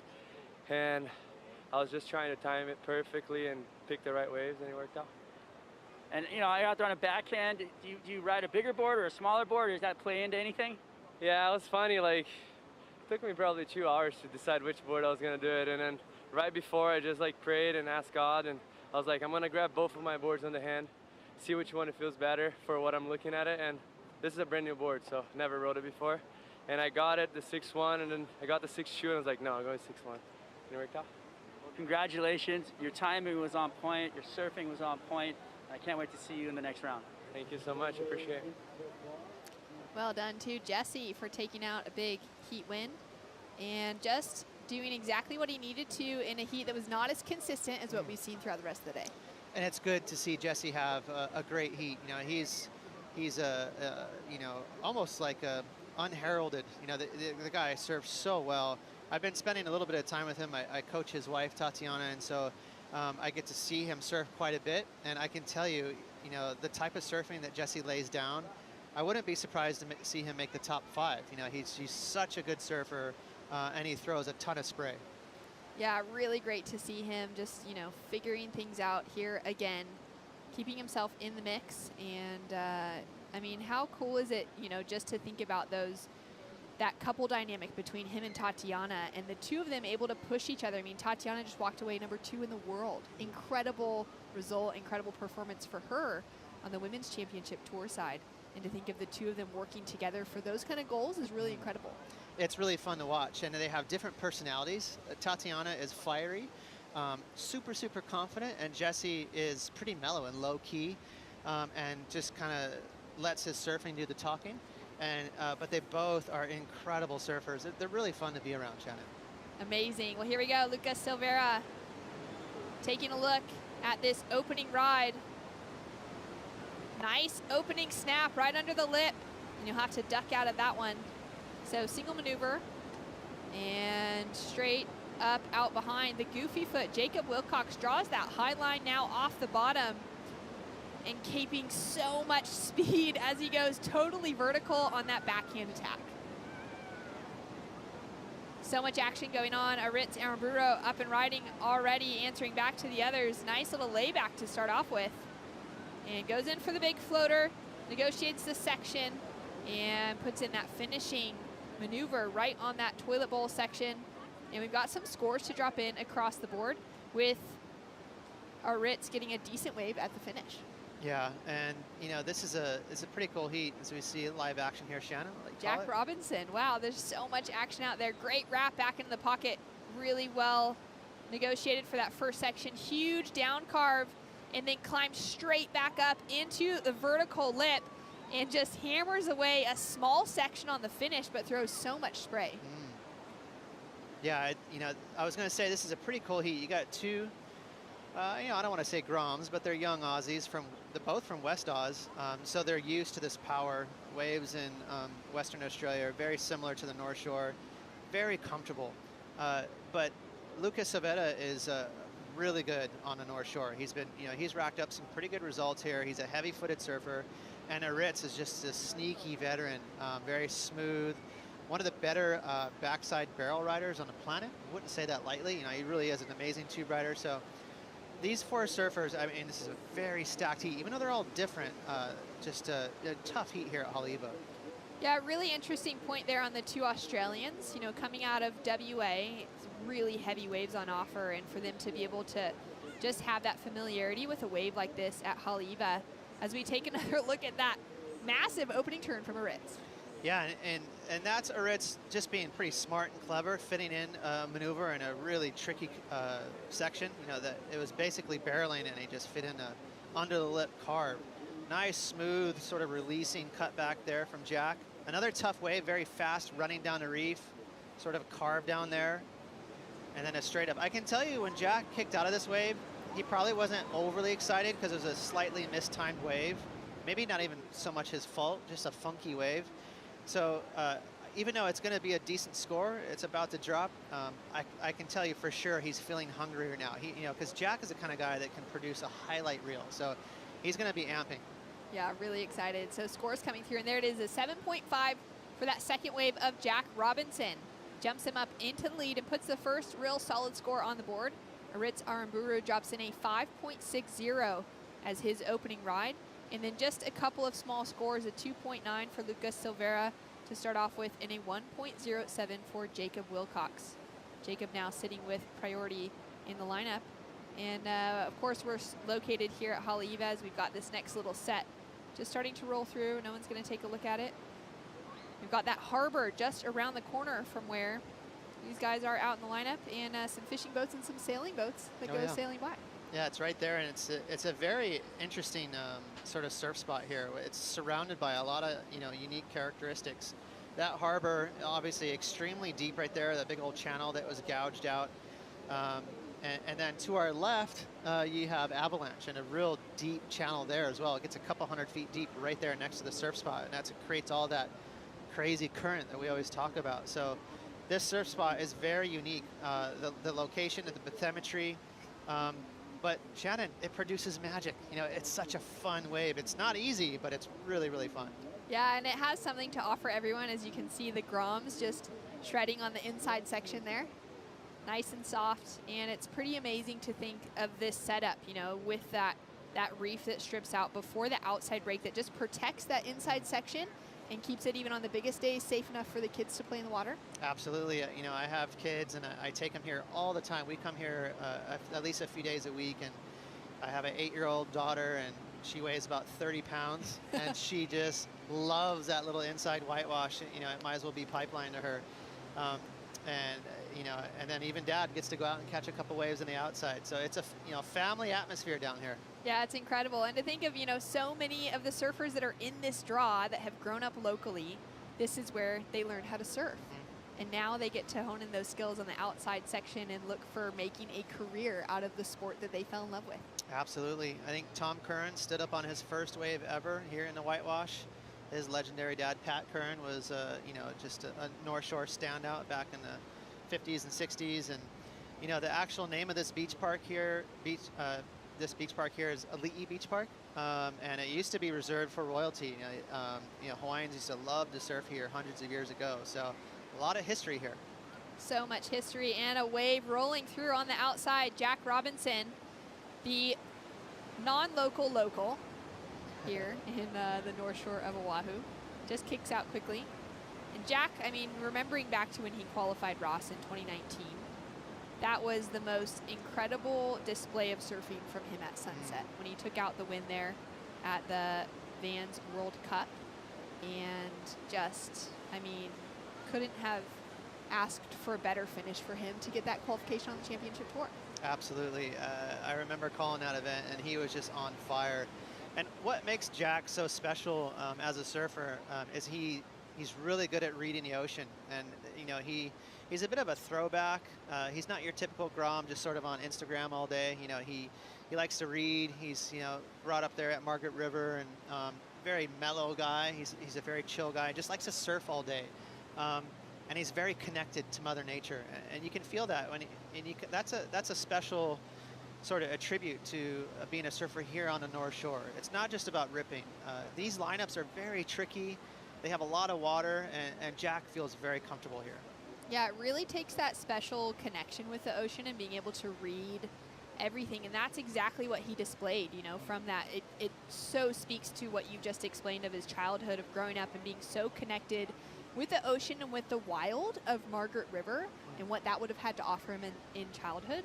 And then to see him be able to connect with a place like the North Shore, and to have just executed such incredible knowledge, the barrel riding, the barrels he was finding that final at Sunset, that no one else, they just weren't even on offer for anybody else. And a lot of confidence. I mean, this is his world. You know, this is where he knows he should be.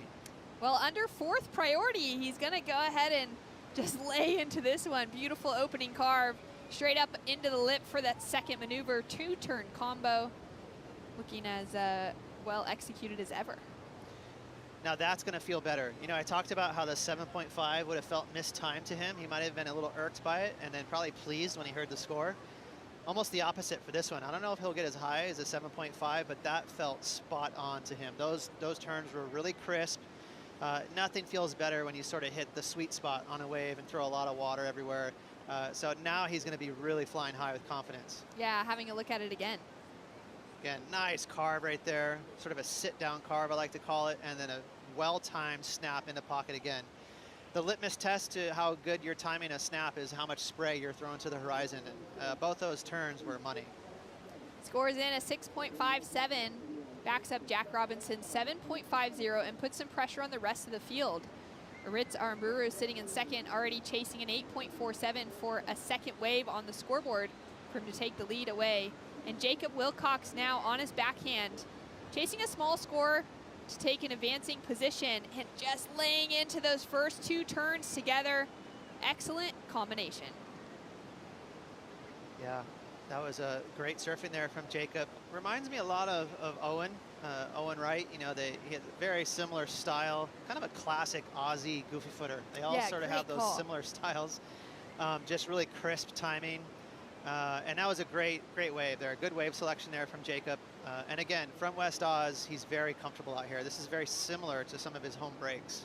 Yeah, the flow in this surfing is just so evident. Really crisp. This is even better. Watch this, more vertical, bang. Right into critical sections. The judges love that, Shannon. If you match a critical section with a critical turn, it usually equates to a pretty hefty score. Scores dropping in now from Jacob Wilcox, a 6.27, jumps him up into second position. And we've got strong currents and strong waves, strong surfers out in the lineup. More action, stay tuned right after this.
Big Wave season is officially open, and the Quicksilver Jaws Big Wave Challenge could be happening anytime, Ross. Yeah, I mean, that's one of the best events to spectate. It's so much fun to watch. You just can't help but to hold your breath the entire event. I mean, those guys send it out there, and girls. So, you know, I hope we get just the right swell for that event. Oh, so exciting. Cannot wait to just see what this winter has on offer when it comes to the Big Wave season officially being open. And like you said, you know, to see those men and those women out charging death-defying waves. I mean, this, to me, looks kind of scary. Those bigger sets that come through, those in sections look challenging here at Haleiwa. But then we throw in a conversation about Jaws or Nazare, the other, you know, venue for Big Wave season for the WSL. Completely different picture. No, I mean, it's the true test to a big wave surfer. To take off on a wave at Pe'ahi it's one of the most difficult things you can do in life as a surfer. It's just so wedgy. All that energy comes together. I mean, those people that go out there and surf are just crazy. Up and riding, Lucas Silveira driving into that first turn, throwing a lot of spray. Connects with the lip for the second, nearly grabs the rail as well, and just negotiates around for a third turn. He's sitting with just a 2.9 on the scoreboard, and a Ritz just lays into the rail. You can really see he's putting it all out there. Yeah, potentially too long of a surfboard. You can see Ritz really trying to swing that board around. The waves are dropping a little bit, so now it's kind of necessary to, you know, redirect your board. You're not going to get away with just a sort of a cutback anymore. And the Ritz trying to turn up the volume, but catching a rail there. So potentially too long of a surfboard. Yeah, that's really interesting insight as far as equipment goes. And especially hearing a few of those surfers mentioned in post heats, or, you know, some of the guys in the booth here mentioning that those surfers have actually stepped their boards down in size through the day rather than surfing that bigger, you know, those bigger boards they would have had out here yesterday or this morning. Yeah, and it's not an easy decision, because every now and then there's a big set that comes through where you need a bigger board to step up. And there's still, if you catch the first wave of the set, there's pretty big chops on the face. So it's not a foregone conclusion that you're just going to ride your short board out here. But some people are comfortable on a shorter board rather than a longer board, and some people are the opposite, where they'd rather have too long of a board and just sort of make it happen. But it's sort of that in-between size right now. Down to 9 minutes on the clock, another set rolling through. It will go unridden. Jack Robinson sitting in the lead with a 7.5 and a 6.57. Ritz Aramburu has just dropped in a 5.60 to jump him up into that second place position. He's had 3 seasons competing on the championship tour over the last decade, and he is very hungry to get back there. Lucas Silveira now sitting in third position. He's just dropped in a 4.83 for that last wave. He is a former World Junior Champion from 2016, and he actually beat Jacob Wilcox in the final that year in Ericeira, which is one spot that Lucas calls home between that and Florianopolis in Brazil. Splits time there with his family. They're also traveling here with him on the North Shore. And like you mentioned, he's one of those surfers that spent a lot of time surfing here in Hawaii as well. Yeah, I mean, you know, I've called a bunch of these events, and I just always see his name. He's been here for years, and you know, he's comfortable at Haleiwa. He's comfortable at Sunset. He's sort of a QS warrior, and has never quite broken through to get on a championship tour. So he's a talented surfer, though, and it's interesting. I didn't know that he spent half his time in Portugal, but there's some really good long right-hand waves breaks there as well. So, you know, Haleiwa, he'd be feeling really confident. Yeah, so his family splits time in the winter, so they jump winter to winter between Brazil and Portugal so that Lucas can score the best waves on offer in each location. And Lucas is actually sitting as the surfer right now that is just outside of the CT qualification line coming into Haleiwa. So he's currently number 17, equal 17th with fellow Brazilian Matheus Herdy. And that's now going to change likely based on results from today. We've seen some other surfers above that line drop out, like Jackson Baker, as we see Shan Crawford getting ready to paddle out.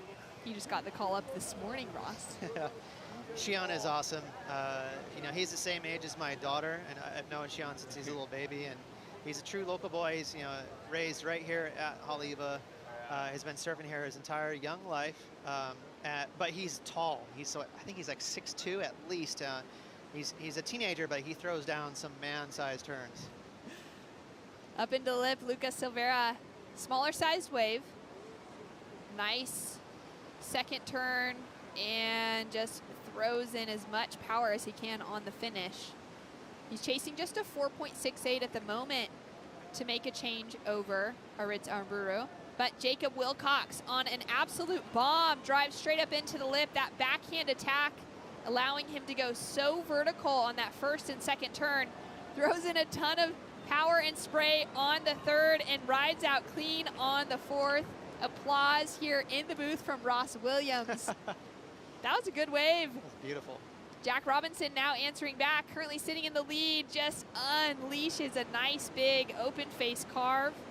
And a second one, that rail work, that timing being so nice, that top to bottom connection, and he'll ride through. That was a really exciting exchange between Jack and Jacob. I don't want to jinx Jacob, but that could be a 10. I mean, that was 4 incredible moves. Upside down, perfect wave. It was clean as a whistle. There wasn't one wrinkle on that wave. It was essentially glassy, which is a big deal. And he didn't do anything wrong. It was powerful. It was committed. I mean, if it's not a 10, it's going to be a high 9, I'm guessing. Jack, you know, was laid down some real beautiful carves there too. That's going to be a high score. Taking another look at Jacob Wilcox. Upside down. That is so committed. Just real smooth airdrop too. He made it look so easy. That was your token spray turn right there, but he threw a lot of it. And then another real committed hack. And then finished it off in the toilet bowl. I mean, just amazing surfing there from Jacob. Scores to come through, and this last from Jack Robinson on the answer back. So we had the goofy footer, do the trademark goofy foot surfing, upside down and vertical, and then there's your regular foot, forehand power wraps. Really smooth. That wave didn't really have critical sections, but it served up a smooth wall.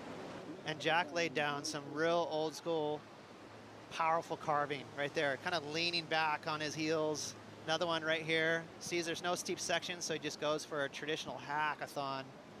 And then he's going to hit a little more vertical right here, just a quick snap in a pocket. So good read there from Jack. He's definitely, in my opinion, going to improve on that 6.57. So there's going to be a clear separation between the Western Australians and the Brazilians.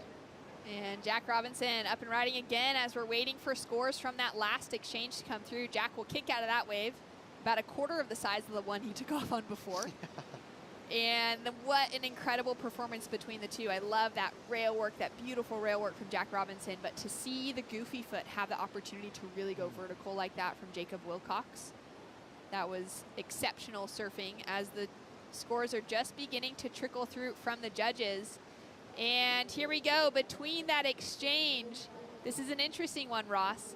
Jack Robinson gets the better of it with an 8.9 to Jacob Wilcox getting an 8.67. So maybe I'm drinking some Jacob Wilcox lemonade and Kool-Aid. I don't know what's going on. I think we both are. Yeah, I thought for sure he was going to get the better of that exchange. Nothing against Jack, but either way, they both got ripper of scores, so they're stoked. You know, Aritz, he's got his work cut out for him, sitting in 4th place. Same with Lucas. So again, clear separation between the two, the top 2 and the bottom 2. Wow, what an exciting finish to this. 3 minutes on the clock. Jacob Wilcox and Jack Robinson have just dropped in solid 8-point rides and put a massive difference in the field between Lucas Silveira and Aritz Aramburu. Lucas now chasing a 9.84 to take the advancing position. Aritz chasing a 9.34 to take the advancing position. Yeah, and look at the clock, Shannon. 2 minutes, 45 seconds on the clock. That's a tall order. Considering what we just watched from Jacob to try and get a whole point better than that, good luck. You're going to have to do a flip. That's such a great perspective on it, because it's bettering what we just saw between Jack and Jacob. And here we go with Aritz driving down the line, patiently waiting for it, and then tees up this massive section, just lays into it, goes totally vertical, and just the board flips out from under his feet. Looking slightly dangerous there. Lucas Silveira now getting the opportunity to answer back as well.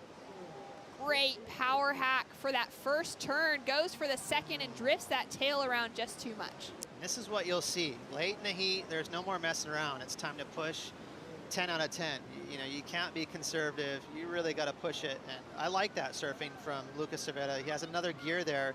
Unfortunately, you know, that toilet bowl is really steep and couldn't quite pull off that snap. Wow, down to the final couple of minutes. Scores to come through, but again, chasing those huge 9-point rides for both surfers. Lucas was sitting in such a good position coming into Haleiwa at that just below the qualification line, but knowing that things could shift around for him, looking to improve on some results. His best result on the Challenger Series was a 5th place finish, the quarters at the US Open in Huntington Beach, California, where he went down to Kanoa Igarashi. And we're going to take another look at this last one from Lucas. Yeah, I like it too. That's a really nice start there, powerful snap, and then he pushes the tail right here. And if he pulled that off, we're looking at a really solid score. I don't know, sometimes the pressure gets to you. We just saw Mateus lose out in the last heat, who was right there on that cut line that you were mentioning as well, Shannon. You can see Aritz too, pushing it right there. Red line surfing, you know, you gotta love it. There's no more messing around with this much time left. You're gonna have to surf as hard as possible. Exactly. Lucas going up into lip for that first turn, driving around for that second, and just connecting things together. Just loses the footing on the finish, so scores through from that last exchange though. That's the important one. Lucas Silveira dropped in a 5.2, which betters his overall score, but is not enough to change his situation. Aritz Aramburu drops in a 4.47, so that's shy as well. And Jack Robinson and Jacob Wilcox on their last waves just really set the stage. Yeah, it's a solid performance for those two. Yeah, the West Oz boys kind of took that heat apart. Very impressive. And waves still providing, Shannon. Still providing so much on offer. Some solid size sets are still rolling through into Haleiwa, even though we've got that decrease in the swell. More action to come after this. The final heat of the day, heat number 8, Jack Freestone. He'll be paddling out right after this.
Pure Gold Haleiwa Challenger is coming to a finish. We are now into heat number 8, the round of 64. It's been a full day of men's surfing, and we are into the final heat. Jack Freestone, Luca Messinas, Jorgen Cousineau, and Shion Crawford out in the lineup. 4 names, 3 of which we're more familiar with, and then Shion Crawford, the local Grom, got the call up this morning, Ross. Yeah, we had a handful of surfers, surprisingly, just not able to make it here for whatever reason. We're not sure why exactly, but you know, we had Love Hodel get in the first heat of the morning. Let's see, we had Shion and we had Finn McGill. So 3 alternates got in today. Yeah, Shion is only 16 years old. Again, he's like 6'2", probably 160 pounds. He's just a tall string bean, but he is a monster with a jersey on. He's been winning all the amateur events. He's very sturdy, never falls, and he kind of has a knack for the big time. He really embraces competition. I love hearing that. And knowing that, you know, he got that call up this morning and then he made it through the round. And that's nerve-wracking enough to get the call up, to put that jersey on, you know, without much time to prepare. And then to actually walk away in an advancing position against, you know, some of his heroes likely. Right. Yeah, I saw him over there this morning. Just kind of, he's got high energy, you know, he was smiling, he looked pretty stoked, but nervous, you know, and he had no idea if he's going to get in the event. And next thing you know, he's throwing a jersey on. So you talk about trying to contain your nerves and, you know, all that excitement. But again, like I was telling you, Shannon, Shion has a knack for competing really well under the crunch. You know, he's just, he's been winning a lot of events lately. Yeah, it's really important, especially coming into a moment like this for him. That is definitely something that will be working in his favor, because it's already paid off earlier today. And out in the lineup, he's up against Luca Messinas. Luca is currently sitting at number 6 on the Challenger Series rankings there in the blue jersey. He is so close to that qualification for the 2022 Championship Tour. And it will be great to see him get there. It's been a little bit quiet here to start out. No waves ridden yet on the 25-minute mark. Jack Robinson just took out a solid opening heat with a 16.40 heat total. Well done, Jack Robinson. He's down there with Strider Wazlewski. Thank you, Shannon. Yeah, I'm not sure what they're putting in the water down in Western Australia, but you and Jacob looked amazing out there. Obviously, you taking the win. You looked so confident in the lineup. Yeah, I feel great. It was good just to get back out here, surf another heat. It's been a couple, well, yeah, 2 years, right, since we surfed here. But yeah, stoked to be back, and yeah, just having some fun. It's good. Do you feel like there's a sense of confidence that's grown with your surfing after your win in Mexico? I'd say right before Mexico, like leading up to it, and just figuring out a lot more things. You know, you learn so much as you're going, right? You know, it's the first year, but you're learning so much all the time. So just learning how to take it, you know, be present. And the boards, you look like you're on a nice board out there. You were saying this one felt a little thin. Are you going to change it up? Yeah, I've been changing the volumes a little bit lately. Been putting on a bit more weight, so yeah, we'll figure it out before next year. But yeah, boards feel good. Yeah, just need some waves. Okay. Well, congratulations. We'll see you on to the next round. Can't wait. Thanks, Strider. Wise words from Jack Robinson, finishing off number 12 on the championship tour in his rookie year, and just figuring things out heading into year number 2. Yeah, he's you know, he's one of those surfers that's talked about a lot, and since he was, what, 10 years old, you know, he's been in the spotlight, but he's been adjusting along the way, just every year learning a little bit and improving and improving. He's very dedicated to the sport, pretty serious guy, and you know, I think obviously he has lofty goals, so you know, hey, he's achieving them. For his first year to finish 12th, that's pretty damn good. Yeah, incredible, and great to see him walk away with that win in Mexico as well.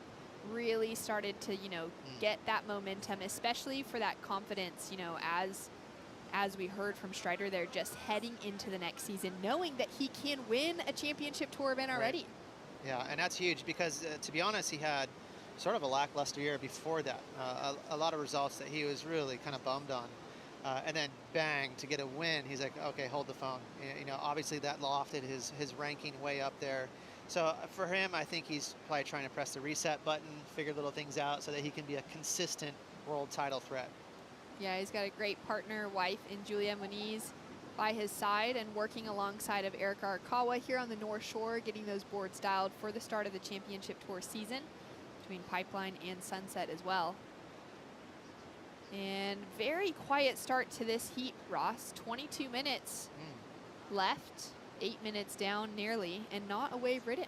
Interesting. Yeah, I mean, we've been just harping away on how consistent it's been all day. But Haleiwa can be like this. You know, at the back end of a swell, sometimes it gets a little more towards the north in direction, and it just can slow down a bit. So this is, we'll give Haleiwa a break. You know, it's been an excellent day. But yeah, there's also one more note. There's no restarts in this event. So we're under a little bit of the time constraints here, so we don't have the luxury of restarting. So these fellows are going to have to figure it out. Yeah, that's such an interesting point. You know, if it was you in the water, I mean, you spent so much time competing out here. Would you stick to your guns, stay out the back, wait for those sets to roll through, or start looking for something a little bit smaller on the inside? I mean, looking at the clock, there's still nearly 22 minutes, so I wouldn't get too worried just yet. You know, once you're down to, say, 10 minutes, then I'd be like, all right, you know, what's going on here? And then you'd have to try to get creative and maybe sneak to the inside and get sort of a desperate wave. But right now, it's not quite time to push that button. I would stick to the plan, which would be, hey, you know, you got another 10 minutes to sort of get a backup score or get something going, maybe find a rhythm. But you're still thinking about 2 set waves at this time. And we've seen Haleiwa pump waves for 12 minutes straight, you know, so it's not quite time to push the panic button yet. Yeah, that's such a good point, especially considering some of those sets today seem to have 8 to 10 waves in them. Plenty of opportunity for everyone. And speaking of which, here we go. Possibly having a look. All right, they're going to let this one go maybe on the second one. It's definitely a smaller size set. Yeah, and wise decision for all those guys to let that one go. The first wave's typically bumpy. Second wave will swing wide and be clean. See if anyone's in position. They seem to be, now from my perspective, sitting farther to the left than what we had seen earlier on. Would that be possibly just the way that wave broke, some swell direction, or actually getting pulled around with the current? Trying to see, like, Xian definitely knows this wave best out of all these guys in the lineup right now, and for him to, you know, be caught off guard, that's a little surprising. But you have to keep in mind there's no priority right now, so everyone's jockeying a little bit, and they're pushing each other deep on the lineup, and that's not a desired thing. That's just tactics, and that's what's going on right now. Yeah, no priority established until the first waves are starting to be caught. And so at this stage, it's, you know, whoever's on that inside section. Down to 20 minutes on the clock. Luca Macinas had his Olympic debut in Tokyo earlier this year. He was the flag bearer for Peru alongside his fellow surfer, Daniela Rosas, who was competing on the Women's Challenger Series throughout the earlier couple of events. And it's great to see him sitting in that number 6 position on the qualifying series. Huge. Especially, I mean, huge.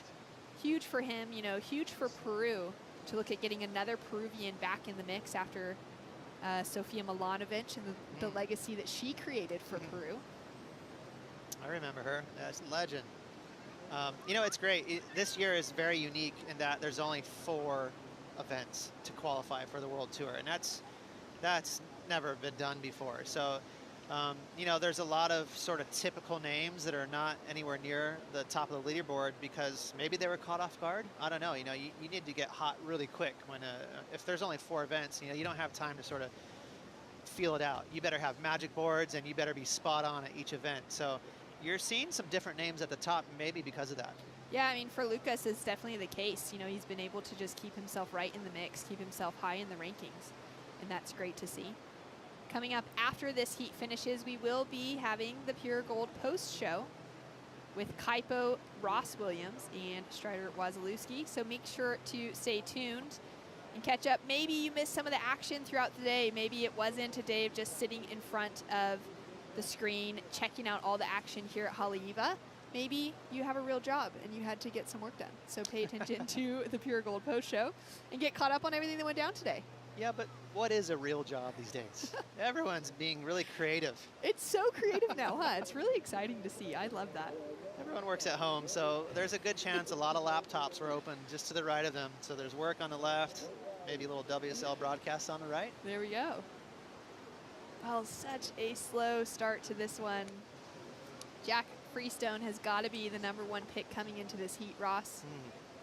Yeah, Jack has been living in Hawaii for some years now, married to Alana Blanchard on Kauai, and has been coming to the North Shore a bunch. So Jack would be very familiar with this lineup, even though he's an Aussie. So that comfort goes a long ways.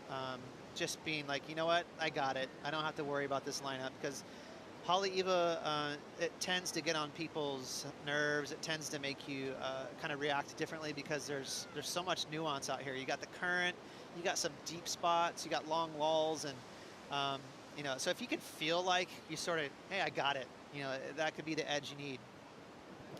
Jack Freestone certainly is familiar with this spot. Former championship tour surfer, he fell off of tour this year in 2021, finishing off number 28 on the championship tour. And then in September, after the wrap up of that season, he did make an announcement on Instagram that he would be taking a break from competitive surfing for a while. Not by any means retirement, but just taking some time off, focusing on his family, on mental health, taking time away from the travel and able to focus on healing up some injuries. And mentioned that he would be competing at Haleiwa, but he wasn't going to pursue the rest of the Challenger Series, which is what we've noted. He's been, missing from that the entire Challenger Series road, and so we're not looking for Jack Freestone to be one of those that could requalify out of this event. And here we go, action, up and riding. Jorgen Cousineau from Reunion Island, residing in Hossegor in France, goes big on the in section and is unable to ride out of it. Yeah, that was a tough wave, had a lot of chop on it. I like that Jorgen went for it and tried to smash that end section, but it was pretty steep and just couldn't quite pull it out. But finally, Shannon, first blood, at 15 minutes, so we're gonna have a quick heat here.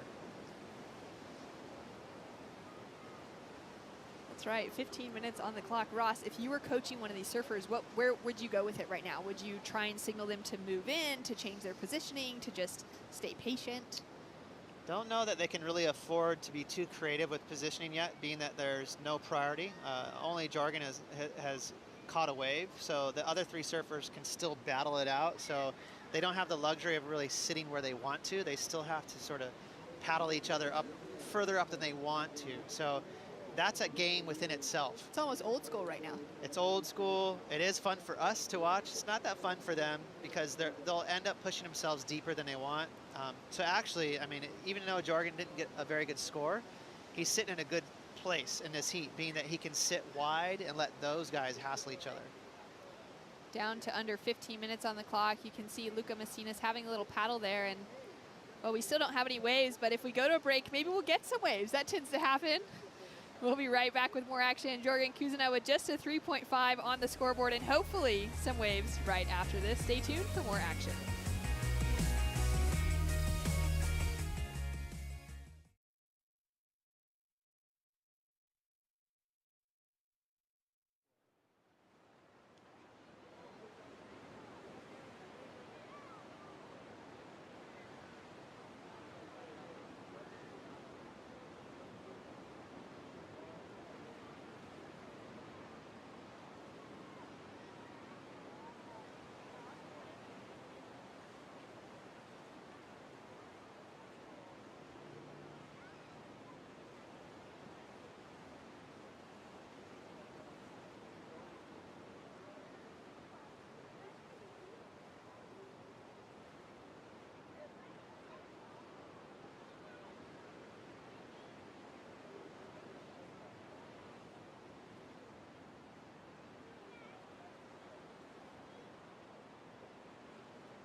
And we are back here at Haleiwa Beach Park.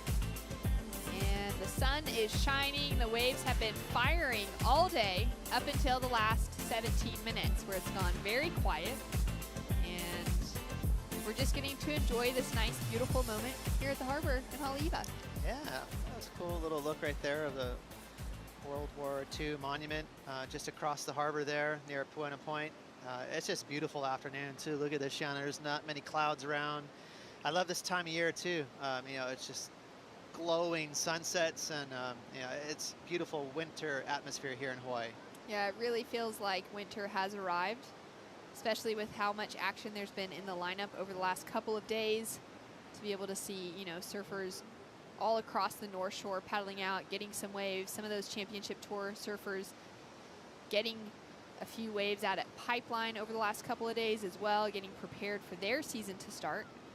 So we see another little set that's come through with nobody on it at the moment.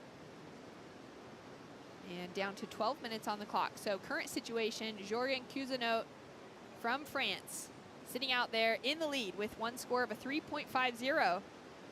And we can see him there now sitting way on the inside, away from the rest of the pack, Ross. Really smart and tough to see from this angle, but he's also sitting a touch wider. And Haleiwa will produce super good waves near the channel. And it always catches you off guard.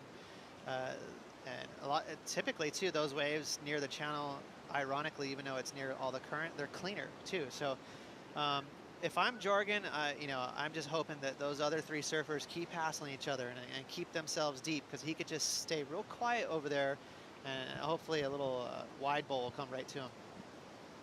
He's one of those surfers that has been so close to qualification over the last 3 seasons, 2017, 2018, and 2019. Coming into the Triple Crown, into the end of the year for the qualifying series for the men here in Hawaii, he's been a couple of heats away from that qualification, but he hasn't been able to find any rhythm here at Haleiwa or at Sunset. So for him, if he's able to make it past this round, it'll actually be the first time that he's made it past a single heat. Wow. Just a single heat between either Haleiwa or Sunset. That's really a surprising stat there, Shannon, because you know, he's a heavy-footed surfer. He's a power surfer, and that usually does a lot of favors for you on a North Shore.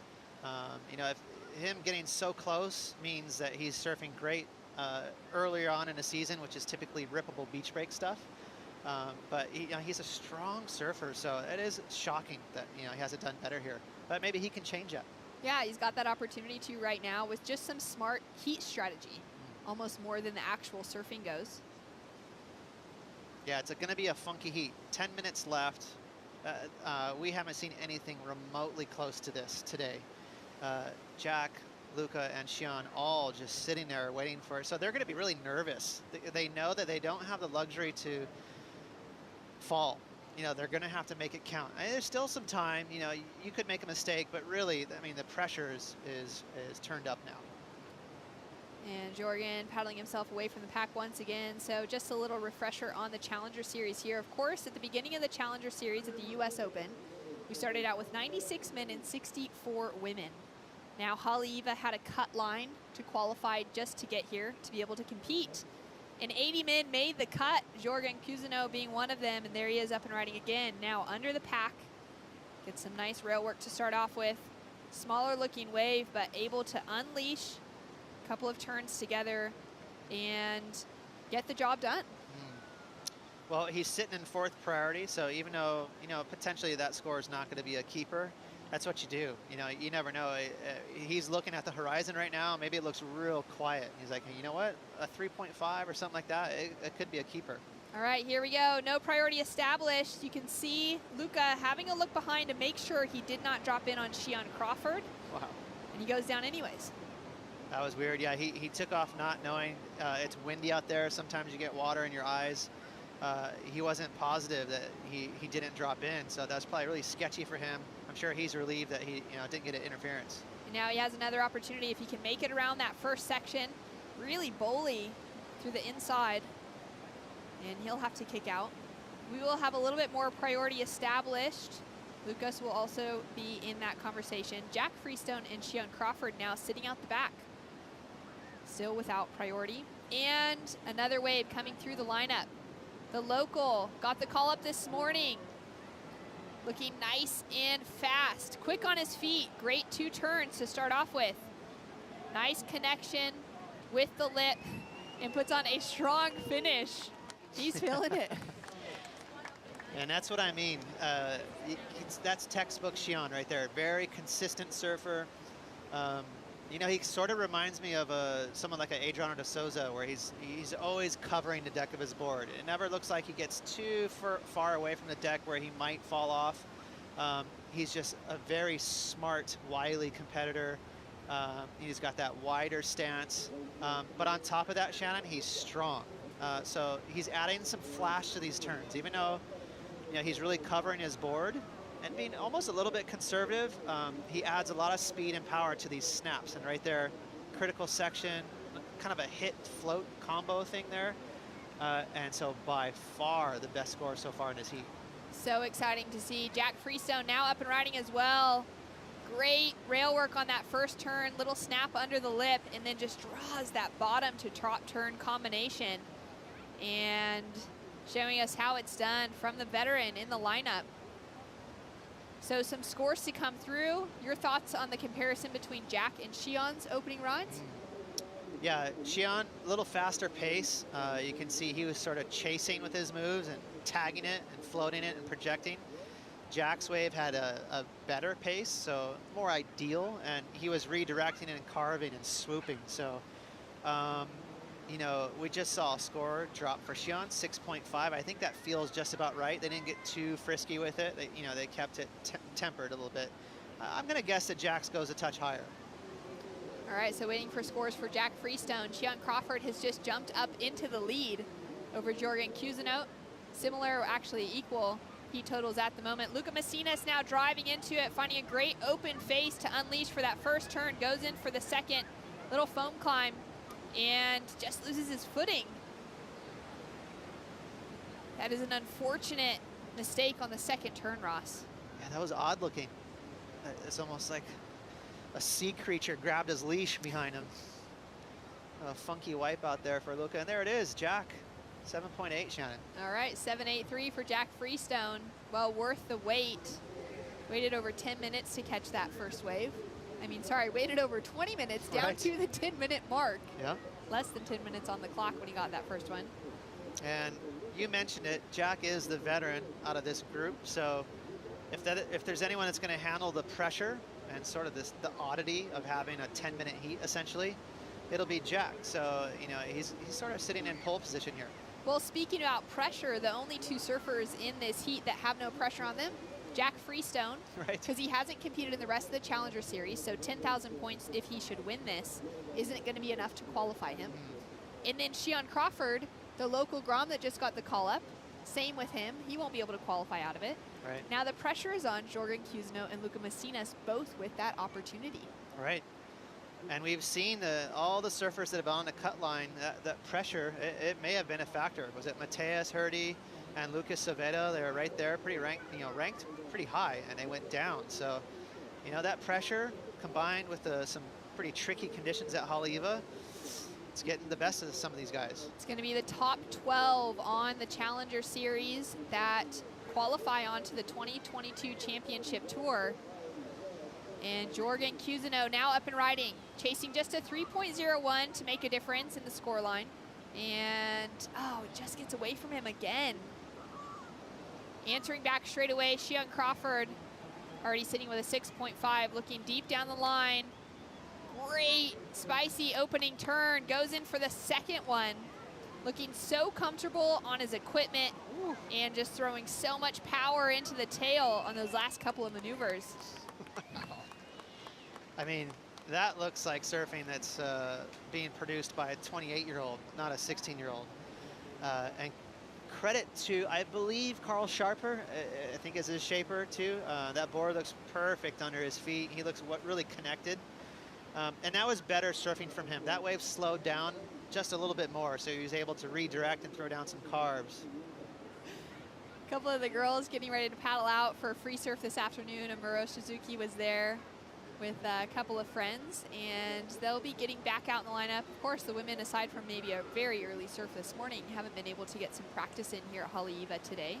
It's been all men, and we'll be starting out, if we run tomorrow, call will be made early in the morning with heat number 9 for the round of 64, and then possibly putting the women in after that for their opening round here at Haleiwa. It'll also be the very first time that the women have had the opportunity to surf at Haleiwa since 2010. Steph Gilmore won that event the last time the women had an event here. And great to know that the girls get a chance to surf at Haleiwa and back on the North Shore again. Absolutely, it's a great venue for them.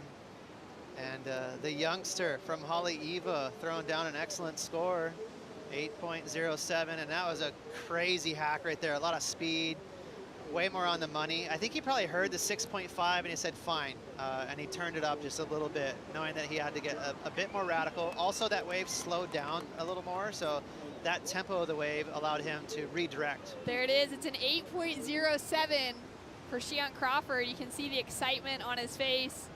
And I mean, Ross, you nailed it. You said he was a smart competitor at the start of this. And that's exactly what we're seeing from him.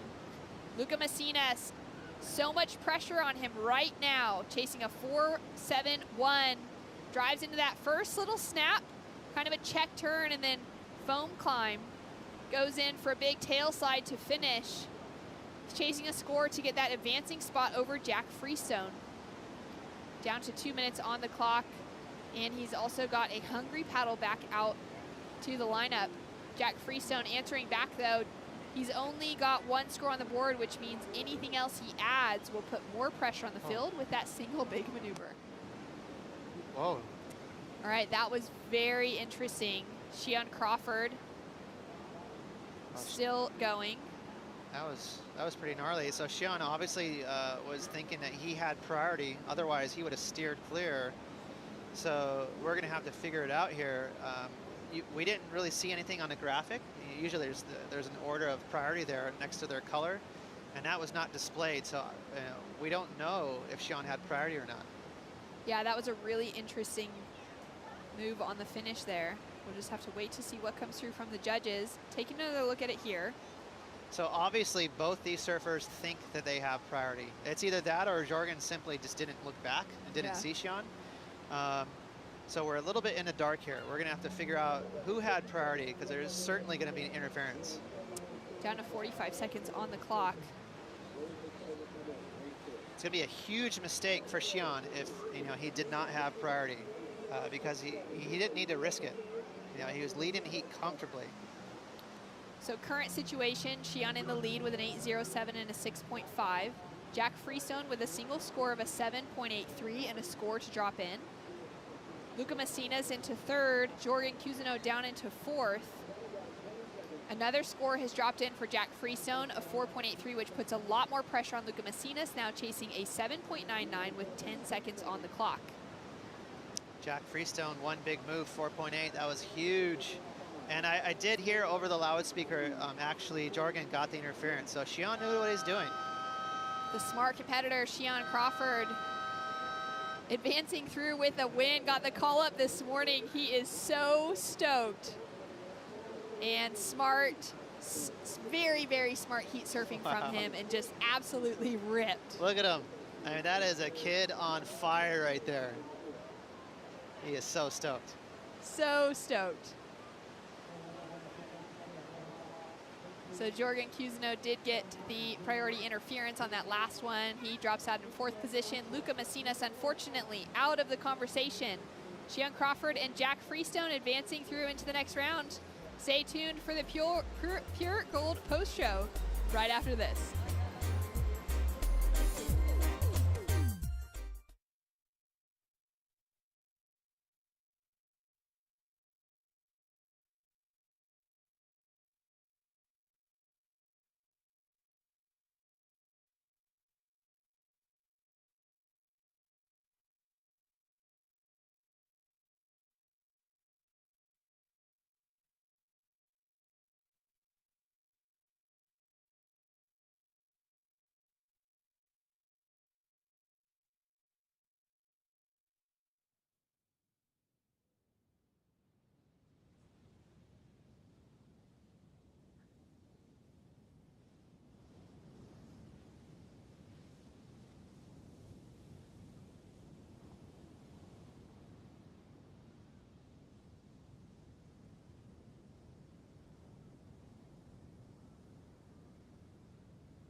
nothing left to lose now. Everything to prove now. Long as I'm alive, I'ma fight back. My fire never cools down. I'm about to catch fire. Yeah, I'm about to catch fire. Get ready for the new me. Get ready for the new me. Try to hold me down and I go higher. Try to put me out and I go wilder. I'm a fighter, a survivor. Stand back when I catch fire.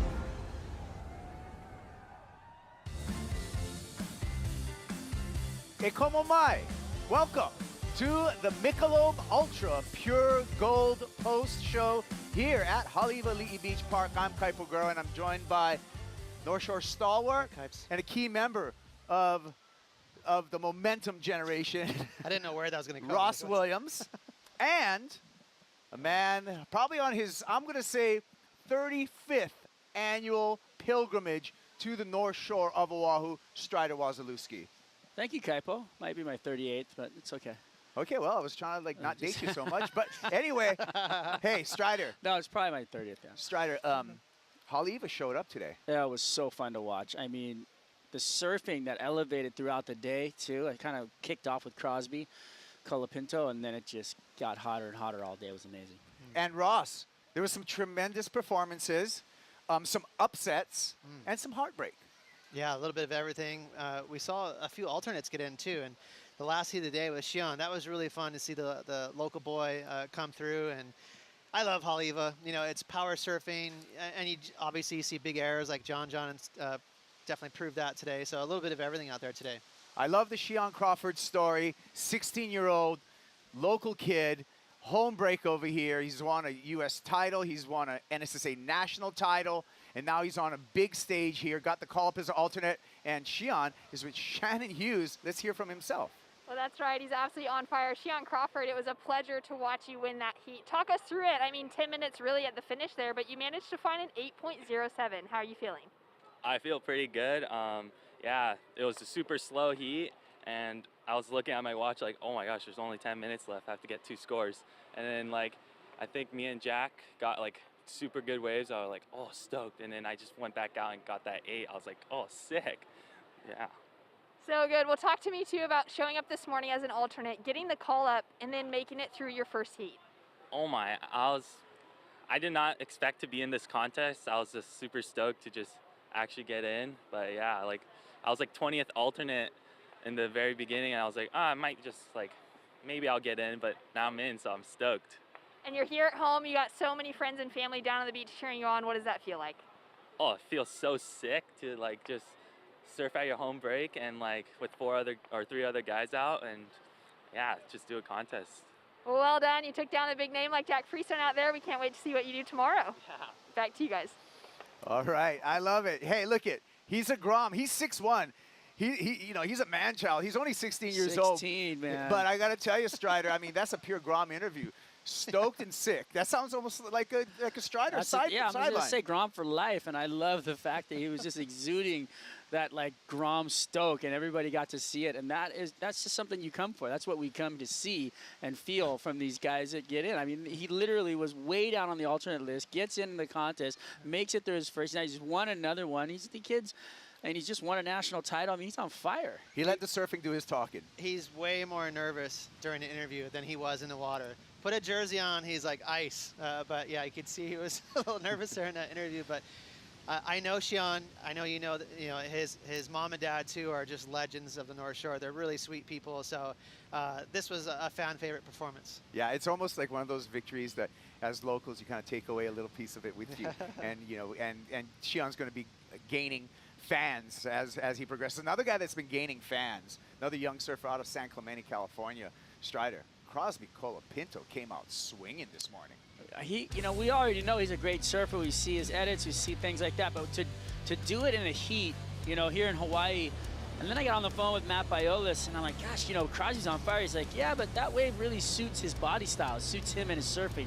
And you can see how well it suited him out here. But he had the magic. He had a little magic today, which I noticed. And I was really fun to sit back and watch him draw these clean lines. I mean, Ross, you know how hard it is to pick the right wave out there, and he seemed to come up with them every time. Yeah, he was definitely in rhythm with Haleiwa, which you mentioned is hard to do, but he's got that great combination of sort of the new school flair, you know, kicking the fins out, but he's, you know, got that traditional carve, and his style is beautiful. Yeah, unfortunately, we saw Keanu Zeke bow out of competition here at Haleiwa. Keanu, part of these highlights here, started off the morning, you know, really well, but it was the round of 64 that did Keanu Zeke in. But Ross, you know, Crosby Colapinto, to me, is always a very talented surfer. We saw his amateur career, but really in the last, I say year and a half, we've seen him go to another gear, getting really close to Big Brother Griffin. Right, and he's got a good camp, you know, in San Clemente with Kolohe Andino and, of course, his brother Griff. There's a handful of surfers there.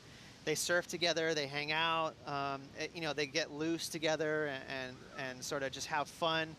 That's a dangerous combo. You know, you get that kind of energy, and they're being inspired by each other.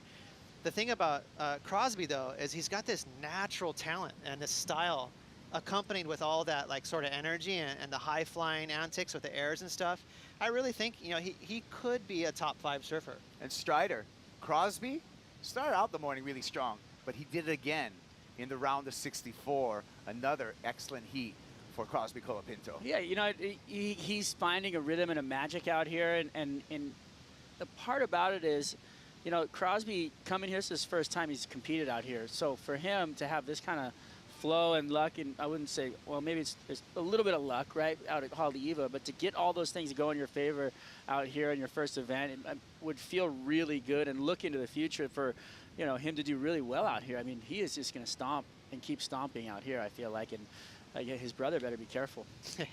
Well, I mean, you alluded to it, Strider, is that a big rising tide will float all the boats together. So I think it was you that said it, Ross, in that the whole crew from San Clemente is really together as a movement, raising everyone's performance levels. Yeah, and that's fun. That's fun for everyone because, I mean, there's no weak spots. You know, they got a tough crew there. There's a lot of talent, and I think they're feeding off each other, and they're, you know, releasing edits, and also they're very competitive and have goals. So that's a great combo to have. It reminds me of the Momentum generation with you and Shano and Kelly and everybody, you know, like really pushing each other up and just flaring. So it feels good to see that again in a group and having all those guys together, and Kolohe kind of being the center of it all. Yeah, I agree with you. As we got onto the competition today in the round of 64, we had the much anticipated return to competition, Strider, of John Florence, and John did not disappoint. It was funny, you know, Cameron came out and was surfing really well and throwing some nice turns, and really wave selection was on point, and I was kind of sitting there watching with Ross. I mean, there was some incredible surfing by the other athletes out there were in this heat, and John hadn't really picked up the right waves, but his surfing was so amazing and powerful and straight through the roof and aggressive that he was getting the scores. He wasn't on the best waves of the heat, but he was surfing better than anybody. So he really forced the issue, and in the end got you know, some incredible rides where his performance was just technical and through the roof. And Ross, you could talk to this, trying to do a frontside air out there with all that wind coming across the wave is so hard to complete, and he was sticking it. No, he caught every bad wave in that heat and still got, you know, 18 points. So, I mean, that's just not fair. You know, the other guys are probably like, come on, buddy. Like, because, you know, his waves really weren't that great at all. They were the first wave of the set. They were choppy. But John's John. You know, he surfs. You know, we talk about surfing up sometimes. That was like up and out of the roof and into the sky. Like those airs, like you said, Strider, downwind, where they're just not even touchable out there. We didn't see anything remotely like that today. Yeah, well, you know, I tried to do an injury report on John, ask him how the knee was doing and everything, but I didn't even need an answer on that because the proof was in the pudding right there on the performance that he put out. I can safely say that John Florence is back in 100%. We're going to take a break, but when we come back, we got today's top 5. Stick around for more of the Michelob Ultra Pure Gold post-show.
Welcome back to the Michelob Ultra Pure Gold post show here for the Haleiwa Challenger, taking a beautiful view of the gateway to the North Shore, Haleiwa Ali'i Beach Park. And it's been a beautiful day again. Kaipo Guerrero, Ross Williams, Strider Wazalewski talking you through today's action, and kind of one of my favorite parts of the whole post shows.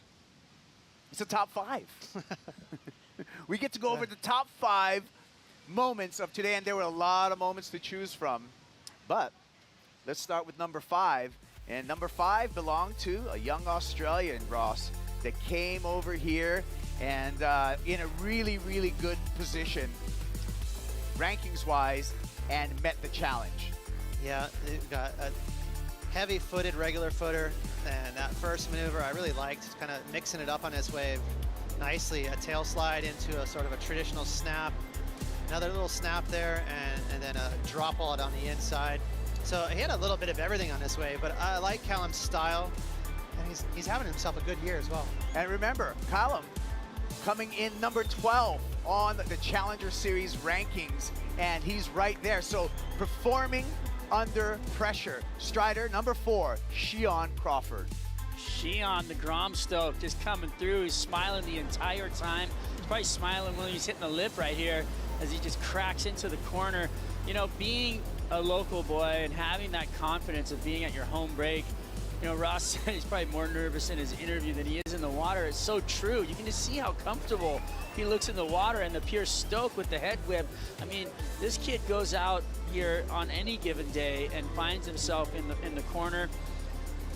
I was talking to Eddie, from Serpent Sea, and he said he wanted a weight set. He wanted to get strong this year, and that's what he did. And now look at him. He's winning national titles and just crushed it. Another young local surfer. This is Baron Mamiya, and Baron had a tough heat, but showed the competitor in him coming through this heat with a buzzer beater right here and performing under pressure, advancing on. Baron Mamiya, that's our number 3 for today. And Baron, well-deserved with that number 3 spot. We're going to see more of Baron Mamiya as we progress into the next days here at the Haleiwa Challenger. Ross, Jake Marshall had some pressure and performed. Yeah, I like the way Jake surfs. Very stylish. You can see a little knock-knee action there. Again, good mix and variety there. A couple different moves, and finished very tidy there.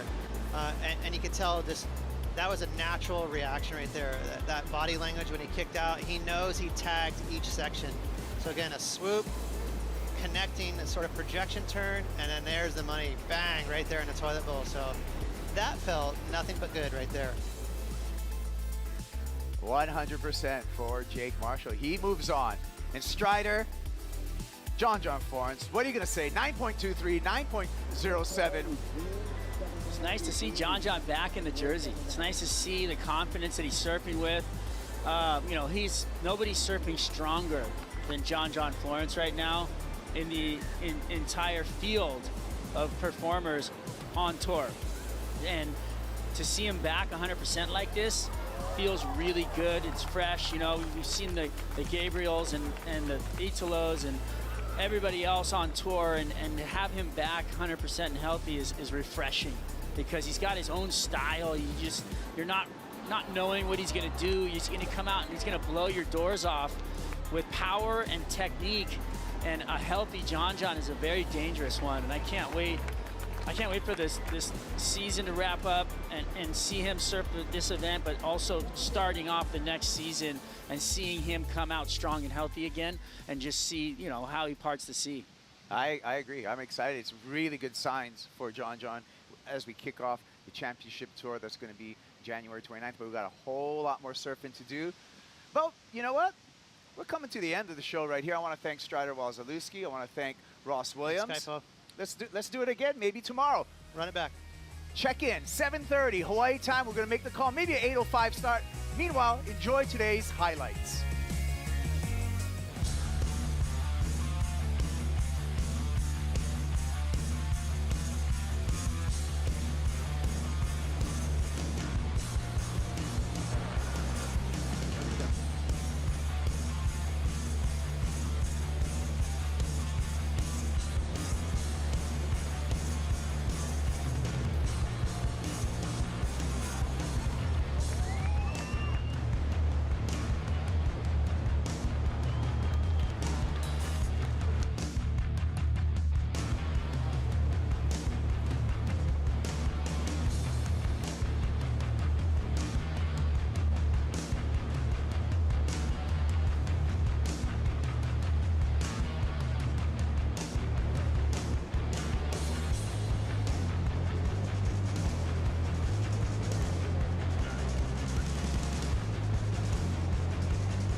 This copyrighted event broadcast is produced by the World Surf League for broadcast around the world and may not be retransmitted, reproduced, rebroadcast, or otherwise distributed or used in any form without the written consent of the World Surf League.